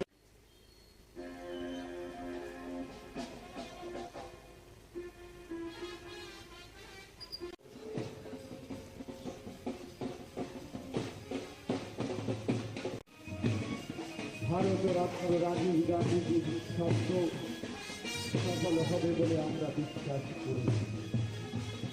বর্তমান ত্রিপুরা রাজ্যে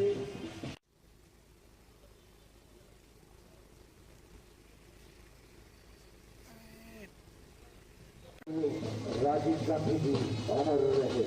জয় হিন্দ, বন্দে মাতরম।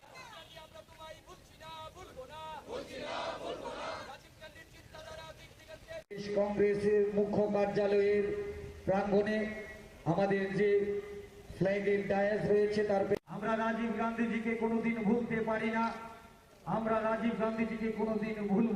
আজকের এই সদ্ভাবনা দিবসের আমাদের প্রধান লক্ষ্য ত্রিপুরাতে রাজ্যের সকল যুব সম্প্রদায়ের প্রতি উদাত্ত পথে আহ্বান রাখছি।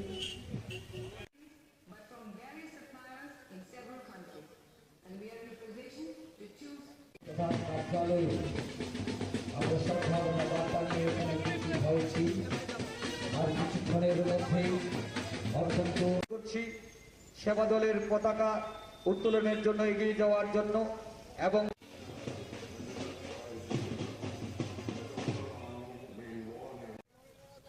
সেটা তিনি অনুভব করে যুব সম্প্রদায়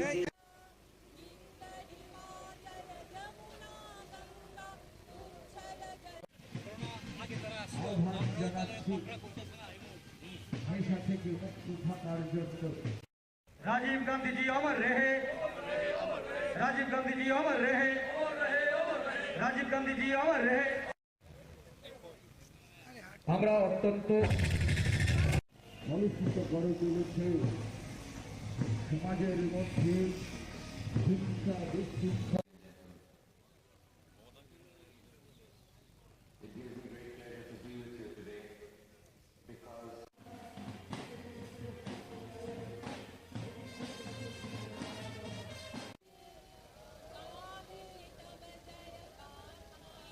নির্মাণে যুব সম্প্রদায়ের যে ভূমিকা রয়েছে ডিসি রাঙ্কল মহোদয়কে অনুরোধ করছি ডায়াসের দিকে এগিয়ে সকলের অবগতির জন্য জানাচ্ছি।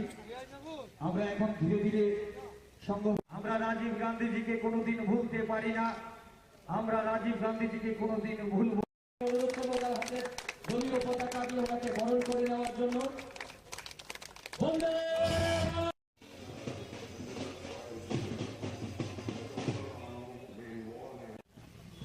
ভারত রত্ন রাজীব গান্ধীজির ৭৯তম জন্ম জয়ন্তীতে সঞ্জীব পরিণতি মহোদয়কে জানাই দলে স্বাগতম।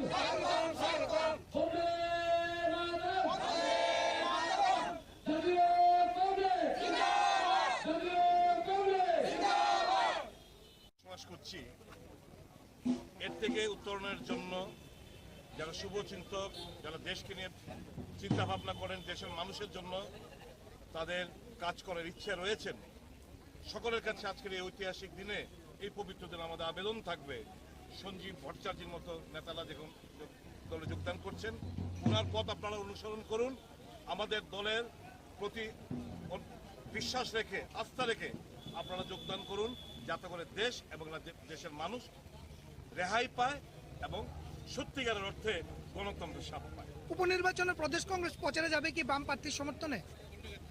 এটা নিয়ে তো আমাদেরকে বামপন্থী বন্ধুরা বলেনও নি।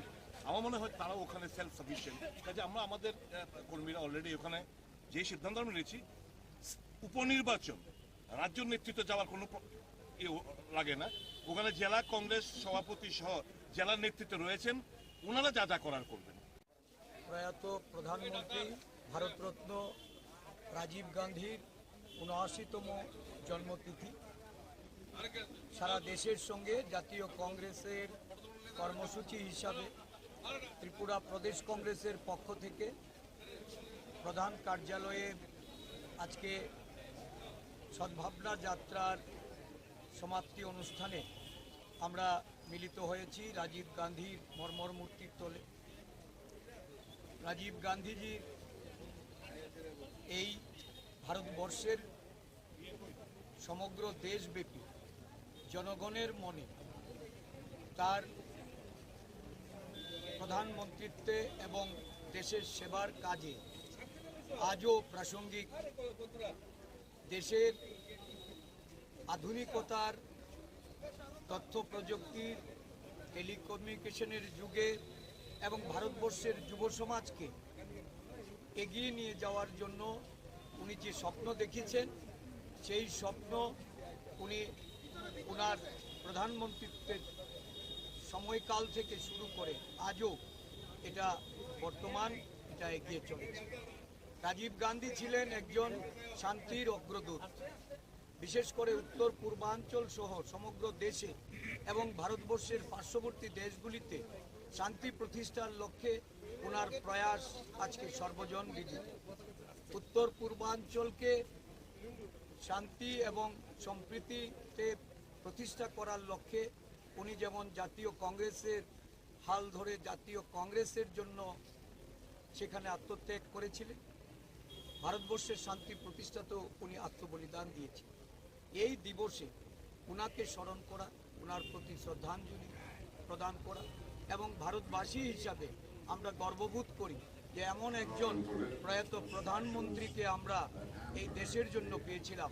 যদিও ওনার আয়ুষ্কাল খুব কম ছিল এবং সেই সময়কালের মধ্যে উনি ভারতবর্ষকে পাশ্চাত্যের সঙ্গে পাল্লা দিয়ে উন্নত ভারত, তথ্য প্রযুক্তির ভারত, ভারতবর্ষের যুব সম্প্রদায়ের তাদের অধিক ক্ষমতায়ন, তাদের অধিকার, একটা যুগান্তকারী যে সিদ্ধান্ত 18 বছরের অধিক যারা বয়স তাদেরকে ভোটাধিকার প্রয়োগ করা, ভারতবর্ষের টেলিকমিউনিকেশনে একটা নতুন দিগন্তের উন্মোচন করে দিয়ে ভারতবর্ষকে এমন একটা মাত্রায় পৌঁছে দিয়েছেন যে আজকে ভারতবর্ষ অর্থনীতিতে বলুন, তাদের ভারতবর্ষের যে অবস্থান, এই অবস্থান শক্তিশালী হতে এটা রাজীব গান্ধীর একটা বিরাট অবদান ছিল।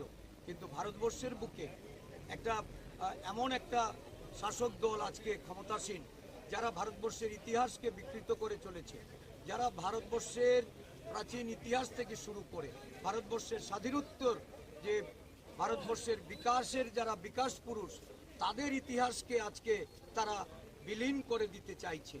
এখনো ষড়যন্ত্রের বিরুদ্ধে ভারতবর্ষের জাতীয় কংগ্রেস, ভারতবর্ষের জনগণ আজকে লড়াইয়ে অবতীর্ণ হয়েছে।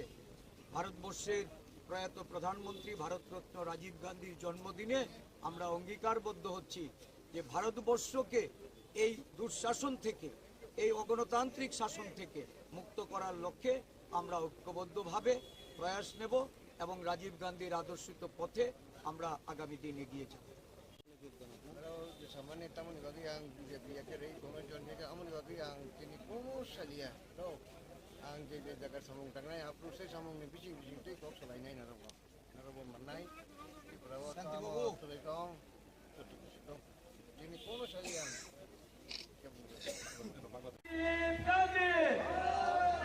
Rajiv Gandhi Rajiv Gandhi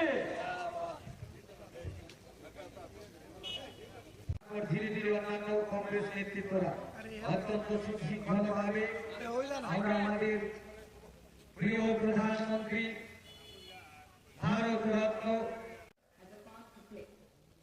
Performance is what you have demanded. Performance is what the electronics industry will give you, sir. Under your pragmatic leadership, a new era has begun. We as the আপনাদের সবাইকে আমি স্বাগত জানাই এবং অভিনন্দন জানাই। আমার আগের বক্তা যারা আপনাদের অর্গানাইজেশন থেকে দুটো, একটা হচ্ছে দাবি সনদ, আরেকটা হচ্ছে আপনাদের সপ্তদশ দ্বিতীয় বার্ষিকী রাজ্য সম্মেলনের প্রতিবেদন পাঠ করা হয়েছে। এখানে এরকম কিছু কথা আপনারা দাবি রেখেছেন যে কাজগুলো হয়তো সরকার করছে, অনেক কাজ হয়তো যেগুলো করা হয়নি, করার প্রয়োজন রয়েছে, এই ধরনের বক্তব্য আপনাদের মাধ্যমে উঠে এসেছে। আপনারা যারা এই অর্গানাইজেশনটা করছেন 34 বছর যাবৎ, আমরা সত্যি এটা আপনাদেরকে ধন্যবাদ জানাই। অনেকদিন ধরে এই সংগঠনটা করে আসছে। আমি খুব কম সময় নিয়ে এক দুটা কথা বলি, আমি আমার আলোচনা শেষ করব। আপনারা সবাই জানেন মহাত্মা গান্ধীকে জাতির জনক বলা হয়।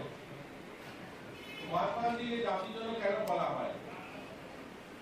এর জন্য বলা হয়, মহাত্মা গান্ধী গরিব ছিলেন না, মহাত্মা গান্ধী আর্থিকভাবে স্বাবলম্বী ছিলেন, ব্রিটেনে পড়াশোনা করেছেন, ব্যারিস্টার ছিলেন। চাইলে তিনি কিন্তু একটা কোট প্যান্ট পড়তে পারতেন, ভালোভাবে ওনার জীবনযাপন কাটাতে পারতেন, সুখ ভোগ করার মতো অর্থনৈতিক অবস্থা ওনার ছিল।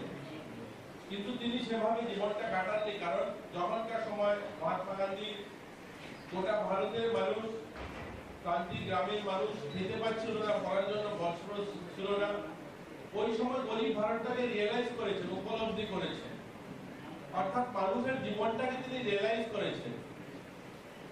এর জন্য তিনি সে সময় একবেলা খাবার, একটা কাপড়কে ভিজিয়ে আবার সেই কাপড়টাকে পরা, অর্থাৎ মার্কিন করে ওনার জীবনটাকে অতিবাহিত করেছেন।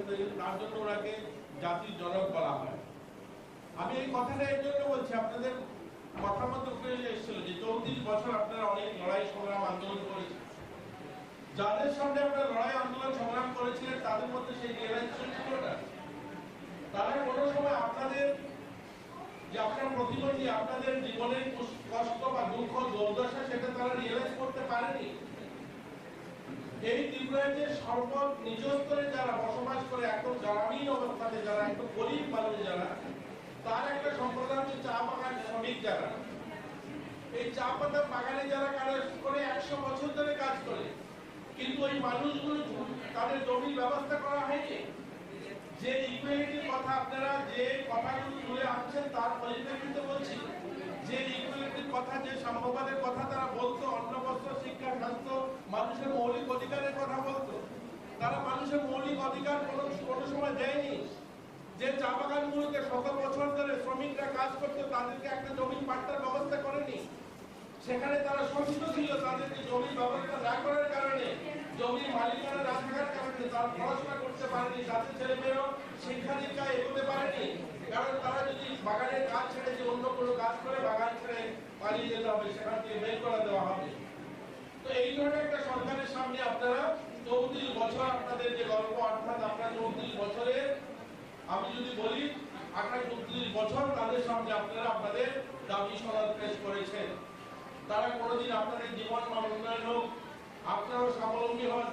আপনারা বলেছেন এখানে 5,000 টাকা ভাতা হওয়া চাই, আমি এগ্রি করি, 5,000 টাকা একটা মানুষের ভাতা হওয়া চাই। কিন্তু যাদের সামনে আপনারা এর আগে 28 বার দাবি সনদ পেশ করেছিলেন, তারা ওই 500 টাকার উপরে যায়নি, 700 টাকার উপরে যায়নি। কিন্তু এই সরকারটা, এই সরকারের মাননীয় মুখ্যমন্ত্রী আজ 2,000 টাকা করেছে। আমি বলছি না 2,000 টাকা জীবনের সহায় দেবে, 2,000 টাকা আপনাদের জীবন মান উন্নয়ন হবে, কিন্তু 2,000 টাকা করেছে। 5,000 টাকা হওয়া চাই, কিন্তু 2,000 টাকা করেছে। কিন্তু 28 বছর যাদের সামনে আপনারা দাবি সনদ পেশ করেছিলেন, আন্দোলন সংগ্রাম করেছিলেন, ওই 700 টাকাতেই আটকে ছিল। এগুলো পরিবর্তন হয়েছে। আজ যদি দেখি আমাদের প্রতিবন্ধী ভাইয়েরা যখন রেলেতে যাত্রা করে, যখন স্লিপার ক্লাসে যায় 75% সাবসিডি ব্যবস্থা করা হয়েছে, প্লেনে 50% সাবসিডি ব্যবস্থা করা হয়েছে। এই জন্য অনেকগুলো কাজ হয়েছে ইতিমধ্যে। আমি বলবো না সমস্ত কিছু পরিবর্তন হয়ে গেছে, সবাই আমরা সুখী হয়ে গেছি। কিন্তু আজ যে সরকারটা যে ভাবনায় কাজ করে, বলে সবকা সাথ সবকা বিকাশ সবার প্রয়াস। যখন সবকা সাথ সবকা বিকাশ সবার প্রয়াস বলা হয়, যখন সর্বভৌমত্ব সূচনা বলা হয়, যে সবার কল্যাণ হোক, সবার মঙ্গল করা হোক সেটা বলা হয়, তখন তার মধ্যে আমরাও আসি, আমরা যারা প্রতিবন্ধী তাদের জীবনের কথাও আসে। আজ যখন ত্রিপুরার যে 3 লক্ষ ঘর প্রধানমন্ত্রী আবাস গ্রামীণ শহরে দেওয়া হয়, সেখানে কিন্তু আমার প্রতিবন্ধী ভাইও কিন্তু ঘর পায়, সেখানে তারও বাড়ির ব্যবস্থা হয়। আজ আমি এখানে দেখেছি একটা দাবি সনদ রয়েছে চিকিৎসার ব্যবস্থা, আয়ুষ্মান কার্ড। আমাদের ভারত সরকার প্রধানমন্ত্রী নরেন্দ্র মোদীর নেতৃত্বে ত্রিপুরায় যে 8.5 লাখ পরিবারের মধ্যে প্রায় 4.5 লাখ পরিবার, অর্ধেক পরিবার যারা আয়ুষ্মান কার্ড পেয়েছে। অর্ধেক মানুষ পায়নি, এখানে অনেক রয়েছেন আয়ুষ্মান কার্ডের আওতায় আসেননি। মাননীয় মুখ্যমন্ত্রীকে কেউ ডেপুটেশন দেননি, কেউ গিয়ে আন্দোলন করেননি। এবারে বাজেটে 59 কোটি টাকা রেখেছে যে ত্রিপুরার 100% মানুষ সবাই এই হলে যারা আছেন ইনক্লুডিং আমি, আমরা সবাই স্বাস্থ্য বীমার আওতায় আসবো, মুখ্যমন্ত্রী জন আরোগ্য যোজনায় আসবো। কাউকে আর চিকিৎসার জন্য ভাগ থাকতে হবে না। আর 5 লক্ষ টাকার চিকিৎসার ব্যবস্থা মুখ্যমন্ত্রী জন আরোগ্য যোজনায় দেওয়া হবে। আপনারা খেলাধুলার কথা এনেছেন, প্রতিবন্ধী ছেলেমেয়েরা খেলাধুলা করতে যায়, তাদেরকে আর্থিক সাহায্যের কথা। আমি এখানে আপনাদের সাংবাদিক বন্ধুরা রয়েছে, তাদের সামনে দাঁড়িয়ে বলবো, প্রতিবন্ধী তো দূরের কথা, ত্রিপুরাতে আমরা একটা সরকার ছিল যারা ভালো স্টুডেন্ট যারা প্র্যাকটিস করতে গিয়ে মেরুদণ্ড ভেঙে গিয়েছে, ধলেশ্বরের একটা ছেলে 1 টাকা সাহায্য করতে পারেনি আগের সরকার, কারণ কোনো ধরনের পলিসি ছিল না। আজ এই সরকার তাদের জন্য 8 কোটি টাকা রেখেছে এবার বাজেটে, যে সেই সমস্ত ছেলেমেয়েরাও যারা বাইরে এই খেলাধুলা যায় তাদেরকেও যেন বিমার আওতায় আনা হয়, কোনো কারণে কোনো দুর্ঘটনা যদি ঘটে যায় তাদেরকে যেহেতু আমার খুব কম সময়, আমি বেরিয়ে যেতে হবে আমার উন্নতি জেলায়, তার জন্য আপনাদের সঙ্গে থাকতে পারছি না। এর অনেকগুলো কথা রয়েছে, আপনারা যেগুলো দাবি করেছেন সত্যি প্রশংসনীয়, এগুলো আপনাদের হওয়া চাই। সরকারের যেহেতু আমরা আছি, আমরা চেষ্টা করবো, মাননীয় মুখ্যমন্ত্রীর সঙ্গে কথা বলবো যে এই সমস্ত সমস্যার সমাধান কি করে করা যায়। কিন্তু এই সরকারটা আমি বলবো যে সর্বভৌমত্ব সুখী না, সবাই সুখী হোক, সবাই ভালো থাকুক, সবার কল্যাণ হোক, এই মন্ত্রে বিশ্বাস করে আমি একটা বাইরে যাবো, একটু ঘুরতে যাই। সন্ধ্যার পরে বাড়ির থেকে বেরোবেন, যখন বেরোচ্ছেন তো দিদি দিয়ে বলছিলেন বন্ধু এটা হাতে রেখে দাও। সে অবাক হয়ে বললো, আরে আমার জন্য আমি তো চোখে এমনিই দেখতে পাই না, আমার জন্য অন্ধকারটা কি আর আলোটাই কি, তো আমাকে কেন এটা দিয়েছো? আমার তো যে লোকটা সামনের দিকে অন্ধকারে আসবে সে হয়তো ধাক্কা খাবে তোমার শরীরে, তার জন্য এটা হাতে থাকলে সে ধাক্কা খাবে না, তার জন্য।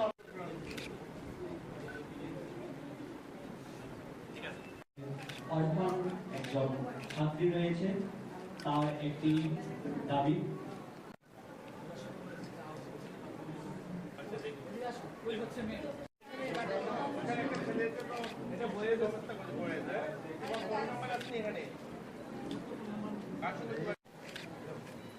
দাদা স্যার একটু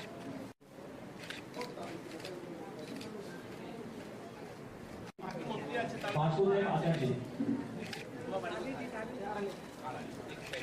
বাসুদেব আচার্য,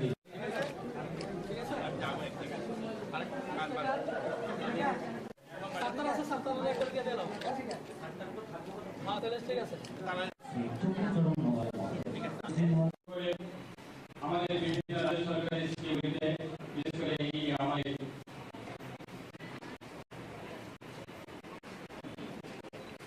সোশ্যাল ওয়েলফেয়ার ডিপার্টমেন্টের মাধ্যমে লোকগুলি বার্তা প্রদান করা হয়।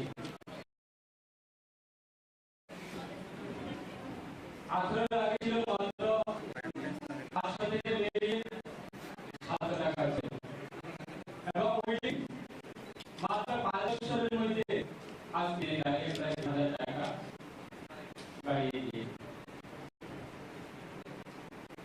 এবং বিভিন্ন রাজ্য সরকারের সমস্ত কর্মচারী যারা আছে তাদের বেতন ভাতা দিব আমাদের সরকার যথেষ্ট থেকে শুরু করে সমস্ত যে সরকারের কর্মচারী পাওনা দরকার সেইগুলি পূরণ করতে।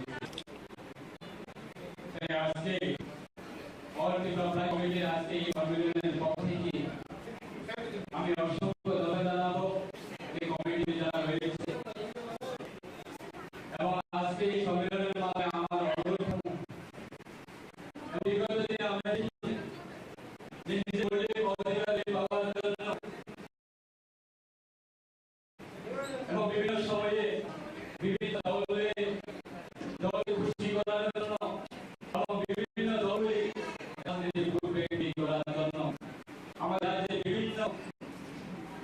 সম্প্রদায়ের মানুষের সঙ্গে নিয়ে এবং বিভিন্ন অর্থের সঙ্গে নিয়ে যে রাজনীতি তৈরি করে রাজনীতি আজকে আমাদের সরকার বিগত সরকার গঠন করে আমাদের মাননীয় দলের মুখ্যমন্ত্রী প্রফেসর মহোদয় আজকে সমস্ত এই রাজ্যে আমাদের দলিত শ্রেণী থেকে শুরু করে প্রায় 7 লক্ষ আমাদের আদিবাসী আছে সবার জন্য চিন্তা ভাবনা করে আজকে কাজ করছে এবং এই সরকার গঠনের উপরে আমরা একটা আমাদের বড় অ্যাচিভমেন্ট যে আমরা কোনো আন্দোলন ছাড়াই কোনো দাবি ছাড়াই আমাদের রাজ্যে যে পয়সাওয়ালারা চাকরিওয়ালারা এবং বিজনেসওয়ালারা তারা শুধু বিল্ডিং এ থাকবে দালানে থাকবে কেন আজকে যারা বিপিএল ক্যাটাগরি আছে অন্তর্দয় ক্যাটাগরি যারা আছে দিনমজুরি যারা আছে গরিব শ্রেণী যারা আছে তারা কি পাগলে থাকার জন্য তাদের কোনো অধিকার নেই সেটা আজকে চিন্তা করে আমাদের যে সরকার গঠন করে প্রায় 1,30,000 সংখ্যা সাধারণ বিবের জন্য কেন্দ্র সরকারের মাননীয় প্রধানমন্ত্রী নরেন্দ্র মোদীর নেতৃত্বে আজকে আমাদের রাজ্যের মানুষের জন্য রাজ্যের গরিব শ্রেণীর জন্য এবং বিপিএল ক্যাটাগরির জন্য তাদেরকে পাকা নির্মাণের জন্য প্রত্যেকটা বেনিফিশিয়ারি অ্যাকাউন্টে টাকা দিয়ে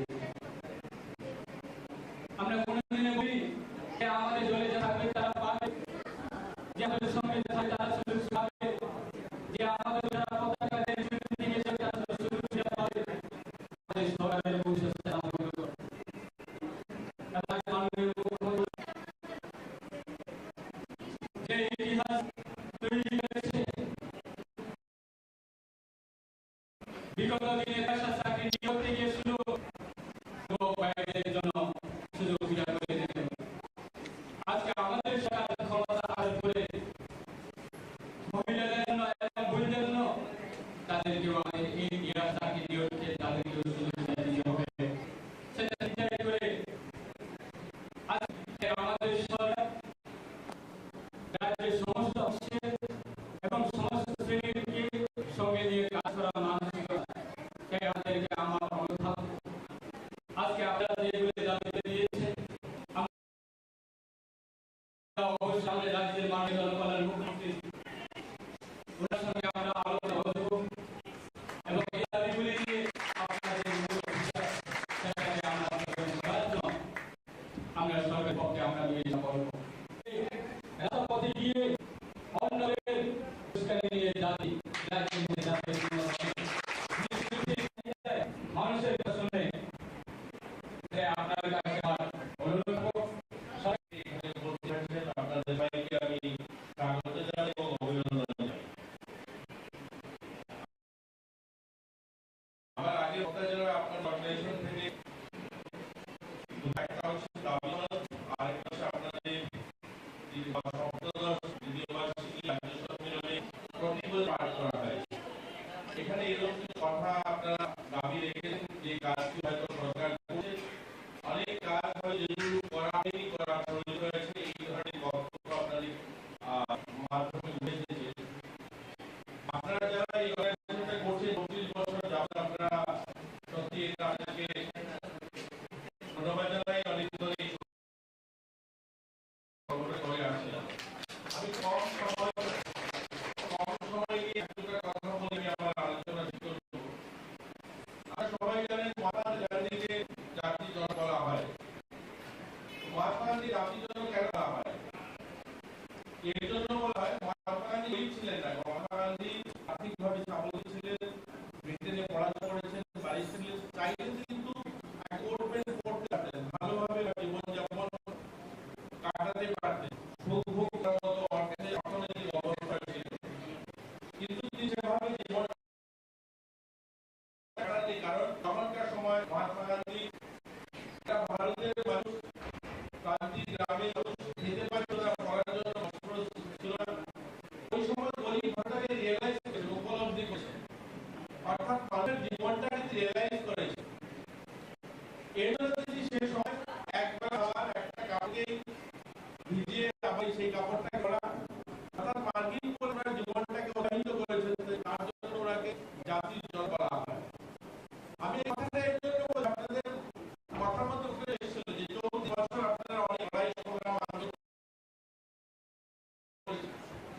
যার সামনে আপনারা লড়াই সংগ্রাম করেছেন তাদের মধ্যে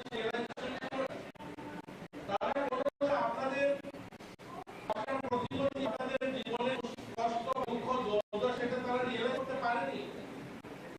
এই রিয়েলাইজে নিজস্ব স্তরে বসবাস করে গ্রামীণ অঞ্চলে যারা একটু গরিব মানুষ যারা তার এক সম্প্রদায় হচ্ছে চা বাগান শ্রমিক যারা এই চা বাগানে যারা করে 100 বছর ধরে কাজ করে কিন্তু ওই মানুষগুলো তাদের ব্যবস্থা করা হয় যে ইকুইটি কথা আপনারা যে কথাগুলো আনছেন তার পরিপ্রেক্ষিতে বলছি যে ইকুইটির কথা যে সম্ভবদের কথা বলতো অন্যত্র শিক্ষা খাতো মানুষের অধিকারের কথা বলতো তারা মানুষের মূল অধিকার কোনো সময় দেয়নি।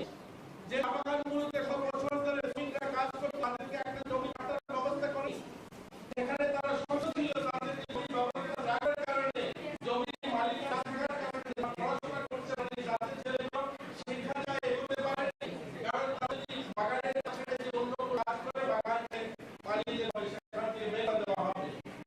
তো এইভাবে একটা সরকারের সামনে আপনারা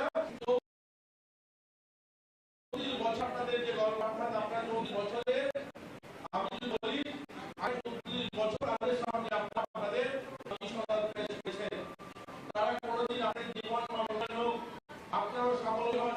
আর বলেছেন এখানে 5,000 টাকা ভাতা চাই আমি এ করি 5,000 টাকা মানুষের ভাতা পাই কিন্তু যাদের সামনে আপনারা এর 28 মাস দাবি পেশ করেছেন তাই 500 টাকার উপরে যায়নি 700 টাকার উপরে যায়নি কিন্তু এই সরকারটা এই সরকারের মাননীয় মুখ্যমন্ত্রী আজ 2,000 টাকা করে যায় 2,000 টাকা করে যায় কিন্তু 2,000 টাকা করে 5,000 টাকা হয় 2,000 টাকা কিন্তু 28 বছরের সামনে আপনারা বিশ্বনাথ পেশ করেছিলেন আন্দোলন সংগ্রাম করেছিলেন ওই 700 টাকাতেই 8 কিলো এগুলো পরিবর্তন হয়েছে। আজ যদি দেখি আমাদের প্রতিবন্ধী এরা যখন রেলের যাত্রা যখন স্লিপারে যায় 75% সাবসিডি ব্যবস্থা করা হয় প্লেনে 50% সাবসিডি ব্যবস্থা করা হয়েছে এগুলো অনেকগুলো কাজ হয়েছে ইতিমধ্যে আমি বলবো সমস্ত কিছু পরিবর্তন হয়ে গেছে ভাই আমরা ফ্রি হয়ে গেছি কিন্তু আজ যে সরকারটা এই ভাবনায় কাজ করে বলে সবকা সাথ সবকা বিকাশ সবার প্রয়াস যখন সবকা সাথ সবকা বিকাশ সবার প্রয়াস হয় যখন সর্বভৌম দুর্নীতি বলা হয় সবার কল্যাণ সবার মঙ্গল করা হোক সেটা হয় তখন তার মধ্যে আমরা যারা পদ্ধতি তাদের মনের কথাও আসে। এখন ত্রিপুরার যে 3 লক্ষ ঘর বানানোর আবাস থেকে এবার বাজেটে যে সেই সমস্ত ছেলেমেয়েরাও যারা বাইরে খেলাধুলায় তাদেরকেও বিমার আওতায় হয় কোনো কারণে কোনো দুর্ঘটনা ঘটে যায় তাদেরকে কম হয় আমি পেয়ে যাবো যেতে হবে আমার উত্তর জেলায় তার জন্য আপনাদের থাকতে পারছি না এরকম অনেক কথা রয়েছে আপনাদের দাবি করেছে প্রশাসনীয় এগুলো আপনার চাই সরকারের যেহেতু আজকে 50তম মাননীয় মুখ্যমন্ত্রীর কথা বলবো এই সমস্ত সমস্যার সমাধান কি করা যায় কিন্তু এই সরকারটা বলবো সর্বভৌম তুমি না সবাই শুভ সবাই ভালো থাকুক সবার কল্যাণ হোক এই মন্ত্রীর বিশ্বাস আমি একটা বেড়ে যাবো একটু ঘুরে যাই সন্ধ্যার পরে বাড়ি এখানে বলছি আপনাদের সবাই আমি সরকারের কিন্তু আমরা আজকে চেষ্টা করবো মাননীয় মুখ্যমন্ত্রীর কথা বলবো যে এই সমস্ত সমস্যার সমাধান করে করা যায় কিন্তু এই সরকারটা আমি বলবো যে সর্বভৌম সুখী না সবাই সুখী হোক সবাই ভালো থাকুক সবার কল্যাণ হোক এই মন্ত্রীর বিশ্বাস করে মহার দায়িত্বে হাম্বাই গ্রুপ গুণমানিসা রান্নার ভরসা হাম্বাই মশলা সম্পূর্ণ কৃতিক অপার গুণ ও উপকারিতায় পরিপূর্ণ হাম্বাই গুরু মশলা যদি কেমিক্যাল ফ্রি কালার ফ্রি প্রক্রিয়া স্বাদের মশলা খেতে চান তবে আপনার রান্না করে চাই হাম্বাই গুরু মশলা রান্নায় শুধুমাত্র তোমাকেই চাই হাম্বাই গুরু মশলা মিনানি সরকারকে বরণ করলেন বরণ করে নিচ্ছেন দিয়া দাস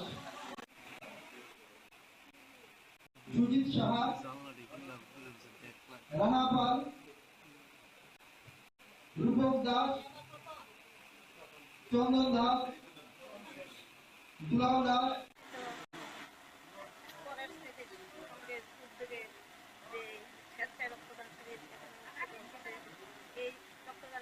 আমি কথাই বলবো যে সামাজিক যত কাজ আছে তার মধ্যে অন্যতম হলো অন্যতম কাজ হলো রক্তদান।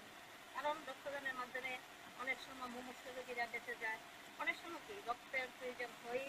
আর বিগত দিনে আমরা দেখেছি যে রক্তের জন্য আমরা হন্যে হয়ে ঘুরতাম, এক বোতল রক্ত যাতে পাওয়া যায়, কিন্তু তখন খুবই অসুবিধা হতো। আজকে আমাদের সরকার আসার পর কোভিডের পর থেকে এখন অবধি যে রক্তের প্রতিটি ক্লাব সংঘ এগুলি থেকে আমরা রক্ত পাচ্ছি। আমি এই কয়েকদিনেই আমি কয়েকটি প্রোগ্রাম করেছি, মুখ্যমন্ত্রীর সঙ্গে করেছি, 39 নং ওয়ার্ডের কর্পোরেটর সঙ্গে করেছি, বাপির সঙ্গে করেছি, আমাদের যে বাজারঘাটের আমার ওখানেও আমরা করেছি।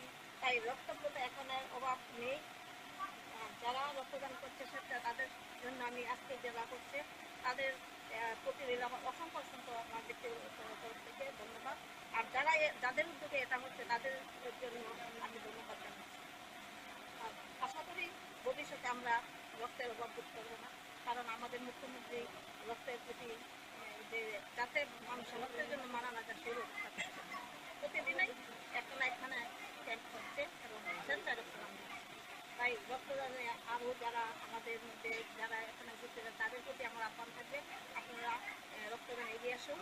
আর যারা রক্ত দিতে চায় কিন্তু এদের অনেক সময় জটিল রোগ থাকে, তার জন্য রক্ত নেয় না, পরীক্ষার মাধ্যমেই রক্ত দেওয়া হয়। তাই আমি সবাইকে আহ্বান যাচ্ছি এবং এই প্রতি কথা বলে সবাই কাছ থেকে আজকে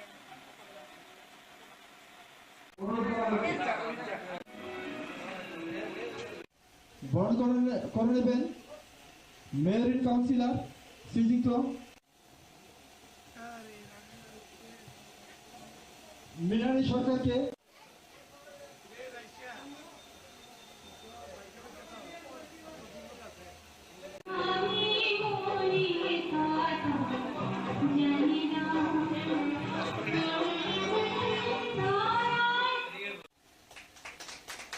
সবাই হাত তুলে দিয়ে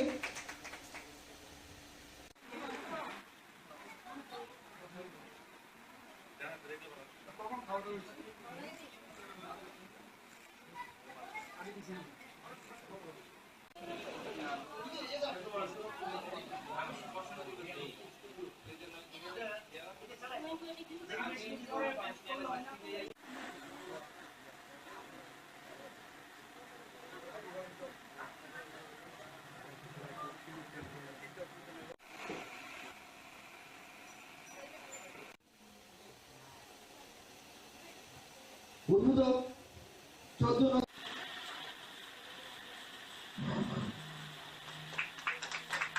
সবাই হাত তুলে দিয়ে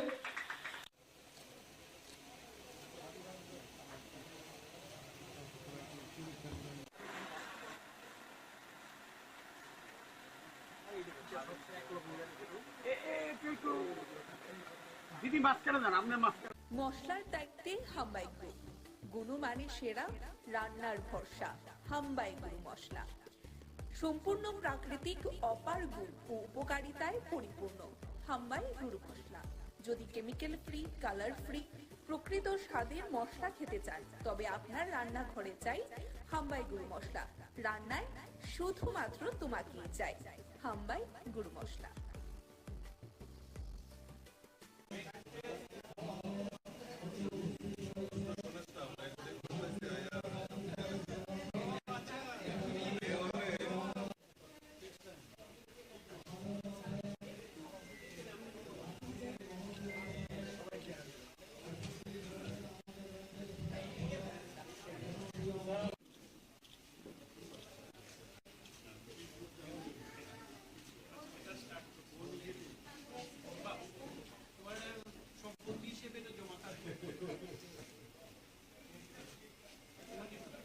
ব্যাংকের সংখ্যা আমাদের টোটাল 14টা আছে, এর মধ্যে 12টা গভর্নমেন্টের এবং 2টো প্রাইভেটে, এবং 6টা আমাদের যে ব্লাড সেপারেশন সেন্টার, সেখানেও দেখা গেছে 4টে আমাদের ত্রিপুরা সরকারের, 2টো প্রাইভেট সংস্থা। আমাদের ত্রিপুরা সরকার চাইছে যে স্বাস্থ্য ব্যবস্থা উন্নতি হোক। আপনারা সবাই জানেন যে এবার বাজেটে আমরা একটা বড় একটা সিদ্ধান্ত নিয়েছি। মাননীয় প্রধানমন্ত্রী নরেন্দ্র মোদীজি আয়ুষ্মান ভারতের যে কার্ড, সেই কার্ড আমরা ত্রিপুরাতে আমরা প্রায় 13 লক্ষর মতো বিতরণ করেছি, কিন্তু বাকি 4.75 যে লোক সংখ্যা আছে আমাদের ত্রিপুরায়, তাদের কিন্তু সেই কাভারেজে আসে না, কারণ বিভিন্ন ক্রাইটেরিয়ার কারণে সেটা কাভারেজ আসে না। তো আমরা এই 4.75 লোকদের জন্য মুখ্যমন্ত্রী জন আরোগ্য যোজনা করে একটা এবার বাজেটে আমরা রেখেছি। 1 বছরের জন্য, এই বছরের 23-24 অর্থ বছরে আমরা 59 করোড় এর জন্য রেখেছি। এবং আমরা সবসময় চাই যে কথায় নয়, কাজের মাধ্যমে আমরা মানুষের কাছে যেতে চাই। তো সেই কারণে আধিকারিকদের আমি বলেছি যে যত তাড়াতাড়ি সম্ভব, তার তো প্রক্রিয়াকরণ আছে, কার্ড বিতরণের বিষয় আছে, এবং যে ফাইন্যান্সিয়াল যে বিষয়টা সেটাকে সেটেল করারও বিষয় থাকে, সেটি যেন তাড়াতাড়ি করা হয়। আপনারা জানেন ত্রিপুরাতে প্রায় এই বাজেটে 100টা উপস্বাস্থ্য কেন্দ্রের জন্য আমাদের এই বাজেট এখানে রাখা হয়েছে। আমাদের এখানে প্রায় 9টা সুপার স্পেশালিটি ব্লক যে ডিপার্টমেন্ট, সেটা অলরেডি ওপিডি শুরু হয়ে গেছে, 7টা অলরেডি স্টার্ট, তার ইনডোরও রেডি আছে। এবং স্পেশালিস্টরা এখানে এখন তাদের মর্যাদা পাচ্ছে। আগে কি হতো যে যারা ত্রিপুরা হেলথ সার্ভিসে যারা সুপার স্পেশালিটি করতো বা যারা স্পেশালিস্ট ছিল, তাদের কিন্তু আলাদাভাবে কোনো রকম মর্যাদা ছিল না। আমাদের সরকার আসার পর আমরা রিসেন্টলি যেটা করলাম, তার অ্যামেন্ডমেন্ট করে তাদেরকে আমরা মর্যাদা দিয়েছি।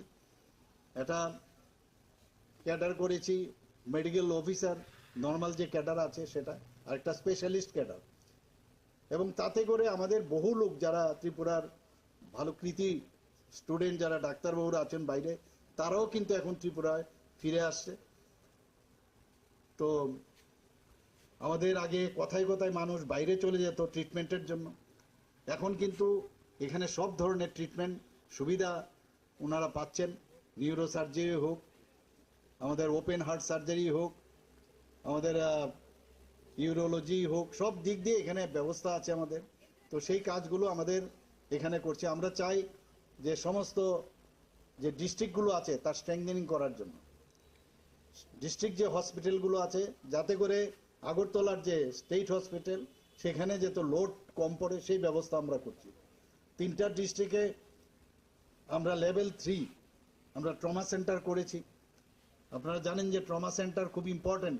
আরেকটা ট্রমা সেন্টার একটা করেছি আমরা সাউথে, একটা করেছি আমরা গোমতী জেলায়, আর একটা করেছি ধলাই, এবং ধর্মনগরে খুব অতি সত্বর সেখানেও স্টার্ট হবে।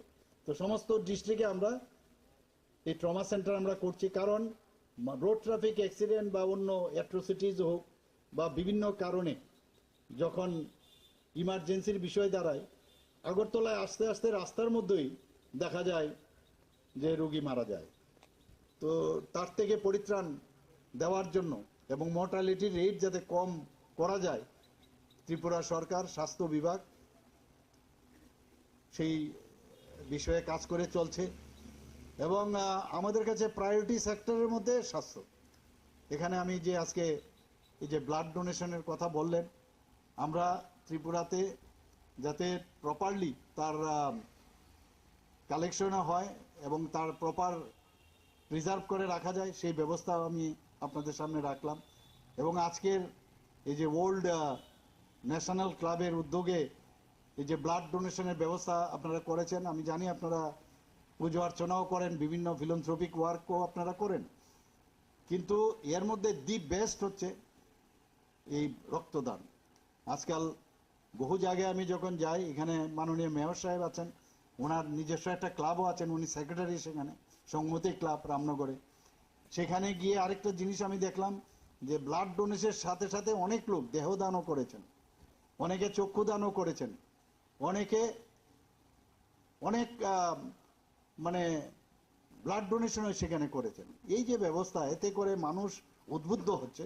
এবং আপনাদের এই যে মহতি এখানে আজকের যে উদ্যোগ, তাতে করে মানুষ, অন্যান্য অংশের মানুষও উদ্বুদ্ধ হবে আমি আশা করি। এবং আমরা যেটা বলছি যে এই ব্লাড দেওয়ার সাথে সাথে যারা ব্লাড দিচ্ছে তার মধ্যে কিন্তু একটা দেওয়ার সময় তার মধ্যে একটা ডিভাইন যে ফিলিং সেটা কিন্তু আসে। ভাবুন যে লোক বা যে মুমূর্ষু ব্যক্তি ওনার এই রক্তদান গ্রহণ করবে আর উনি ভাববেন যে আমি কার রক্ত আমি নিচ্ছি। তো এই যে বিষয় একটা সম্পর্ক গড়ে ওঠে, বিরাট সম্পর্ক এটা। এবং তার মধ্যে আমরা যে আমাদের মধ্যে অনেক সময় একজন আরেকজনের সাথে বিভেদের কথাবার্তা আমাদের চলে, কিন্তু রক্তদানের সময় কিন্তু সব ভুলে যায়। এবং সত্যি এটা একটা আনন্দের বিষয় এবং এই ধরনের উদ্যোগ আগামী দিনও চলবে আশা করি। এবং সবাইকে আজকের এই অনুষ্ঠানে উপস্থিত থাকার জন্য, এই মহতী অনুষ্ঠানে আমি বিশেষ করে আমাদের প্রাক্তন আমরা যে রক্তদান যারা আজকে এখানে দিতে এসছে তাদেরকে আমি সর্বপ্রথম ধন্যবাদ জানাবো। ভট্টাচার্য মহোদয় মঞ্চে উপস্থিত রয়েছেন এই এলাকার বিধায়ক, প্রাক্তন বিধায়ক তথা ডক্টর দিলীপ দাস মহোদয়।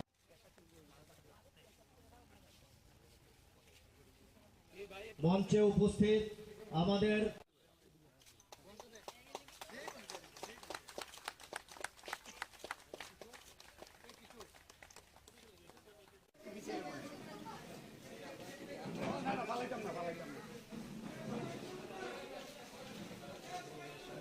হওয়ার জন্য ধন্যবাদ।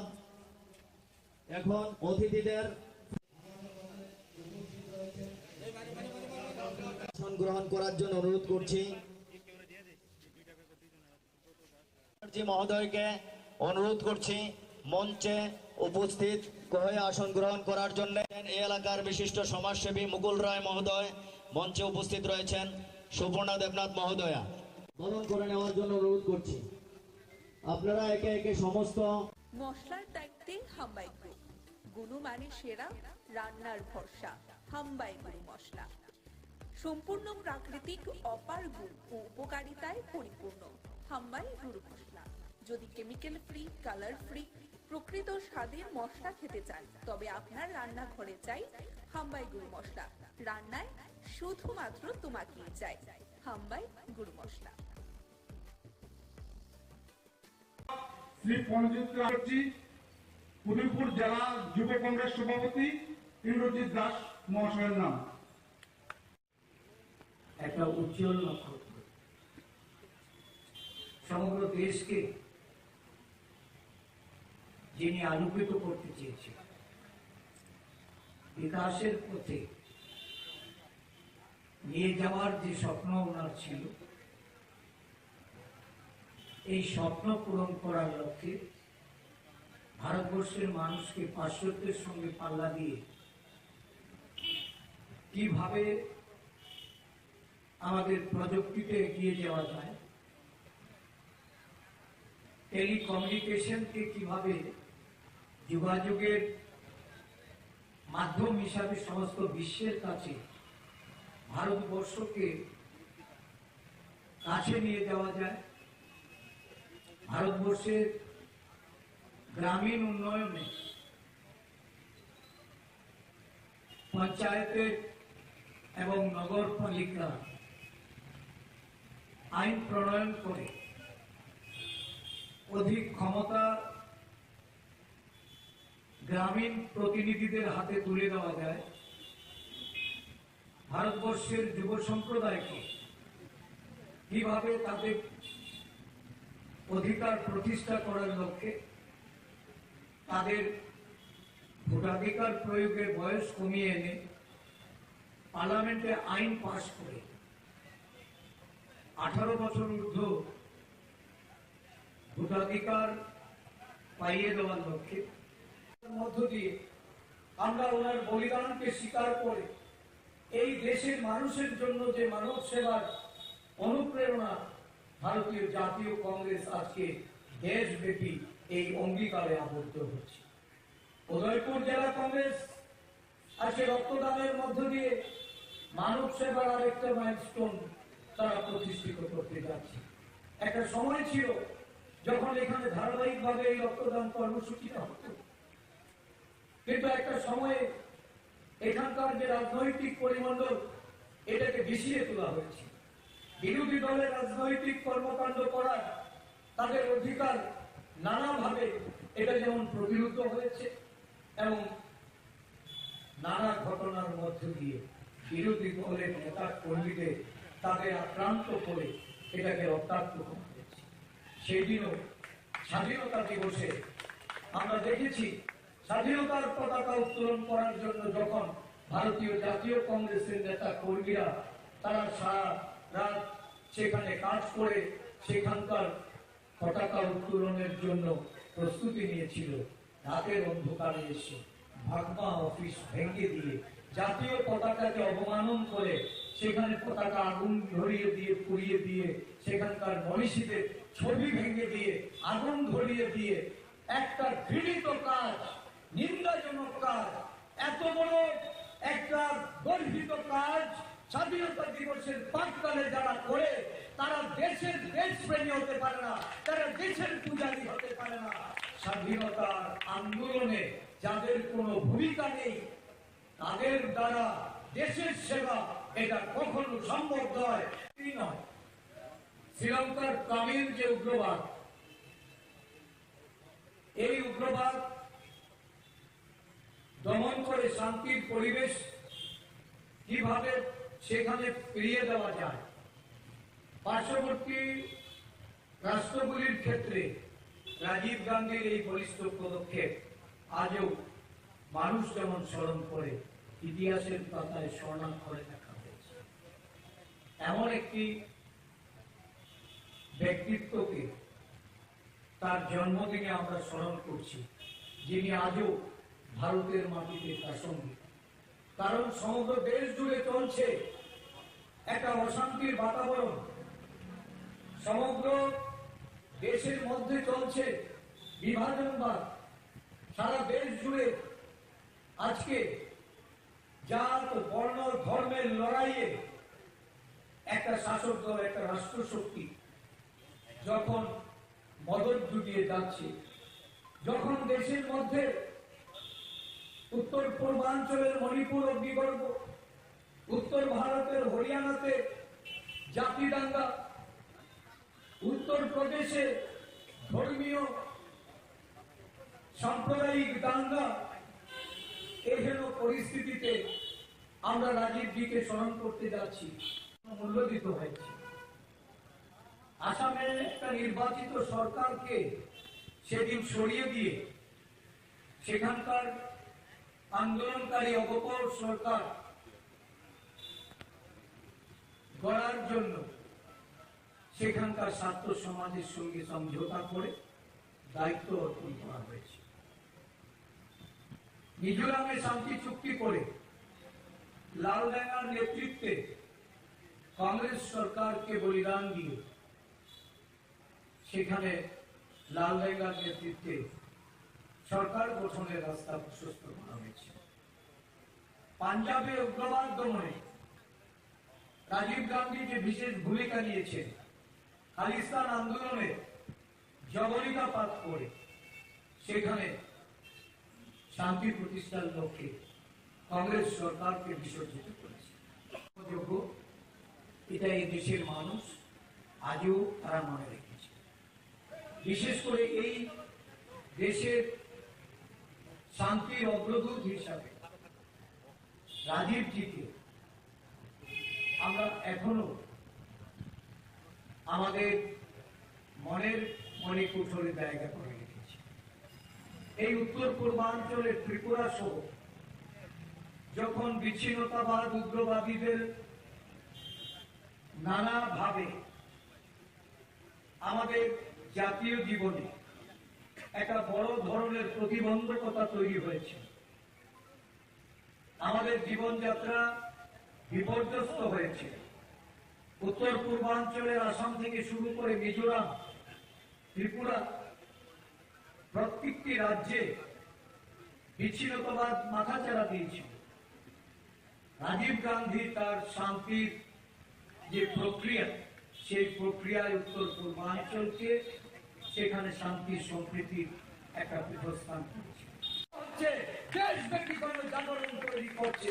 দেশের নেতা রাহুল গান্ধী ভারত জোড়ো কর্মসূচির মাধ্যমে মানুষকে সংগঠিত করার প্রয়াস নিয়েছে। কে সে রাহুল গান্ধী? রাজীব গান্ধীর সুপুত্র, যে রাজীব গান্ধী মানবতার জন্য নিজের আত্মবলিদান দিয়েছেন, শান্তির জন্য, সম্প্রীতির জন্য দেহটাকে ছিন্ন ভিন্ন করেছেন। ওই পরিবার যারা বারে বারে দেশের জন্য আত্মবলিদান দিয়েছেন, এই ভারতবর্ষের মাটি যাদের রক্তে সঞ্চিত হয়েছে, এই ভারতবর্ষ আজকে ওই গান্ধী পরিবারকে অনুপ্রেরণা হিসাবে নিয়ে দেশের প্রতিটা গরিব অংশের মানুষের জন্য, দেশের প্রত্যেকটা গণতান্ত্রিক প্রিয় মানুষের জন্য, মানুষের সাংবিধানিক মৌলিক অধিকারকে প্রতিষ্ঠিত করার জন্য লড়াইয়ের শপথ নিচ্ছে। ঠিকাদারদের পেট ভর্তি করা হচ্ছে, শিক্ষিত বেকাররা আজকে রাস্তায় রাস্তায় ঘুরছে। তাদের কর্মসংস্থানের জন্য এই সরকারের কোন পরিকল্পনা নেই। রাজ্য জুড়ে একটা হাহাকার, দুর্নীতি পাহাড় প্রমাণ, অডিট হচ্ছে না। সারা দেশের সরকার যেখানে ট্যাগের রিপোর্টে আজকে প্রমাণিত যে লক্ষ লক্ষ কোটি টাকার দুর্নীতিতে নিমজ্জিত হয়ে একটা দেশের সরকার আজকে দেশের মানুষের কাছে উত্তর দেয়। আজকে এখানে আমাদের বিধায়ক সুদীপ বাবু আসার কথা ছিল, দীপা বাবুদের আসার কথা ছিল। কংগ্রেস ভবন আমাদের প্রধান কার্যালয়ে ট্যাগ রিপোর্টের উপর একটা চর্চা হচ্ছে। বিভিন্ন বিশেষজ্ঞদের নিয়ে আমরা এই রিপোর্ট পুঙ্খানুপুঙ্খানুভাবে বিচার করছি এবং এই রিপোর্টকে সামনে রেখে খুব শীঘ্রই আমরা আন্দোলনে নামছি। সারা রাজ্য জুড়ে আমাদের প্রদেশ কংগ্রেস দেশের সরকারের এই দুর্নীতির মুখোশ করে দিতে চায়। জনজাতি মানুষ আজকে তাদের সমস্ত তাদের কর্মসংস্থান থেকে শুরু করে তাদের আবাস নিয়ে দুর্নীতি, তাদের কর্মসংস্থান নিয়ে দুর্নীতি, রেগার দুর্নীতি, রুয়েটের দুর্নীতি, গ্রাম উন্নয়নের দুর্নীতি, শিক্ষা দপ্তরে দুর্নীতি, স্বাস্থ্য দপ্তরে দুর্নীতি, এই সরকারটা দুর্নীতিতে আপাদমস্তক ডুবে যাচ্ছে। আমরা পাহাড় সমতল সর্বত্র একযোগে আমরা রাস্তায় নামছি। চক্ষু রাঙিয়ে আর ভয় ভীতি দেখিয়ে আক্রমণ করে প্রদেশ কংগ্রেসকে রোকা যাবে না, জেলা কংগ্রেসকে রোকা যাবে না। ব্লক কংগ্রেস থেকে শুরু করে প্রত্যেকটা জায়গায় আমরা সংগঠিত ভাবে ঐক্যবদ্ধ ভাবে লড়াইয়ের জন্য প্রস্তুতি নিচ্ছি। এই লড়াইয়ে সাধারণ মানুষকে এগিয়ে আসার জন্য আজকের এই সভা থেকে আমরা আহ্বান রাখছি। আমরা বিশ্বাস করি কংগ্রেসের যুবশক্তি, তারুণ্যে ভরা এই যুবশক্তি তারা আজকে উজ্জীবিত, উদ্বেলিত, তার সংগঠিত হচ্ছে। আগামী দিন এই অনৈতিক দুর্নীতিবাজ সরকারের বিরুদ্ধে লড়াই করার জন্য কংগ্রেস যে প্রস্তুতি দিচ্ছে তাতে দলে দলে শাসক দল ছেড়ে লোক যোগ দিচ্ছে এবং আগামী দিন কংগ্রেস শক্তিশালী হচ্ছে। শক্তিশালী কংগ্রেস গড়ার লক্ষ্যে আমরা আমাদের সমস্ত নেতৃবৃন্দদের নিয়ে আমরা মাঠে অবতীর্ণ হয়েছি। জেলা কংগ্রেসকে শক্তিশালী করতে হবে, ব্লক কংগ্রেসগুলিকে শক্তিশালী করতে হবে এবং আগামী দিন এই লড়াইয়ের জন্য সর্বস্তরে কর্মীবৃন্দ, আমাদের মহিলা নেতৃত্বে, আমাদের এই অঞ্চলের যুব কংগ্রেসের কর্মীদের, আমাদের এনএসসিআই এর ছাত্র বন্ধুদের সকলের কাছে আমি আহ্বান রেখে আগামী বিধানসভার বিজিত প্রার্থী তথা জেলা কংগ্রেসের সাধারণ সম্পাদক শ্রী পঞ্জিত রাজি, উদয়পুর জেলা যুব কংগ্রেস সভাপতি ইন্দ্রজিৎ দাস মহাশয়ের নাম। এখন আমাদের এই প্রয়াত প্রধানমন্ত্রী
মশলার দায়িত্বে হাম্বাই গ্রুপ, গুণমানে সেরা, রান্নার ভরসা হাম্বাই গুরু মশলা। সম্পূর্ণ প্রাকৃতিক, অপার গুণ ও উপকারিতায় পরিপূর্ণ হাম্বাই গুরু মশলা। যদি কেমিক্যাল ফ্রি, কালার ফ্রি, প্রকৃত স্বাদের মশলা খেতে চান, তবে আপনার রান্নাঘরে চাই হাম্বাই গুরু মশলা। রান্নায় শুধুমাত্র তোমাকেই চাই হাম্বাই গুরু মশলা। আজকে 46তম টিএসইউ প্রতিষ্ঠা দিবস, এটা অত্যন্ত আনন্দের বিষয়। গুটি গুটি পায়ে করে আজকে 46 বছর আমরা এগিয়ে চলছি। অনেক সহায় অধ্যায় পেরিয়ে, অনেক তার দেখা আমাদের এই সংগঠন করতে গিয়ে আমরা হারিয়েছি সূর্যদেবনের মতো আমাদের টিএসইউ কেন্দ্রীয় কমিটির মেম্বার, অভিজ্ঞত সদরের সেক্রেটারি। আমি তাকে স্মরণ করছি, শ্রদ্ধা জানাচ্ছি। এছাড়া অনেক কমরেড অনেক শারীরিক মানসিকভাবে আক্রান্ত হতে হয়েছে। অনেক তাকতিকের মধ্যে দিয়ে এই সংগঠন আজকে এই জায়গায় এসে দাঁড়িয়েছে। এটা ঘটনা আমাদের রাজ্যের শিক্ষার আন্দোলন, জনশিক্ষার চেতনা থেকে আমরা সমৃদ্ধ হয়ে উপজাতি ছাত্র ইউনিয়ন গঠন করা এবং তার মধ্যে দিয়ে শিক্ষার যে আন্দোলন, এই আন্দোলনটাকে কিভাবে তার পরিব্যক্তি সেখানে বাড়ানো হয়েছিল। আজকে প্রত্যেক প্রান্তে স্কুল, মহকুমাগুলিতে কলেজ, বিভিন্ন যত শিক্ষা প্রতিষ্ঠান হয়েছে তার 90% এই জনশিক্ষার চেতনা। পরবর্তী সময়ে ত্রিপুরার গণ আন্দোলনের বিকাশ, বামফ্রন্ট সরকার টিএসইউ এসএফের লড়াই সংগ্রামের ফসল হচ্ছে আজকে আমাদের এই আমরা যে জায়গায় আছি। কিন্তু অত্যন্ত দুর্ভাগ্যের বিষয় এটা বলতে হয়। আমি একটা এক্সাম্পল দিই। আমরা শিক্ষায় কি এগিয়েছি এই বিজেপি আইপিএফের জমানায়। 2018-তে বামফ্রন্ট সরকার থাকাকালীন মাধ্যমিক পরীক্ষা দিয়েছিলেন 49,000। 6 বছর পর 2023-এ মাধ্যমিক পরীক্ষার্থীর সংখ্যা কত জানেন? 31,600 জন। পরীক্ষার্থীর সংখ্যা তো বাড়ার কথা। এখন দেখছি 18 সালে 49,000 আর এবার পরীক্ষা দিয়েছে 31,600 জন। মাধ্যমিক পরীক্ষার সংখ্যা, পরীক্ষার্থীর সংখ্যা বাড়ার কথা, সংখ্যা কমেছে। এটা যদি আমি গোটা রাজ্যে ছাত্র সংখ্যা যদি বিচার করি, এর থেকে আলাদা করে যদি উপজাতির ছাত্রদের যদি আলাদা করে দেখি, তাহলে 18 সালে যে পরীক্ষার্থী দিয়েছে উপজাতি ছাত্র সংখ্যা, তার 23 সালের ছাত্র সংখ্যা, ভোটার যে সংখ্যা কমেছে তার আনুপাতিক হারে উপজাতি ছাত্র সংখ্যা অনেক অনেক কমবে।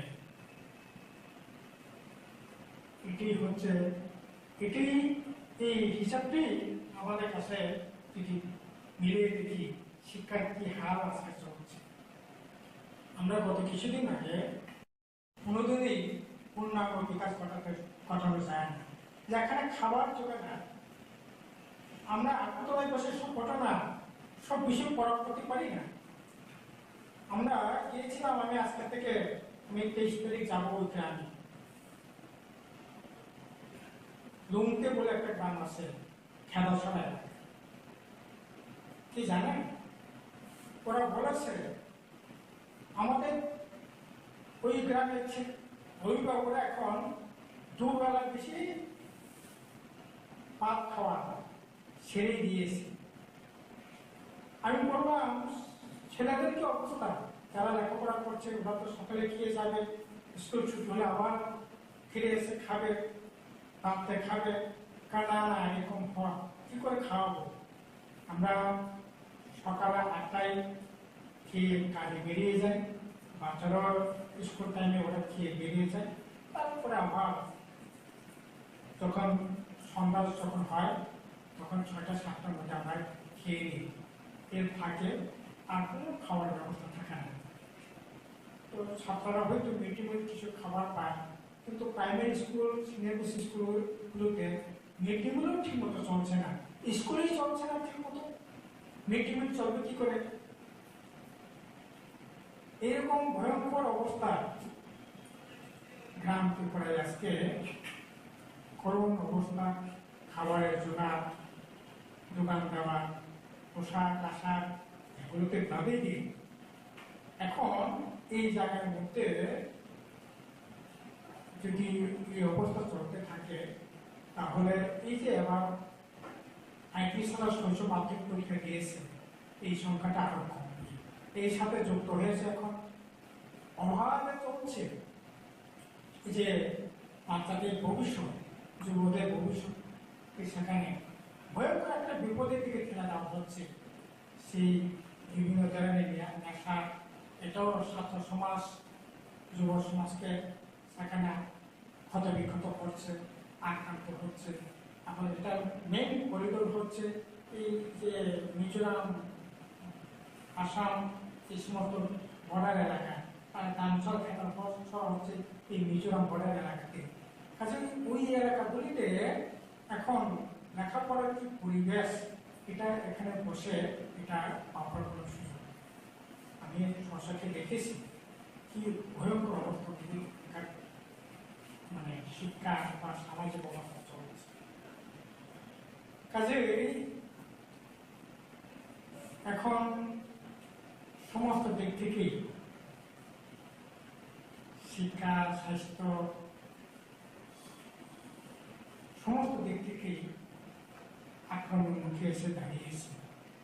এর থেকে পরিত্রাণ পেতে গেলে পরে আমাদের দুর্বার ছাত্র আন্দোলন চাই, দুর্বার গণ আন্দোলন চাই, দুর্বার যুব আন্দোলন চাই।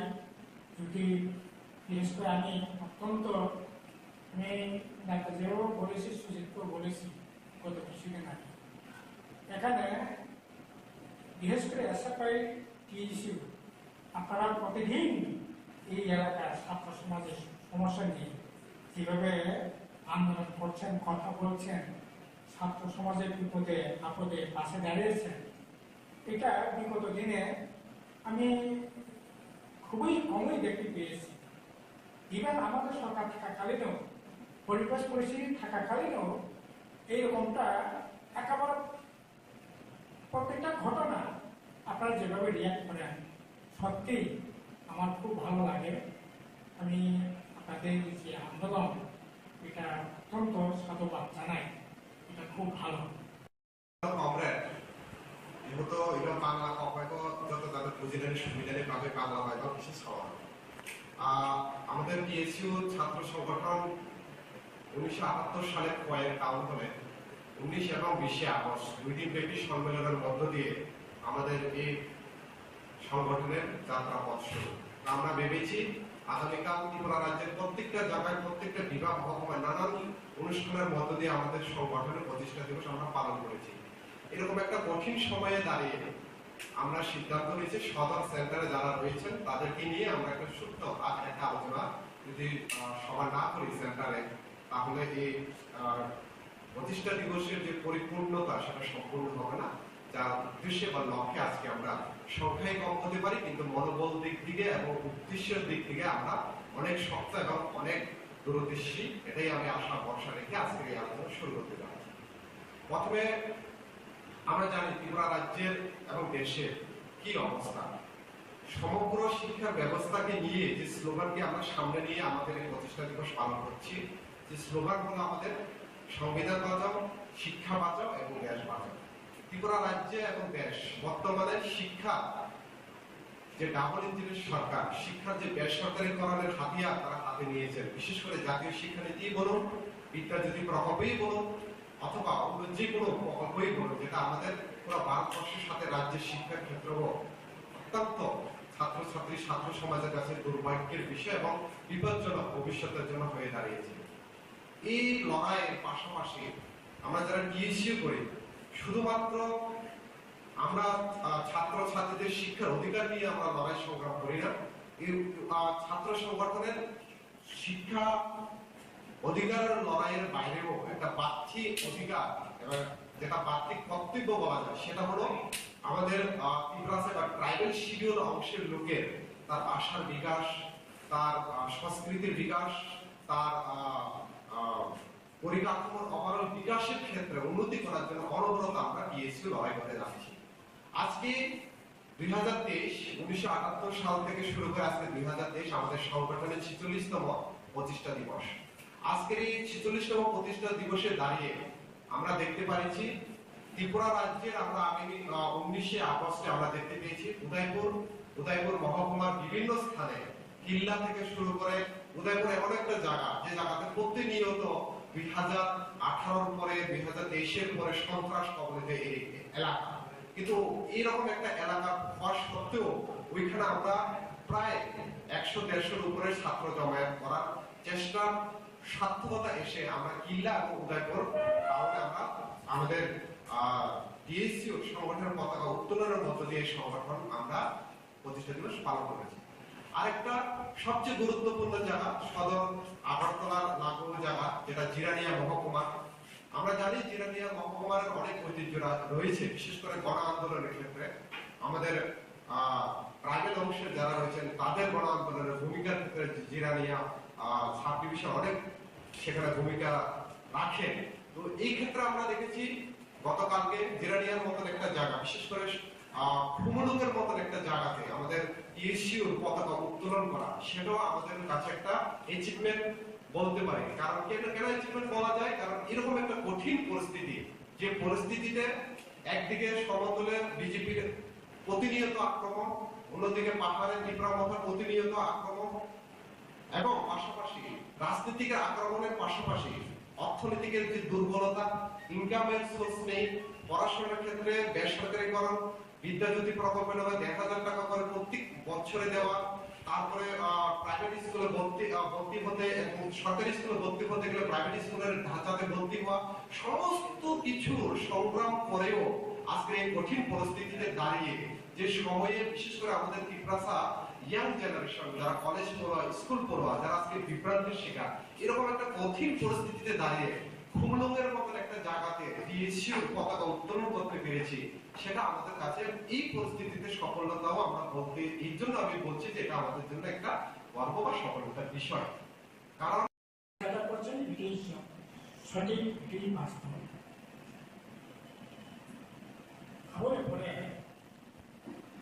কৃষক সভায় 18 এবং 19 দুটি দিনই আমাদের রাজ্যে এই গণ আন্দোলনের ক্ষেত্রে একটা ঐতিহাসিক। এখন নতুন করে এটাকে ঐতিহাসিক হিসাবে দেওয়ার চেষ্টা হচ্ছে। আমি ফেসবুকে দেখছিলাম, সুজিতা আমাকে সেন্ড করে পাঠিয়েছে, যে বলছে যে গতকাল মহারাজ বিবেকানন্দ মানিকের জন্মদিন বিজেপি ওরা পালন করছে, ত্রিপুরা মাথা পালন করছে, আইপিএফপি পালন করছে, আপনারা সিপিএম আপনারা টিএসইউ কেন বিবেকানন্দ মানিকের জন্মদিন পালন করছেন, এটা অন্যায় করছেন। এইরকম ভাবে ফেসবুকে অনেক বিবাদ দেখলাম, শুনলাম। আসলে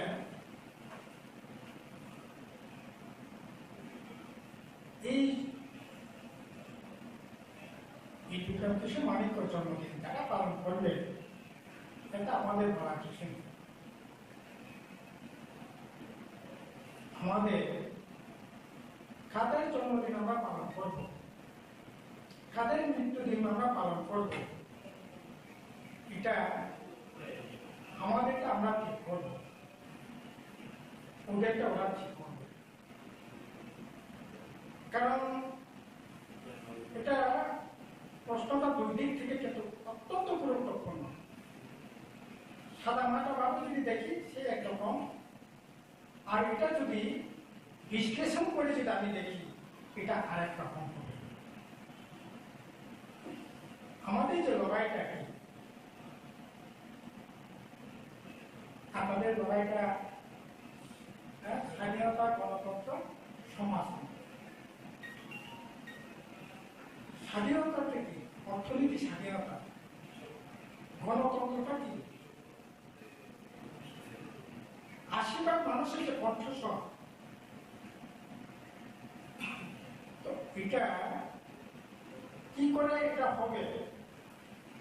আবার খানা খানাটা মনে কর, আবার খানা খাটায় नों पुंजिबाद,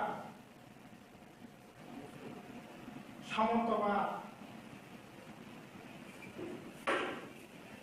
दृष्टिभंगी নিয়ে যদি আপনি এই লড়াইটা করতে পারেন,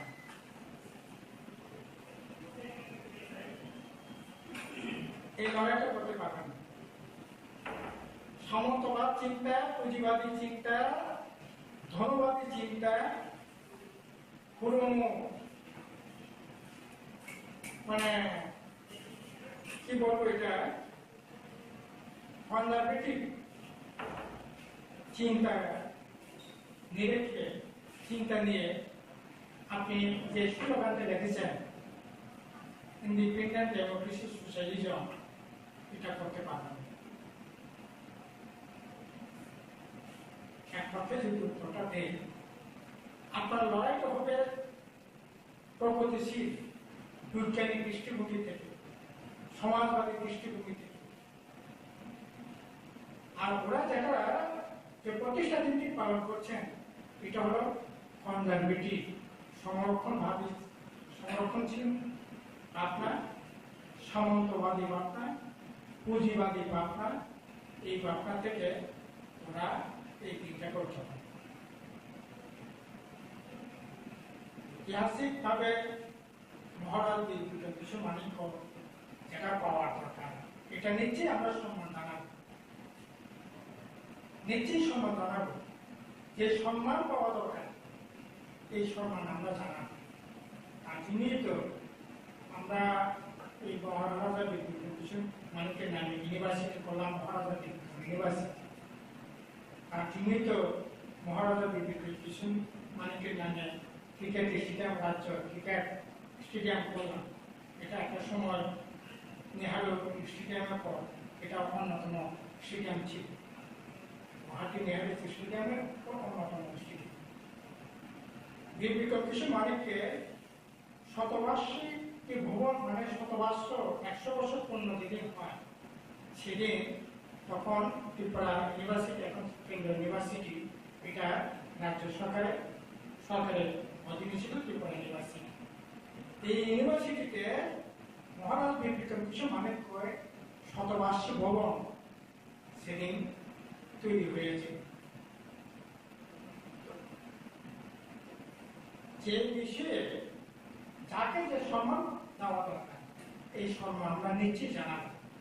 কিন্তু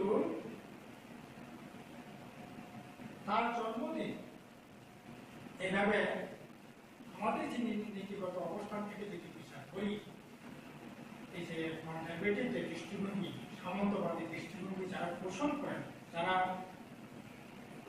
এটা এই ইয়ের উপর যারা আশপাশ, তারা এটা করবে।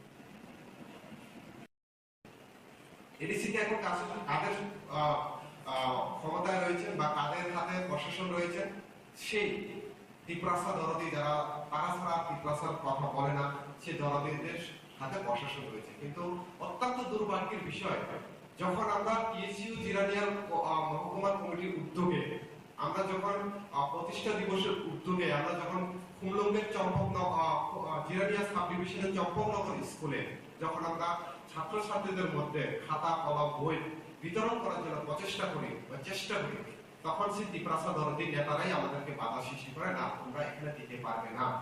এরকম ছাত্রছাত্রী যারা ক্লাস 8 এ পড়ে, 7 এ পড়ে, 6 এ পড়ে, যারা কোনো রাজনীতিকের সঙ্গে কোনো সরাসরিভাবে যোগাযোগ নেই, যারা রাজনীতিক সম্পর্কে এখনো তাদের অবহেলিত নয়, তাদের পর্যন্ত আজকে এই রাজনীতির এরকম যে হিংসার শিকার করে তাদেরকে বাধা প্রাপ্ত করা যাচ্ছে। যদি এরকম হতো, আমরা এখানে ভোটের প্রচার করতে গিয়েছি দিয়েছিও, নাকি আমরা যদি এখানে কারো প্রচার করতে গেলাম, এটা আলাদা ব্যাপার ছিল।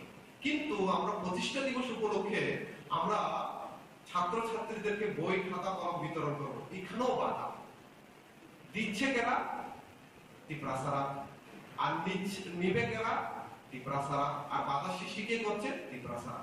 আমি এটাই বলতে চাচ্ছি যে শুধুমাত্র এক্সাম্পল আপনাদের সামনে আমি তুলে ধরলাম।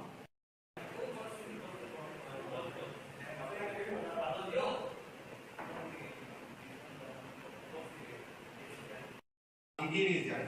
বিগত বছরগুলোতে যখন আমাদের সরকার অপর সরকার থাকে রাজ্যে, কোনো ধরনের অসুবিধা হয় না।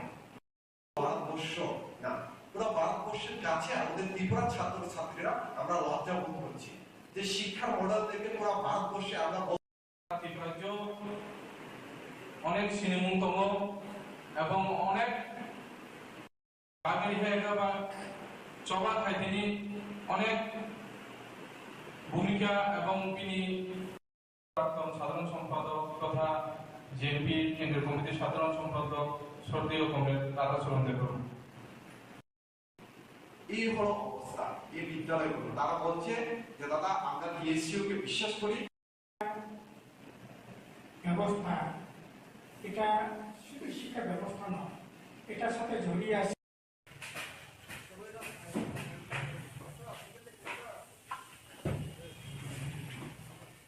মশলার দায়িত্বে হাম্বাই গ্রুপ, গুণমানে সেরা, রান্নার ভরসা, হাম্বাই গুরু মশলা।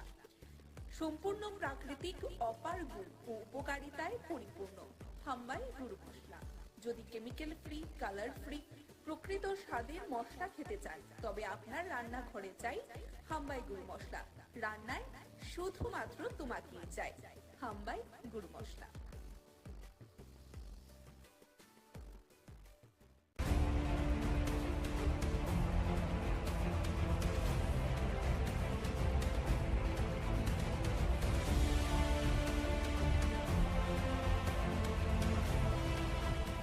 গতকাল সাড়ম্বরের সহিত পালন করা হয়েছে গোটা রাজ্যব্যাপী ১১৫তম জন্মবার্ষিকী, কিন্তু এই স্ট্যাচুটিতে বিন্দুমাত্র জল পর্যন্ত দেওয়া হয়নি। তবে এ কি আমরা এভাবেই কি সম্মান প্রদান করছি আমরা মহারাজা বীর বিক্রম কিশোর বাহাদুরের জন্মদিনটিতে?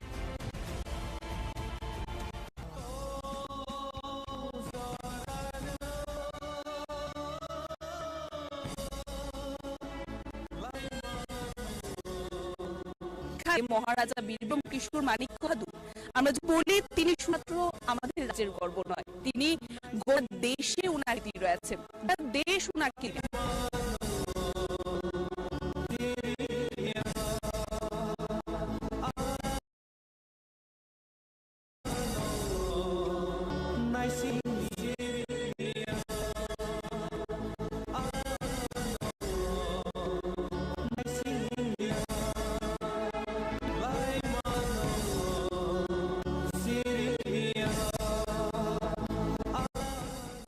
নমস্কার, স্বাগত আপনাদের ত্রিপুরা নিউজে। আমি আপনার সাথে আছি পূজা। আজ আমরা এই মুহূর্তে পৌঁছেছি পুরাতন আগরতলা বিমানবন্দরে, এবং আজকে এখানে এই কারণে পৌঁছেছি তা আমরা একে একে আপনার সামনে তুলে ধরবো। পুরাতন আগরতলা বিমানবন্দরে এসে পৌঁছানোর পেছনে কারণগুলো রয়েছে পুরা নিউজের। প্রথমত, গতকাল আমরা রাজ্যের বুকে আড়ম্বরের সহিত প্রত্যেকটি দল থেকে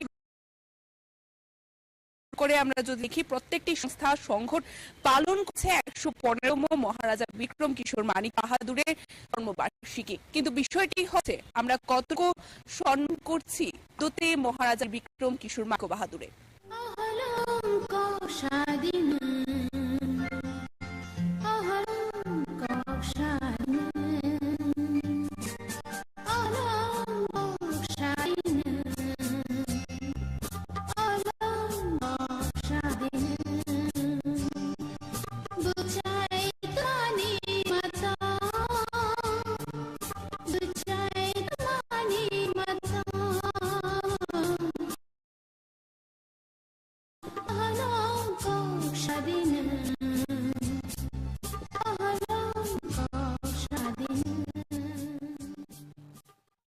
আমরা আমাদের দেখানোর চেষ্টা করছি একটাই কারণ, কেননা রাজ্যে বর্তমানে আন্তর্জাতিক বিমানবন্দরও উপস্থিত আছে, তার নামও মহারাজা বিক্রম এয়ারপোর্ট অর্থাৎ বিমানবন্দর।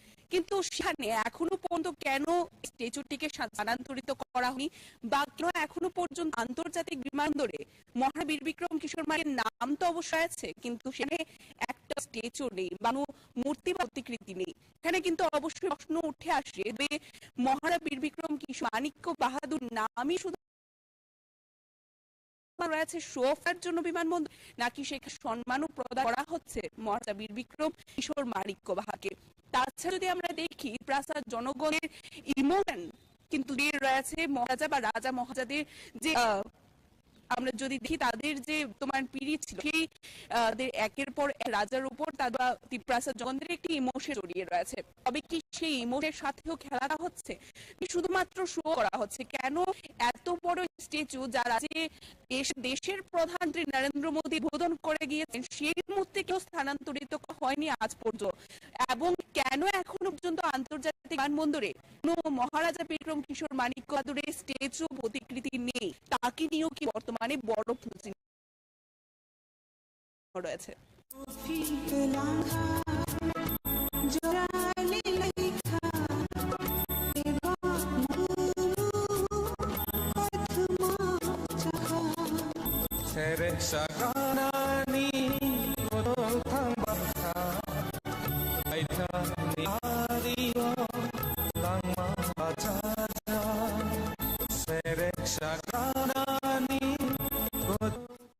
এতক্ষণ পর্যন্ত আমরা আপনাদের সামনে ধরেছি আগরতলা যে পুরাতন বিমানবন্দর, সেই পুরাতন বিমানবন্দরে যে মহারাজা বিক্রম কিশোর মানিক্য বাহাদুর যে স্ট্যাচুটি আছে, সেই স্ট্যাচু কি ধরনের পরিত্যক্ত অবস্থায় পড়ে আছে, যেখানে 15তম জন্মবার্ষিকী গোটা রাজ্যে ভিন্ন দল, ভিন্ন সংগঠন, ভিন্ন সংস্থা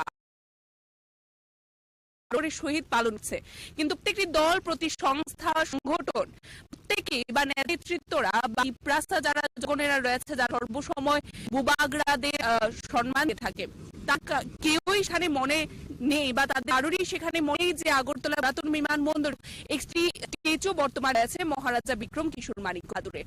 বর্তমানে কিন্তু আমরা উপস্থিত রয়েছি আন্তর্জাতিক যে বিমানবন্দরটি রয়েছে, শুধুমাত্র আপনাদের সামনে তুলে ধরার জন্য আন্তর্জাতিক বিমানবন্দরে বর্তমানে উপস্থিত রয়েছি। আপনারা সেই নামটি দেখতে পাচ্ছেন, বড় বড় অক্ষরে লেখা আছে মহারাজা বীর বিক্রম বিমানবন্দর।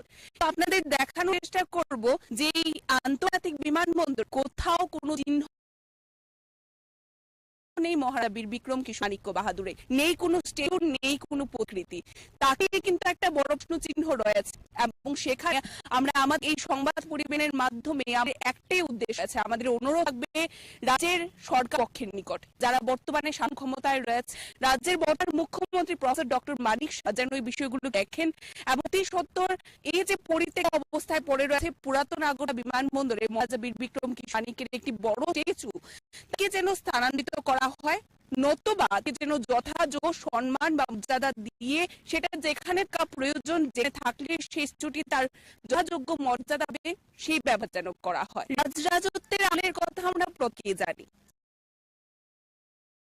সেখানে মহারাজা বীর বিক্রম কিশোর মানিক্য বাহাদুর আমরা যদি বলি তিনি শুধুমাত্র আমাদের রাজ্যের নয়, তিনি গোটা দেশে উনার খ্যাতি রয়েছে, গোটা দেশ উনাকে চিনে এবং আজকে দিনে দাঁড়িয়ে বলাই যেতে পারে গোটা দেশের চেয়ে উনি একজন আইকন বলে যেতে পারে। সেখানে দাঁড়িয়ে উনার একটি স্ট্যাচু এইভাবে পরিত্যক্ত অবস্থায় আগরতলার পুরাতন বিমানবন্দরে পড়ে রয়েছে, যে আন্তর্জাতিক বিমানবন্দরের নাম দেওয়া রয়েছে সেই বিমানবন্দরে তার কোনো প্রতিকৃতি নেই, তার কোনো চিহ্ন নেই। সেখানে আমাদের অনুরোধ, আবারও বলো, অনুরোধ থাকবে যেন বিষয়টিকে নিয়ে সঠিক পদক্ষেপ গ্রহণ করেন সরকারপক্ষ। এটাই আমাদের বিশেষ রিপোর্ট। আজকে আমরা যে বিশেষ রিপোর্ট তুলে ধরার চেষ্টা করছি 115তম জন্মবার্ষিকী মহারাজা বিক্রম কিশোর মানিক্য বাহাদুরের পরের দিন, কেননা দেখানোর চেষ্টা করছি যে পরের পর্যন্ত এসে ওনার 115তম জন্মবার্ষিকীতে না স্ট্যাচুতে জল, না পুষ্পার্ঘ্য, সেখানে মাল প্রদান করা হয়েছে। তাকে নিয়ে কেউ বড় প্রশ্নচিহ্ন থাকছে যে শুধুমাত্র শো অফ করার জন্য এই স্ট্যাচু করা বা নির্মাণ, তাকে যথাযোগ্য মর্যাদা কেন দেওয়া হচ্ছে না। এবং এই বিশেষ ত্রিপুরা নিউজকে আমরা এখানেই শেষ করছি। পরবর্তী বিভিন্ন আপডেটে অবশ্যই চোখ রাখবেন ত্রিপুরা নিউজ 8 এর পর্দায়। ক্যামেরা রাহুলের সাথে আমি পূজা। ত্রিপুরা নিউজ 8। মশলার তাতে হাম্বাই গুণমানের সেরা রান্নার ভরা হাম্বাই মশলা, সম্পূর্ণ প্রাকৃতিক অপার গুণ ও উপকারিতা পরিপূর্ণ হাম্বাই মশলা, যে কেমিক্যাল ফ্রি, কালার ফ্রি, প্রকৃত স্বাদ মশলা খেতে, তবে আপনার রান্নাঘরে চাই হাম্বাই মশলা, রান্নায় শুধুমাত্র তোমার চাই হাম্বাই গুঁড়ো মশলা।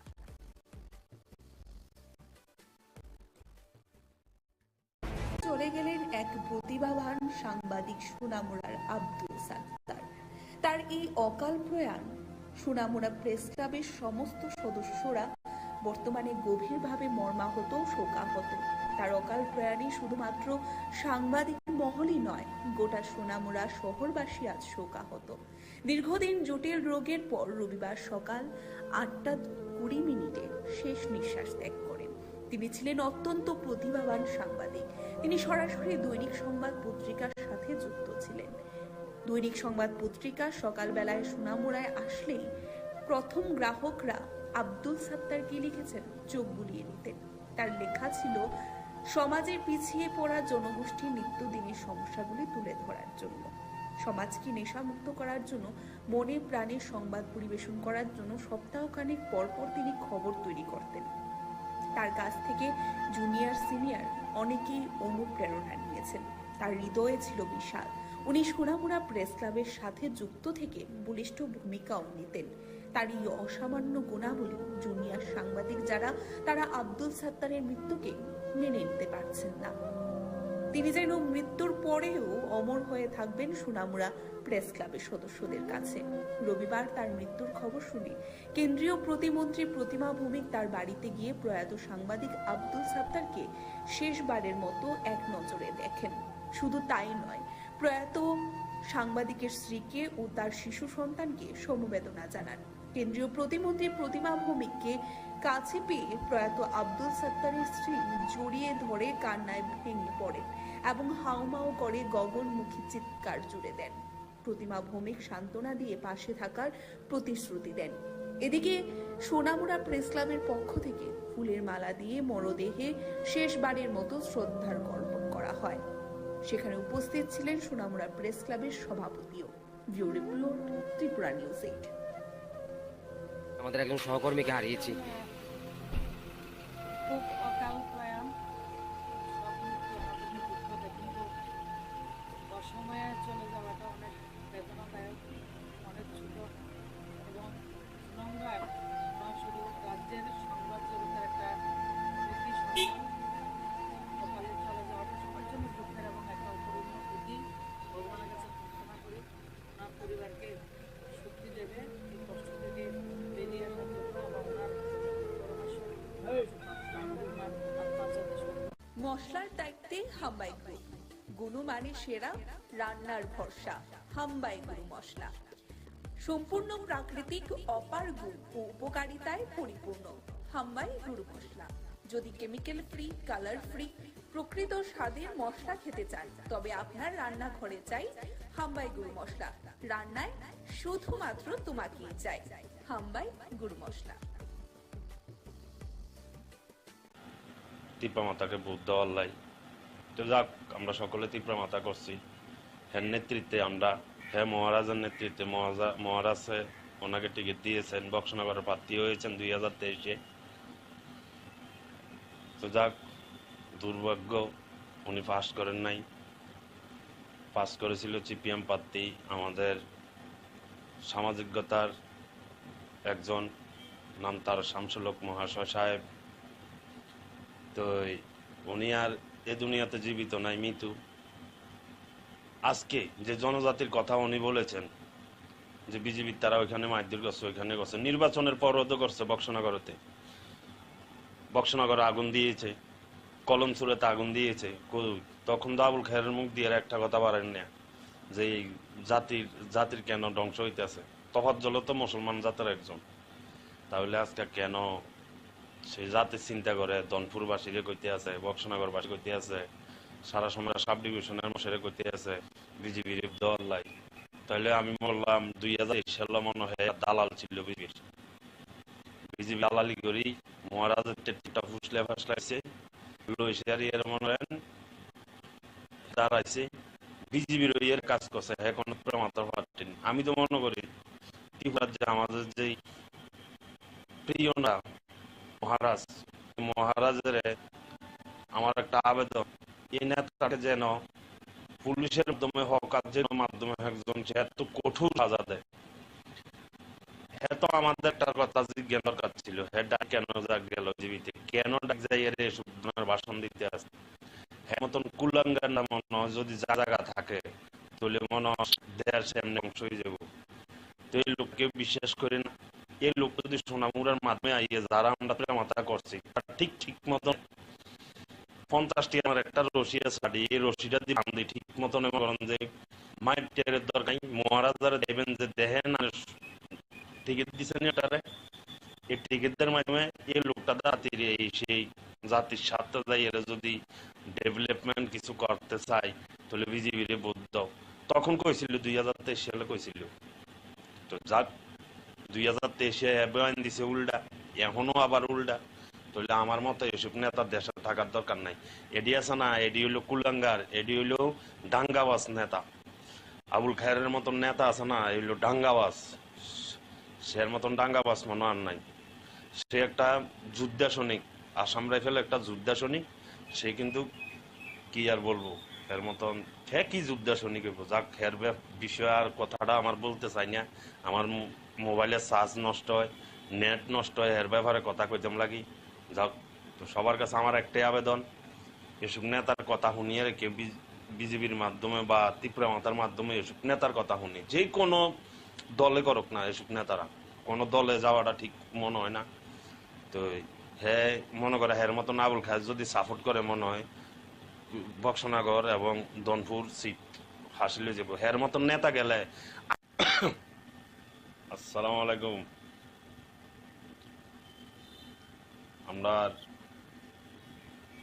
বক্সনগর সোনামুড়া বক্সনগর বাসীরে আমার সালাম রইল সবার প্রতি, বড় ছোট যতজন আছেন সবার প্রতি আমার সালাম রইল।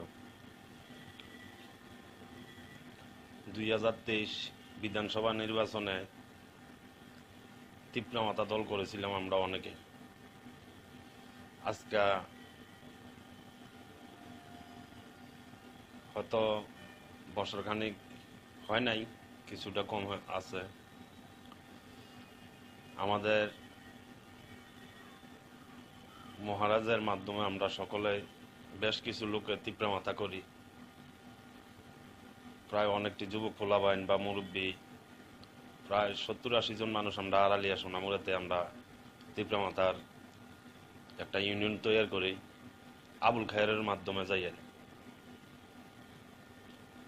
আজকে 2023-এ আবুল খায়ের জনজাতির যে মুসলিম সংগঠনের লোকের জন্য ত্রিপুরা মাতার দল হয়ে উনি যা যা ভাষণ দিলেন, যে আমাদের জাতির যত গানে আছে আসাম, দিল্লি, এই গুজরাটে বিজেপির তারা মারধর করতে আছে, সেই অনেক বিভ্রান্ত কথা বলেছেন ত্রিপুরা মাতাকে ভোট দেওয়ার লাই।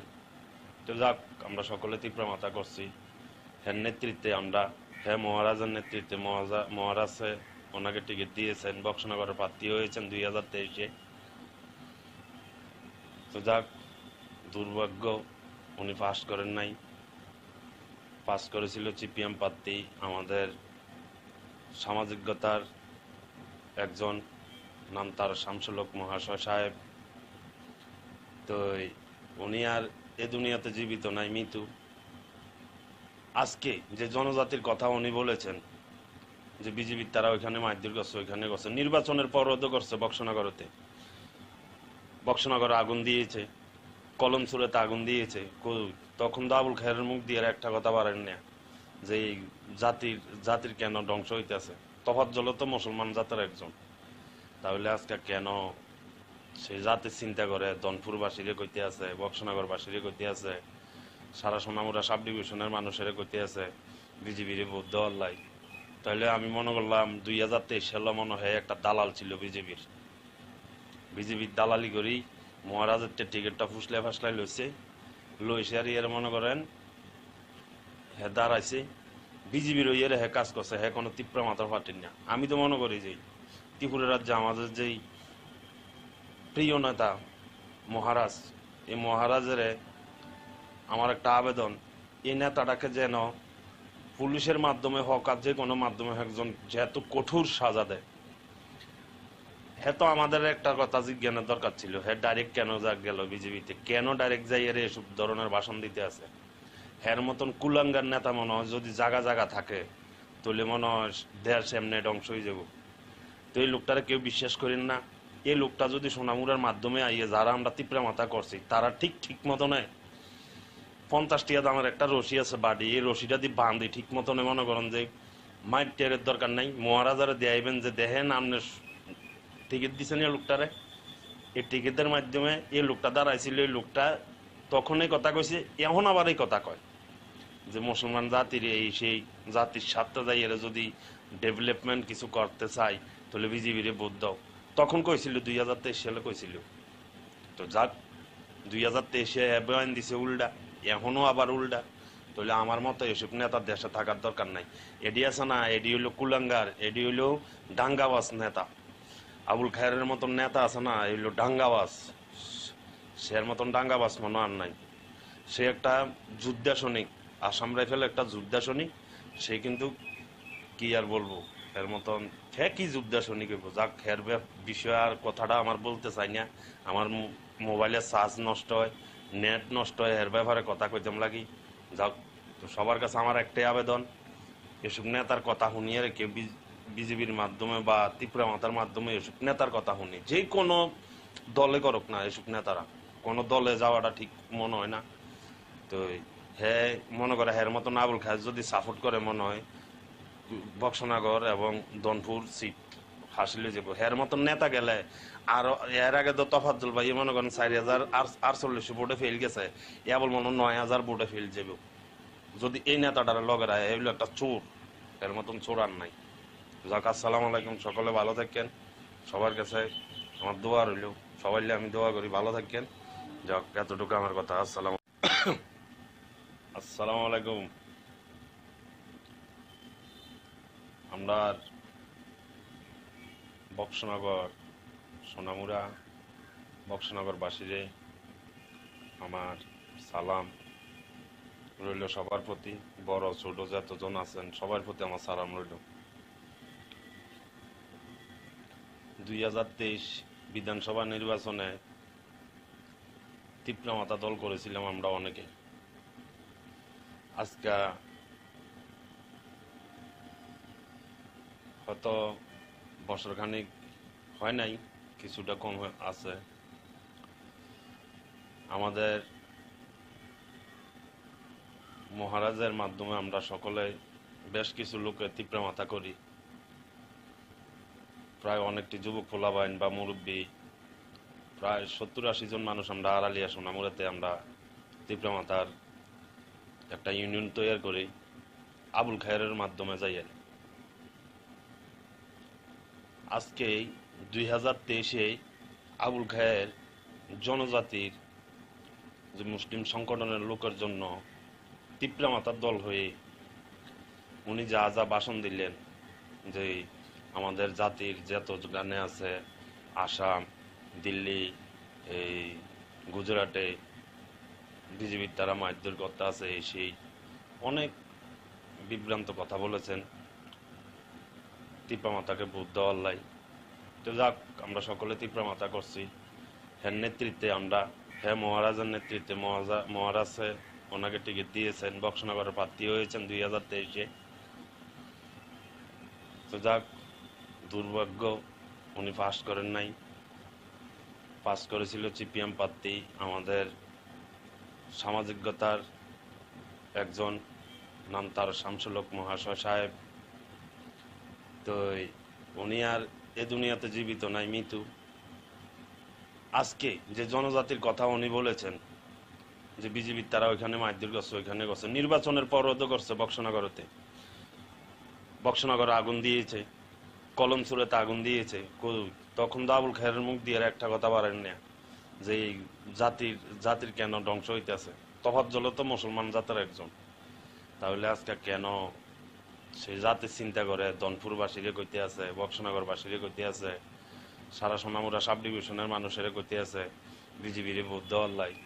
তাহলে আমি মনে করলাম 2023 সালে মনে হয় একটা দালাল ছিল বিজেপির দালালি করি মহারাজের টিকিটটা ফুসলে ফাসলাই লইছে আর এর মনে করেন হে দাঁড়াইছে বিজেপির ওই হে কাজ করছে, হে কোনো তীব্র মাথার ফাটেন না। আমি তো মনে করি যে ত্রিপুরা রাজ্যে আমাদের যেই প্রিয় নেতা মহারাজ, এই মহারাজের আমার একটা আবেদন, এই নেতাটাকে যেন পুলিশের মাধ্যমে হোক আর যে কোনো মাধ্যমে একজন যেহেতু কঠোর সাজা দেয়।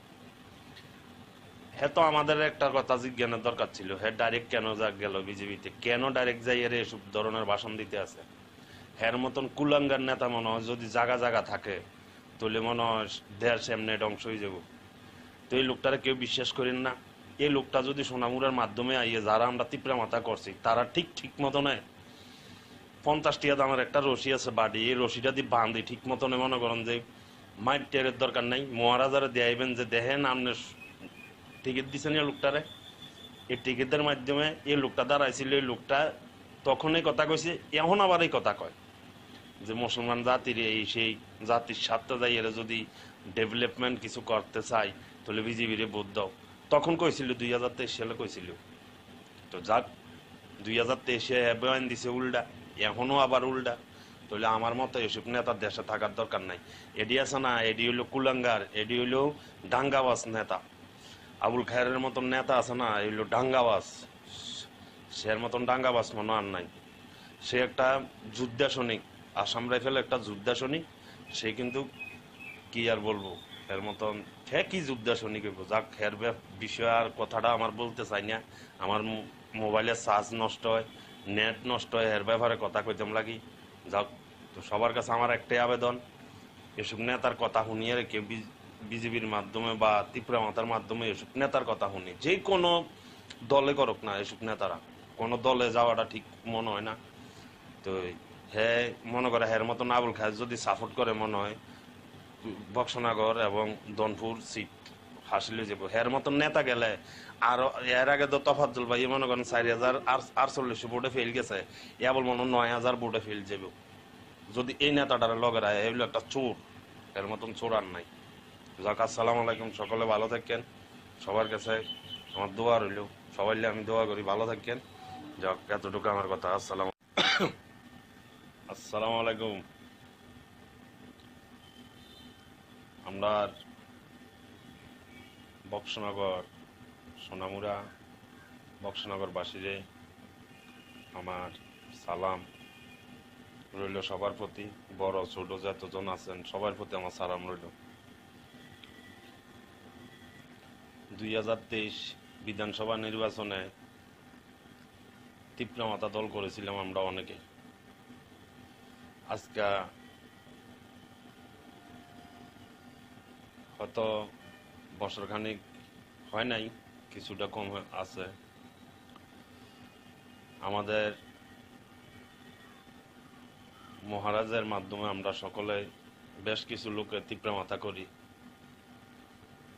প্রায় অনেকটি যুবক পোলাবাইন বা মুরব্বী, প্রায় 70-80 জন মানুষ আমরা আড়ালিয়া সোনামুড়াতে আমরা তীব্র মাথার একটা ইউনিয়ন তৈরি করি আবুল খায়েরের মাধ্যমে যাইয়েন।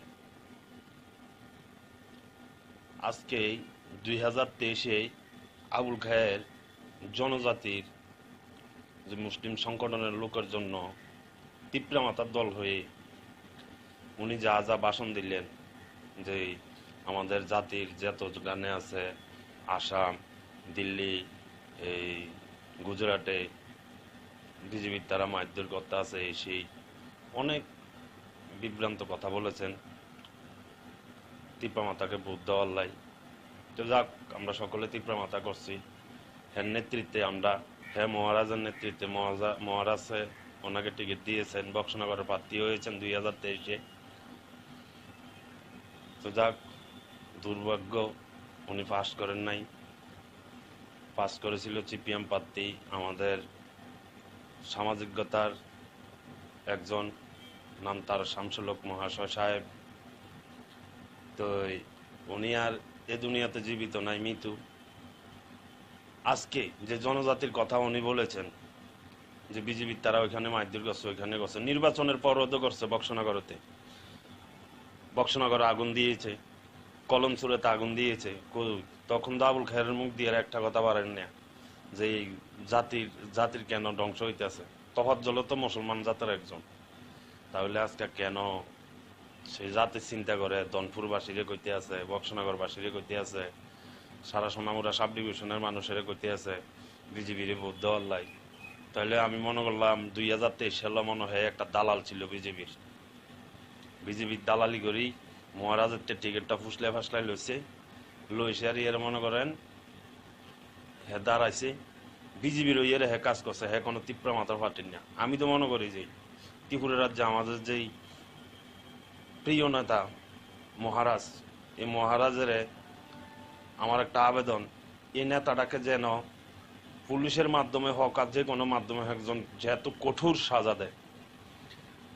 হ্যাঁ, তো আমাদের একটা কথা জিজ্ঞানের দরকার ছিল, হ্যাঁ ডাইরেক্ট কেন গেল বিজেপিতে, কেন ডাইরেক্ট যাই এর এসব ধরনের ভাষণ দিতে আছে।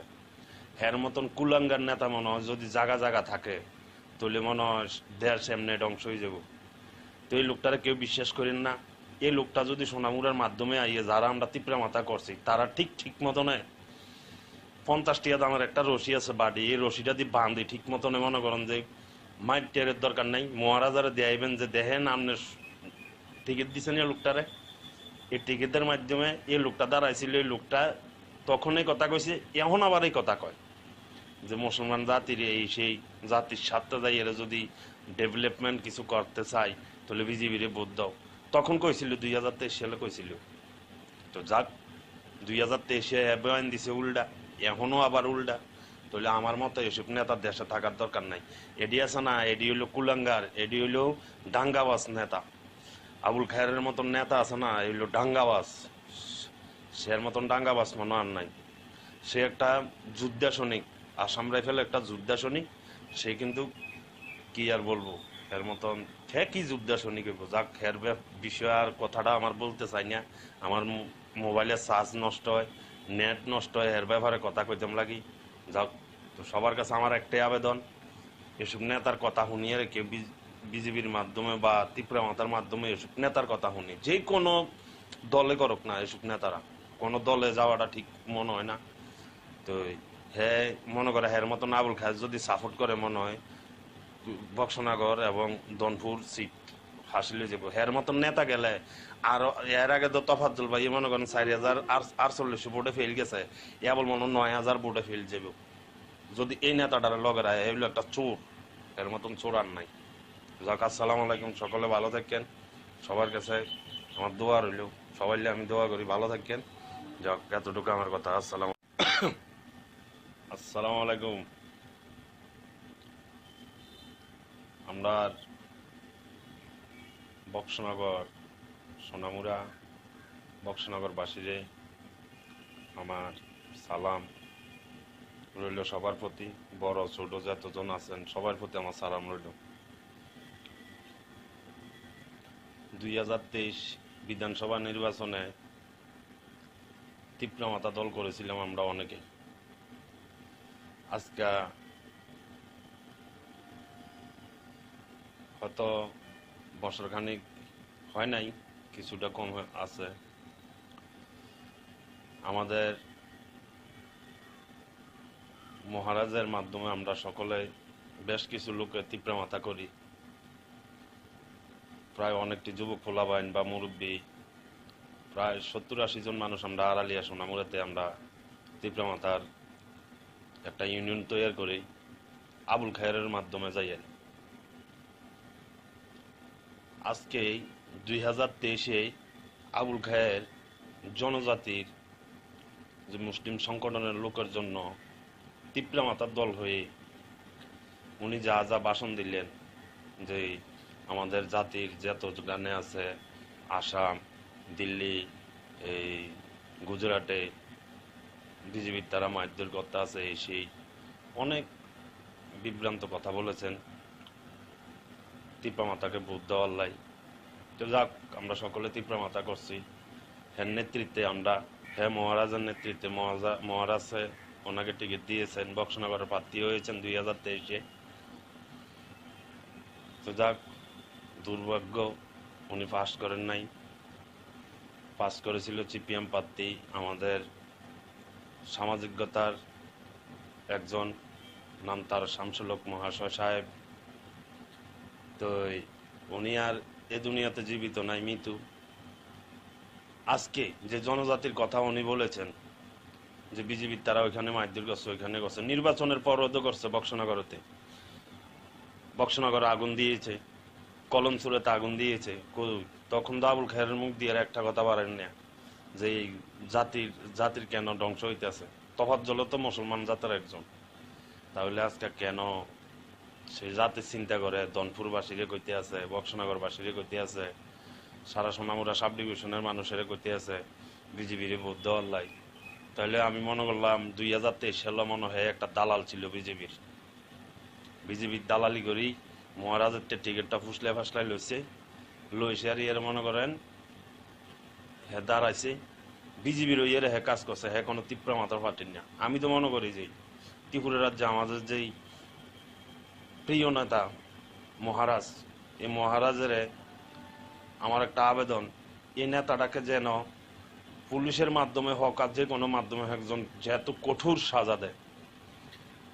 হ্যাঁ তো আমাদের একটা কথা জিজ্ঞানের দরকার ছিল, হ্যাঁ ডাইরেক্ট কেন গেল বিজেপিতে, কেন ডাইরেক্ট যাই এর এসব ধরনের ভাষণ দিতে আছে।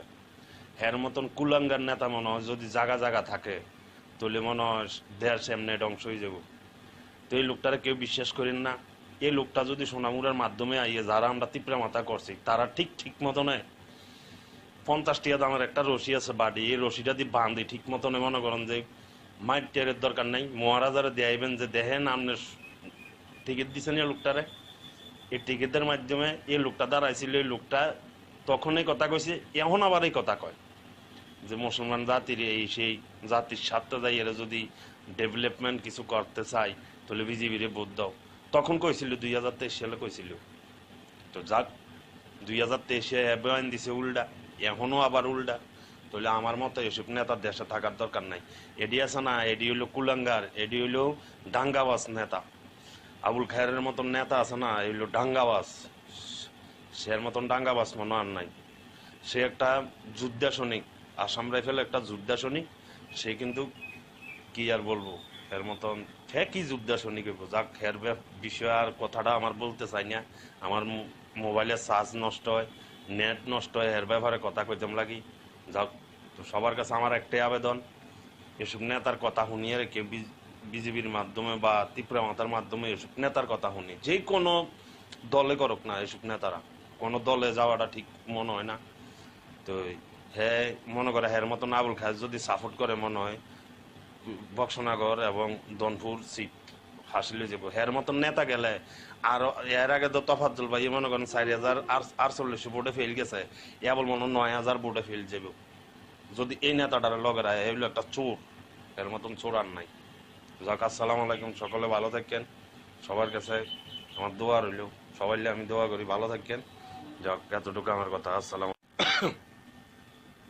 আলাইকুম।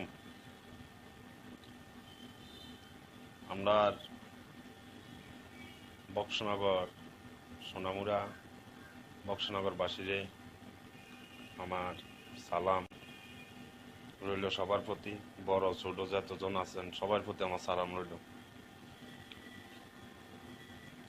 2023 বিধানসভা নির্বাচনে ত্রিপুরা মাতা দল করেছিলাম আমরা অনেকে।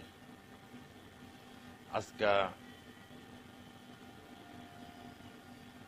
হয়তো বছরখানিক হয় নাই, কিছুটা কম আছে।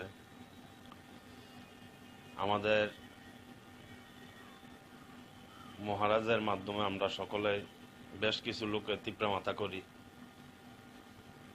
প্রায় অনেকটি যুবক পোলাবাইন বা মুরব্বী, প্রায় 70-80 জন মানুষ আমরা আড়ালিয়া সোনামুড়াতে আমরা ত্রিপুরা মাতার একটা ইউনিয়ন তৈরি করি আবুল খায়েরের মাধ্যমে যাই।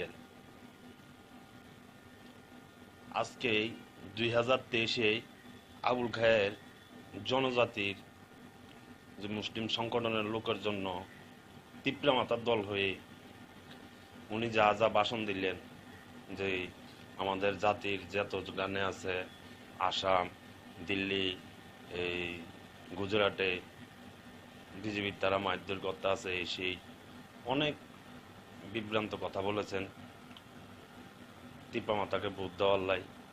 তো যাক, আমরা সকলে ত্রিপুরা মাতা করছি, হ্যাঁ নেতৃত্বে আমরা, হ্যাঁ মহারাজের নেতৃত্বে মহারাজে ওনাকে টিকিট দিয়েছেন, বক্সনগরের প্রার্থী হয়েছেন 2023-এ।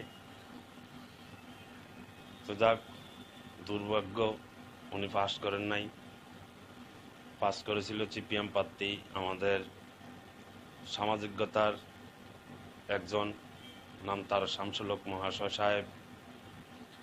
তো উনি আর এ দুনিয়াতে জীবিত নাই, মৃত্যু। আজকে যে জনজাতির কথা উনি বলেছেন, যে বিজেপির তারা ওইখানে মারধর করছে, ওইখানে করছে, নির্বাচনের পরও তো করছে। বক্সনগরে আগুন দিয়েছে, কলমসুরেতে আগুন দিয়েছে, তখন তো আবুল খায়েরের মুখ দিয়ে একটা কথা পারেন না যে জাতির কেন ধ্বংস হইতেছে।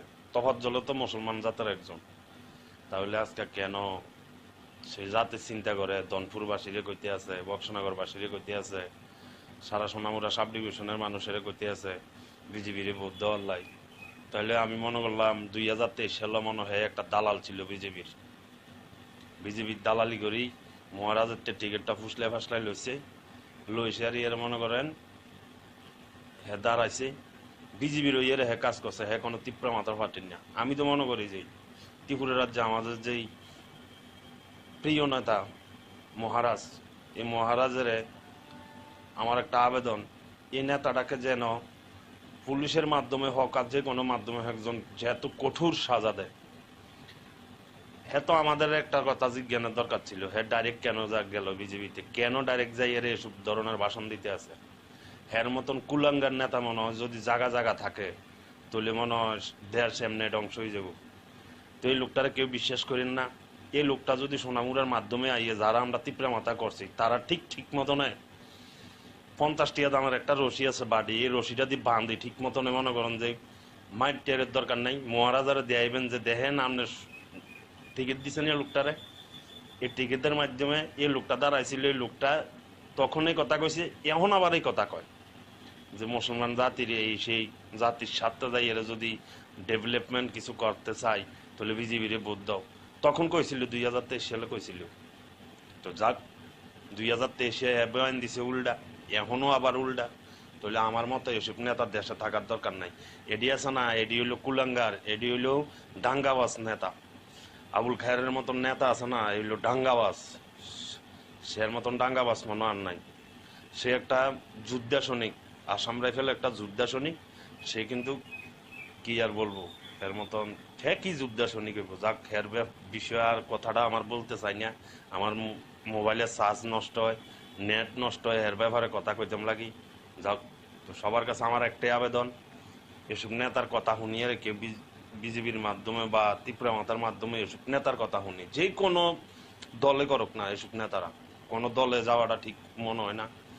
তো হ্যাঁ মনে করে হ্যার মতন আবুল খায়ের যদি সাপোর্ট করে মনে হয় বক্সনগর এবং দনপুর সিট হাসিলে যাব। হ্যার মতন নেতা গেলে আর এর আগে তো তফাজ্জল ভাই মনে করেন 4048 ভোটে ফেল গেছে, বল মনে 9000 ভোটে ফেল যাব। যদি এই নেতাটার লগেরা এগুলো একটা চোর, এর মতন চোর আর নাই। যাক, আসসালামু আলাইকুম, সকলে ভালো থাকেন। সবার কাছে আমার দোয়া রইল, সবাই আমি দোয়া করি ভালো থাকেন। যাক, এতটুকু আমার কথা। আসসালামু আলাইকুম। আমরা বক্সনগর সোনামুড়া বক্সনগরবাসীরে আমার সালাম রইল, সবার প্রতি, বড় ছোট যতজন আছেন সবার প্রতি আমার সালাম রইল। 2023 বিধানসভা নির্বাচনে ত্রিপুরা মাতা দল করেছিলাম আমরা অনেকে। আজকে হয়তো বছরখানিক হয় নাই, কিছুটা কম আছে। আমাদের মহারাজের মাধ্যমে আমরা সকলে বেশ কিছু লোকের তীব্র মাথা করি, প্রায় অনেকটি যুবক পোলাবাইন বা মুরব্বী, প্রায় 70-80 জন মানুষ আমরা আড়ালিয়া সোনামুড়াতে আমরা তীব্র মাথার একটা ইউনিয়ন তৈরি করি আবুল খায়েরের মাধ্যমে যাই। আজকে 2023-এ আবুল খায়ের জনজাতির যে মুসলিম সংগঠনের লোকের জন্য তীব্র মাথার দল হয়ে উনি যা যা ভাষণ দিলেন, যে আমাদের জাতির যত গানে আছে আসাম, দিল্লি, এই গুজরাটে বিজেপির তারা মারধর করতে আছে, সেই অনেক বিভ্রান্ত কথা বলেছেন তীব্র মাতাকে ভোট দেওয়ার লাই। তো যাক, আমরা সকলে তীব্র মাতা করছি। হ্যাঁ নেতৃত্বে আমরা, হ্যাঁ মহারাজের নেতৃত্বে মহারাজে ওনাকে টিকিট দিয়েছেন, বক্সনগরের প্রার্থী হয়েছেন 2023-এ। তো যাক, দুর্ভাগ্য উনি পাস করেন নাই, পাস করেছিল সিপিএম প্রার্থী আমাদের সামাজিকতার একজন, নাম তার শামসুল হক মহাশয় সাহেব। তো উনি আর এ দুনিয়াতে জীবিত নাই, মৃত্যু। আজকে যে জনজাতির কথা উনি বলেছেন যে বিজেপির তারা ওইখানে মারধর করছে, ওইখানে করছে, নির্বাচনের পরও তো করছে। বক্সনগরে আগুন দিয়েছে, কলমসুরেতে আগুন দিয়েছে, তখন তো আবুল খায়েরের মুখ দিয়ে একটা কথা পারেন না যে এই জাতির কেন ধ্বংস হইতেছে। তফাজ্জল তো মুসলমান জাতের একজন, তাহলে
বান্ডিদা বান্ডিদা দুপক্ষে অ্যাক্সিডেন্ট হয়েছে, স্কুটি আর কার।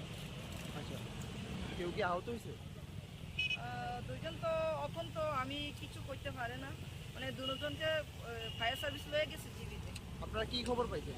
আমরা খবর পাইছি স্কুটি আর গাড়ি অ্যাক্সিডেন্ট হয়েছে, আর আমরা স্পটে আইয়া দেখলাম পেশেন্টকে লয়ে গেছে জীবিতে। এখন তো আপনারা কই থেকে আইছেন? আমরা তো এডিনগর থেকে আইছি। আগে গেলে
না না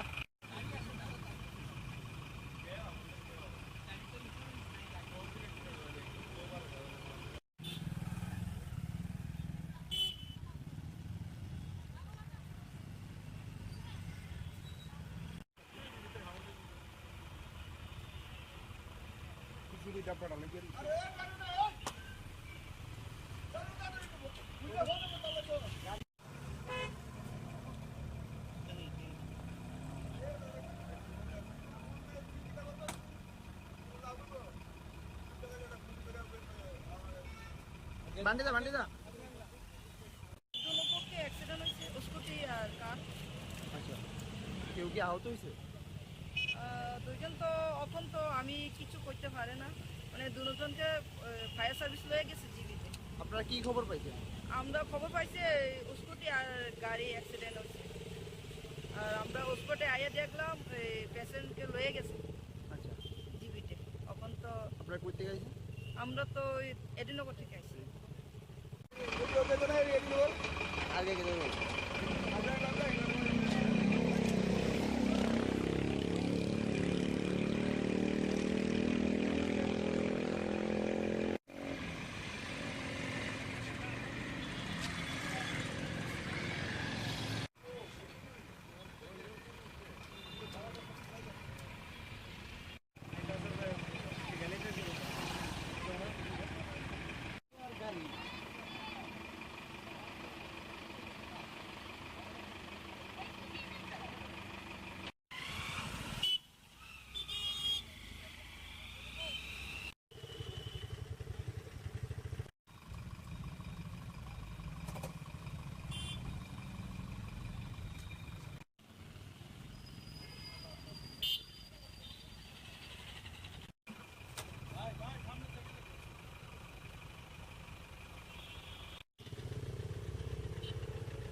না না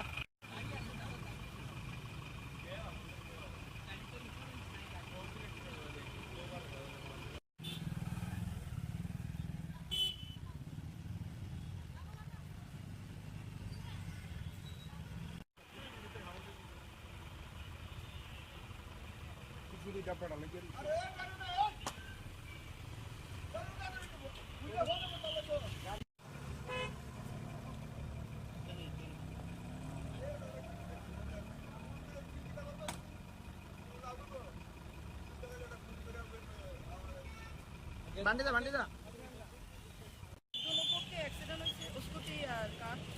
আচ্ছা কেউ কি আহত হয়েছে? দুইজন তো এখন তো আমি কিছু করতে পারে না, মানে দুজনকে ফায়ার সার্ভিস লয়ে গেছে জীবিতে। আপনারা কি খবর পাইছেন? আমরা খবর পাইছি স্কুটি আর গাড়ি অ্যাক্সিডেন্ট হচ্ছে, আর আমরা স্পটে আইয়া দেখলাম পেশেন্টকে লয়ে গেছে আচ্ছা জীবিতে। এখন তো আপনারা কই থেকে আইছেন? আমরা তো এডিনগর থেকে আইছি। আগে গেলে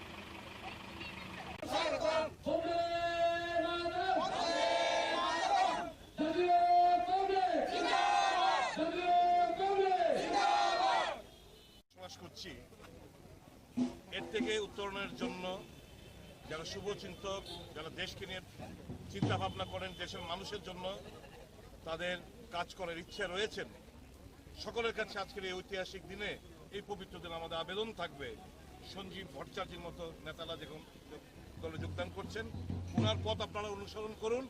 আমাদের দলের প্রতি বিশ্বাস রেখে, আস্থা রেখে আপনারা যোগদান করুন, যাতে করে দেশ এবং দেশের মানুষ রেহাই পায় এবং সত্যিকারের অর্থে গণতন্ত্রের স্বাদ পায়। উপনির্বাচনে প্রদেশ কংগ্রেস প্রচারে যাবে কি বাম প্রার্থীর সমর্থনে?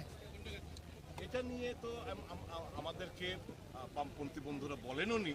আমার মনে হয় তারাও ওখানে সেলফ সাফিসিয়েন্ট, কাজে আমরা আমাদের কর্মীরা অলরেডি ওখানে যে সিদ্ধান্ত আমরা নিয়েছি, উপনির্বাচন রাজ্য নেতৃত্বে যাওয়ার কোনো লাগে না। ওখানে জেলা কংগ্রেস সভাপতি সহ জেলার নেতৃত্বে রয়েছেন, ওনারা যা যা করার করবেন। প্রয়াত প্রধানমন্ত্রী ভারতরত্ন রাজীব গান্ধীর ৭৯তম জন্মতিথি সারা দেশের সঙ্গে জাতীয় কংগ্রেসের কর্মসূচি হিসাবে ত্রিপুরা প্রদেশ কংগ্রেসের পক্ষ থেকে প্রধান কার্যালয়ে আজকে সদ্ভাবনা যাত্রার সমাপ্তি অনুষ্ঠানে আমরা মিলিত হয়েছি রাজীব গান্ধীর মর্মর মূর্তির তলে।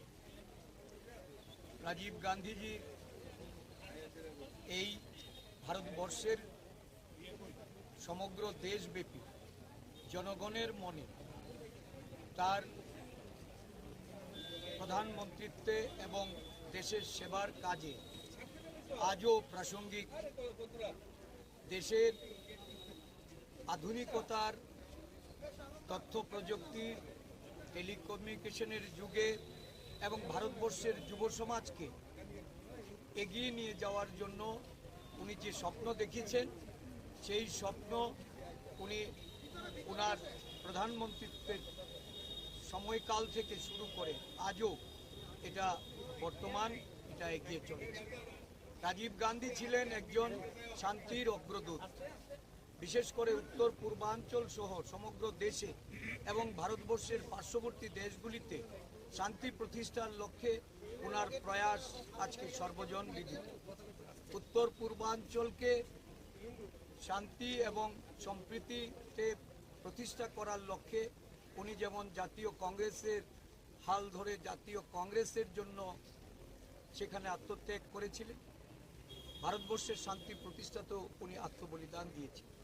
এই দিবসে ওনাকে স্মরণ করা, ওনার প্রতি শ্রদ্ধাঞ্জলি প্রদান করা এবং ভারতবাসী হিসাবে আমরা গর্ববোধ করি যে এমন একজন প্রয়াত প্রধানমন্ত্রীকে আমরা এই দেশের জন্য পেয়েছিলাম। যদিও ওনার আয়ুষ্কাল খুব কম ছিল এবং সেই সময়কালের মধ্যে উনি ভারতবর্ষকে পাশ্চাত্যের সঙ্গে পাল্লা দিয়ে উন্নত ভারত, তথ্য প্রযুক্তির ভারত, ভারতবর্ষের যুব সম্প্রদায়ের তাদের অধিক ক্ষমতায়ন, তাদের অধিকার, একটা যুগান্তকারী যে সিদ্ধান্ত 18 বছরের অধিক যারা বয়স তাদেরকে ভোটাধিকার প্রয়োগ করা, ভারতবর্ষের টেলিকমিউনিকেশনে একটা নতুন দিগন্তের উন্মোচন করে দিয়ে ভারতবর্ষকে এমন একটা মাত্রায় পৌঁছে দিয়েছেন যে আজকে ভারতবর্ষ অর্থনীতিতে বলুন, তাদের ভারতবর্ষের যে অবস্থান, এই অবস্থান শক্তিশালী হতে এটা রাজীব গান্ধীর একটা বিরাট অবদান ছিল। কিন্তু ভারতবর্ষের বুকে একটা এমন একটা শাসক দল আজকে ক্ষমতাসীন, যারা ভারতবর্ষের ইতিহাসকে বিকৃত করে চলেছে, যারা ভারতবর্ষের প্রাচীন ইতিহাস থেকে শুরু করে ভারতবর্ষের স্বাধীনোত্তর যে ভারতবর্ষের বিকাশের যারা বিকাশ পুরুষ, তাদের ইতিহাসকে আজকে তারা বিলীন করে দিতে চাইছে। এখনো ষড়যন্ত্রের বিরুদ্ধে ভারতবর্ষের জাতীয় কংগ্রেস, ভারতবর্ষের জনগণ আজকে লড়াইয়ে অবতীর্ণ হয়েছে। ভারতবর্ষের প্রয়াত প্রধানমন্ত্রী ভারতরত্ন রাজীব গান্ধীর জন্মদিনে আমরা অঙ্গীকারবদ্ধ হচ্ছি যে ভারতবর্ষকে এই দুঃশাসন থেকে, এই অগণতান্ত্রিক শাসন থেকে মুক্ত করার লক্ষ্যে আমরা ঐক্যবদ্ধভাবে প্রয়াস নেব এবং রাজীব গান্ধীর আদর্শিত পথে আমরা আগামী দিন এগিয়ে যাব। Samanya taman bagi yang dia biasa dari komentar juga amun bagi yang ini komus saja, no, ang jadi jaga sambung tangan, apru saya sambung ni biji itu kau selain ini narawa manai, perawat tamu selekong, itu, ini komus saja yang.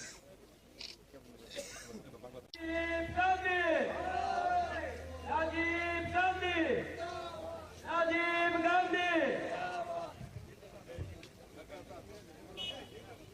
ধীরে ধীরে অন্যান্য কংগ্রেস নেতৃত্বরা অত্যন্ত সুশৃঙ্খলভাবে আমরা আমাদের প্রিয় প্রধানমন্ত্রী ভারত রত্ন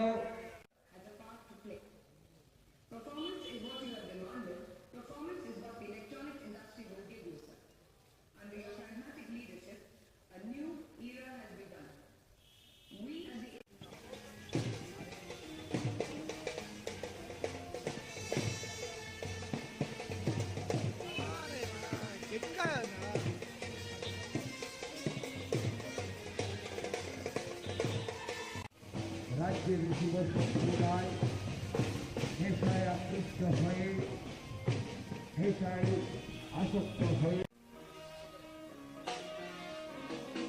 নেশামুক্ত সমাজ গঠন করে তোলা। ত্রিপুরাতে নেশামুক্ত সমাজ গঠন করলে পরে প্রধানমন্ত্রী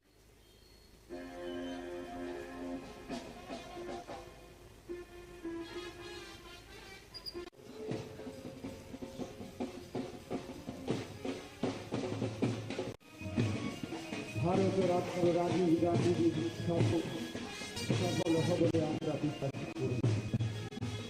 বর্তমান ত্রিপুরা রাজ্যে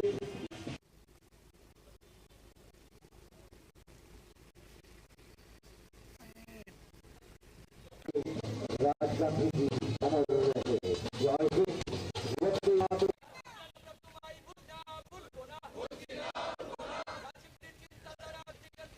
কংগ্রেসের মুখ্য কার্যালয়ের প্রাঙ্গণে আমাদের যে ফ্ল্যাগের ম্যাচ হয়েছে তার আমরা রাজীব গান্ধীজিকে কোনোদিন ভুলতে পারি না। আমরা রাজীব গান্ধীজিকে কোনোদিন ভুলব। আজকের এই সদ্ভাবনা দিবসে আমাদের প্রধান লক্ষ্য ত্রিপুরাতে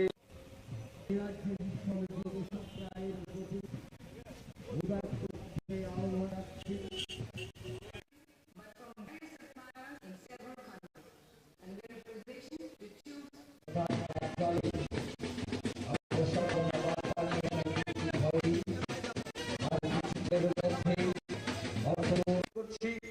সেবাদল পতাকা উত্তোলনের জন্য এগিয়ে যাওয়ার জন্য এবং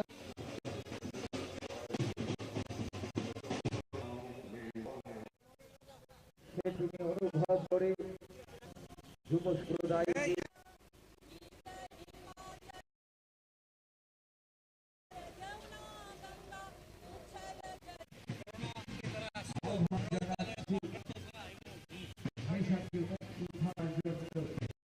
राजीव गांधी जी अमर रहे।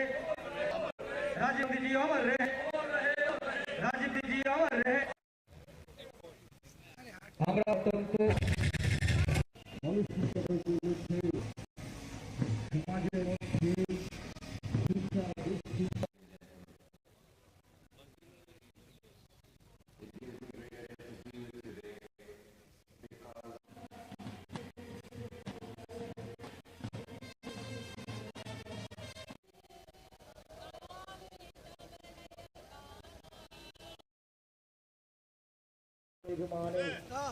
যুব সম্প্রদায়ের ভূমিকা রয়েছে।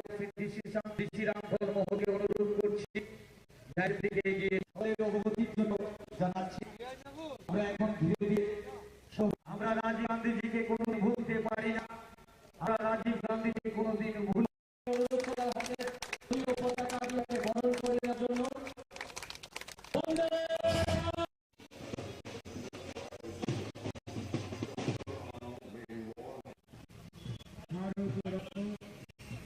রাজীব গান্ধীজির জন্ম জয়ন্তীতে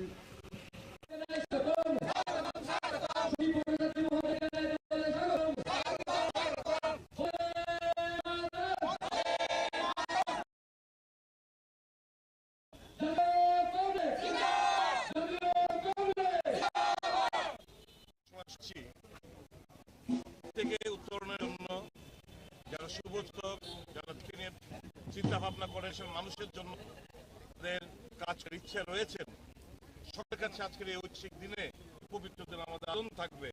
সঞ্জীব ভট্টাচার্যের মতো নেতা দলে যোগদান করছেন, ওনার পথ অনুসরণ করুন। আমাদের দলের রেখে আস্থা রেখে আপনারা যোগ্য করুন, যাতে দেশ এবং দেশের মানুষ রেহাই পায়, সত্যির অর্থে উপনির্বাচনের প্রথম কংগ্রেস প্রচারে যাবে বাম প্রার্থীর সমর্থন। এটা নিয়ে আমাদেরকে বামপন্থী বন্ধু বলেনও নি, আমার মনে হয় তারাও ওকে সেলফ সাফিশিয়েন্ট। কাজে আমরা আমাদের কর্মীরা অলরেডি ওখানে সিদ্ধান্ত নিয়েছি, নির্বাচন রাজ্য নেতৃত্ব আর কোনো লাগে ওখানে যে কংগ্রেস সভাপতি সহ যে নেতৃত্ব রয়েছেন ওনারা যা জানার করবেন। প্রয়াত প্রধানমন্ত্রী ভারতরত্ন রাজীব গান্ধীর 59তম জন্মতিথি সারা দেশের সঙ্গে জাতীয় কংগ্রেসের কর্মসূচি হিসাবে ত্রিপুরা প্রদেশ কংগ্রেসের পক্ষ থেকে প্রধান কার্যালয়ে আজকে ভাবনার যাত্রার সমাপ্তি অনুষ্ঠানে আমরা মিলিত হয়েছি রাজীব গান্ধীর মূর্তির তলে। রাজীব গান্ধীজি এই ভারতবর্ষের সমগ্র দেশব্যাপী জনগণের মনে তার প্রধানমন্ত্রীতে এবং দেশের সেবা কাজে আজও প্রাসঙ্গিক। দেশের আধুনিকার তৎপ্রযুক্তির টেলিকমিউনিকেশনের যে এবং ভারতবর্ষের যুব সমাজকে এগিয়ে নিয়ে যাওয়ার জন্য উনি যে স্বপ্ন দেখিয়েছেন, সেই স্বপ্ন উনি ওনার প্রধানমন্ত্রীত্বের সময়কাল থেকে শুরু করে আজও এটা বর্তমান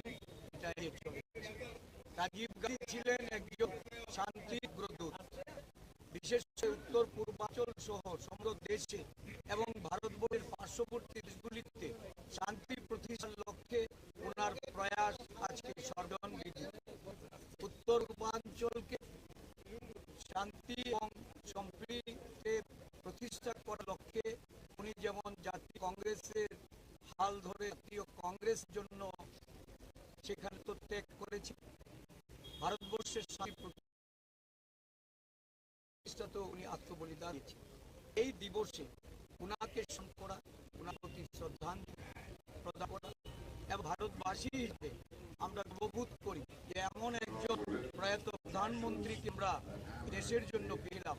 যদিও ওনার আয়ুষ্কাল খুব ছিল এবং সেই সময়কালের মধ্যে উনি ভারতবর্ষকে পাশ্চাত্যের সঙ্গে পা দিয়ে উন্নত ভারত, তথ্য প্রযুক্তির ভারত, ভারতবর্ষের যুব সম্প্রদায়ের তাদের ক্ষমতায় তাদের অধিকার, একটা যুগান্তকারী যে সিদ্ধান্ত 18 বছরের অধিক যা বয়সদেরকে ভোটাধিকার প্রয়োগ করা, ভারতবর্ষের টেলিকমিউনিকেশনে নতুন দিগন্তের উন্মোচন করে ভারতবর্ষ এমন এক মাত্রায় পৌঁছে দিচ্ছেন যে আজকে ভারতবর্ষ অর্থনীতিতে বলুন,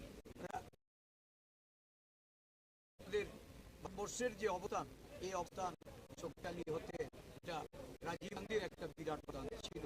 কিন্তু ভারতবর্ষেরকে এমন একটা শাসক দল আছে ক্ষমতাসীন, যারা ভারতবর্ষের ইতিহাসকে বিকৃত করে চলেছে, যারা ভারতবর্ষের প্রাচীন ইতিহাস শুরু করে ভারতবর্ষের স্বাধীনতার, ভারতবর্ষের বিকাশে যারা বিকাশ তাদের ইতিহাসকে আজকে তারা বিলীন করে দিতে চাইছে। এখনো ষড়যন্ত্রের বিরুদ্ধে ভারতবর্ষের জাতীয় কংগ্রেস, ভারতবর্ষের জনগণ আজকে লড়াই অবতীর্ণ হয়েছে। ভারতবর্ষের প্রধানমন্ত্রী রাজীব গান্ধীর জন্মদিন আমরা অঙ্গীকারবদ্ধ হচ্ছি যে ভারতবর্ষকে এই দুঃশাসন থেকে, এই অগণতান্ত্রিক শাসন থেকে মুক্ত করার লক্ষ্যে আমরা ঐক্যবদ্ধভাবে প্রয়াস নেব এবং রাজীবদের আদর্শ তথ্যে আমরা আগামী দিন এগিয়ে যাব।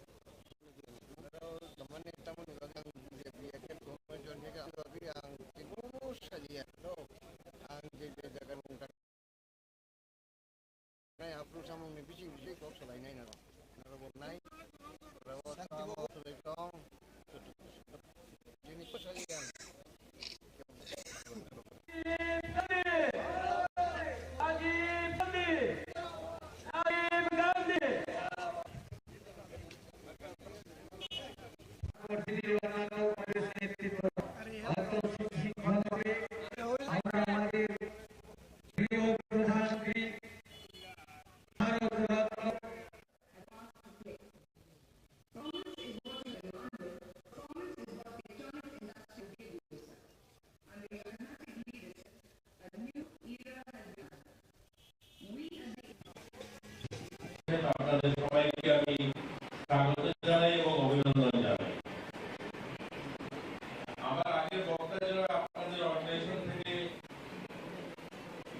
একটা হচ্ছে দাবি সনদ, আরেকটা হচ্ছে আপনাদের সপ্তদশ দ্বিতীয় বার্ষিকী রাজ্য সম্মেলনের প্রতিবেদন পাঠ করা হয়েছে। এখানে এরকম কিছু কথা আপনারা দাবি রেখেছেন যে কাজগুলো হয়তো সরকার করছে, অনেক কাজ হয়তো যেগুলো করা হয়নি, করার প্রয়োজন রয়েছে, এই ধরনের বক্তব্য আপনাদের মাধ্যমে উঠে এসেছে। আপনারা যারা এই অর্গানাইজেশনটা করছেন 34 বছর যাবৎ, আমরা সত্যি এটা আপনাদেরকে ধন্যবাদ জানাই। অনেকদিন ধরে এই সংগঠনটা করে আসছে। আমি খুব কম সময় নিয়ে এক দুটা কথা বলি, আমি আমার আলোচনা শেষ করব। আপনারা সবাই জানেন মহাত্মা গান্ধীকে জাতির জনক বলা হয়। মহাত্মা গান্ধীকে জাতির জনক কেন বলা হয়? এর জন্য বলা হয়, মহাত্মা গান্ধী গরিব ছিলেন না, মহাত্মা গান্ধী আর্থিকভাবে স্বাবলম্বী ছিলেন, ব্রিটেনে পড়াশোনা করেছেন, ব্যারিস্টার ছিলেন। চাইলে তিনি কিন্তু একটা কোট প্যান্ট পড়তে পারতেন, ভালোভাবে ওনার জীবনযাপন কাটাতে পারতেন, সুখ ভোগ করার মতো অর্থনৈতিক অবস্থা ওনার ছিল, কিন্তু তিনি সেভাবে জীবনটা কাটাননি। কারণ যখনকার সময় মহাত্মা গান্ধী গোটা ভারতের মানুষ, প্রান্তিক গ্রামের মানুষ খেতে পাচ্ছিল না, পড়ার জন্য বস্ত্র ছিল না। ওই সময় গরিব ভারতটাকে রিয়েলাইজ করেছেন, উপলব্ধি করেছেন, অর্থাৎ মানুষের জীবনটাকে তিনি রিয়েলাইজ করেছেন। এর জন্য তিনি সে সময় একবেলা খাওয়ার একটা কাপড়কে ভিজিয়ে আবার সেই কাপড়টাকে পরা, অর্থাৎ মার্কিন করে ওনার জীবনটাকে অতিবাহিত করেছেন। তার জন্য ওনাকে জাতির জনক বলা হয়।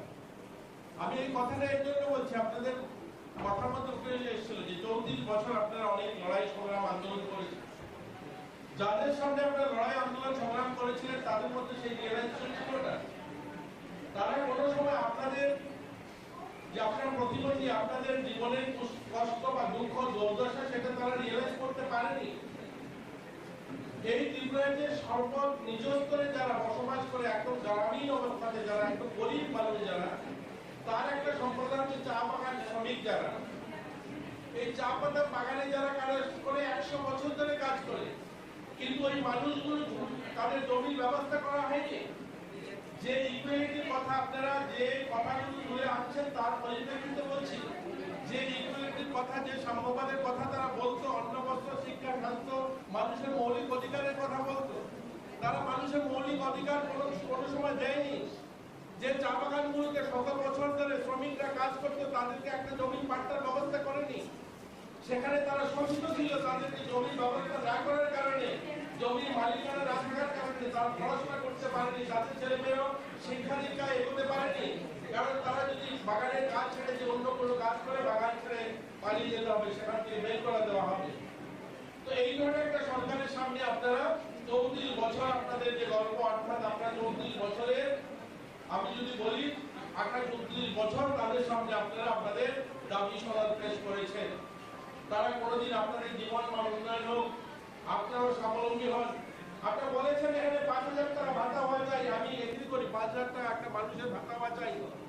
কিন্তু যাদের সামনে আপনারা এর আগে 28 বার দাবি সনদ পেশ করেছিলেন, তারা ওই 500 টাকার উপরে যায়নি, 700 টাকার উপরে যায়নি। কিন্তু এই সরকারটা, এই সরকারের মাননীয় মুখ্যমন্ত্রী আজ 2,000 টাকা করে যায়। বলছি না 2,000 টাকা জীবনের সহায় নেবে, 2,000 টাকা আপনাদের জীবনটা উন্নয়ন হবে, কিন্তু 2,000 টাকা করেছে। 5,000 টাকা হওয়া চাই, কিন্তু 2,000 টাকা করেছে। কিন্তু 28 বছর যাদের সামনে আপনারা দাবি সনদ পেশ করেছিলেন, আন্দোলন সংগ্রাম করেছিলেন, ওই 700 টাকাতেই আটকে ছিল। এগুলো পরিবর্তন হয়েছে। আজ যদি দেখি আমাদের প্রতিবন্ধী ভাইয়েরা যখন রেলেতে যাত্রা করে, যখন স্লিপার ক্লাসে যায়, 75% সাবসিডি ব্যবস্থা করা হয়েছে, প্লেনে 50% সাবসিডি ব্যবস্থা করা হয়েছে। এগুলো অনেকগুলো কাজ হয়েছে ইতিমধ্যে। আমি বলবো না সমস্ত কিছু পরিবর্তন হয়ে গেছে, সবাই আমরা সুখী হয়ে গেছি। কিন্তু আজ যে সরকারটা যে ভাবনায় কাজ করে, বলে সবকা সাথ সবকা বিকাশ সবার প্রয়াস।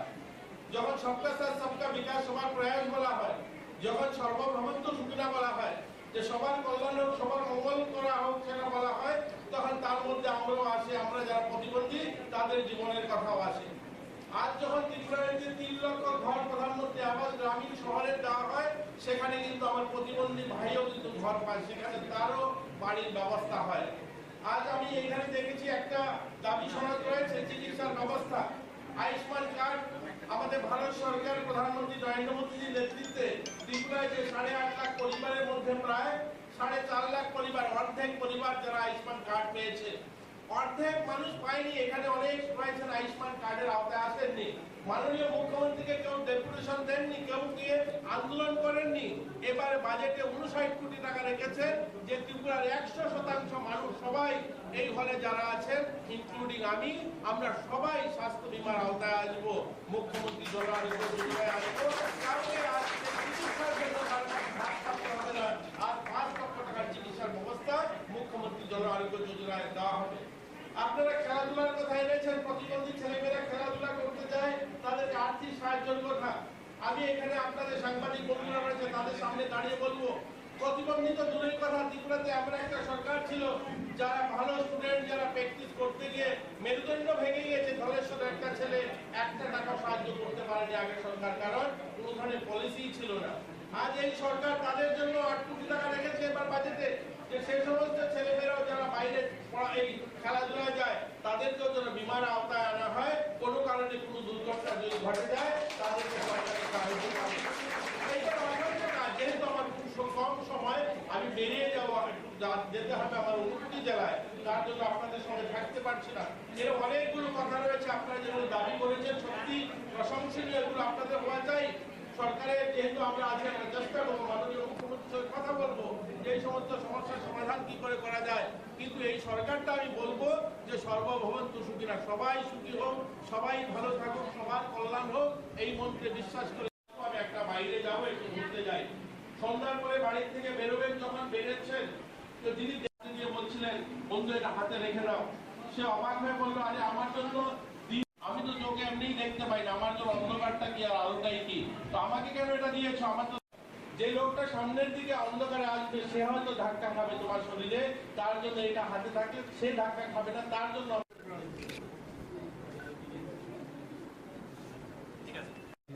অর্পণ একজন ছাত্রী রয়েছে, তার একটি দাবি।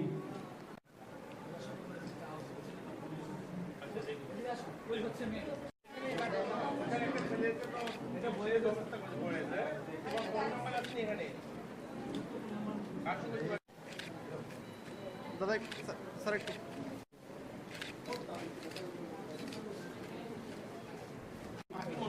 বাসুদেব আচার্য,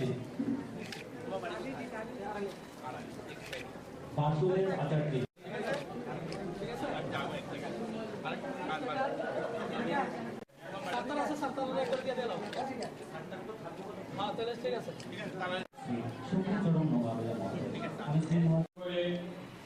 আমাদের বিভিন্ন রাজ্য সরকারি স্কিমগুলিতে, বিশেষ করে এই আমাদের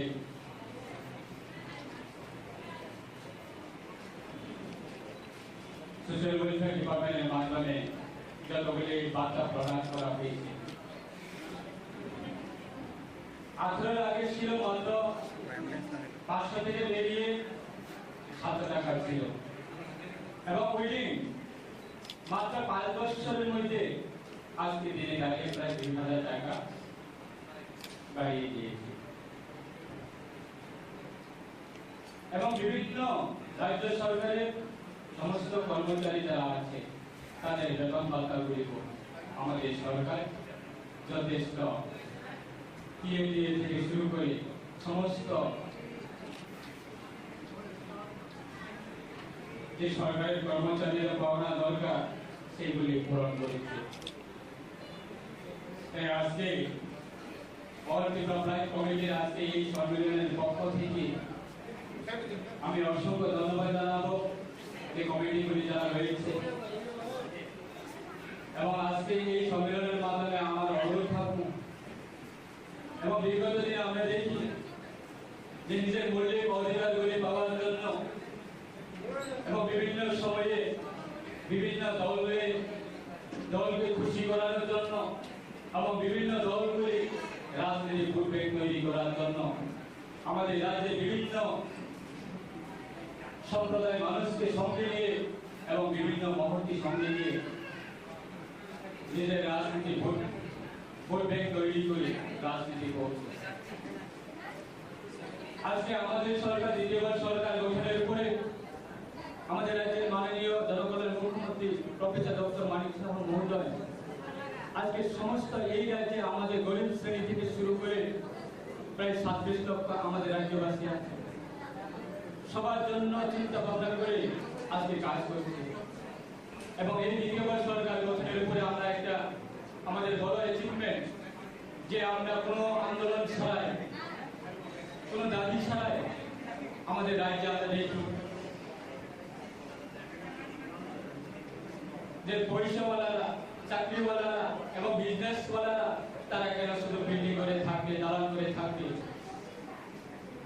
কেন আজকে যারা বিপিএল ক্যাটাগরি যারা আছে, অন্তোদয় ক্যাটাগরি যারা আছে, দিনমজুরি যারা আছে, গরিব শ্রেণী যারা আছে, তারা কি পাকা করে থাকার জন্য তাদেরকে কোনো অধিকার নেই?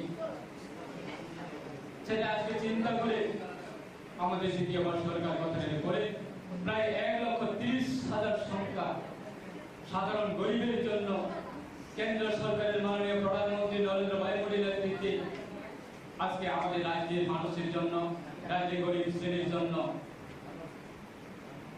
এবং বিপিএল অন্তোদয় ক্যাটাগরির জন্য তাদেরকে পাকা ঘর নির্মাণের জন্য প্রত্যেকটা বেনিফিশিয়ারি অ্যাকাউন্টে টাকা দিয়ে দিয়েছে।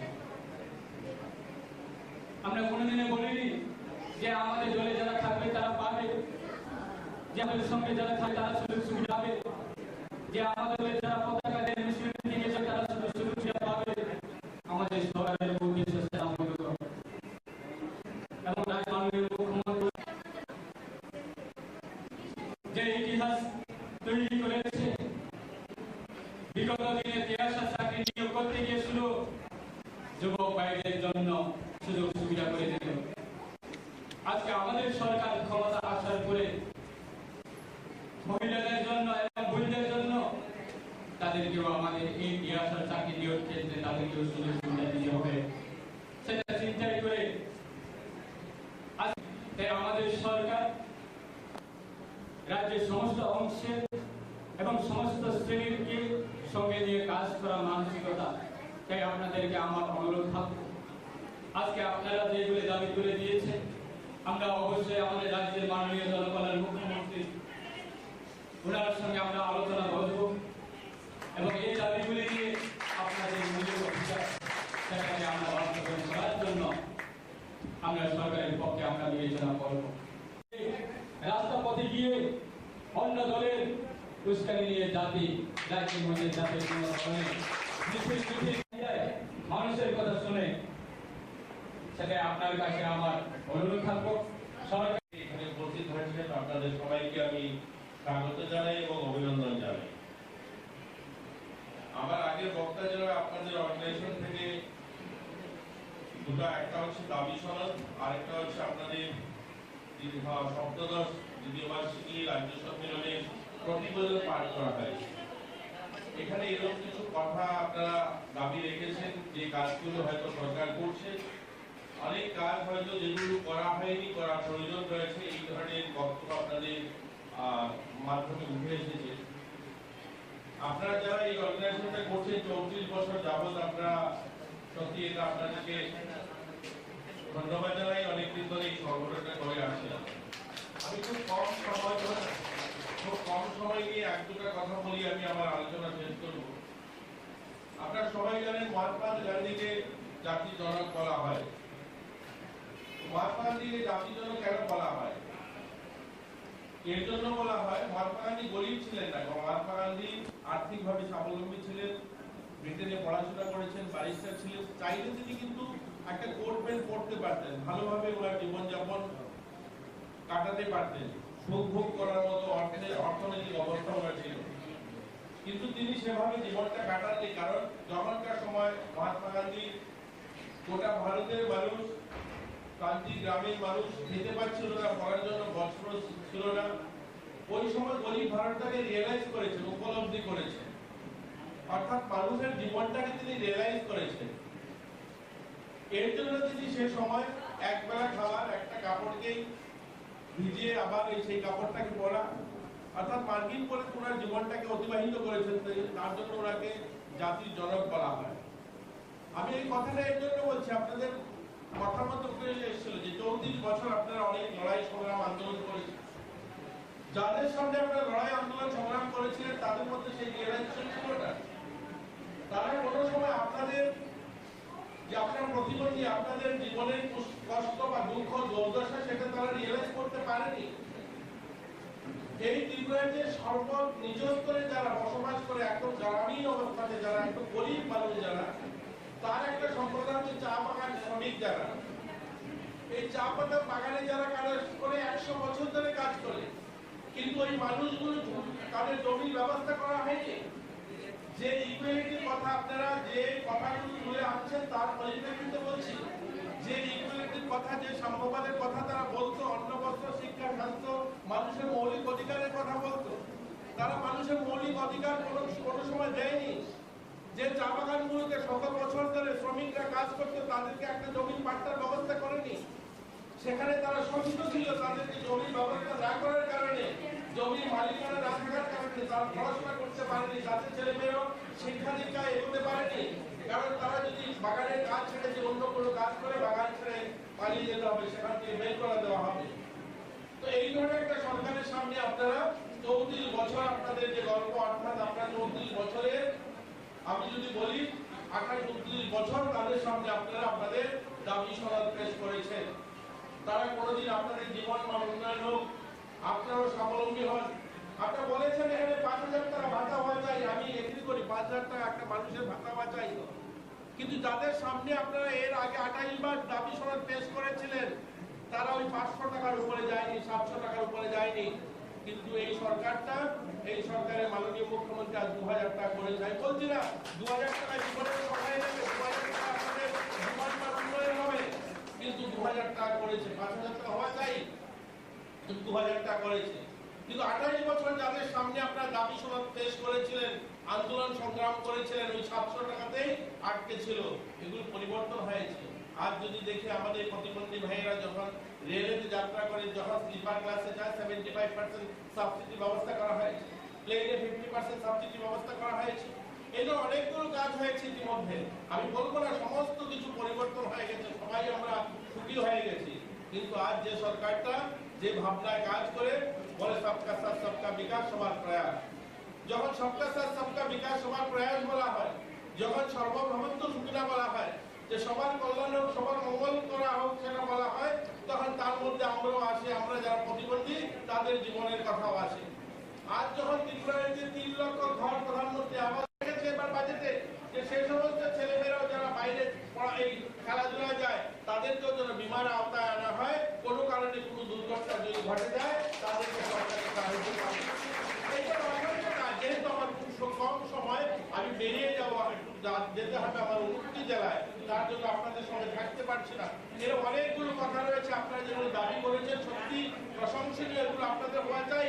সরকারের যেহেতু আমরা আছি, আমরা চেষ্টা করবো, মাননীয় মুখ্যমন্ত্রীর সঙ্গে কথা বলবো যে এই সমস্ত সমস্যার সমাধান কি করে করা যায়।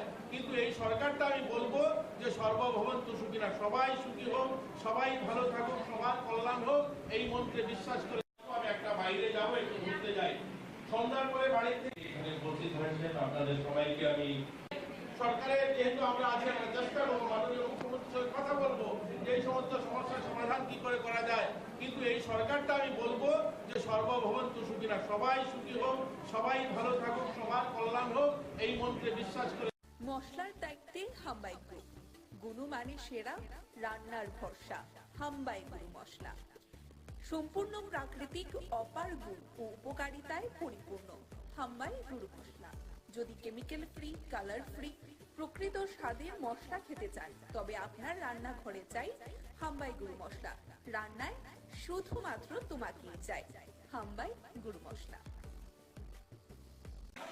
মিনানি সরকারকে বরণ করলেন, বরণ করে নিচ্ছেন দিয়া দাস, সুজিত সাহা, রানা পাল,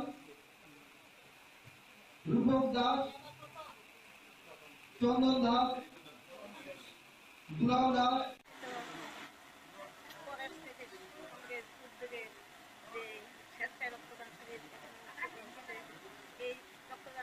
আমি কথাই বলবো যে সামাজিক যত কাজ আছে তার মধ্যে অন্যতম হলো অন্যতম কাজ হলো রক্তদান। কারণ রক্তদানের মাধ্যমে অনেক সময় মুমূর্ষু রোগীরা বেঁচে যায়, অনেক সময় কি রক্তের প্রয়োজন হয়ে আর বিগত দিনে আমরা দেখেছি যে রক্তের জন্য আমরা হন্যে হয়ে ঘুরতাম, এক বোতল রক্ত যাতে পাওয়া যায়, কিন্তু তখন খুবই অসুবিধা হতো। আজকে আমাদের সরকার আসার পর কোভিডের পর থেকে এখন অবধি যে রক্তের প্রতিটি ক্লাব সংঘ এগুলি থেকে আমরা রক্ত পাচ্ছি। আমি এই কয়েকদিনেই আমি কয়েকটি প্রোগ্রাম করেছি, মুখ্যমন্ত্রীর সঙ্গ করেছি, 39 নং ওয়ার্ডের কর্পোরেটর সঙ্গ করেছি, বাকির সঙ্গ করেছি, আমাদের যে বাজারঘাটের আমার ওখানে আমরা করেছি। তাই রক্তপ্রত এখন আর অভাব নেই। যারা রক্তদান করছে সেটা তাদের জন্য আমি আজকে জেলা করছে তাদের প্রতি আমার অসংখ্য অসংখ্য আমার ব্যক্তিগত তরফ থেকে ধন্যবাদ। আর যাদের উদ্যোগে এটা হচ্ছে তাদের জন্য আমি ধন্যবাদ জানাচ্ছি। আশা করি ভবিষ্যতে আমরা রক্তের অভাব বোধ করবো না, কারণ আমাদের মুখ্যমন্ত্রী রক্তের প্রতি যে যাতে মানুষ রক্তের জন্য মারা না যায় সেই ব্যবস্থা করছে। প্রতিদিনই একটা না এখানে ক্যাম্প করছে এবং সেন্টারে প্রোগ্রাম করছে। তাই রক্তদানে আরও যারা আমাদের মধ্যে যারা এখানে ঘুরতে যায় তাদের প্রতি আমার আহ্বান থাকবে, আপনারা রক্তদান এগিয়ে আসুন। আর যারা রক্ত দিতে চায় কিন্তু এদের অনেক সময় জটিল রোগ থাকে, তার জন্য রক্ত নেয় না, পরীক্ষার মাধ্যমেই রক্ত দেওয়া হয়। তাই আমি সবাইকে আহ্বান যাচ্ছি এবং এই প্রতি কথা বলে সবাই কাছ থেকে আসবে।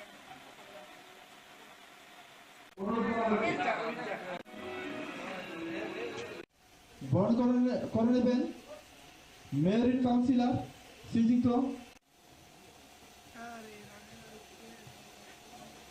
মিনানী সরকারকে।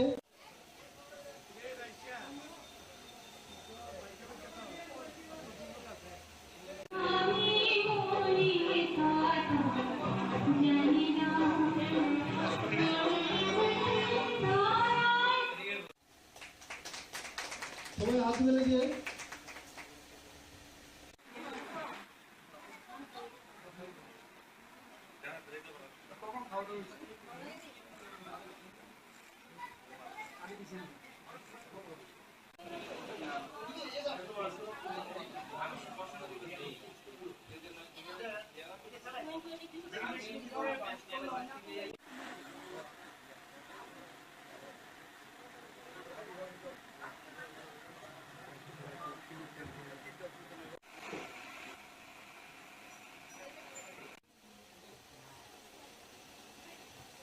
উদ্বোধক 14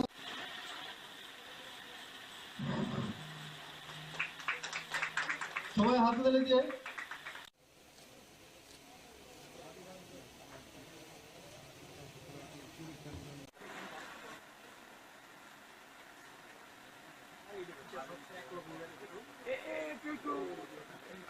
দিদি মাঝখানে যান, আপনার মাঝখানে। মশলার দায়িত্বে হাম্বাই গ্রুপ, গুণমানে সেরা, রান্নার ভরসা, হাম্বাই গুরু মশলা। সম্পূর্ণ প্রাকৃতিক, অপার গুণ ও উপকারিতায় পরিপূর্ণ হাম্বাই গুরু মশলা। যদি কেমিক্যাল ফ্রি, কালার ফ্রি, প্রকৃত স্বাদের মশলা খেতে চান তবে আপনার রান্নাঘরে চাই হাম্বাই গুরু মশলা। রান্নায় শুধুমাত্র তোমাকেই চাই হাম্বাই গুরু মশলা।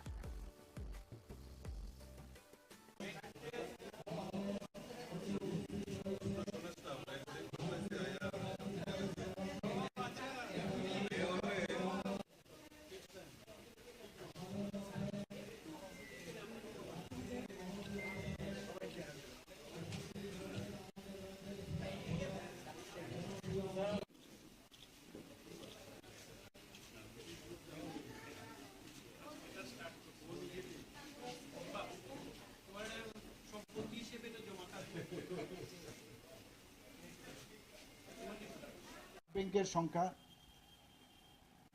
আমাদের টোটাল 14টা আছে, এর মধ্যে 12টা গভর্নমেন্টের এবং 2টো প্রাইভেটে এবং 6টা আমাদের যে ব্লাড সেপারেশন সেন্টার সেখানেও দেখা গেছে 4টে আমাদের ত্রিপুরা সরকারের, 2টো প্রাইভেট সংস্থা। আমাদের ত্রিপুরা সরকার চাইছে যে স্বাস্থ্য ব্যবস্থা উন্নতি হোক। আপনারা সবাই জানেন যে এবার বাজেটে আমরা একটা বড় একটা সিদ্ধান্ত নিয়েছি। মাননীয় প্রধানমন্ত্রী নরেন্দ্র মোদীজি আয়ুষ্মান ভারতের যে কার্ড, সেই কার্ড আমরা ত্রিপুরাতে আমরা প্রায় 13 লক্ষর মতো বিতরণ করেছি। কিন্তু বাকি 4.75 যে লোক সংখ্যা আছে আমাদের ত্রিপুরায়, তাদের কিন্তু সেই কাভারেজে আসে না, কারণ বিভিন্ন ক্রাইটেরিয়ার কারণে সেটা কাভারেজ আসে না। তো আমরা এই 4.75 লোকদের জন্য মুখ্যমন্ত্রী জন আরোগ্য যোজনা করে একটা এবার বাজেটে আমরা রেখেছি। 1 বছরের জন্য, এই বছরের 23-24 অর্থ বছরে আমরা 59 করোড় এর জন্য রেখেছি। এবং আমরা সবসময় চাই যে কথায় নয়, কাজের মাধ্যমে আমরা মানুষের কাছে যেতে চাই। তো সেই কারণে আধিকারিকদের আমি বলেছি যে যত তাড়াতাড়ি সম্ভব, তার তো প্রক্রিয়াকরণ আছে, কার্ড বিতরণের বিষয় আছে, এবং যে ফাইন্যান্সিয়াল যে বিষয়টা সেটাকে সেটেল করারও বিষয় থাকে, সেটি যেন তাড়াতাড়ি করা হয়। আপনারা জানেন ত্রিপুরাতে প্রায় এই বাজেটে 100টা উপস্বাস্থ্য কেন্দ্রের জন্য আমাদের এই বাজেট এখানে রাখা হয়েছে। আমাদের এখানে প্রায় 9টা সুপার স্পেশালিটি ব্লক যে ডিপার্টমেন্ট, সেটা অলরেডি ওপিডি শুরু হয়ে গেছে, 7টা অলরেডি স্টার্ট, তার ইনডোরও রেডি আছে। এবং স্পেশালিস্টরা এখানে এখন তাদের মর্যাদা পাচ্ছে। আগে কি হতো যে যারা ত্রিপুরা হেলথ সার্ভিসে যারা সুপার স্পেশালিটি করতো বা যারা স্পেশালিস্ট ছিল, তাদের কিন্তু আলাদাভাবে কোনো রকম মর্যাদা ছিল না। আমাদের সরকার আসার পর আমরা রিসেন্টলি যেটা করলাম, তার অ্যামেন্ডমেন্ট করে তাদেরকে আমরা মর্যাদা দিয়েছি। এটা ক্যাডার করেছি, মেডিকেল অফিসার নর্মাল যে ক্যাডার আছে সেটা, আর একটা স্পেশালিস্ট ক্যাডার। এবং তাতে করে আমাদের বহু লোক যারা ত্রিপুরার ভালো কৃতি স্টুডেন্ট, যারা ডাক্তারবাবুরা আছেন বাইরে, তারাও কিন্তু এখন ত্রিপুরায় ফিরে আসছে। তো আমাদের আগে কথায় কথায় মানুষ বাইরে চলে যেত ট্রিটমেন্টের জন্য, এখন কিন্তু এখানে সব ধরনের ট্রিটমেন্ট সুবিধা ওনারা পাচ্ছেন। নিউরো সার্জারি হোক, আমাদের ওপেন হার্ট সার্জারি হোক, আমাদের ইউরোলজি হোক, সব দিক দিয়ে এখানে ব্যবস্থা আছে আমাদের। তো সেই কাজগুলো আমাদের এখানে করছে। আমরা চাই যে সমস্ত যে ডিস্ট্রিক্টগুলো আছে তার স্ট্রেংথেনিং করার জন্য, ডিস্ট্রিক্ট যে হসপিটালগুলো আছে, যাতে করে আগরতলার যে স্টেট হসপিটাল সেখানে যেত লোড কম পড়ে, সেই ব্যবস্থা আমরা করছি। 3টা ডিস্ট্রিক্টে আমরা লেভেল 3 আমরা ট্রমা সেন্টার করেছি। আপনারা জানেন যে ট্রমা সেন্টার খুব ইম্পর্টেন্ট। আরেকটা ট্রমা সেন্টার একটা করেছি আমরা সাউথে, একটা করেছি আমরা গোমতী জেলায়, আর একটা করেছি ধলাই, এবং ধর্মনগরে খুব অতি সত্বর সেখানেও স্টার্ট হবে। তো সমস্ত ডিস্ট্রিক্টে আমরা এই ট্রমা সেন্টার আমরা করছি, কারণ রোড ট্রাফিক অ্যাক্সিডেন্ট বা অন্য অ্যাট্রোসিটিস হোক বা বিভিন্ন কারণে যখন ইমার্জেন্সির বিষয় দাঁড়ায়, আগরতলায় আস্তে আস্তে রাস্তার মধ্যেই দেখা যায় যে রোগী মারা যায়। তো তার থেকে পরিত্রাণ দেওয়ার জন্য এবং মর্টালিটি রেট যাতে কম করা যায়, ত্রিপুরা সরকার স্বাস্থ্য বিভাগ সেই বিষয়ে কাজ করে চলছে। এবং আমাদের কাছে প্রায়োরিটি সেক্টরের মধ্যে স্বাস্থ্য। এখানে আমি যে আজকে এই যে ব্লাড ডোনেশনের কথা বললেন, আমরা ত্রিপুরাতে যাতে প্রপারলি তার কালেকশনও হয় এবং তার প্রপার প্রিজার্ভ করে রাখা যায়, সেই ব্যবস্থা আমি আপনাদের সামনে রাখলাম। এবং আজকের এই যে ওল্ড ন্যাশনাল ক্লাবের উদ্যোগে এই যে ব্লাড ডোনেশনের ব্যবস্থা আপনারা করেছেন, আমি জানি আপনারা পুজো অর্চনাও করেন, বিভিন্ন ফিলান্থ্রপিক ওয়ার্কও আপনারা করেন, কিন্তু এর মধ্যে দি বেস্ট হচ্ছে এই রক্তদান। আজকাল বহু জায়গায় আমি যখন যাই, এখানে মাননীয় মেয়র সাহেব আছেন, ওনার নিজস্ব একটা ক্লাবও আছেন, উনি সেক্রেটারি সেখানে, সংহতি ক্লাব রামনগরে। সেখানে গিয়ে আরেকটা জিনিস আমি দেখলাম যে ব্লাড ডোনেশনের সাথে সাথে অনেক লোক দেহদানও করেছেন, অনেকে চক্ষুদানও করেছেন, অনেকে অনেক ব্লাড ডোনেশনও সেখানে করেছেন। এই যে ব্যবস্থা, এতে করে মানুষ উদ্বুদ্ধ হচ্ছে। এবং আপনাদের এই যে মহতি এখানে আজকের যে উদ্যোগ, তাতে করে মানুষ, অন্যান্য অংশের মানুষও উদ্বুদ্ধ হবে আমি আশা করি। এবং আমরা যেটা বলছি যে এই ব্লাড দেওয়ার সাথে সাথে যারা ব্লাড দিচ্ছে তার মধ্যে কিন্তু একটা দেওয়ার সময় তার মধ্যে একটা ডিভাইন যে ফিলিং, সেটা কিন্তু আসে। ভাবুন যে লোক বা যে মুমূর্ষু ব্যক্তি ওনার এই রক্তদান গ্রহণ করবে আর উনি ভাববেন যে আমি কার রক্ত আমি নিচ্ছি। তো এই যে বিষয় একটা সম্পর্ক গড়ে ওঠে, বিরাট সম্পর্ক এটা। এবং তার মধ্যে আমরা যে আমাদের মধ্যে অনেক সময় একজন আরেকজনের সাথে বিভেদের কথাবার্তা আমাদের চলে, কিন্তু রক্তদানের সময় কিন্তু সব ভুলে যায়। এবং সত্যি এটা একটা আনন্দের বিষয় এবং এই ধরনের উদ্যোগ আগামী দিনও চলবে আশা করি। এবং সবাইকে আজকের এই অনুষ্ঠানে উপস্থিত থাকার জন্য, এই মহতী অনুষ্ঠানে আমি বিশেষ করে আমাদের প্রাক্তন, আমরা যে রক্তদান যারা আজকে এখানে দিতে এসছে তাদেরকে আমি সর্বপ্রথম ধন্যবাদ জানাবো। বরচার্জি মহোদয় মঞ্চে উপস্থিত রয়েছেন এই এলাকার বিধায়ক, প্রাক্তন বিধায়ক তথা ডক্টর দিলীপ দাস মহোদয়।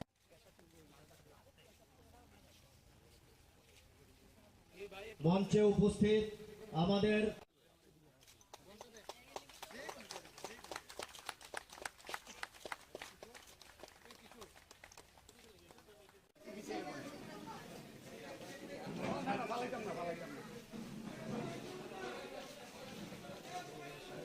হওয়ার জন্য ধন্যবাদ।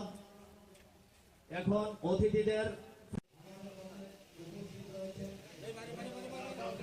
গ্রহণ করার জন্য অনুরোধ করছি।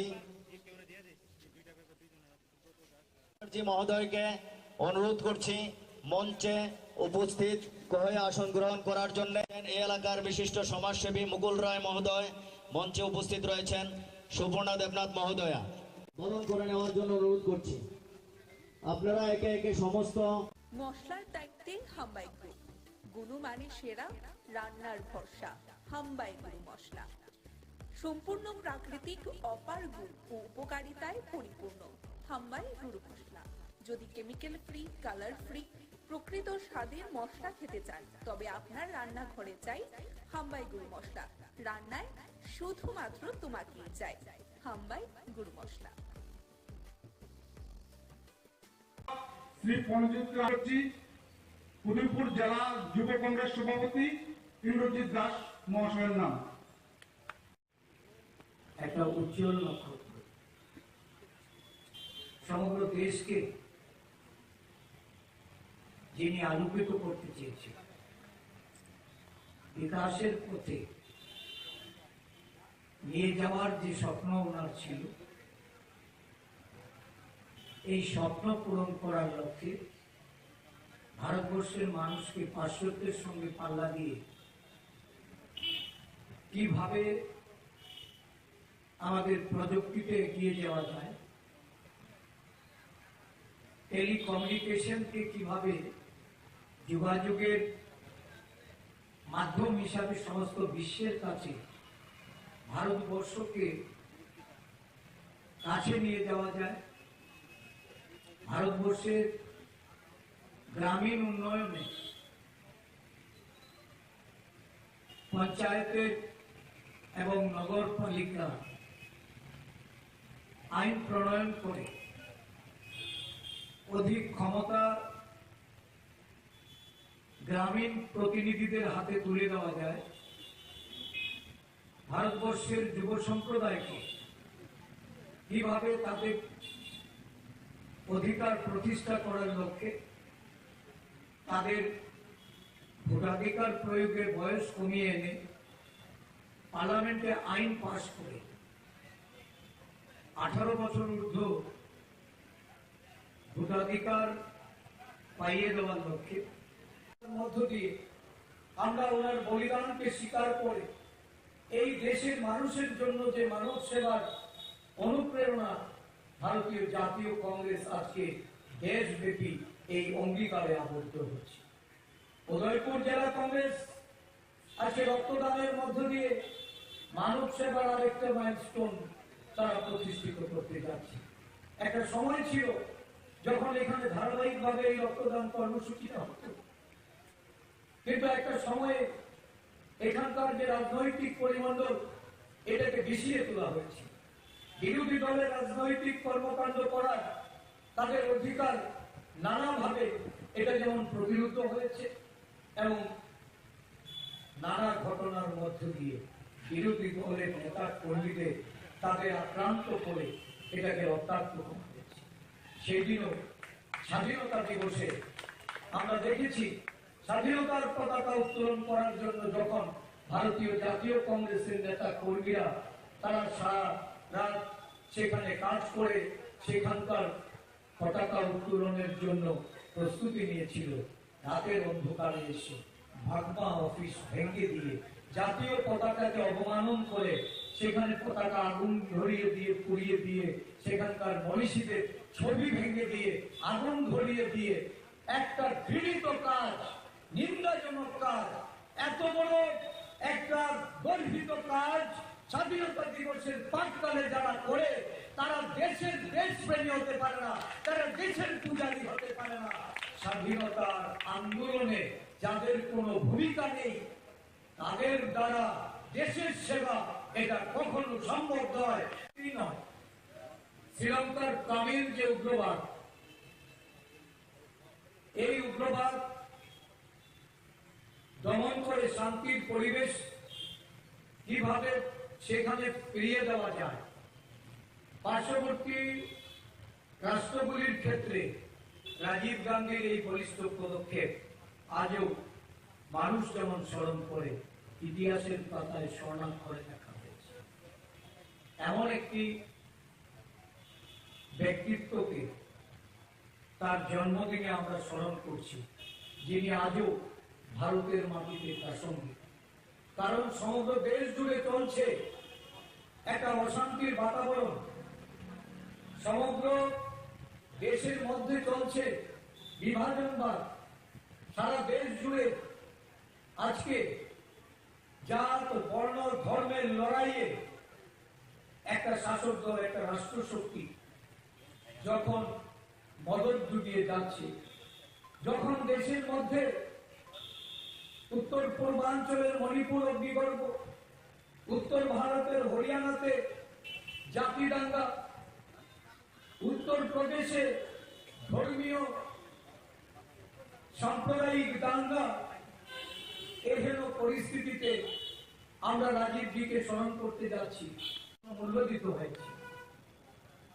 আসামে একটা নির্বাচিত সরকারকে সেদিন সরিয়ে দিয়ে সেখানকার আন্দোলনকারী অপর সরকার গড়ার জন্য সেখানকার ছাত্র সমাজের সঙ্গে সমঝোতা করে দায়িত্ব অর্পণ করা হয়েছে। মিজোরামে শান্তি চুক্তি করে লালডাঙ্গার নেতৃত্বে কংগ্রেস সরকারকে বলিদান দিয়ে সেখানে লালডাঙ্গার নেতৃত্বে সরকার গঠনের রাস্তা প্রশস্ত করা হয়েছে। পাঞ্জাবে উগ্রবাদ দমনে রাজীব গান্ধী যে বিশেষ ভূমিকা নিয়েছেন, খালিস্তান আন্দোলনে জবনিকাপাত করে সেখানে শান্তি প্রতিষ্ঠার লক্ষ্যে কংগ্রেস সরকারকে বিসর্জিত করেছে। এটা এই দেশের মানুষ আজও তারা মনে রেখেছে। বিশেষ করে এই দেশের শান্তির অগ্রদূত হিসাবে রাজীবজিকে আমরা এখনো আমাদের মনের মনে কুঠোরে জায়গা করে রেখেছি। এই উত্তর পূর্বাঞ্চলের ত্রিপুরা সহ যখন বিচ্ছিন্নতাবাদ উগ্রবাদীদের নানাভাবে আমাদের জাতীয় জীবনে একটা বড় ধরনের প্রতিবন্ধকতা তৈরি হয়েছে, আমাদের জীবনযাত্রা বিপর্যস্ত হয়েছে। উত্তর পূর্বাঞ্চলের আসাম থেকে শুরু করে মিজোরাম, ত্রিপুরা, প্রত্যেকটি রাজ্যে বিচ্ছিন্নতাবাদ মাথাচাড়া দিয়েছিল। রাজীব গান্ধী তার শান্তির যে প্রক্রিয়া, সেই প্রক্রিয়ায় উত্তর পূর্বাঞ্চলকে সেখানে শান্তি সম্প্রীতির একটা পীঠস্থান করছে। দেশব্যাপী গণজাগরণ তৈরি করছে দেশের নেতা রাহুল গান্ধী।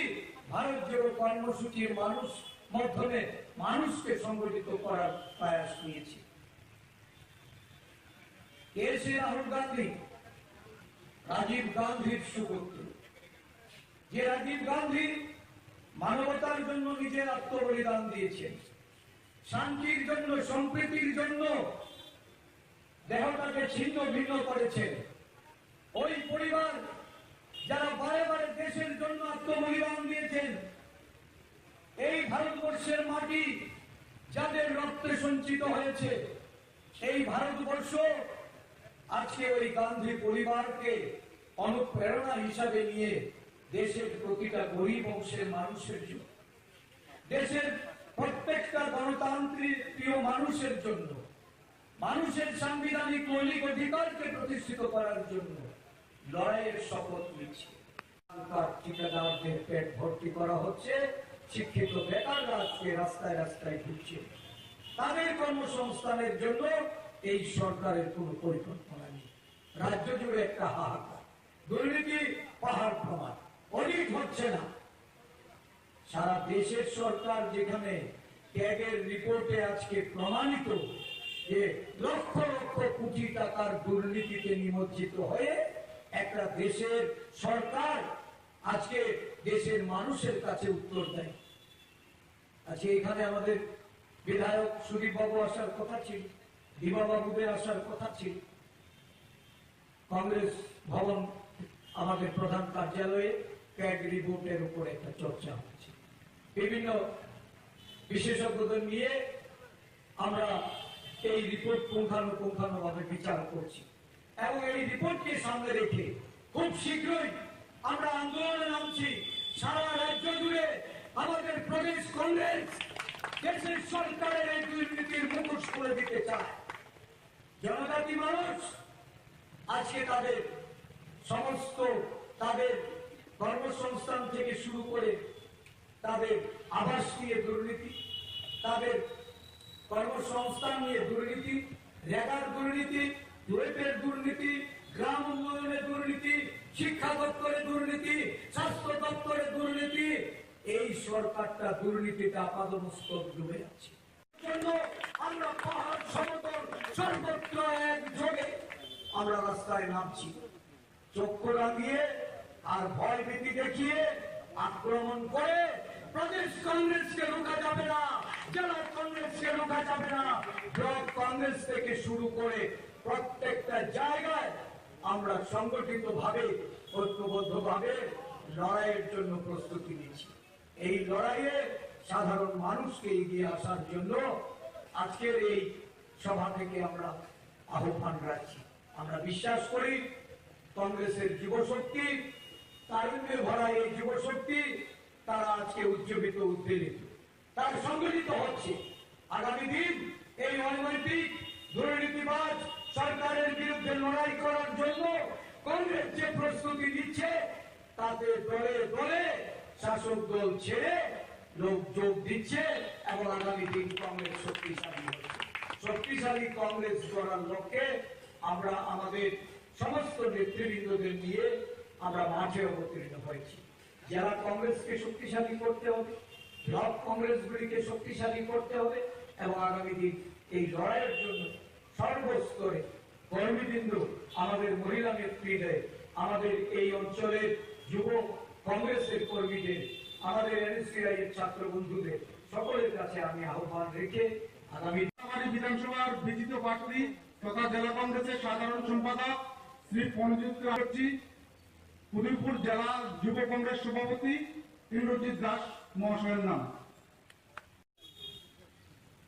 এখন আমাদের এই প্রয়াত প্রধানমন্ত্রী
মশলার দায়িত্বে হাম্বাই গ্রুপ, গুণমানে সেরা, রান্নার ভরসা।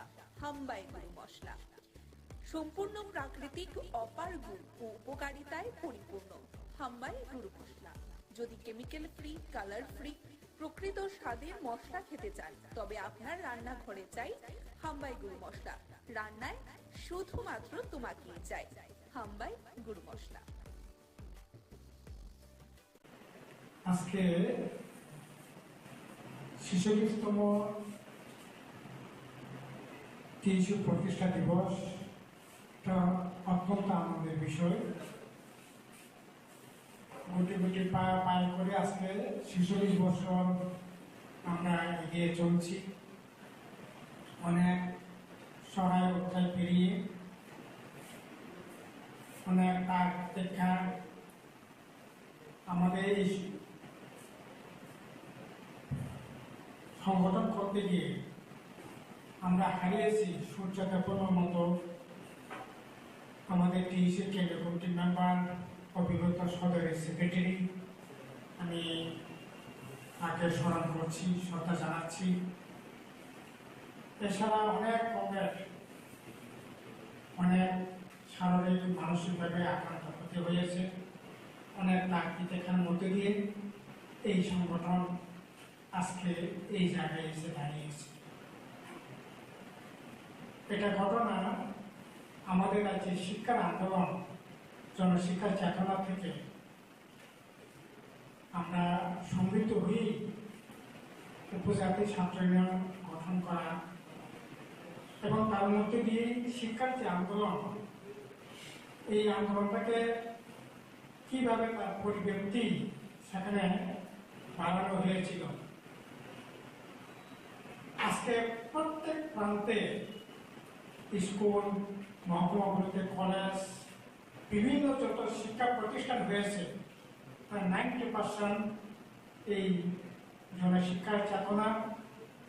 পরবর্তী সময়ে ত্রিপুরার গণ আন্দোলনের বিকাশ, বামফ্রন্ট সরকার, টিএসইউ এসএফের লড়াই সংগ্রামের ফসল হচ্ছে আজকে আমাদের এই আমরা যে জায়গায় আছি।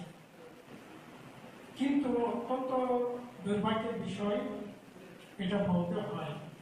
আমি একটা এক্সাম্পল দিই, আমরা শিক্ষায় কি এগিয়েছি এই বিজেপি আইপিএফের জমানায়। 2018-তে বামফ্রন্ট সরকার থাকাকালীন মাধ্যমিক পরীক্ষা দিয়েছিলেন 49,000।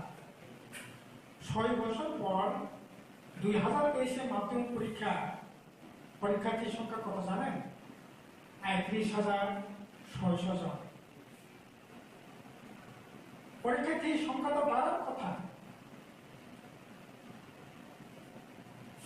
এখন দেখছি 18 সালে 49,000, আর এবার পরীক্ষা দিয়েছে 31,600 জন।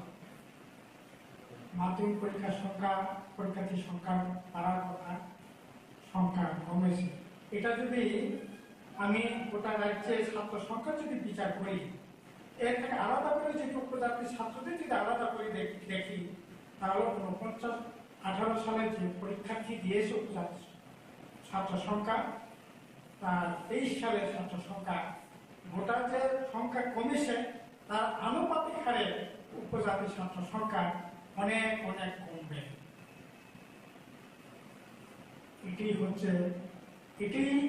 এই হিসাবটি আমাদের কাছে যদি মিলিয়ে দেখি শিক্ষার কি হার আজকে চলছে। আমরা গত কিছুদিন আগে কোনোদিনই পূর্ণাঙ্গ বিকাশ ঘটানো যায় না, যেখানে খাবার জোগায় না। আমরা আগরতলায় বসে সব ঘটনা, সব বিষয় পরখ করতে পারি না।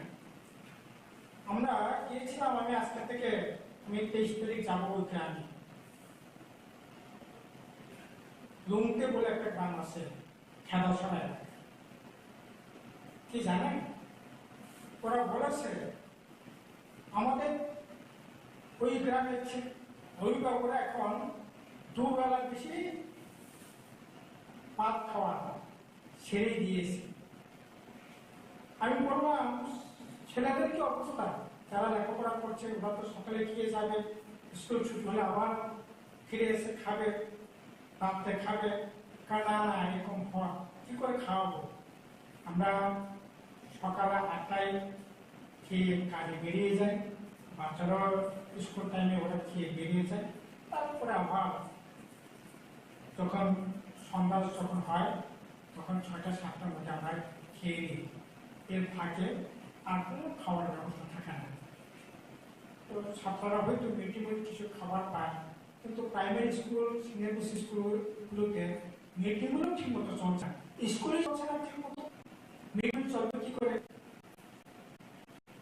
এরকম ভয়ঙ্কর অবস্থা গ্রাম ত্রিপুরাতে কোন অবস্থা, খাবারের দোকানপাট এগুলোতে এখন এই জায়গার মধ্যে যদি অবস্থা চলতে থাকে তাহলে এই যে মাধ্যমিক দিয়েছে এই সংখ্যাটা এর সাথে যোগ হয়েছে এখন হচ্ছে যে বাচ্চাদের ভবিষ্যৎ, যুবদের ভবিষ্যৎ সেখানে একটা বিপদে খেলা দেওয়া হচ্ছে। সেই ছাত্র সমাজ যুব সমাজকে সেখানে ক্ষতিগ্রস্ত করছে, আক্রান্ত হচ্ছে। এটা মেন পরিবর্তন হচ্ছে এই যে মিজোরাম, আসাম, এই সমস্ত বর্ডার এলাকা হচ্ছে মিজোরাম বর্ডার এলাকাতে। ওই এলাকাতে এখন লেখাপড়ার যে পরিবেশ এটা এখানে এটা আমি সরাসরি দেখেছি কি শিক্ষা বা কাজে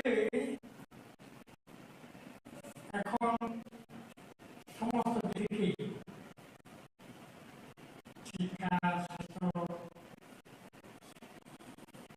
সমস্ত দিকে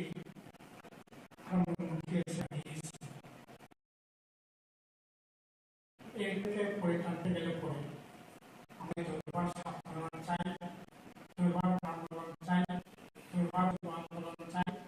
যদি আমি অত্যন্ত আমি ডাক্তারেও বেশি সুযোগ বেশি সুযোগ নাই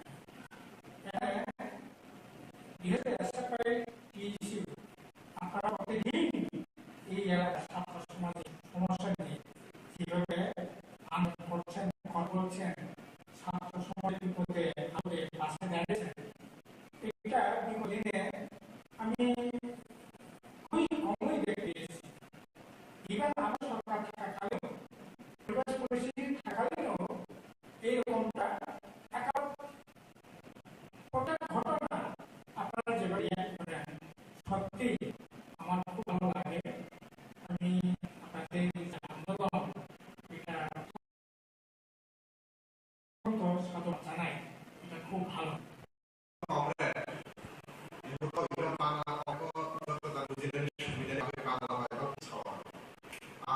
আমাদের পিএসইউ ছাত্র সংগঠন 1978 সালে কয়েক কারণে 19 এবং 20 আগস্ট 2 দিন সম্মেলনের মধ্যে আমাদের এই সংগঠনের যাত্রা শুরু।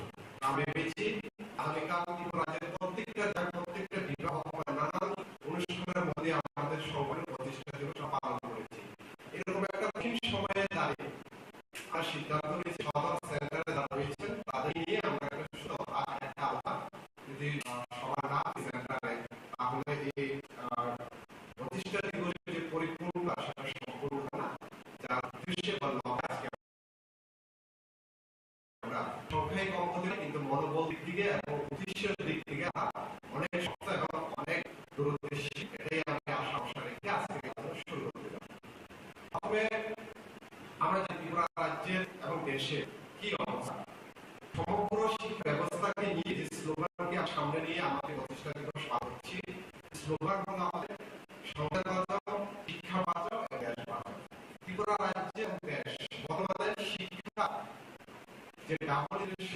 সেটা যে বেসরকারি ধরনের হাতিয়ার হাতে নিয়েছে, বিশেষ করে জাতীয় শিক্ষানীতি বলুন, বিদ্যাজ্যোতি প্রকল্পই বলুন, অথবা অন্য প্রকল্পই বলুন, যেটা আমাদের পুরো ভারতবর্ষের রাজ্যের শিক্ষাক্ষেত্র অত্যন্ত ছাত্রছাত্রী সমাজের কাছে দুর্ভাগ্যের বিষয়, বিপজ্জনক ভবিষ্যতের জন্য দাঁড়িয়েছে।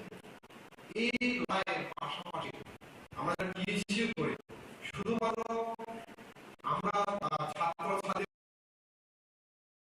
শিক্ষার অধিকারী আমরা লড়াই করি না, ছাত্র সংগঠনের শিক্ষা অধিকারের লড়াইয়ের বাইরে একটা বাড়তি অধিকার, যেটা বাড়তি কর্তব্য বলা, সেটা হলো আমাদের ট্রাই শিডিউল অংশের লোকের আশার বিকাশ, তার সংস্কৃতি বিকাশ, পরিকাঠামোর বিকাশের ক্ষেত্রে উন্নতি করার অনবরত আমরা টিএসইউ লড়াই করতে যাচ্ছি। আজকে 1978 সাল থেকে শুরু করে 2023 সংগঠনের 36তম প্রতিষ্ঠা দিবস। আজকের এই 40তম প্রতিষ্ঠা দিবসে দাঁড়িয়ে আমরা দেখতে পাচ্ছি ত্রিপুরা রাজ্যে আগামী 19 আগস্ট দেখতে পেয়েছি জয়পুর মহকুমার বিভিন্ন স্থানে কিল্লা থেকে শুরু করে এমন একটা যে জায়গাতে প্রতিনিয়ত 2018 পরে 2023 পরে সন্ত্রাস কবলিত এলাকা, কিন্তু এরকম একটা এলাকা হওয়া সত্ত্বেও ওইখানে আমরা প্রায় 100-150 উপরে ছাত্র মায়াত করার চেষ্টা সার্থকতা আমরা কিল্লা উদয়পুর তাহলে আমরা আমাদের টিএসইউ সংগঠনের কথা উত্তোলনের মধ্যে সংগঠনরা দিবস পালন করি। আরেকটা সবচেয়ে গুরুত্বপূর্ণ জায়গা সদর আটতলা লাগু জায়গা, যেটা জিয়া মহকুমা। আমরা জানি জিয়া মহকুমার অনেক ঐতিহ্যটা রয়েছে, বিশেষ করে গণ আন্দোলনের ক্ষেত্রে আমাদের ট্রাইবাল যারা রয়েছেন তাদের গণ আন্দোলনের ভূমিকার ক্ষেত্রে জিয়া সাব ডিভিশন অনেক সেখানে ভূমিকা রাখে। এই ক্ষেত্রে আমরা দেখি বগালকে জেরানিয়া মতন একটা জায়গা, বিশেষ করে ভূমণ্ডলের মতো একটা জায়গাতে আমাদের টিএসইউ পতাকা উত্তোলন করা, সেটাও আমাদের কাছে একটা অ্যাচিভমেন্ট বলতে পারি। কারণ কেন বলা যায়, কারণ খুব একটা কঠিন পরিস্থিতি, যে পরিস্থিতিতে একদিকে সমতলের প্রতিনিয়ত আক্রমণ, অন্যদিকে পাহাড়ের ত্রিপুরা প্রতিনিয়ত আক্রমণ, এবং পাশাপাশি রাজনীতি আক্রমণের পাশাপাশি অর্থনীতির যে দুর্বলতা, ইনকাম সোর্স নেই, পড়াশোনার ক্ষেত্রে বেসরকারীকরণ, বিদ্যার্থী প্রকল্প 1000 টাকা করে প্রতি বছরে দেওয়া, তাদের প্রাইভেট স্কুলে ভর্তি হতে, সরকারি স্কুলে ভর্তি হতে গেলে প্রাইভেট স্কুলের ঢাঁচাতে ভর্তি হওয়া, সমস্ত কিছু সংগ্রাম পেয়েও আজকে কঠিন পরিস্থিতিতে দাঁড়িয়ে যে সময়ে বিশেষ করে আমাদের ত্রিপুরা ইয়াং জেনারেশন যারা স্কুল যারা আজকে বিভাগের শিকার, এরকম একটা কঠিন পরিস্থিতিতে দাঁড়িয়ে খুলনার মতো একটা জায়গাতে টিএসইউ উত্তোলন করতে হয়েছে, সে আমাদের কাছে এই পরিস্থিতিতে সফলতাও আমরা বলি। এই জন্য আমি বলছি যে এটা আমাদের একটা বড় সফলতার বিষয়।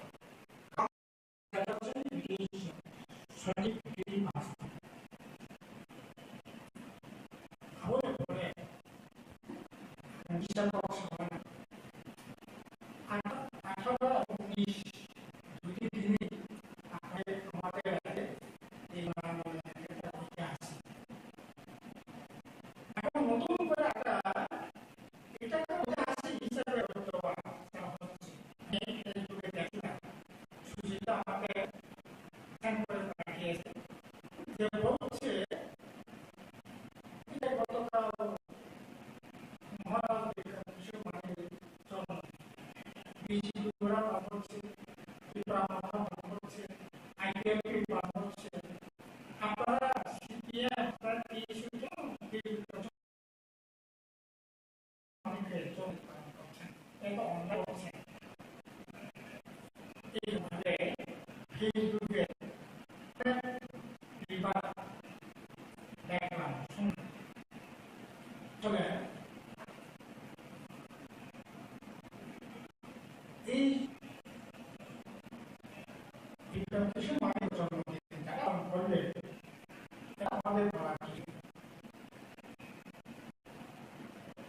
আমাদের খাতায় জমি আমরা পালন করব, খাতায় জমি আমরা পালন করব, এটা আমাদের করব, ওদের কারণ এটা ঘটনা দুদিক থেকে অত্যন্ত গুরুত্বপূর্ণ। সাধারণভাবে যদি দেখছি একরকম, আর এটা যদি বিশ্লেষণ করে আমি দেখি এটা আর একরকম। আমাদের যে লড়াইটা,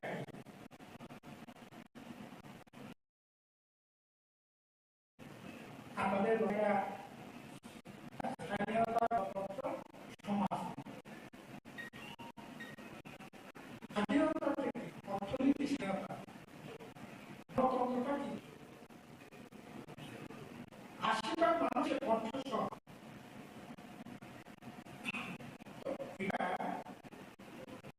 এটা হবে আরো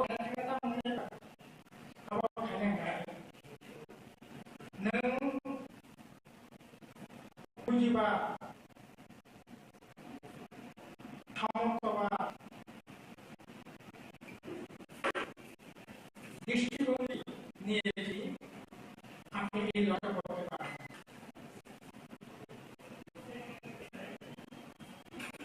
এই লড়াই করতে পারেন সমতা চিন্তা, বিবাদী চিন্তা, ধর্মবাদী চিন্তা, কোন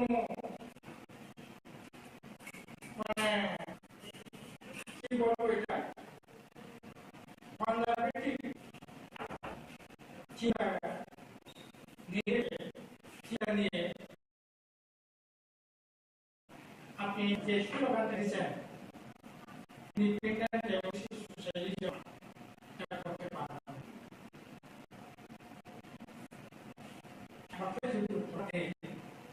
আপনার লড়াইটা হবে প্রগতিশীল বৈজ্ঞানিক দৃষ্টিভঙ্গি, সমাজবাদী দৃষ্টিভঙ্গি।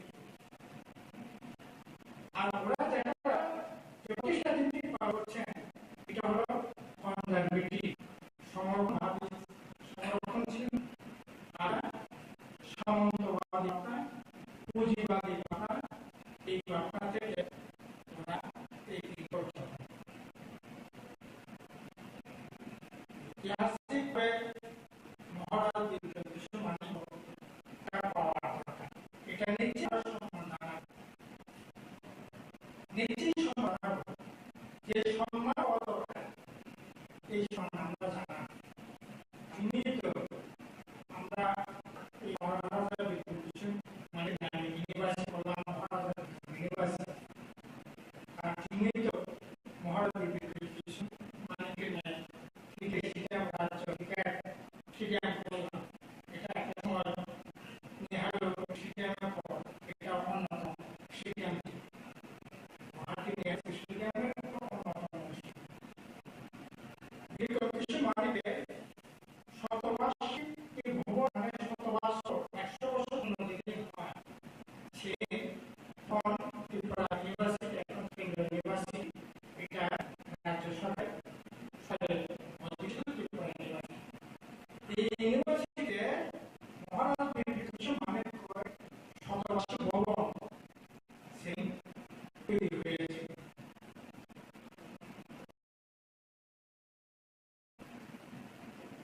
যে বিষয়ে যাকে যে সম্মান দেওয়া এই সম্মান আমরা নিজে জানাবো, কিন্তু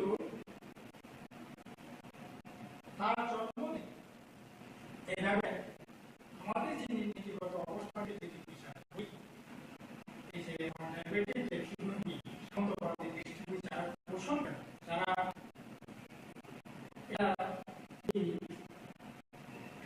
এর উপর একটা আশ্বাস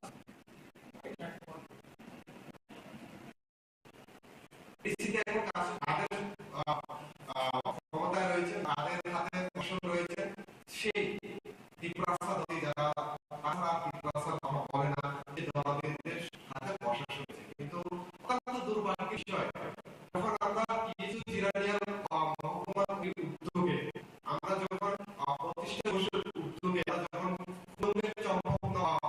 জিরানিয়ান সাব ডিভিশনের স্কুলে যখন আমরা ছাত্রছাত্রীদের মধ্যে খাতা বই বিতরণ করার জন্য চেষ্টা করি, তখন ত্রিপুরা নেতারাই আমাকে বাধা সৃষ্টি করে, আমরা এখানে যেতে পারবে না।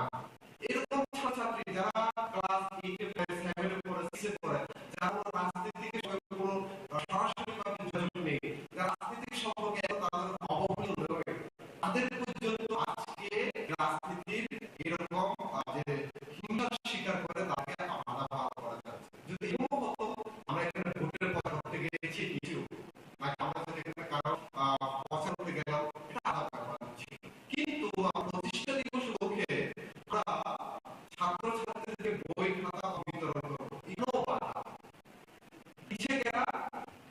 ত্রিপুরা আননিজ বেগরা ত্রিপুরা আধা শিশিকে ত্রিপুরা আমি এটাই বলতে চাচ্ছি যে শুধুমাত্র এক্সাম্পল আপনাদের সামনে তুলে ধরলাম।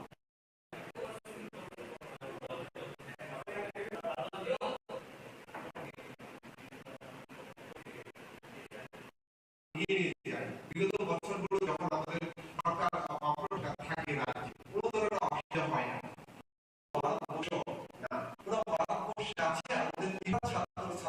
আমরা লজ্জা করছি শিক্ষা মন্ডলকে পুরো ভারতবর্ষ অনেক শ্রেণীতম এবং তিনি অনেক ভূমিকা এবং তিনি সাধারণ সম্পাদক তথা জেপি কমিটির সাধারণ সম্পাদক সক্রিয় কংগ্রেস আলোচনা করুন। এই হলো এই বিদ্যালয় তারা বলছে যে দাদা আমরা ডিএসইউ কে বিশ্বাস করি এটা চিকিৎসা ব্যবস্থা নয়, এটার সাথে জড়িয়ে আছে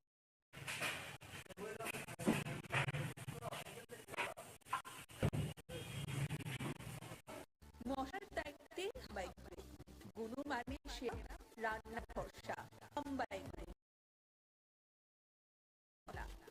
সম্পূর্ণ প্রাকৃতিক অপার গুণ ও উপকারিতায় পরিপূর্ণ হাম্বাই গুরু মশলা।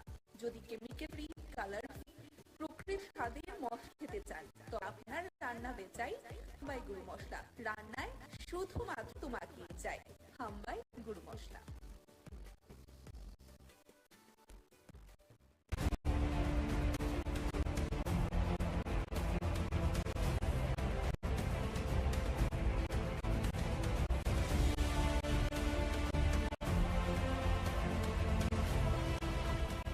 গতকাল সাড়ম্বরের সহিত পালন করা হয়েছে গোটা রাজ্যব্যাপী ১১৫তম জন্মবার্ষিকী, কিন্তু এই স্ট্যাচুটিতে বিন্দুমাত্র জল পর্যন্ত দেওয়া হয়নি।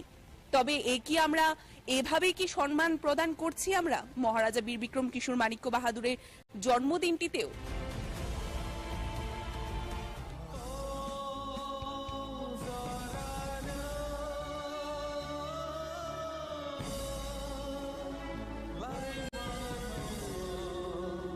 এখানে মহারাজা বীর বিক্রম কিশোর মাণিক্য বাহাদুর আমরা যদি বলি তিনি শুধুমাত্র আমাদের রাজ্যের গর্ব নয়, তিনি গোটা দেশে ওনার খ্যাতি রয়েছে, গোটা দেশ ওনাকে চিনে।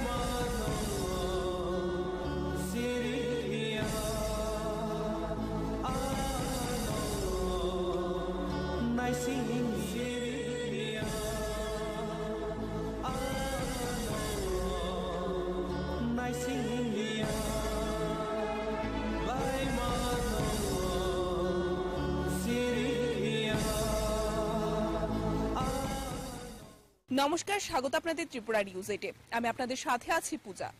আজ আমরা এই মুহূর্তে পৌঁছে গেছি পুরাতন আগরতলা বিমানবন্দরে এবং আজকে এখানে কি কারণে পৌঁছেছি তা আমরা একে একে আপনাদের সামনে তুলে ধরবো। পুরাতন আগরতলা বিমানবন্দরে এসে পৌঁছানোর পিছনে যে কারণগুলো রয়েছে ত্রিপুরা নিউজ 8-এর, প্রথমত গতকালকে আমরা রাজ্যের বুকে সাড়ম্বরের সহিত প্রত্যেকটি দল থেকে শুরু করে আমরা যদি দেখি প্রত্যেকটি সংস্থা সংগঠন পালন করেছে ১১৫তম মহারাজা বীর বিক্রম কিশোর মাণিক্য বাহাদুরের জন্মবার্ষিকী। কিন্তু বিষয়টি হচ্ছে আমরা কতটুকু সম্মান করছি আদতে মহারাজা বীর বিক্রম কিশোর মাণিক্য বাহাদুরের।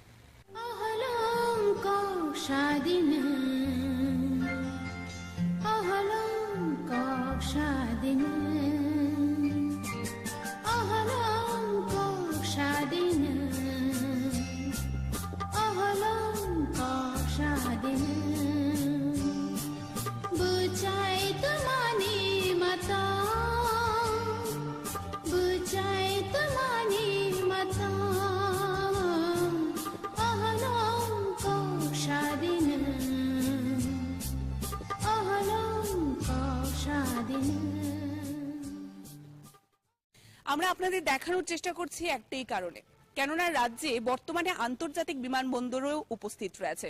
তার নামও মহারাজা বীর বিক্রম এয়ারপোর্ট অর্থাৎ বিমানবন্দর।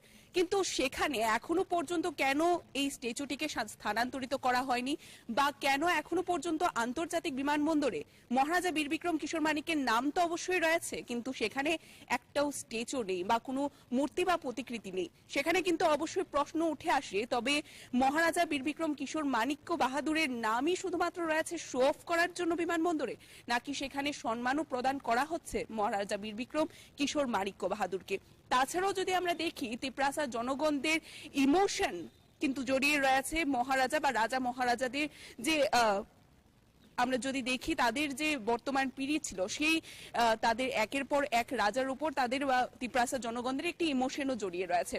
তবে কি সেই ইমোশনের সাথেও খেলা করা হচ্ছে নাকি শুধুমাত্র শো অফ করা হচ্ছে? কেন এত বড় একটি স্ট্যাচু যা রাজ্যে এসে দেশের প্রধানমন্ত্রী নরেন্দ্র মোদী উদ্বোধন করে গিয়েছিলেন সেই মূর্তি কেন স্থানান্তরিত করা হয়নি আজ পর্যন্ত, এবং কেন এখনো পর্যন্ত আন্তর্জাতিক বিমানবন্দরে কোনো মহারাজা বীর বিক্রম কিশোর মানিক্য বাহাদুরের স্ট্যাচু বা প্রতিকৃতি নেই, তাকে নিয়েও কিন্তু বর্তমানে বড় প্রশ্নচিহ্ন রয়েছে।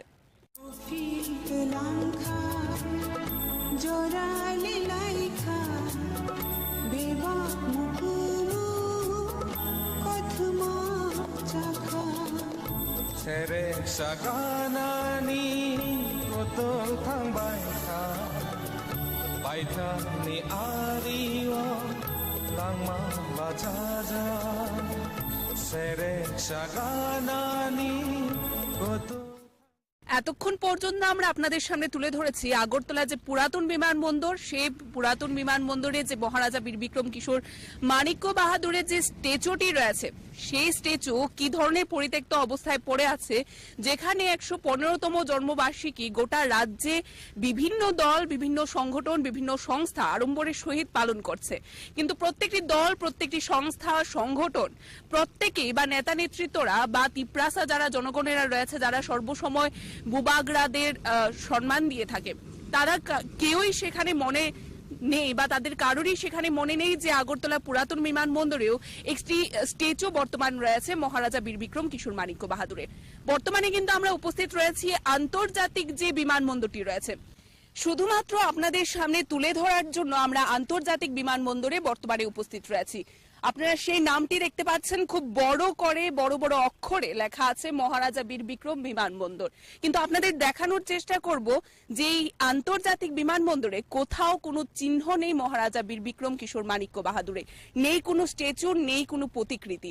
তাকে নিয়ে কিন্তু একটা বড় প্রশ্ন চিহ্ন রয়েছে, এবং সেখানে আমরা আমাদের এই সংবাদ পরিবেশনের মাধ্যমে আমাদের একটাই উদ্দেশ্য রয়েছে, আমাদের অনুরোধ থাকবে রাজ্যের সরকার পক্ষের নিকট, যারা বর্তমানে শাসন ক্ষমতায় রয়েছে, রাজ্যের বর্তমান মুখ্যমন্ত্রী প্রফেসর ডক্টর মানিক সাহা যেন এই বিষয়গুলোকে দেখেন এবং অতি সত্বর এই যে পরিত্যক্ত অবস্থায় পড়ে রয়েছে পুরাতন আগরতলা বিমানবন্দরে মহারাজা বীর বিক্রম কিশোর মানিকের একটি বড় স্ট্যাচু, তাকে যেন স্থানান্তরিত করা হয়, নতুবা তাকে যেন যথাযোগ্য সম্মান বা মর্যাদা দিয়ে সেটা যেখানে থাকা প্রয়োজন, যেখানে থাকলে সেই স্ট্যাচুটি তার যথাযোগ্য মর্যাদা পাবে, সেই ব্যবস্থা যেন করা হয়। রাজরাজত্বের আমলের কথা আমরা প্রত্যেকেই জানি, এবং সেখানে মহারাজা বীর বিক্রম কিশোর মানিক্য বাহাদুর আমরা যদি বলি, তিনি শুধুমাত্র আমাদের রাজ্যের গর্ব নয়, তিনি গোটা দেশে ওনার খ্যাতি রয়েছে, গোটা দেশ ওনাকে চিনে।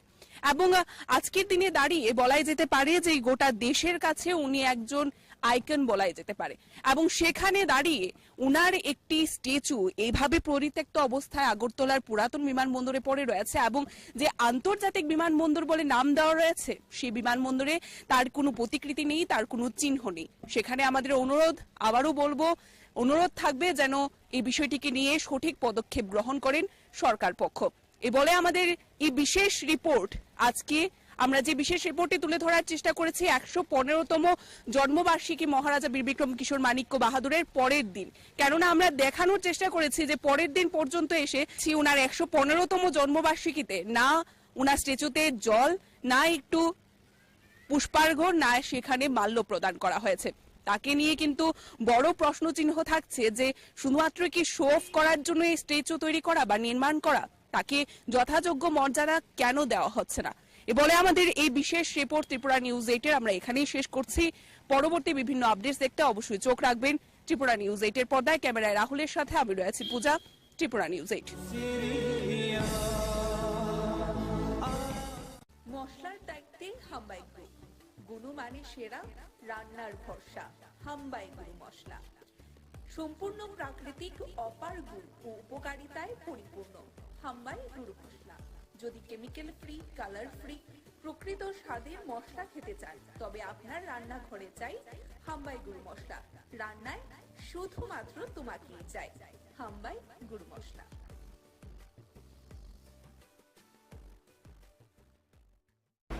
চলে গেলেন এক প্রতিভাবান সাংবাদিক সোনামুড়ার আব্দুল সাত্তার।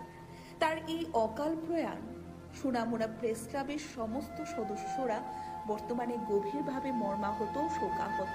তার অকাল প্রয়াণে শুধুমাত্র সাংবাদিক মহলই নয়, গোটা সোনামুড়া শহরবাসী আজ শোকাহত। দীর্ঘদিন জটিল রোগের পর রবিবার সকাল 8:20 শেষ নিঃশ্বাস ত্যাগ করেন। তিনি ছিলেন অত্যন্ত প্রতিভাবান সাংবাদিক। তিনি সরাসরি দৈনিক সংবাদ পত্রিকার সাথে যুক্ত ছিলেন।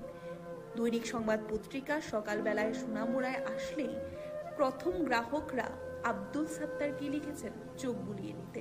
তার লেখা ছিল সমাজের পিছিয়ে পড়া জনগোষ্ঠীর নিত্যদিনের সমস্যাগুলি তুলে ধরার জন্য, সমাজকে নেশামুক্ত করার জন্য, মনে প্রাণে সংবাদ পরিবেশন করার জন্য সপ্তাহখানেক পরপর তিনি খবর তৈরি করতেন। তার কাছ থেকে জুনিয়র সিনিয়র অনেকেই অনুপ্রেরণা নিয়েছেন। তার হৃদয়ে ছিল বিশাল। উনি সোনামুড়া প্রেস ক্লাবের সাথে যুক্ত থেকে বলিষ্ঠ ভূমিকাও নিতেন।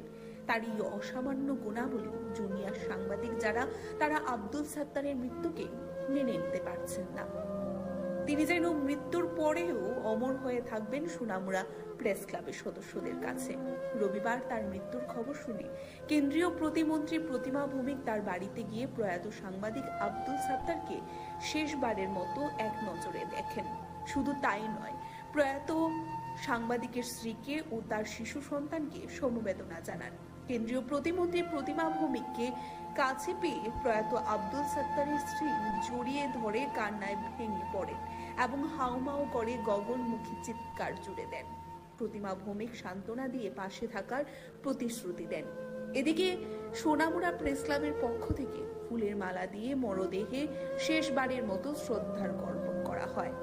সেখানে উপস্থিত ছিলেন সোনামুড়া প্রেস ক্লাবের সভাপতিও। Bureau report, Tripura news 8। আমাদের একজন সহকর্মীকে হারিয়েছি। খুব অকাল প্রয়াণ, কিন্তু অসময়ে চলে যাওয়াটা অনেক বেদনাদায়ক, অনেক ছোট এবং নোংরা না শুধু রাজ্যের সংবাদ জগতের একটা স্মৃতি সন্তান। সকালে চলে যাওয়াটা সবার জন্য দুঃখের এবং একটা অপূরণীয় ক্ষতি। ভগবানের কাছে প্রার্থনা করি ওনার পরিবারকে শক্তি দেবে, এই কষ্ট থেকে বেরিয়ে আসার জন্য এবং ওনার মশলার দায়িত্বে হাম্বাই গ্রুপ, গুণমানে সেরা, রান্নার ভরসা, হাম্বাই গুরু মশলা। সম্পূর্ণ প্রাকৃতিক, অপার গুণ ও উপকারিতায় পরিপূর্ণ হাম্বাই গুরু মশলা। যদি কেমিক্যাল ফ্রি, কালার ফ্রি, প্রকৃত স্বাদের মশলা খেতে চান, তবে আপনার রান্নাঘরে চাই হাম্বাই গুরু মশলা। রান্নায় শুধুমাত্র তোমাকেই চাই হাম্বাই গুরু মশলা। তিপ্রা মাতাকে বুধ দেওয়ার লাই তো যাক, আমরা সকলে তিপ্রা মাতা করছি। হ্যাঁ নেতৃত্বে আমরা, হ্যাঁ মহারাজের নেতৃত্বে মহারাজে ওনাকে টিকিট দিয়েছেন, বক্সনগরের প্রার্থী হয়েছেন 2023-এ। তো যাক, দুর্ভাগ্য উনি পাস করেন নাই। পাস করেছিল সিপিএম প্রার্থী, আমাদের সামাজিকতার একজন, নাম তার শামসুলক মহাশয় সাহেব। তো উনি আর এ দুনিয়াতে জীবিত নাই, মৃত্যু। আজকে যে জনজাতির কথা উনি বলেছেন যে বিজেপির তারা ওইখানে মারধর করছে, ওইখানে করছে, নির্বাচনের পরও করছে। বক্সনগরে আগুন দিয়েছে, কলমসুরেতে আগুন দিয়েছে। তখন তো আবুল খায়ের মুখ দিয়ে একটা কথা পারেন না যে জাতির কেন ধ্বংস হইতেছে। তফাজ্জল তো মুসলমান জাতের একজন, তাহলে আজকে কেন সেই জাতির চিন্তা করে দনপুরবাসীরে কইতে আছে, বক্সনগরবাসী কইতে আছে, সারা সময় সাব ডিভিশনের মশারে কইতে আছে বিজেপির দল লাই। তাহলে আমি বললাম 2023 সালে মনে হয় দালাল ছিল বিজেপি দালালি করি মহারাজের টেপটা ফুসলে ফাসলাইছে লইছে আর এর মনে হয় দাঁড়াইছে বিজেপির এর কাজ করছে, হ্যাঁ কোনো প্রমাত্র পারতেন। আমি তো মনে করি ত্রিপুরার যে আমাদের যে প্রিয় না মহারাজ, মহারাজের আমার একটা আবেদন, এই নেতাকে যেন পুলিশের মাধ্যমে হোক আর যে মাধ্যমে একজন এত কঠোর সাজা দেয়। হ্যাঁ তো আমাদের একটা কথা জিজ্ঞাসা দরকার ছিল, হ্যাঁ ডাক কেন ডাক গেল জীবিতে, কেন ডাক যাই এর এসব ভাষণ দিতে আসে। হ্যাঁ মতন কুলাঙ্গার না মনে যদি জায়গা থাকে তাহলে মনে দেশ এমনি অংশ হয়ে যাব। তো এই লোককে বিশ্বাস করি না। এই লোক যদি সোনামুড়ার মাধ্যমে আইয়ে যারা আমরা মাথা করছি ঠিক ঠিক মতন 50টি আমার একটা রশি ছাড়ি, এই রশিটা দিয়ে বান্ধি ঠিক মতন করেন যে মায়ের টেরের দরকার মহারাজারা দেবেন যে দেখেন টিকিট দিচ্ছেন এটারে, এই টিকিটদের মাধ্যমে এই লোকটা জাতির এই সেই জাতির স্বার্থে যাই এরা যদি ডেভেলপমেন্ট কিছু করতে চাই তাহলে বিজেপির ভোট দাও।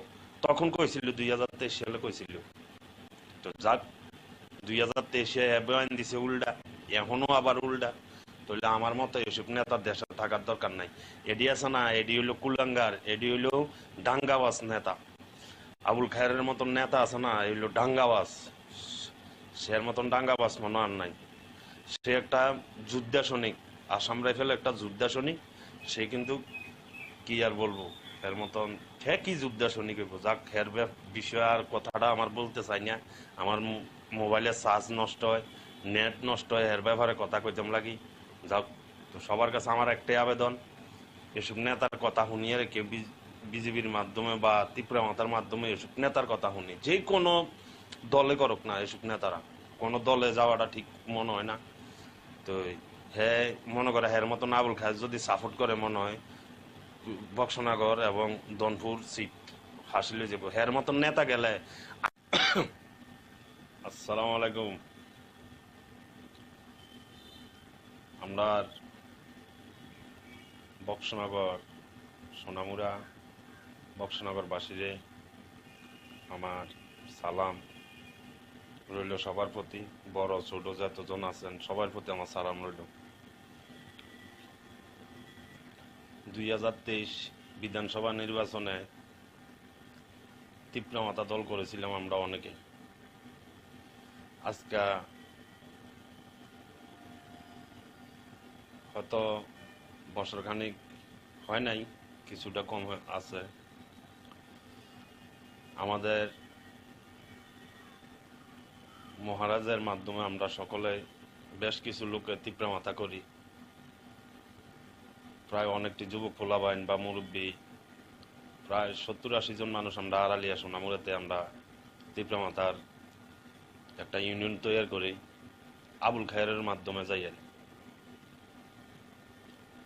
আজকে 2023-এ আবুল খায়ের জনজাতির যে মুসলিম সংগঠনের লোকের জন্য ত্রিপুরা মাতার দল হয়ে উনি যা যা ভাষণ দিলেন, যে আমাদের জাতির যত গানে আছে আসাম, দিল্লি, এই গুজরাটে বিজেপির তারা মারধর করতে আছে, সেই অনেক বিভ্রান্ত কথা বলেছেন ত্রিপুরা মাতাকে ভোট দেওয়ার লাই। তো যাক, আমরা সকলে ত্রিপুরা মাতা করছি, হ্যাঁ নেতৃত্বে আমরা, হ্যাঁ মহারাজের নেতৃত্বে মহারাজে ওনাকে টিকিট দিয়েছেন, বক্সনগরের প্রার্থী হয়েছেন 2023-এ। তো যাক, দুর্ভাগ্য উনি পাস করেন নাই, পাস করেছিল সিপিএম প্রার্থী আমাদের সামাজিকতার একজন, নাম তার শামসুলক মহাশয় সাহেব। তো উনি আর এ দুনিয়াতে জীবিত নাই, মৃত্যু। আজকে যে জনজাতির কথা উনি বলেছেন যে বিজেপির তারা ওইখানে মারধর করছে, ওইখানে করছে, নির্বাচনের পরও তো করছে। বক্সনগরে আগুন দিয়েছে, কলমসুরেতে আগুন দিয়েছে, তখন তো আবুল খায়ের মুখ দিয়ে একটা কথা পারেন না যে জাতির কেন ধ্বংস হইতেছে। তফাজ্জল তো মুসলমান জাতের একজন, তাহলে আজকে কেন সেই জাতির চিন্তা করে দনপুরবাসীরে কইতে আছে, বক্সনগরবাসীরে কইতে আছে, সারা সোনামুড়া সাব ডিভিশনের মানুষের কইতে আছে বিজেপির ভোট দেওয়ার লাই। তাহলে আমি মনে করলাম 2023 সালে মনে হয় একটা দালাল ছিল বিজেপির দালালি করি মহারাজের টিকিটটা ফুসলে ফাসলাই লইছে আর এর মনে করেন হে দাঁড়াইছে বিজেপির ইয়েরে হে কাজ করছে, হে কোনো ত্রিপুরা মাথার ফাটেন না। আমি তো মনে করি যে ত্রিপুরা রাজ্যে আমাদের যেই প্রিয় নেতা মহারাজ, এই মহারাজের আমার একটা আবেদন, এই নেতাটাকে যেন পুলিশের মাধ্যমে হোক আর যে কোনো মাধ্যমে একজন যেহেতু কঠোর সাজা দেয়। হ্যাঁ, তো আমাদের একটা কথা জিজ্ঞানের দরকার ছিল, হ্যাঁ ডাইরেক্ট কেন গেল বিজেপিতে, কেন ডাইরেক্ট যাই এর এসব ধরনের ভাষণ দিতে আছে। হ্যার মতন কুলাঙ্গার নেতা মনে হয় যদি জায়গা জায়গা থাকে তাহলে মনে হয় দেশ এমনি ধ্বংস হয়ে যাব। তো এই লোকটারে কেউ বিশ্বাস করেন না। এই লোকটা যদি সোনামুড়ার মাধ্যমে আইয়ে যারা আমরা ত্রিপুরা মাথা করছি তারা ঠিক মতো নেয় 50 টাকা দামের একটা রশি আছে বাড়ি, এই রশিটা দিয়ে বান্ধি ঠিক মতনে মনে করেন যে মাইট টেরের দরকার নাই, মহারাজারে দেয়াইবেন যে দেখেন আপনি টিকিট দিচ্ছেন এই লোকটারে। এই টিকিটের মাধ্যমে এই লোকটা দাঁড়াইছিল, এই লোকটা তখনই কথা কইছে, এখন আবার এই কথা কয় যে মুসলমান জাতির এই সেই জাতির স্বার্থে যাই এরা যদি ডেভেলপমেন্ট কিছু করতে চাই তাহলে বিজেপির ভোট দাও। তখন কইছিল 2023 সালে কইছিল। তো যাক 2023-এ বয়ান দিছে উল্টা, এখনো আবার উল্টা। তাহলে আমার মতো এসব নেতার দেশে থাকার দরকার নাই।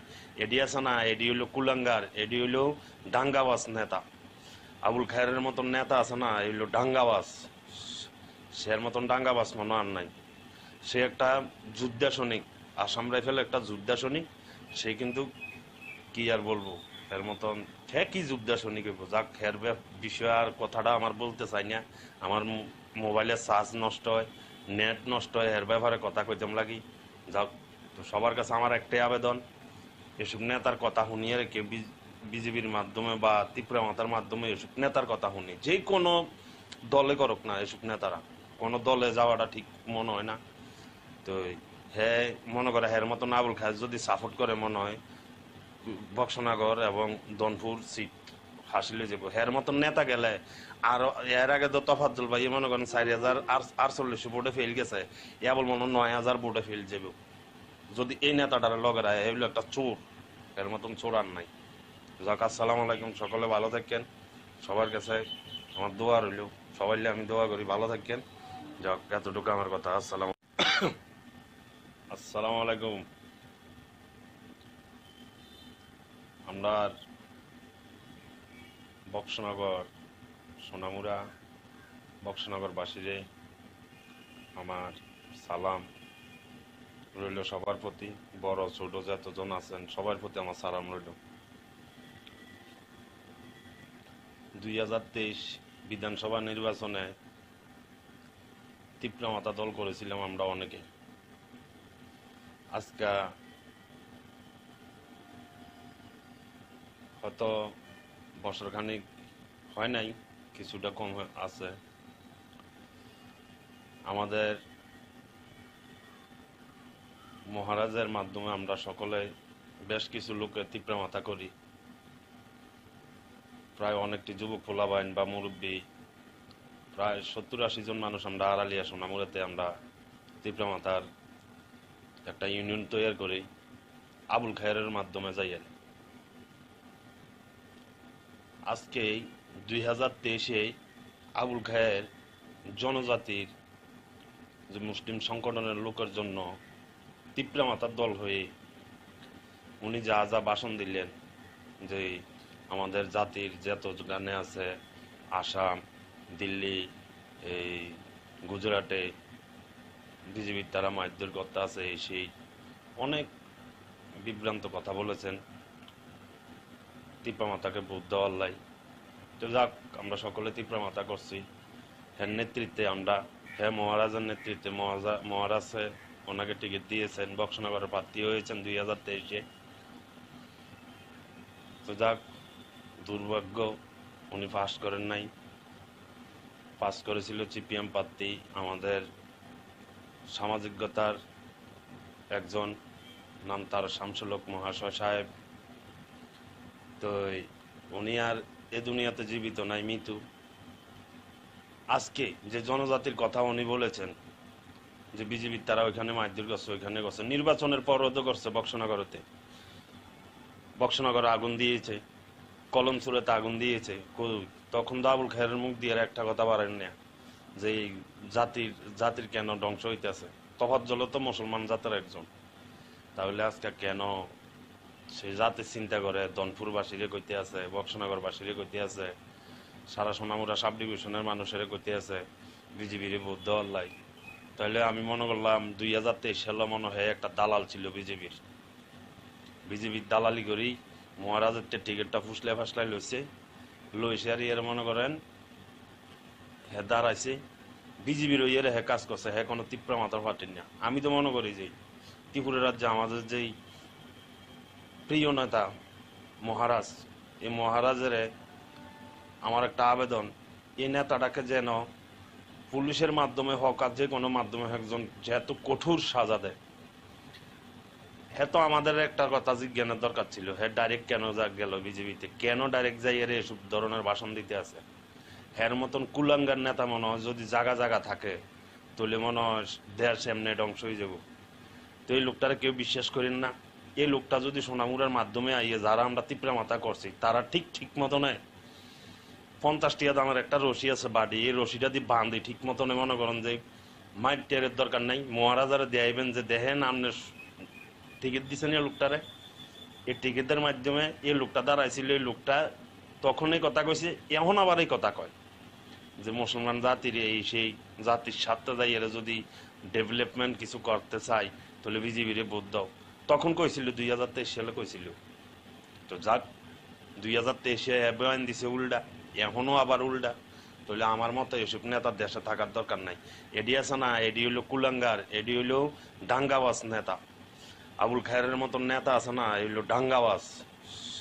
সের মতন ডাঙ্গাবাজ মনে আর নাই। সে একটা যোদ্ধা সৈনিক, আসাম রাইফেল একটা যোদ্ধা সৈনিক। সে কিন্তু কি আর বলবো, এর মতন কি যোদ্ধা সৈনিক হইব। যাক, এর বিষয় আর কথাটা আমার বলতে চাই না।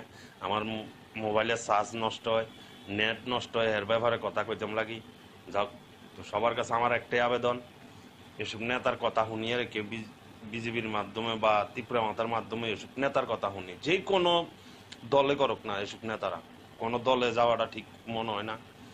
তো হ্যাঁ মনে করে হের মতন আবুল খায়ের যদি সাপোর্ট করে মনে হয় বক্সনগর এবং দনপুর সিট হাসিলে যাব। হের মতন নেতা গেলে আর এর আগে তো তফাজ্জল ভাই মনে করেন 4048 ভোটে ফেল গেছে, বল মনে 9000 ভোটে ফেল যাবে যদি এই নেতাটার লগেরা। এগুলো একটা চোর, এর মতন চোর আর নাই। যাক, আসসালামু আলাইকুম, সকলে ভালো থাকেন। সবার কাছে আমার দোয়া রইল, সবাই আমি দোয়া করি ভালো থাকেন। যাক, এতটুকু আমার কথা। আসসালামু আলাইকুম। আমরা বক্সনগর সোনামুড়া বক্সনগরবাসীরে আমার সালাম রইল, সবার প্রতি, বড় ছোট যতজন আছেন সবার প্রতি আমার সালাম রইল। 2023 বিধানসভা নির্বাচনে তীব্রা মাথা দল করেছিলাম আমরা অনেকে। আজকে হয়তো বছরখানিক হয় নাই, কিছুটা কম আছে। আমাদের মহারাজের মাধ্যমে আমরা সকলে বেশ কিছু লোকে তীব্রা মাথা করি। প্রায় অনেকটি যুবক পোলাবাইন বা মুরব্বী, প্রায় 70-80 জন মানুষ আমরা আড়ালিয়া সোনামুড়াতে আমরা তীব্রা মাথার একটা ইউনিয়ন তৈরি করি আবুল খায়ের মাধ্যমে যাইয়েন। আজকে 2023-এ আবুল খায়ের জনজাতির যে মুসলিম সংগঠনের লোকের জন্য তীব্রা মাথার দল হয়ে উনি যা যা ভাষণ দিলেন, যে আমাদের জাতির যত গানে আছে আসাম, দিল্লি, এই গুজরাটে বিজেপির তারা মারধর করতে আছে, সেই অনেক বিভ্রান্ত কথা বলেছেন তীব্রা মাতাকে ভোট দেওয়ার লাই। তো যাক, আমরা সকলে তীব্রা মাতা করছি। হ্যাঁ নেতৃত্বে আমরা, হ্যাঁ মহারাজের নেতৃত্বে, মহারাজে ওনাকে টিকিট দিয়েছেন, বক্সনগরের প্রার্থী হয়েছেন 2023-এ। তো যাক, দুর্ভাগ্য উনি পাস করেন নাই। পাস করেছিল সিপিএম প্রার্থী, আমাদের সামাজিকতার একজন, নাম তার শামসুল হক মহাশয় সাহেব। তো উনি আর এ দুনিয়াতে জীবিত নাই, মৃত্যু। আজকে যে জনজাতির কথা উনি বলেছেন যে বিজেপির তারা ওইখানে মারধর করছে, ওইখানে করছে, নির্বাচনের পরও তো করছে। বক্সনগরে আগুন দিয়েছে, কলমছুরেতে আগুন দিয়েছে। তখন তো আবুল খায়েরের মুখ দিয়ে একটা কথা পারেন না যে এই জাতির কেন ধ্বংস হইতেছে। তফাজ্জল তো মুসলমান জাতের একজন, তাহলে আজকে কেন সেই জাতির চিন্তা করে দনপুরবাসীরে কইতে আছে, বক্সনগরবাসীরে কইতে আছে, সারা সোনামুড়া সাব ডিভিশনের মানুষের কইতে আছে বিজেপির ভোট দেওয়ার লাই? তাহলে আমি মনে করলাম 2023 সালে মনে হয় একটা দালাল ছিল বিজেপির দালালি করি মহারাজের টিকিটটা ফাসলাই লইছে আর এর মনে করেন হে দাঁড়াইছে বিজেপির ওইয়ের হে কাজ করছে, হে কোনো ত্রিপুরা মাথার পার্টির না। আমি তো মনে করি যে ত্রিপুরা রাজ্যে আমাদের যেই প্রিয় নেতা মহারাজ, এই মহারাজের আমার একটা আবেদন, এই নেতাটাকে যেন পুলিশের মাধ্যমে হোক আর যে কোনো মাধ্যমে একজন যেহেতু কঠোর সাজা দেয়। হ্যাঁ, তো আমাদের একটা কথা জিজ্ঞানের দরকার ছিল, হ্যাঁ ডাইরেক্ট কেন গেল বিজেপিতে, কেন ডাইরেক্ট যাই এর এসব ধরনের ভাষণ দিতে আছে? হ্যার মতন কুলাঙ্গার নেতা মনে হয় যদি জায়গা থাকে তাহলে মনে হয় দেশ এমনি ধ্বংস হয়ে যাব। তো এই লোকটারে কেউ বিশ্বাস করেন না। এই লোকটা যদি সোনামুড়ার মাধ্যমে আইয়ে যারা আমরা ত্রিপুরা মাথা করছি তারা ঠিক মতনে 50 টাকা দামের একটা রশি আছে বাড়ি, এই রশিটা দিয়ে বাঁধি ঠিক মতনে মনে করেন যে মাইট টেরের দরকার নাই, মহারাজারে দেয়াইবেন যে দেখেন আপনি টিকিট দিচ্ছেন এই লোকটারে। এই টিকিটের মাধ্যমে এই লোকটা দাঁড়াইছিল, এই লোকটা তখনই কথা কইছে, এখন আবার এই কথা কয় যে মুসলমান জাতির এই সেই জাতির স্বার্থে যাই এরা যদি ডেভেলপমেন্ট কিছু করতে চাই তাহলে বিজেপির ভোট দাও। তখন কইছিল 2023 সালে কইছিল। তো যাক 2023-এ বয়ান দিছে উল্টা, এখনো আবার উল্টা। তাহলে আমার মতো এসব নেতার দেশে থাকার দরকার নাই। এডি আছে না, এডি হইলো কুলাঙ্গার, এডি হইলো ডাঙ্গাবাজ নেতা। আবুল খায়েরের মতন নেতা আছে না, এগুলো ডাঙ্গাবাজ, সের মতন ডাঙ্গাবাজ মনে আর নাই। সে একটা যোদ্ধা সৈনিক, আসাম রাইফেল একটা যোদ্ধা সৈনিক। সে কিন্তু কি আর বলবো, এর মতন কি যোদ্ধা সৈনিক হইব। যাক, এর বিষয় আর কথাটা আমার বলতে চাই না। আমার মোবাইলের চার্জ নষ্ট হয়, নেট নষ্ট হয়, এর ব্যাপারে কথা কইতাম লাগি। যাক, তো সবার কাছে আমার একটাই আবেদন, এসব নেতার কথা শুনিয়ে কেউ বিজেপির মাধ্যমে বা ত্রিপুরা মাতার মাধ্যমে এসব নেতার কথা শুনি, যে কোনো দলে করুক না, এসব নেতারা কোনো দলে যাওয়াটা ঠিক মনে হয় না। তো হ্যাঁ মনে করে হের মতন আবুল খায়ের যদি সাপোর্ট করে মনে হয় বক্সনগর এবং দনপুর সিট হাসিলে যাব। হের মতন নেতা গেলে আর এর আগে তো তফাজ্জল ভাই মনে করেন 4048 ভোটে ফেল গেছে, এবার মনে 9000 ভোটে ফেল যাব। যদি এই নেতাটার লগের এগুলো একটা চোর, এর মতন চোর আর নাই। যাক, আসসালামু আলাইকুম, সকলে ভালো থাকেন। সবার কাছে আমার দোয়া রইল, সবাই আমি দোয়া করি ভালো থাকেন। যাক, এতটুকু আমার কথা। আসসালামু আলাইকুম। আমরা বক্সনগর সোনামুড়া বক্সনগর বাসীরে আমার সালাম রইল সবার প্রতি, বড় ছোট যতজন আছেন সবার প্রতি আমার সালাম রইল। 2023 বিধানসভা নির্বাচনে ত্রিপুরা মাতা দল করেছিলাম আমরা অনেকে। আজকে হয়তো বছরখানিক হয় নাই, কিছুটা কম আছে। আমাদের মহারাজের মাধ্যমে আমরা সকলে বেশ কিছু লোকের ত্রিপুরা মাতা করি। প্রায় অনেকটি যুবক পোলাবাইন বা মুরব্বী, প্রায় 70-80 জন মানুষ আমরা আড়ালিয়া সোনামুড়াতে আমরা ত্রিপুরা মাতার একটা ইউনিয়ন তৈরি করি আবুল খায়েরের মাধ্যমে যাই। আজকে 2023-এ আবুল খায়ের জনজাতির যে মুসলিম সংগঠনের লোকের জন্য ত্রিপুরা মাতার দল হয়ে উনি যা ভাষণ দিলেন, যে আমাদের জাতির যত গানে আছে আসাম, দিল্লি, এই গুজরাটে বিজেপির তারা মারধর করতে আছে, সেই অনেক বিভ্রান্ত কথা বলেছেন ত্রিপুরা মাতাকে ভোট দেওয়ার লাই। তো যাক, আমরা সকলে ত্রিপুরা মাতা করছি, এর নেতৃত্বে আমরা হ্যাঁ, মহারাজের নেতৃত্বে মহারাজে ওনাকে টিকিট দিয়েছেন, বক্সনগরের প্রার্থী হয়েছেন 2023-এ। তো যাক, দুর্ভাগ্য উনি পাস করেন নাই। পাস করেছিল সিপিএম প্রার্থী, আমাদের সামাজিকতার একজন, নাম তার শামসুল হক মহাশয় সাহেব। তো উনি আর এ দুনিয়াতে জীবিত নাই, মৃত্যু।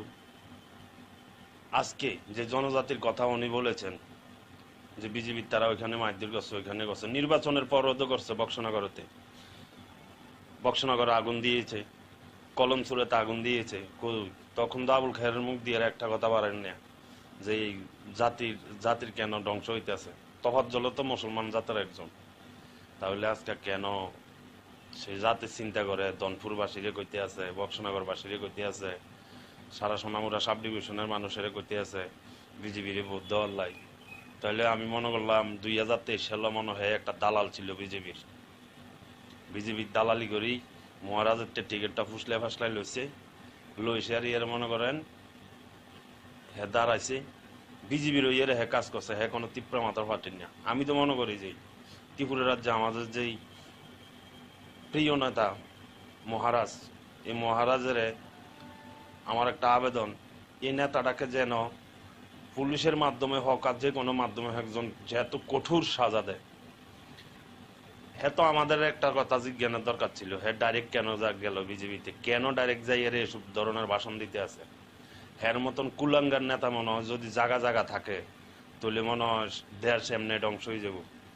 তো এই লোকটারে কেউ বিশ্বাস করেন না। এই লোকটা যদি সোনামুড়ার মাধ্যমে আইয়ে যারা আমরা তীব্র মাথা করছি তারা ঠিক মতো নেয় 50 টাকা দামের একটা রশি আছে বাড়ি, এই রশিটা দিয়ে বাঁধি ঠিক মতনে মনে করেন যে মাইট টেরের দরকার নাই। মহারাজারে দেয়াইবেন যে দেখেন আপনি টিকিট দিচ্ছেন এই লোকটারে, এই টিকিটের মাধ্যমে এই লোকটা দাঁড়াইছিল, এই লোকটা তখন এই কথা কইছে, এখন আবার এই কথা কয় যে মুসলমান জাতির এই সেই জাতির স্বার্থে যাই এরা যদি ডেভেলপমেন্ট কিছু করতে চাই তাহলে বিজেপির ভোট দাও। তখন কইছিল 2023 সালে কইছিল। তো যাক 2023-এ বয়ান দিছে উল্টা, এখনো আবার উল্টা। তাহলে আমার মতো এসব নেতার দেশে থাকার দরকার নাই। এডি আছে না, এডি হইলো কুলাঙ্গার, এডি হইলো ডাঙ্গাবাজ নেতা। আবুল খায়েরের মতন নেতা আছে না, হইলো ডাঙ্গাবাজ। সের মতন ডাঙ্গাবাজ মনে আর নাই। সে একটা যোদ্ধা সৈনিক, আসাম রাইফেল একটা যোদ্ধা সৈনিক। সে কিন্তু কি আর বলবো, এর মতন কি যোদ্ধা সৈনিক হইব। যাক, এর বিষয় আর কথাটা আমার বলতে চাই না। আমার মোবাইলের চার্জ নষ্ট হয়, নেট নষ্ট হয়, এর ব্যাপারে কথা কইতাম লাগি। যাক, তো সবার কাছে আমার একটাই আবেদন, এসব নেতার কথা শুনিয়ে রেখে বিজেপির মাধ্যমে বা ত্রিপুরা মাতার মাধ্যমে এসব নেতার কথা শুনি, যে কোনো দলে করুক না, এসব নেতারা কোনো দলে যাওয়াটা ঠিক মনে হয় না। তো হ্যাঁ মনে করে হ্যার মতন আবুল খায়ের যদি সাপোর্ট করে মনে হয় বক্সনগর এবং দনপুর সিট হাসিলে যাব। হ্যার মতন নেতা গেলে আর এর আগে তো তফাজ্জল ভাই মনে করেন 4048 ভোটে ফেল গেছে, এবার মনে 9000 ভোটে ফেল যাব। যদি এই নেতাটার লগেরা এগুলো একটা চোর, এর মতন চোর আর নাই। যাক, আসসালামু আলাইকুম, সকলে ভালো থাকেন। সবার কাছে আমার দোয়া রইল, সবাই আমি দোয়া করি ভালো থাকেন। যাক, এতটুকু আমার কথা। আসসালামু আলাইকুম। আমরা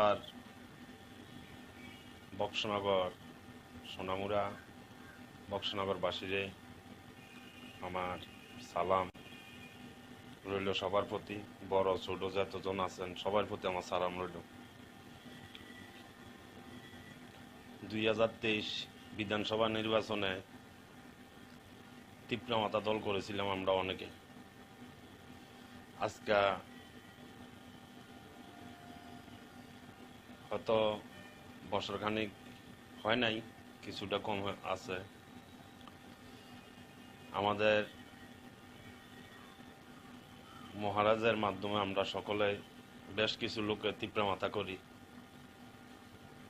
প্রায় অনেকটি যুবক পোলাবাইন বা মুরব্বী, প্রায় 70-80 জন মানুষ আমরা আড়ালিয়া সোনামুড়াতে আমরা তীব্র মাথার একটা ইউনিয়ন তৈরি করি আবুল খায়েরের মাধ্যমে যাই। আজকে 2023-এ আবুল খায়ের জনজাতির যে মুসলিম সংগঠনের লোকের জন্য তীব্র মাথার দল হয়ে উনি যা যা ভাষণ দিলেন, যে আমাদের জাতির যত গানে আছে, আসাম, দিল্লি, এই গুজরাটে বিজেপির তারা মারধর করতে আছে, সেই অনেক বিভ্রান্ত কথা বলেছেন। তিপ্রা মাতাকে ভোট দেওয়ার লাই, তো যাক, আমরা সকলে তিপ্রা মাতা করছি। হ্যাঁ নেতৃত্বে আমরা, হ্যাঁ মহারাজের নেতৃত্বে, মহারাজে ওনাকে টিকিট দিয়েছেন, বক্সনগরের প্রার্থী হয়েছেন 2023-এ। তো যাক, দুর্ভাগ্য উনি পাস করেন নাই। পাস করেছিল সিপিএম প্রার্থী, আমাদের সামাজিকতার একজন, নাম তার শামসুলক মহাশয় সাহেব। তো উনি আর এ দুনিয়াতে জীবিত নাই, মৃত্যু। আজকে যে জনজাতির কথা উনি বলেছেন, যে বিজেপির তারা ওইখানে মারধর করছে, ওইখানে করছে, নির্বাচনের পরও করছে। বক্সনগরে আগুন দিয়েছে, কলমসুরেতে আগুন দিয়েছে। তখন তো আবুল খায়েরের মুখ দিয়ে একটা কথা পারেন না, যে এই জাতির কেন ধ্বংস হইতেছে। তফাজ্জল তো মুসলমান জাতের একজন, তাহলে আজকে কেন সেই জাতির চিন্তা করে দনপুরবাসীরে কইতে আছে, বক্সনগরবাসীরে কইতে আছে, সারা সোনামুড়া সাব ডিভিশনের মানুষের কইতে আছে বিজেপির ভোট দেওয়ার লাই। তাহলে আমি মনে করলাম 2023 সালে মনে হয় একটা দালাল ছিল বিজেপির দালালি করি মহারাজের টিকিটটা ফাসলাই লইছে আর এর মনে করেন হ্যাঁ দাঁড়াইছে বিজেপির ওইয়ের হ্যাঁ কাজ করছে, হ্যাঁ কোনো তিপ্রা মাথার ফাটেন না। আমি তো মনে করি যে ত্রিপুরা রাজ্যে আমাদের যেই প্রিয় নেতা মহারাজ, এই মহারাজের আমার একটা আবেদন, এই নেতাটাকে যেন পুলিশের মাধ্যমে হোক আর যে কোনো মাধ্যমে একজন যেহেতু কঠোর সাজা দেয়। হ্যাঁ তো আমাদের একটা কথা জিজ্ঞানের দরকার ছিল, হ্যাঁ ডাইরেক্ট কেন গেল বিজেপিতে, কেন ডাইরেক্ট যাই এর এসব ধরনের ভাষণ দিতে আছে। হ্যার মতন কুলাঙ্গার নেতা মনে হয় যদি জায়গা থাকে তাহলে মনে হয় দেশ এমনি ধ্বংস হয়ে যাব। তো এই লোকটারে কেউ বিশ্বাস করেন না। এই লোকটা যদি সোনামুড়ার মাধ্যমে আইয়ে যারা আমরা তিপ্রা মাথা করছি তারা ঠিক মতনে 50 টাকা দামের একটা রশি আছে বাড়ি, এই রশিটা দিয়ে বাঁধি ঠিক মতনে মনে করেন যে মাইট টেরের দরকার নাই, মহারাজারে দেয়াইবেন যে দেখেন আপনার টিকিট দিচ্ছেন এই লোকটারে।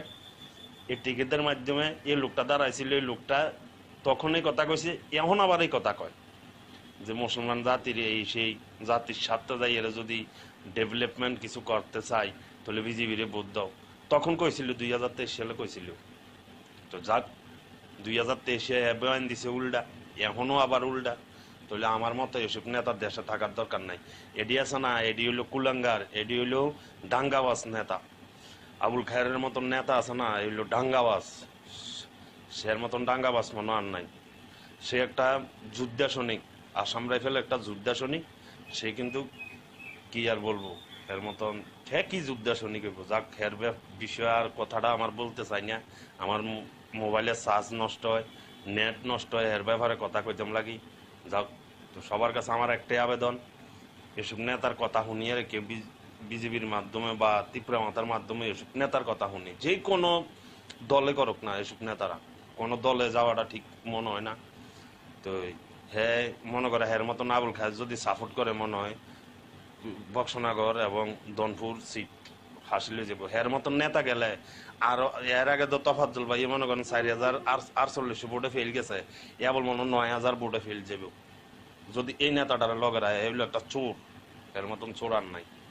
যাক, আসসালামু আলাইকুম, সকলে ভালো থাকেন। সবার কাছে আমার দোয়া রইল, সবাই আমি দোয়া করি ভালো থাকেন। যাক, এতটুকু আমার কথা। আসসালামু আলাইকুম। আমরা বক্সনগর সোনামুড়া বক্সনগরবাসীরে আমার সালাম রইল, সবার প্রতি, বড় ছোট যতজন আছেন সবার প্রতি আমার সালাম রইল। 2023 বিধানসভা নির্বাচনে ত্রিপুরা মাতা দল করেছিলাম আমরা অনেকে। আজকে হয়তো বছরখানিক হয় নাই, কিছুটা কম আছে। আমাদের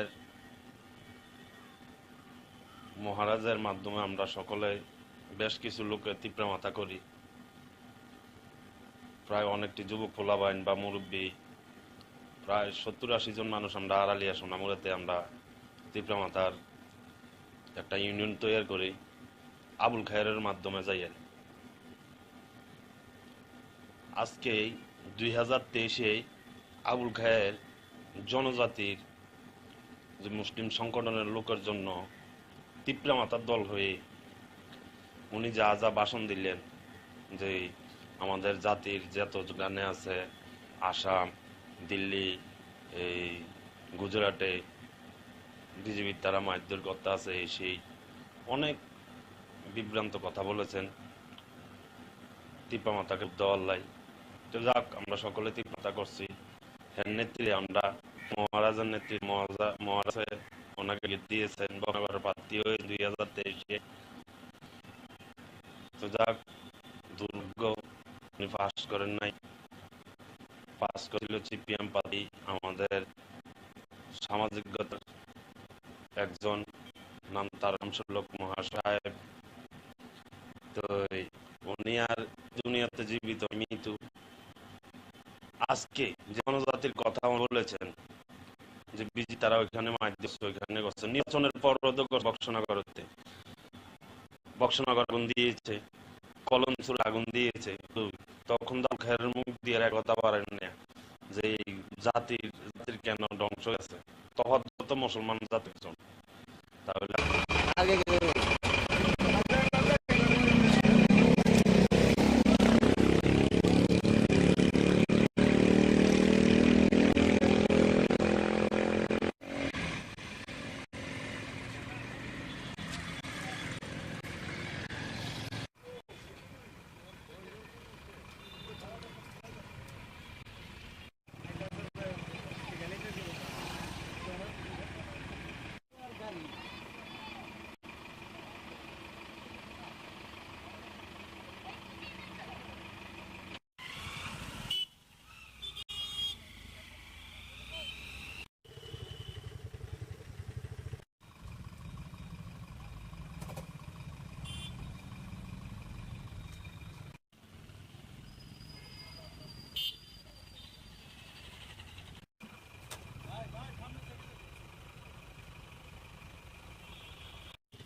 বান্ডিদা অ্যাক্সিডেন্ট হয়েছে স্কুটি আর কার। আচ্ছা, কেউ কি আহত হয়েছে? দুজন তো এখন তো আমি কিছু করতে পারে না, মানে দুজনকে ফায়ার সার্ভিস লয়ে গেছে জীবিত। আপনারা কি খবর পাইছেন? আমরা খবর পাইছি স্কুটি আর গাড়ি অ্যাক্সিডেন্ট হয়েছে, আর আমরা স্পটে আইয়া দেখলাম পেশেন্টকে লয়ে গেছে। আচ্ছা, জীবিতে। এখন তো আপনারা কই থেকে আইছেন? আমরা তো এডিনগর থেকে আইছি। আগে গেলে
বান্ডিদা বান্ডিদা দুপক্ষে অ্যাক্সিডেন্ট হয়েছে স্কুটি আর কার। আচ্ছা, কেউ কি আহত হয়েছে? দুইজন তো এখন তো আমি কিছু করতে পারে না, মানে দুজনকে ফায়ার সার্ভিস লয়ে গেছে জীবিতে। আপনারা কি খবর পাইছেন? আমরা খবর পাইছি স্কুটি আর গাড়ি অ্যাক্সিডেন্ট হয়েছে, আর আমরা স্পটে আইয়া দেখলাম পেশেন্টকে লয়ে গেছে আচ্ছা জীবিতে। এখন তো আপনারা কই থেকে আইছেন? আমরা তো এডিনগর থেকে আইছি। আগে গেলে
না না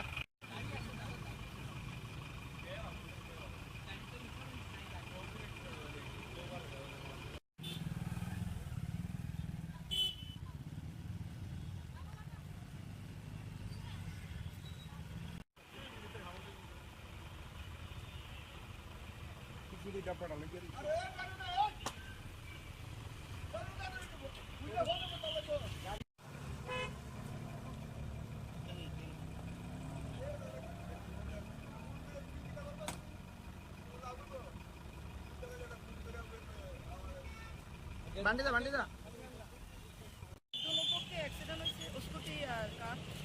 আচ্ছা, কেউ কি আহত হয়েছে? দুইজন তো এখন তো আমি কিছু করতে পারে না, মানে দুজনকে ফায়ার সার্ভিস লয়ে গেছে জীবিতে। আপনারা কি খবর পাইছেন?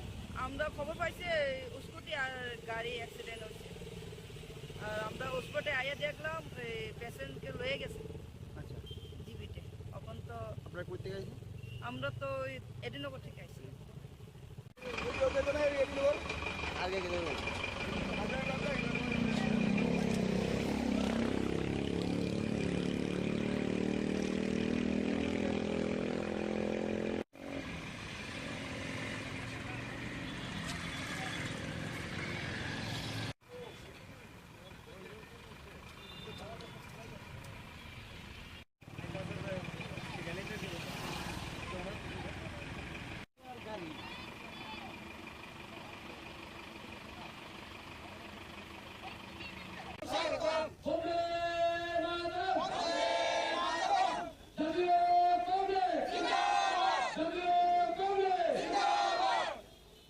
করছি এর থেকে উত্তরণের জন্য যারা শুভচিন্তক, যারা দেশকে নিয়ে চিন্তা ভাবনা করেন, দেশের মানুষের জন্য তাদের কাজ করার ইচ্ছা রয়েছেন, সকলের কাছে আজকের এই ঐতিহাসিক দিনে, এই পবিত্র দিনে আমাদের আবেদন থাকবে সঞ্জীব ভট্টাচার্যের মতো নেতারা যখন দলে যোগদান করছেন, ওনার পথ আপনারা অনুসরণ করুন।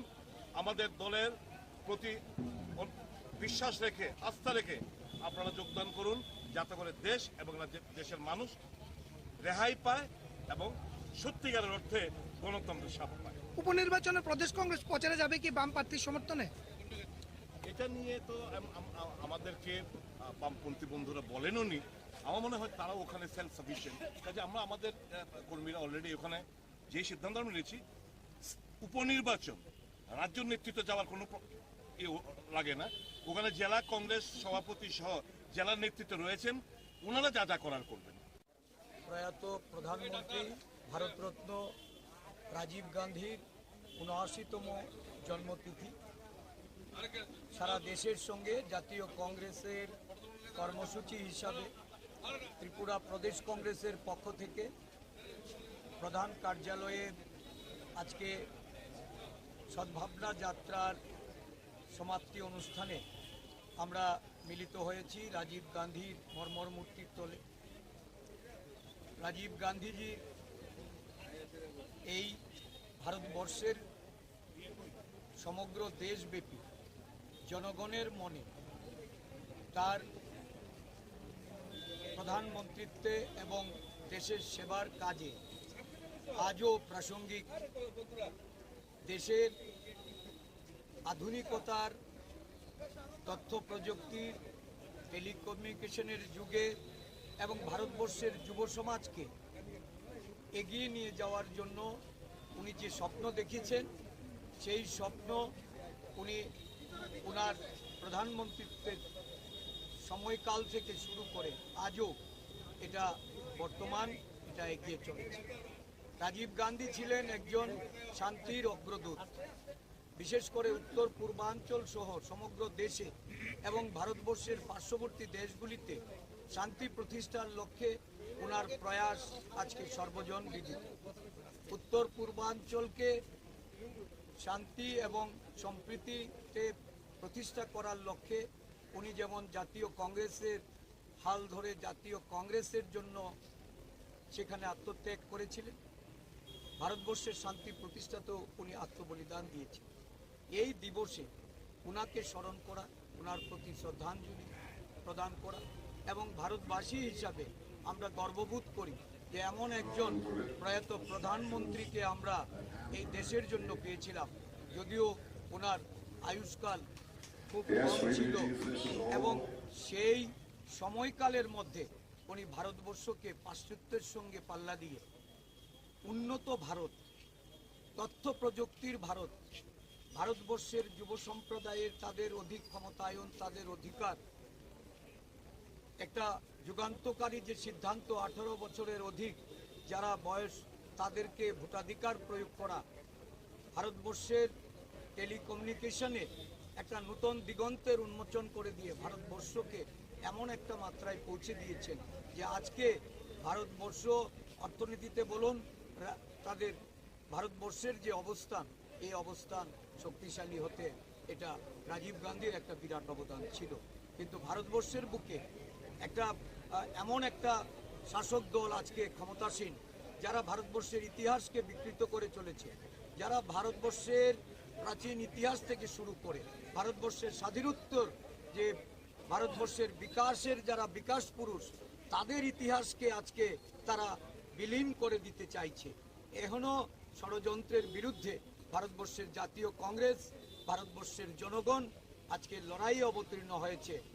ভারতবর্ষের প্রয়াত প্রধানমন্ত্রী ভারতরত্ন রাজীব গান্ধীর জন্মদিনে আমরা অঙ্গীকারবদ্ধ হচ্ছি যে ভারতবর্ষকে এই দুঃশাসন থেকে, এই অগণতান্ত্রিক শাসন থেকে মুক্ত করার লক্ষ্যে আমরা ঐক্যবদ্ধভাবে প্রয়াস নেব এবং রাজীব গান্ধীর আদর্শিত পথে আমরা আগামী দিন এগিয়ে যাব। Samanya taman bagi yang BJP akhirnya komentar mereka aman bagi yang kini komus saja, no, ang jadi jaga sambung tangan ya proses sambung ni biji itu kok selain ini naroba manai, perawat tahu selekong, tutup, kini komus saja yang.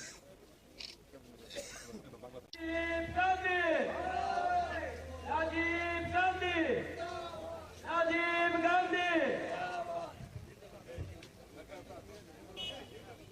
ধীরে ধীরে অন্যান্য কংগ্রেস নেতৃত্বরা অত্যন্ত সুশৃঙ্খলভাবে আমরা আমাদের প্রিয় প্রধানমন্ত্রী Bharat Bharat Ratna Performance is what you have demanded. Performance is what the electronic industry will give you, sir. Under your pragmatic leadership, a new era has begun. We as the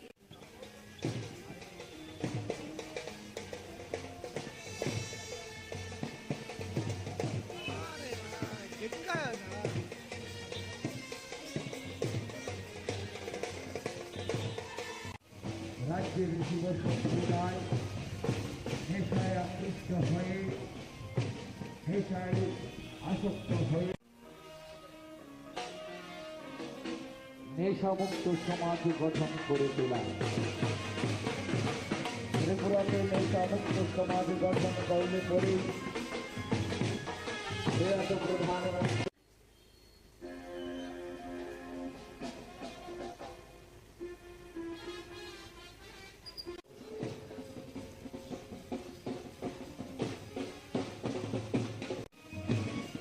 ভারতের রত্ন রাজীব গান্ধীজির স্বপ্ন সফল হবে বলে আমরা বিশ্বাস করি। বর্তমান ত্রিপুরা রাজ্যে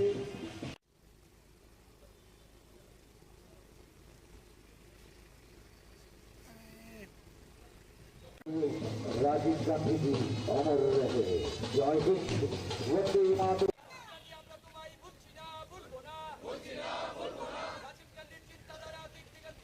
কংগ্রেসের মুখ্য কার্যালয়ের প্রাঙ্গণে আমাদের যে ফ্ল্যাগের ডায়াস রয়েছে তার আমরা রাজীব গান্ধীজিকে কোনোদিন ভুলতে পারি না, আমরা রাজীব গান্ধীজিকে কোনোদিন ভুলব। আজকের এই সদ্ভাবনা দিবসের আমাদের প্রধান লক্ষ্য ত্রিপুরাতে রাজ্যের সকল যুব সম্প্রদায়ের প্রতি উদাত্ত পথে আহ্বান রাখছি।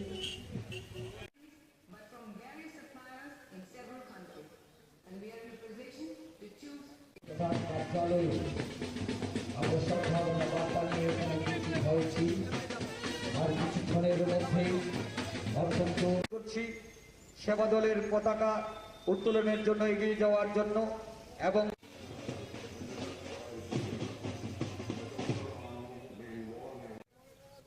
সেটা তিনি অনুভব করে যুব সম্প্রদায়কে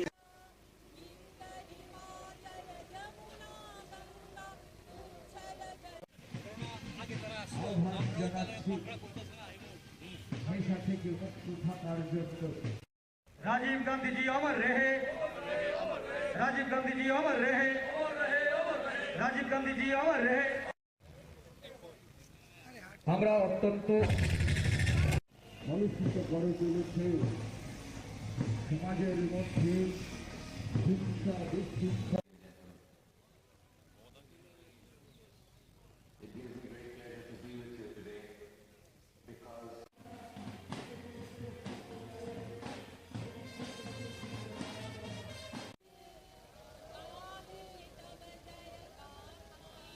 নির্মাণে যুব সম্প্রদায়ের যে ভূমিকা রয়েছে ডিসি রামফল মহোদয়কে অনুরোধ করছি ডায়াসের দিকে এগিয়ে সকলের অবগতির জন্য জানাচ্ছি।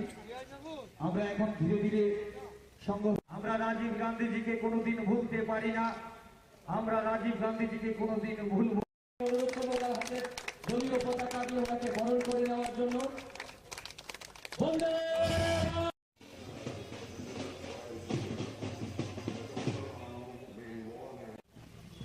ভারতরত্ন রাজীব গান্ধীজির ৭৯তম জন্ম জয়ন্তীতে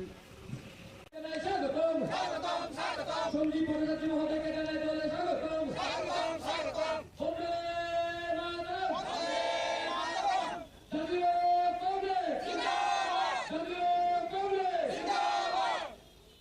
করছি এর থেকে উত্তরণের জন্য যারা শুভচিন্তক, যারা দেশকে নিয়ে চিন্তা ভাবনা করেন, দেশের মানুষের জন্য তাদের কাজ করার ইচ্ছা রয়েছেন, সকলের কাছে আজকের এই ঐতিহাসিক দিনে এই পবিত্র দিনে আমাদের আবেদন থাকবে সঞ্জীব ভট্টাচার্যের মতো নেতারা যখন দলে যোগদান করছেন ওনার পথ আপনারা অনুসরণ করুন।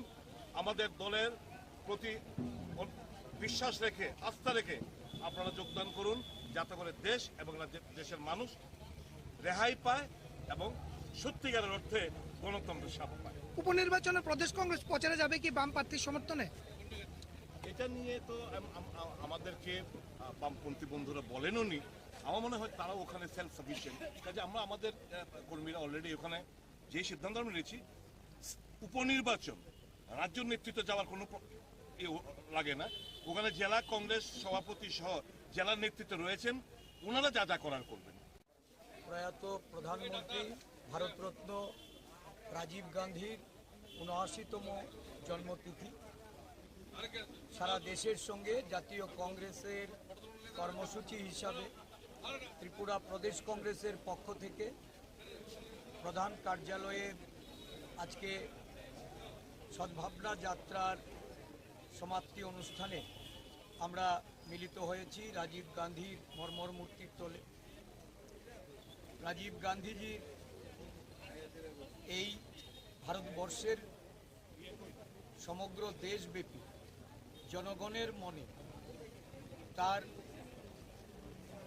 প্রধানমন্ত্রীত্বে এবং দেশের সেবার কাজে আজও প্রাসঙ্গিক। দেশের আধুনিকতার, তথ্য প্রযুক্তির, টেলিকমিউনিকেশনের যুগে এবং ভারতবর্ষের যুব সমাজকে এগিয়ে নিয়ে যাওয়ার জন্য উনি যে স্বপ্ন দেখেছেন, সেই স্বপ্ন উনি ওনার প্রধানমন্ত্রীত্বের সময়কাল থেকে শুরু করে আজও এটা বর্তমান এটা এগিয়ে চলেছে। রাজীব গান্ধী ছিলেন একজন শান্তির অগ্রদূত। বিশেষ করে উত্তর পূর্বাঞ্চল সহ সমগ্র দেশে এবং ভারতবর্ষের পার্শ্ববর্তী দেশগুলিতে শান্তি প্রতিষ্ঠার লক্ষ্যে ওনার প্রয়াস আজকে সর্বজন বিদিত। উত্তর পূর্বাঞ্চলকে শান্তি এবং সম্প্রীতিতে প্রতিষ্ঠা করার লক্ষ্যে উনি যেমন জাতীয় কংগ্রেসের হাল ধরে জাতীয় কংগ্রেসের জন্য সেখানে আত্মত্যাগ করেছিলেন, ভারতবর্ষের শান্তি প্রতিষ্ঠাতেও উনি আত্মবলিদান দিয়েছিলেন। এই দিবসে উনাকে স্মরণ করা, উনার প্রতি শ্রদ্ধাঞ্জলি প্রদান করা এবং ভারতবাসী হিসাবে আমরা গর্ববোধ করি যে এমন একজন প্রয়াত প্রধানমন্ত্রীকে আমরা এই দেশের জন্য পেয়েছিলাম।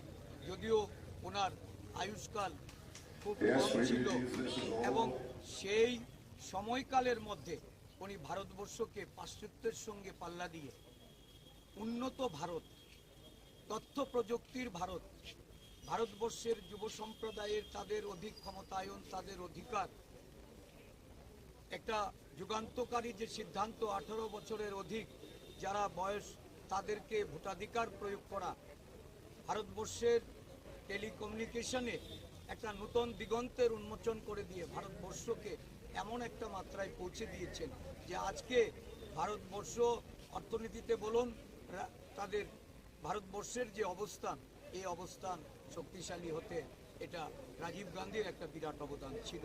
কিন্তু ভারতবর্ষের বুকে একটা এমন একটা শাসক দল আজকে ক্ষমতাসীন, যারা ভারতবর্ষের ইতিহাসকে বিকৃত করে চলেছে, যারা ভারতবর্ষের প্রাচীন ইতিহাস থেকে শুরু করে ভারতবর্ষের স্বাধীনোত্তর যে ভারতবর্ষের বিকাশের যারা বিকাশ পুরুষ, তাদের ইতিহাসকে আজকে তারা বিলীন করে দিতে চাইছে।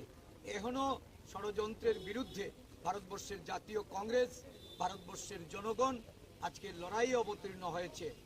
ভারতবর্ষের প্রয়াত প্রধানমন্ত্রী ভারতরত্ন রাজীব গান্ধীর জন্মদিনে আমরা অঙ্গীকারবদ্ধ হচ্ছি যে ভারতবর্ষকে এই দুঃশাসন থেকে, এই অগণতান্ত্রিক শাসন থেকে মুক্ত করার লক্ষ্যে আমরা ঐক্যবদ্ধভাবে প্রয়াস নেব এবং রাজীব গান্ধীর আদর্শিত পথে আমরা আগামী দিন এগিয়ে যাব। Samanya tamu ni bagi ang biya ke rei komen jon ke amuni bagi ang kini kono salia no ang je jaga samung tangnai apru se samung ni bici bici te kok salai nai narabo manai perawat kamu sore kong to kini kono salia Rajiv Gandhi Rajiv Gandhi ধীরে ধীরে অন্যান্য কংগ্রেস নেতৃত্বরা অত্যন্ত সুশৃঙ্খলভাবে আমরা আমাদের প্রিয় প্রধানমন্ত্রী Bharat Ratna Performance is what you have demanded.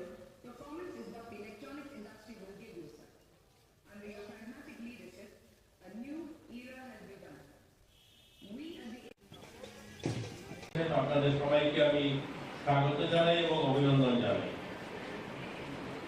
আমার আগের বক্তা যারা আপনাদের অর্গানাইজেশন থেকে দুটো, একটা হচ্ছে দাবি সনদ, আরেকটা হচ্ছে আপনাদের সপ্তদশ দ্বিতীয় বার্ষিকী রাজ্য সম্মেলনের প্রতিবেদন পাঠ করা হয়েছে। এখানে এরকম কিছু কথা আপনারা দাবি রেখেছেন যে কাজগুলো হয়তো সরকার করছে, অনেক কাজ হয়তো যেগুলো করা হয়নি, করার প্রয়োজন রয়েছে, এই ধরনের বক্তব্য আপনাদের মাধ্যমে উঠে এসেছে। আপনারা যারা এই অর্গানাইজেশনটা করছেন 34 বছর যাবৎ, আপনারা সত্যি এটা আপনাদেরকে ধন্যবাদ জানাই। অনেকদিন ধরে এই সংগঠনটা করে আসছে। আমি খুব কম সময় নিয়ে এক দুটা কথা বলি, আমি আমার আলোচনা শেষ করব। আপনারা সবাই জানেন মহাত্মা গান্ধীকে জাতির জনক বলা হয়। মহাত্মা গান্ধীকে জাতির জনক কেন বলা হয়? এর জন্য বলা হয়, মহাত্মা গান্ধী গরিব ছিলেন না, মহাত্মা গান্ধী আর্থিকভাবে স্বাবলম্বী ছিলেন, ব্রিটেনে পড়াশোনা করেছেন, ব্যারিস্টার ছিলেন। চাইলে তিনি কিন্তু একটা কোট প্যান্ট পরতে পারতেন, ভালোভাবে ওনার জীবনযাপন কাটাতে পারতেন, সুখ ভোগ করার মতো অর্থনৈতিক অবস্থা ওনার ছিল। কিন্তু তিনি সেভাবে জীবনটা কাটাননি, কারণ যখনকার সময় মহাত্মা গান্ধী গোটা ভারতের মানুষ, প্রান্তিক গ্রামের মানুষ খেতে পাচ্ছিল না, পড়ার জন্য বস্ত্র ছিল না। ওই সময় গরিব ভারতটাকে রিয়েলাইজ করেছেন, উপলব্ধি করেছেন, অর্থাৎ মানুষের জীবনটাকে তিনি রিয়েলাইজ করেছেন। এর জন্য তিনি সে সময় একবেলা খাওয়ার একটা কাপড়কেই ভিজিয়ে আবার সেই কাপড়টাকে পরা, অর্থাৎ মার্কিন করে ওনার জীবনটাকে অতিবাহিত করেছেন। তার জন্য ওনাকে জাতির জনক বলা হয়। আমি এই কথাটা এর জন্য বলছি, আপনাদের কথার মতো এসেছিল যে 34 বছর আপনারা অনেক লড়াই সংগ্রাম আন্দোলন করেছেন। যাদের সামনে আপনারা লড়াই আন্দোলন সংগ্রাম করেছিলেন তাদের মধ্যে সেই রিয়েলাইজেশন ছিল না। তারা কোনো সময় আপনাদের যে আপনার প্রতিবন্ধী, আপনাদের জীবনের কষ্ট বা দুঃখ দুর্দশা, সেটা তারা রিয়েলাইজ করতে পারেনি। এই ত্রিপুরাতে নিজ স্তরে যারা বসবাস করে, একদম গ্রামীণ অবস্থাতে যারা, একদম গরিব মানুষ যারা, তার একটা সম্প্রদায় হচ্ছে চা বাগান শ্রমিক যারা। এই চা পাতা বাগানে যারা কাজ করে 100 বছর ধরে কাজ করে, কিন্তু ওই মানুষগুলো তাদের জমির ব্যবস্থা করা হয়নি। যে ইকুয়ালিটির কথা আপনারা যে কথাগুলো তুলে আনছেন তার পরিপ্রেক্ষিতে বলছি, যে ইকুয়ালিটির কথা, যে সাম্যবাদের কথা তারা বলতো, অন্ন বস্ত্র শিক্ষা স্বাস্থ্য মানুষের মৌলিক অধিকারের কথা বলতো, তারা মানুষের মৌলিক অধিকার কোনো সময় দেয়নি। যে চা বাগানগুলোকে 100 বছর ধরে শ্রমিকরা কাজ করতো, তাদেরকে একটা জমির পাট্টার ব্যবস্থা করেনি। সেখানে তারা শোষিত ছিল, তাদেরকে জমির ব্যবস্থা না করার কারণে, জমির মালিকানা না থাকার কারণে তারা পড়াশোনা করতে পারেনি, তাদের ছেলে মেয়েরাও শিক্ষা দীক্ষায় এগোতে পারেনি। কারণ তারা যদি বাগানের কাজ ছেড়ে যে অন্য কোনো কাজ করে, বাগান ছেড়ে পালিয়ে যেতে হবে, সেখান থেকে বের করে দেওয়া হবে। তো এই ধরনের একটা সরকারের সামনে আপনারা 34 বছর, আপনাদের যে গল্প, অর্থাৎ আপনার 34 বছরের, আমি যদি বলি আপনার 34 বছর তাদের সামনে আপনারা আপনাদের দাবি সনদ পেশ করেছেন। তারা কোনোদিন আপনাদের জীবন মান উন্নয়ন হোক, আপনারাও স্বাবলম্বী হন। আপনারা বলেছেন এখানে 5,000 টাকা ভাতা হওয়া যায়, আমি এগ্রি করি, 5,000 টাকা একটা মানুষের ভাতা হওয়া যায়। কিন্তু যাদের সামনে আপনারা এর আগে 28 বার দাবি সনদ পেশ করেছিলেন, তারা ওই 500 টাকার উপরে যায়নি, 700 টাকার উপরে যায়নি। কিন্তু এই সরকারটা, এই সরকারের মাননীয় মুখ্যমন্ত্রী আজ 2,000 টাকা করেছে। আমি বলছি না 2,000 টাকা জীবনের সহায় নেবে, 2,000 টাকা আপনাদের জীবন মান উন্নয়ন হবে, কিন্তু 2,000 টাকা করেছে। 5,000 টাকা হওয়া চাই, কিন্তু 2,000 টাকা করেছে। কিন্তু 28 বছর যাদের সামনে আপনারা দাবি সনদ পেশ করেছিলেন, আন্দোলন সংগ্রাম করেছিলেন, ওই 700 টাকাতেই আটকে ছিল। এগুলো পরিবর্তন হয়েছে। আজ যদি দেখি আমাদের প্রতিবন্ধী ভাইয়েরা যখন রেলেতে যাত্রা করে, যখন স্লিপার ক্লাসে যায় 75% সাবসিডি ব্যবস্থা করা হয়েছে, প্লেনে 50% সাবসিডি ব্যবস্থা করা হয়েছে। এগুলো অনেকগুলো কাজ হয়েছে ইতিমধ্যে। আমি বলবো না সমস্ত কিছু পরিবর্তন হয়ে গেছে, সবাই আমরা সুখী হয়ে গেছি। কিন্তু আজ যে সরকারটা যে ভাবনায় কাজ করে, বলে সবকা সাথ সবকা বিকাশ সবার প্রয়াস। যখন সবকা সাথ সবকা বিকাশ সবার প্রয়াস বলা হয়, যখন সর্বভৌমত্ব সূচনা বলা হয়, যে সবার কল্যাণ হোক, সবার মঙ্গল করা হোক, সেটা বলা হয়, তখন তার মধ্যে আমরাও আসি, আমরা যারা প্রতিবন্ধী তাদের জীবনের কথাও আসে। আজ যখন ত্রিপুরায় 3 লক্ষ ঘর প্রধানমন্ত্রী আবাস গ্রামীণ শহরে দেওয়া হয়, সেখানে কিন্তু আমার প্রতিবন্ধী ভাইও কিন্তু ঘর পায়, সেখানে তারও বাড়ির ব্যবস্থা হয়। আজ আমি এখানে দেখেছি একটা দাবি সনদ রয়েছে চিকিৎসার ব্যবস্থা, আয়ুষ্মান কার্ড। আমাদের ভারত সরকার প্রধানমন্ত্রী নরেন্দ্র মোদীর নেতৃত্বে ত্রিপুরায় যে 8.5 লাখ পরিবারের মধ্যে প্রায় 4.5 লাখ পরিবার, অর্ধেক পরিবার যারা আয়ুষ্মান কার্ড পেয়েছে, অর্ধেক মানুষ পায়নি। এখানে অনেক পাইছেন আয়ুষ্মান কার্ডের আওতায় আসেননি। মাননীয় মুখ্যমন্ত্রীকে কেউ ডেপুটেশন দেননি, কেউ গিয়ে আন্দোলন করেননি। এবারে বাজেটে 59 কোটি টাকা রেখেছে যে ত্রিপুরার 100% মানুষ সবাই এই হলে যারা আছেন ইনক্লুডিং আমি, আমরা সবাই স্বাস্থ্য বীমার আওতায় আসবো, মুখ্যমন্ত্রী জন আরোগ্য যোজনায় আসবো। কাউকে আর চিকিৎসার জন্য হবে না, আর 5 লক্ষ টাকার চিকিৎসার ব্যবস্থা মুখ্যমন্ত্রী জন আরোগ্য যোজনায় দেওয়া হবে। আপনারা খেলাধুলার কথা এনেছেন, প্রতিবন্ধী ছেলেমেয়েরা খেলাধুলা করতে যায়, তাদেরকে আর্থিক সাহায্যের কথা। আমি এখানে আপনাদের সাংবাদিক বন্ধুরা রয়েছে, তাদের সামনে দাঁড়িয়ে বলবো, প্রতিবন্ধী তো দূরের কথা, ত্রিপুরাতে আমরা একটা সরকার ছিল যারা ভালো স্টুডেন্ট যারা প্র্যাকটিস করতে গিয়ে মেরুদণ্ড ভেঙে গিয়েছে, ধলেশ্বরের একটা ছেলে 1 টাকা সাহায্য করতে পারেনি আগে সরকার, কারণ কোনো ধরনের পলিসি ছিল না। আজ এই সরকার তাদের জন্য 8 কোটি টাকা রেখেছে এবার বাজেটে, যে সেই সমস্ত ছেলেমেয়েরাও যারা বাইরে এই খেলাধুলা যায় তাদেরকেও যেন বিমার আওতায় আনা হয়। কোনো কারণে কোনো দুর্ঘটনা যদি ঘটে যায় তাদেরকে যেহেতু আমার খুব কম সময়, আমি বেরিয়ে যাওয়া যেতে হবে আমার 59 জেলায়, তার জন্য আপনাদের সঙ্গে থাকতে পারছি না। এর অনেকগুলো কথা রয়েছে, আপনারা যেগুলো দাবি করেছেন সত্যি প্রশংসনীয়, এগুলো আপনাদের হওয়া চাই। সরকারের যেহেতু আমরা আছি, আমরা চেষ্টা করবো, মাননীয় মুখ্যমন্ত্রীর সঙ্গে কথা বলবো যে এই সমস্ত সমস্যার সমাধান কি করে করা যায়। কিন্তু এই সরকারটা আমি বলবো যে সর্বভৌমত্ব সুখী না, সবাই সুখী হোক, সবাই ভালো থাকুক, সবার কল্যাণ হোক, এই মন্ত্রে বিশ্বাস করে আমি একটা বাইরে যাবো, একটু ঘুরতে যাই। সন্ধ্যার পরে বাড়ির থেকে বেরোবেন, যখন বেরোচ্ছেন তো যিনি দিয়ে বলছিলেন বন্ধু এটা হাতে রেখে দাও, সে অবাক হয়ে বললো, আরে আমার জন্য আমি তো চোখে এমনি দেখতে পাই না, আমার জন্য অন্ধকারটা কি আর আলোটাই কি, তো আমাকে কেন এটা দিয়েছো? আমার তো যে লোকটা সামনের দিকে অন্ধকারে আসবে সে হয়তো ধাক্কা খাবে তোমার শরীরে, তার জন্য এটা হাতে থাকে, সে ধাক্কা খাবে না, তার জন্য।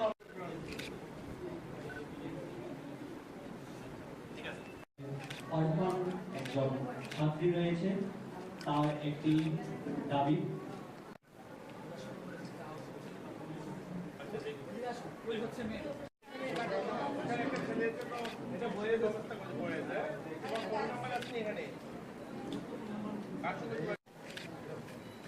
দাদা স্যার একটু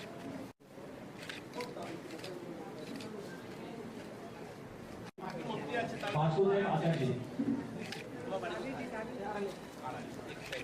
বাসুদেব আচার্য,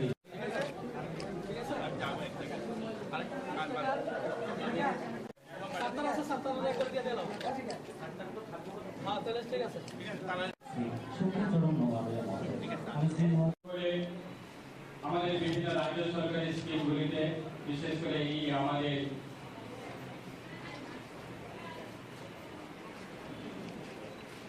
সোশ্যাল ওয়েলফেয়ার ডিপার্টমেন্টের মাধ্যমে যতগুলি বার্তা প্রদান করা হয়েছে। 18 আগে ছিল মাত্র 500 থেকে বেরিয়ে 7 টাকা ছিল, এবং উইদিন মাত্র 5 বছরের মধ্যে আজকে দিনে দাঁড়িয়ে প্রায় 2000 টাকা বাড়িয়ে দিয়েছে। এবং বিভিন্ন রাজ্য সরকারের সমস্ত কর্মচারী যারা আছে তাদের বেতন ভাতাগুলি আমাদের সরকার যথেষ্ট টিএডিএ থেকে শুরু করে সমস্ত যে সরকারের কর্মচারীরা পাওনা দরকার সেগুলি পূরণ করেছে। তাই আজকে অল ডেভেলপমেন্ট কমিটির আজকে এই সম্মেলনের পক্ষ থেকে আমি অসংখ্য ধন্যবাদ জানাবো এই কমিটিগুলি যারা রয়েছে, এবং আজকে এই সম্মেলনের মাধ্যমে আমার অনুরোধ থাকবো, এবং বিগত দিনে আমরা দেখি যে নিজের মৌলিক অধিকারগুলি পাওয়ার জন্য এবং বিভিন্ন সময়ে বিভিন্ন দলকে খুশি করানোর জন্য এবং বিভিন্ন দলগুলি রাজনীতি পূর্বে তৈরি করার জন্য আমাদের রাজ্যে বিভিন্ন সম্প্রদায়ের মানুষকে সঙ্গে নিয়ে এবং বিভিন্ন মহলকে সঙ্গে নিয়ে নিজের রাজনীতি ভোট ব্যাংক তৈরি করে রাজনীতি করছে। আজকে আমাদের সরকার দ্বিতীয়বার সরকার গঠনের উপরে আমাদের রাজ্যের মাননীয় জনগণের মুখ্যমন্ত্রী প্রফেসর ডক্টর মানিক সাহা মহোদয় আজকে সমস্ত এই রাজ্যে আমাদের গরিব শ্রেণী থেকে শুরু করে প্রায় 27 লক্ষ আমাদের রাজ্যবাসী আছে, সবার জন্য চিন্তা ভাবনা করে আজকে কাজ করছে।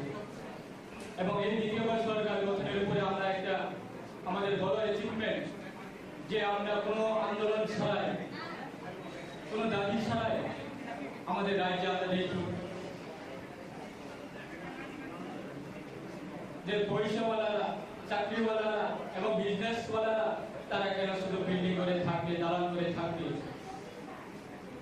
কেন আজকে যারা বিপিএল ক্যাটাগরি যারা আছে, অন্তোদয় ক্যাটাগরি যারা আছে, দিনমজুরি যারা আছে, গরিব শ্রেণী যারা আছে, তারা কি পাকা করে থাকার জন্য তাদের কি কোনো অধিকার নেই? সেটা আজকে চিন্তা করে আমাদের দ্বিতীয়বার সরকার গঠনের পরে প্রায় 1,30,000 সংখ্যা সাধারণ গরিবের জন্য কেন্দ্র সরকারের মাননীয় প্রধানমন্ত্রী নরেন্দ্র মোদীর নেতৃত্বে আজকে আমাদের রাজ্যের মানুষের জন্য, রাজ্যের গরিব শ্রেণীর জন্য এবং বিপিএল অন্তোদয় ক্যাটাগরির জন্য তাদেরকে পাকা ঘর নির্মাণের জন্য প্রত্যেকটা বেনিফিশিয়ারি অ্যাকাউন্টে টাকা দিয়ে দিয়েছে। আমরা কোনোদিনে বলিনি যে আমাদের দলে যারা থাকবে তারা পাবে, যে আমাদের সঙ্গে যারা থাকবে তারা সুযোগ সুবিধা পাবে, যে আমাদের দলে যারা পতাকা দিয়ে মিছিল নিয়ে যায় তারা সুযোগ সুবিধা পাবে। আমাদের সরকারের উদ্দেশ্য সেটা মূলত এবং মাননীয় মুখ্যমন্ত্রী যে ইতিহাস তৈরি করেছে, বিগত দিনে 83 চাকরি নিয়োগ করতে গিয়েছিল যুবক ভাইদের জন্য সুযোগ সুবিধা করে দিল। আজকে আমাদের সরকার ক্ষমতা আসার পরে মহিলাদের জন্য এবং বোনদের জন্য তাদেরকেও আমাদের এই 83 চাকরি নিয়োগ ক্ষেত্রে তাদেরকেও সুযোগ সুবিধা দিতে হবে।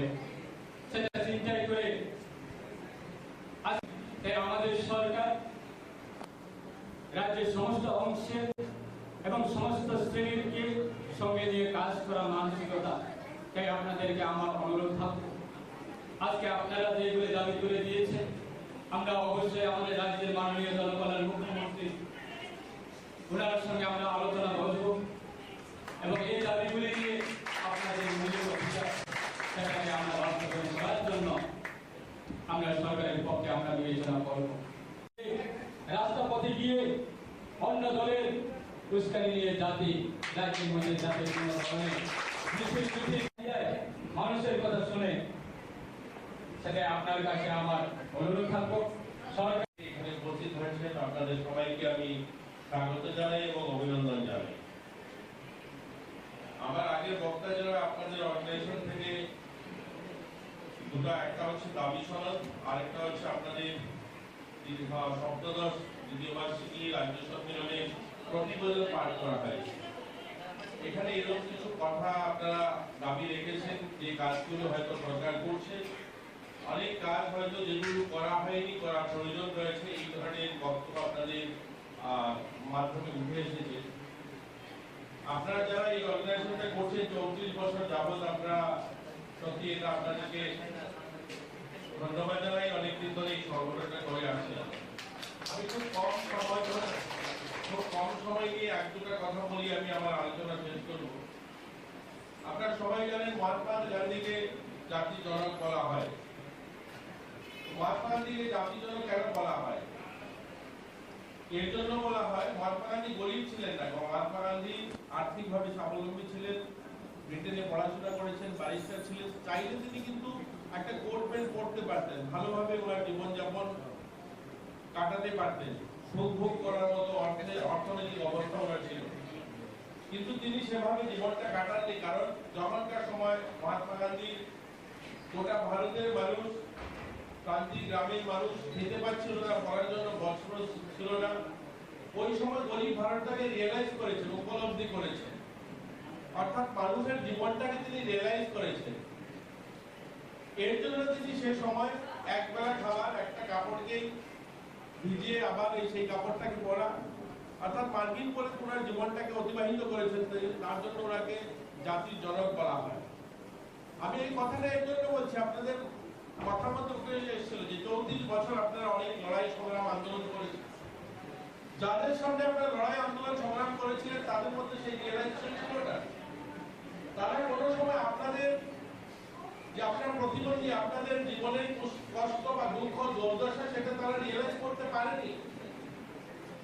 এই ত্রিপুরাতে নিজ স্তরে যারা বসবাস করে একদম গ্রামীণ অবস্থাতে, যারা একদম গরিব মানুষ যারা, তার একটা সম্প্রদায় হচ্ছে চা বাগান শ্রমিক যারা।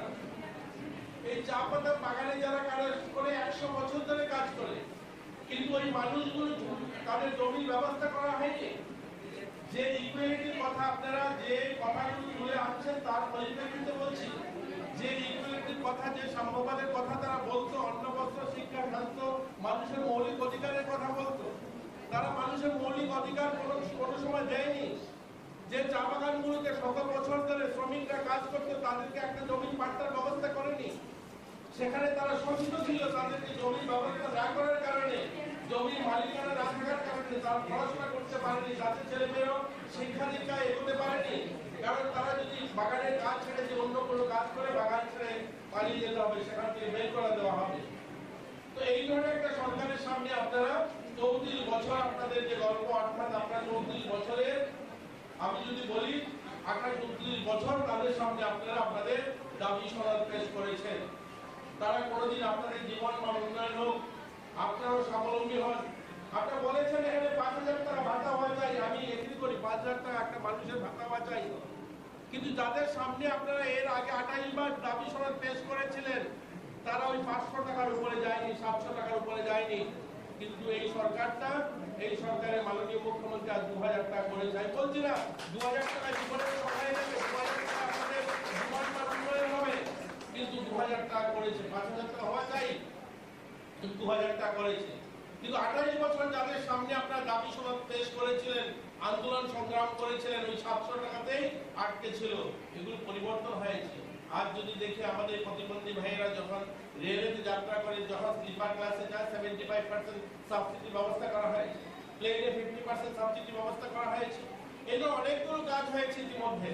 আমি বলবো না সমস্ত কিছু পরিবর্তন হয়ে গেছে, সবাই আমরা সুখী হয়ে গেছি। কিন্তু আজ যে সরকারটা যে ভাবনায় কাজ করে বলে সবকা সাথ সবকা বিকাশ সবার প্রয়াস, যখন সবকা সাথ সবকা বিকাশ সবার প্রয়াস বলা হয়, যখন সর্বভৌমত্ব সুবিধা বলা হয়, যে সবার কল্যাণ হোক, সবার মঙ্গল করা হোক, সেটা বলা হয়, তখন তার মধ্যে আমরাও আসে, আমরা যারা প্রতিবন্ধী তাদের জীবনের কথাও আসে।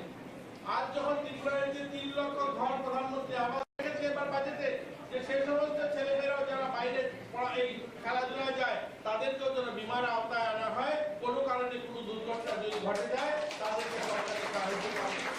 এইটা অনেকটা কাজ। যেহেতু আমার খুব কম সময়, আমি বেরিয়ে যাবো, যেতে হবে আমার উন্নতি জেলায়, তার জন্য আপনাদের সঙ্গে থাকতে পারছি না। এর অনেকগুলো কথা রয়েছে, আপনারা যেগুলো দাবি করেছেন সত্যি প্রশংসনীয়, এগুলো আপনাদের হওয়া চাই। সরকারের যেহেতু আমরা আছি, আমরা চেষ্টা করবো, মাননীয় মুখ্যমন্ত্রীর সঙ্গে কথা বলবো যে এই সমস্ত সমস্যার সমাধান কি করে করা যায়। কিন্তু এই সরকারটা আমি বলবো যে সর্বভৌমত্ব সুখীরা, সবাই সুখী হোক, সবাই ভালো থাকুক, সবার কল্যাণ হোক, এই মন্ত্রে বিশ্বাস করে আমি একটা বাইরে যাবো, একটু ঘুরতে যাই, সন্ধ্যার পরে বাড়িতে এখানে উপস্থিত হয়েছেন আপনাদের সবাইকে আমি সরকারের যেহেতু আমরা আছি, আমরা চেষ্টা করবো, মাননীয় মুখ্যমন্ত্রীর সঙ্গে কথা বলবো যে এই সমস্ত সমস্যার সমাধান কি করে করা যায়। কিন্তু এই সরকারটা আমি বলবো যে সর্বভৌমত্ব সুখীরা, সবাই সুখী হোক, সবাই ভালো থাকুক, সবার কল্যাণ হোক, এই মন্ত্রে বিশ্বাস করে। মশলার দায়িত্বে হাম্বাই গ্রুপ, গুণমানে সেরা, রান্নার ভরসা, হাম্বাই গুরু মশলা। সম্পূর্ণ প্রাকৃতিক, অপার গুণ ও উপকারিতায় পরিপূর্ণ হাম্বাই গুরু মশলা। যদি কেমিক্যাল ফ্রি, কালার ফ্রি, প্রকৃত স্বাদের মশলা খেতে চান, তবে আপনার রান্নাঘরে চাই হাম্বাই গুরু মশলা। রান্নায় শুধুমাত্র তোমাকেই চাই হাম্বাই গুরু মশলা।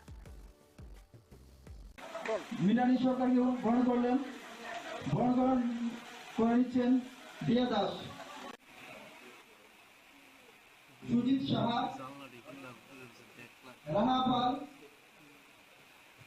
রূপক দাস, চন্দন দাস, দুলাল দাস।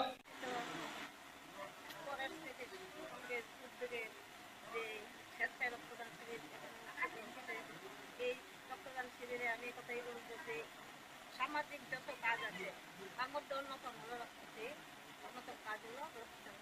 কারণ রক্তদানের মাধ্যমে অনেক সময় মুমূর্ষ রোগীরা বেঁচে যায়, অনেক সময় কি রক্তের প্রয়োজন হয়। আর বিগত দিনে আমরা দেখেছি যে রক্তের জন্য আমরা হন্যে হয়ে ঘুরতাম এক বোতল রক্ত যাতে পাওয়া যায়, কিন্তু তখন খুবই অসুবিধা হতো। আজকে আমাদের সরকার আসার পর কোভিডের পর থেকে এখন অবধি যে রক্তের প্রতিটি ক্লাব সংঘ এগুলি থেকে আমরা রক্ত পাচ্ছি। আমি এই কয়েকদিনেই আমি কয়েকটি প্রোগ্রাম করেছি, মুখ্যমন্ত্রীর সঙ্গে করেছি, 39 নং ওয়ার্ডের কর্পোরেটরের সঙ্গে করেছি, বাকির সঙ্গে করেছি, আমাদের যে বাজারঘাটের আমার ওখানেও আমরা করেছি। তাই রক্তপ্রত এখন আর অভাব নেই। যারা রক্তদান করছে সেটা তাদের জন্য আমি আজকে যারা করছে তাদের প্রতি অসংখ্য অসংখ্য আমার ব্যক্তিগত তরফ থেকে ধন্যবাদ। আর যারা যাদের উদ্যোগে এটা হচ্ছে তাদের জন্য আমি ধন্যবাদ জানাচ্ছি। আশা করি ভবিষ্যতে আমরা রক্তের অভাব বোধ করবো না, কারণ আমাদের মুখ্যমন্ত্রী রক্তের প্রতি যে যাতে মানুষের রক্তের জন্য মারা না যায় সেই ব্যবস্থা করছে। প্রতিদিনই একটা না এখানে ক্যাম্প হচ্ছে এবং সেন্টারে প্রোগ্রাম হচ্ছে। তাই রক্তদানে আরও যারা আমাদের মধ্যে যারা এখানে ঘুরতে যায় তাদের প্রতি আমার আহ্বান থাকবে, আপনারা রক্তদান এগিয়ে আসুন। আর যারা রক্ত দিতে চায় কিন্তু এদের অনেক সময় জটিল রোগ থাকে, তার জন্য রক্ত নেয় না, পরীক্ষার মাধ্যমেই রক্ত দেওয়া হয়। তাই আমি সবাইকে আহ্বান যাচ্ছি এবং এই প্রতি কথা বলে সবাই আজকে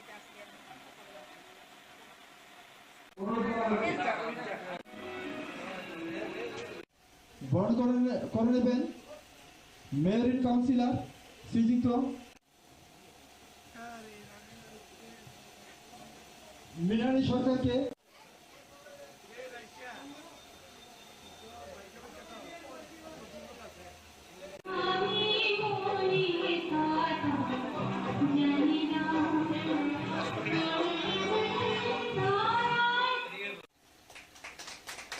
সবাই হাত মেলে দিয়ে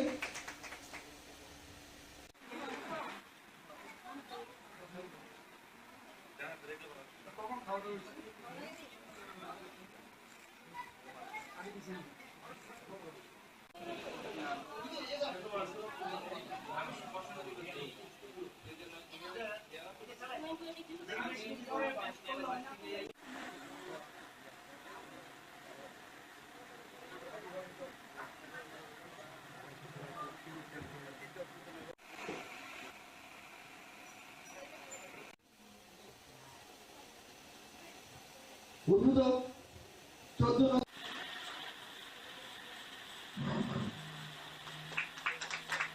সবাই হাত মেলে দিয়ে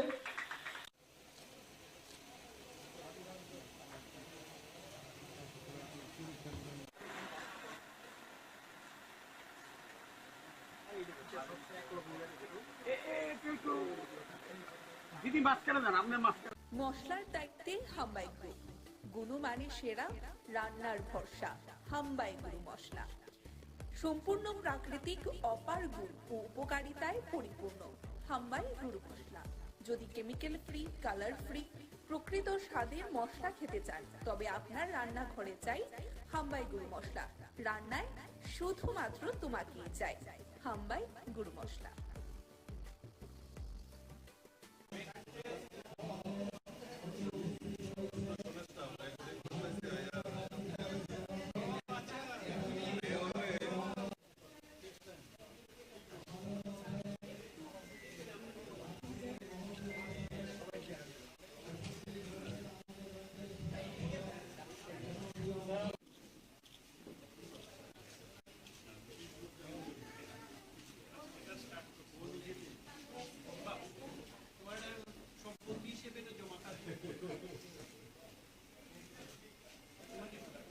ব্যাংকের সংখ্যা আমাদের টোটাল 14টা আছে, এর মধ্যে 12টা গভর্নমেন্টের এবং 2টো প্রাইভেটে, এবং 6টা আমাদের যে ব্লাড সেপারেশন সেন্টার, সেখানেও দেখা গেছে 4টে আমাদের ত্রিপুরা সরকারের, 2টো প্রাইভেট সংস্থা। আমাদের ত্রিপুরা সরকার চাইছে যে স্বাস্থ্য ব্যবস্থা উন্নতি হোক। আপনারা সবাই জানেন যে এবার বাজেটে আমরা একটা বড় একটা সিদ্ধান্ত নিয়েছি। মাননীয় প্রধানমন্ত্রী নরেন্দ্র মোদীজি আয়ুষ্মান ভারতের যে কার্ড, সেই কার্ড আমরা ত্রিপুরাতে আমরা প্রায় 13 লক্ষর মতো বিতরণ করেছি, কিন্তু বাকি 4.75 যে লোক সংখ্যা আছে আমাদের ত্রিপুরায়, তাদের কিন্তু সেই কাভারেজে আসে না, কারণ বিভিন্ন ক্রাইটেরিয়ার কারণে সেটা কাভারেজ আসে না। তো আমরা এই 4.75 লোকদের জন্য মুখ্যমন্ত্রী জন আরোগ্য যোজনা করে একটা এবার বাজেটে আমরা রেখেছি। 1 বছরের জন্য, এই বছরের 23-24 অর্থ বছরে আমরা 59 করোড় এর জন্য রেখেছি। এবং আমরা সবসময় চাই যে কথায় নয়, কাজের মাধ্যমে আমরা মানুষের কাছে যেতে চাই। তো সেই কারণে আধিকারিকদের আমি বলেছি যে যত তাড়াতাড়ি সম্ভব, তার তো প্রক্রিয়াকরণ আছে, কার্ড বিতরণের বিষয় আছে, এবং যে ফাইন্যান্সিয়াল যে বিষয়টা সেটাকে সেটেল করারও বিষয় থাকে, সেটি যেন তাড়াতাড়ি করা হয়। আপনারা জানেন ত্রিপুরাতে প্রায় এই বাজেটে 100টা উপস্বাস্থ্য কেন্দ্রের জন্য আমাদের এই বাজেট এখানে রাখা হয়েছে। আমাদের এখানে প্রায় 9টা সুপার স্পেশালিটি ব্লক যে ডিপার্টমেন্ট, সেটা অলরেডি ওপিডি শুরু হয়ে গেছে, 7টা অলরেডি স্টার্ট, তার ইনডোরও রেডি আছে। এবং স্পেশালিস্টরা এখানে এখন তাদের মর্যাদা পাচ্ছে। আগে কি হতো যে যারা ত্রিপুরা হেলথ সার্ভিসে যারা সুপার স্পেশালিটি করতো বা যারা স্পেশালিস্ট ছিল, তাদের কিন্তু আলাদাভাবে কোনো রকম মর্যাদা ছিল না। আমাদের সরকার আসার পর আমরা রিসেন্টলি যেটা করলাম, তার অ্যামেন্ডমেন্ট করে তাদেরকে আমরা মর্যাদা দিয়েছি। এটা ক্যাডার করেছি, মেডিকেল অফিসার নর্মাল যে ক্যাডার আছে সেটা, আর একটা স্পেশালিস্ট ক্যাডার। এবং তাতে করে আমাদের বহু লোক যারা ত্রিপুরার ভালো কৃতি স্টুডেন্ট, যারা ডাক্তারবাবুরা আছেন বাইরে, তারাও কিন্তু এখন ত্রিপুরায় ফিরে আসছে। তো আমাদের আগে কথায় কথায় মানুষ বাইরে চলে যেত ট্রিটমেন্টের জন্য, এখন কিন্তু এখানে সব ধরনের ট্রিটমেন্ট সুবিধা ওনারা পাচ্ছেন। নিউরো সার্জারি হোক, আমাদের ওপেন হার্ট সার্জারি হোক, আমাদের ইউরোলজি হোক, সব দিক দিয়ে এখানে ব্যবস্থা আছে আমাদের। তো সেই কাজগুলো আমাদের এখানে করছে। আমরা চাই যে সমস্ত যে ডিস্ট্রিক্টগুলো আছে তার স্ট্রেংথেনিং করার জন্য, ডিস্ট্রিক্ট যে হসপিটালগুলো আছে, যাতে করে আগরতলার যে স্টেট হসপিটাল সেখানে যেহেতু লোড কম পড়ে, সেই ব্যবস্থা আমরা করছি। 3টা ডিস্ট্রিক্টে আমরা লেভেল 3 আমরা ট্রমা সেন্টার করেছি। আপনারা জানেন যে ট্রমা সেন্টার খুব ইম্পর্টেন্ট। আরেকটা ট্রমা সেন্টার একটা করেছি আমরা সাউথে, একটা করেছি আমরা গোমতী জেলায়, আর একটা করেছি ধলাই, এবং ধর্মনগরে খুব অতি সত্বর সেখানেও স্টার্ট হবে। তো সমস্ত ডিস্ট্রিক্টে আমরা এই ট্রমা সেন্টার আমরা করছি, কারণ রোড ট্রাফিক অ্যাক্সিডেন্ট বা অন্য অ্যাট্রোসিটিস হোক বা বিভিন্ন কারণে যখন ইমার্জেন্সির বিষয় দাঁড়ায়, আগরতলায় আস্তে আস্তে রাস্তার মধ্যেই দেখা যায় যে রোগী মারা যায়। তো তার থেকে পরিত্রাণ দেওয়ার জন্য এবং মর্টালিটির রেট যাতে কম করা যায়, ত্রিপুরা সরকার স্বাস্থ্য বিভাগ সেই বিষয়ে কাজ করে চলছে। এবং আমাদের কাছে প্রায়োরিটি সেক্টরের মধ্যে স্বাস্থ্য। এখানে আমি যে আজকে এই যে ব্লাড ডোনেশনের কথা বললেন, আমরা ত্রিপুরাতে যাতে প্রপারলি তার কালেকশনও হয় এবং তার প্রপার প্রিজার্ভ করে রাখা যায়, সেই ব্যবস্থা আমি আপনাদের সামনে রাখলাম। এবং আজকের এই যে ওল্ড ন্যাশনাল ক্লাবের উদ্যোগে এই যে ব্লাড ডোনেশনের ব্যবস্থা আপনারা করেছেন, আমি জানি আপনারা পুজো অর্চনাও করেন, বিভিন্ন ফিলান্থ্রপিক ওয়ার্কও আপনারা করেন, কিন্তু এর মধ্যে দি বেস্ট হচ্ছে এই রক্তদান। আজকাল বহু জায়গায় আমি যখন যাই, এখানে মাননীয় মেয়র সাহেব আছেন, ওনার নিজস্ব একটা ক্লাবও আছেন, উনি সেক্রেটারি সেখানে, সংহতি ক্লাব রামনগরে। সেখানে গিয়ে আরেকটা জিনিস আমি দেখলাম যে ব্লাড ডোনেশনের সাথে সাথে অনেক লোক দেহদানও করেছেন, অনেকে চক্ষুদানও করেছেন, অনেকে অনেক ব্লাড ডোনেশনও সেখানে করেছেন। এই যে ব্যবস্থা, এতে করে মানুষ উদ্বুদ্ধ হচ্ছে। এবং আপনাদের এই যে মহতি এখানে আজকের যে উদ্যোগ, তাতে করে মানুষ, অন্যান্য অংশের মানুষও উদ্বুদ্ধ হবে আমি আশা করি। এবং আমরা যেটা বলছি যে এই ব্লাড দেওয়ার সাথে সাথে যারা ব্লাড দিচ্ছে তার মধ্যে কিন্তু একটা দেওয়ার সময় তার মধ্যে একটা ডিভাইন যে ফিলিং সেটা কিন্তু আসে। ভাবুন যে লোক বা যে মুমূর্ষু ব্যক্তি ওনার এই রক্তদান গ্রহণ করবে আর উনি ভাববেন যে আমি কার রক্ত আমি নিচ্ছি, তো এই যে বিষয় একটা সম্পর্ক গড়ে ওঠে, বিরাট সম্পর্ক এটা। এবং তার মধ্যে আমরা যে আমাদের মধ্যে অনেক সময় একজন আরেকজনের সাথে বিভেদের কথাবার্তা আমাদের চলে, কিন্তু রক্তদানের সময় কিন্তু সব ভুলে যায়। এবং সত্যি এটা একটা আনন্দের বিষয় এবং এই ধরনের উদ্যোগ আগামী দিনও চলবে আশা করি। এবং সবাইকে আজকের এই অনুষ্ঠানে উপস্থিত থাকার জন্য, এই মহতী অনুষ্ঠানে আমি বিশেষ করে আমাদের প্রাক্তন আমরা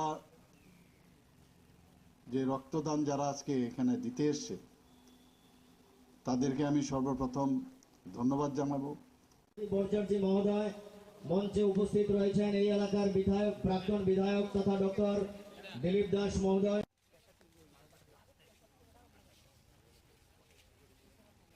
মঞ্চে উপস্থিত আমাদের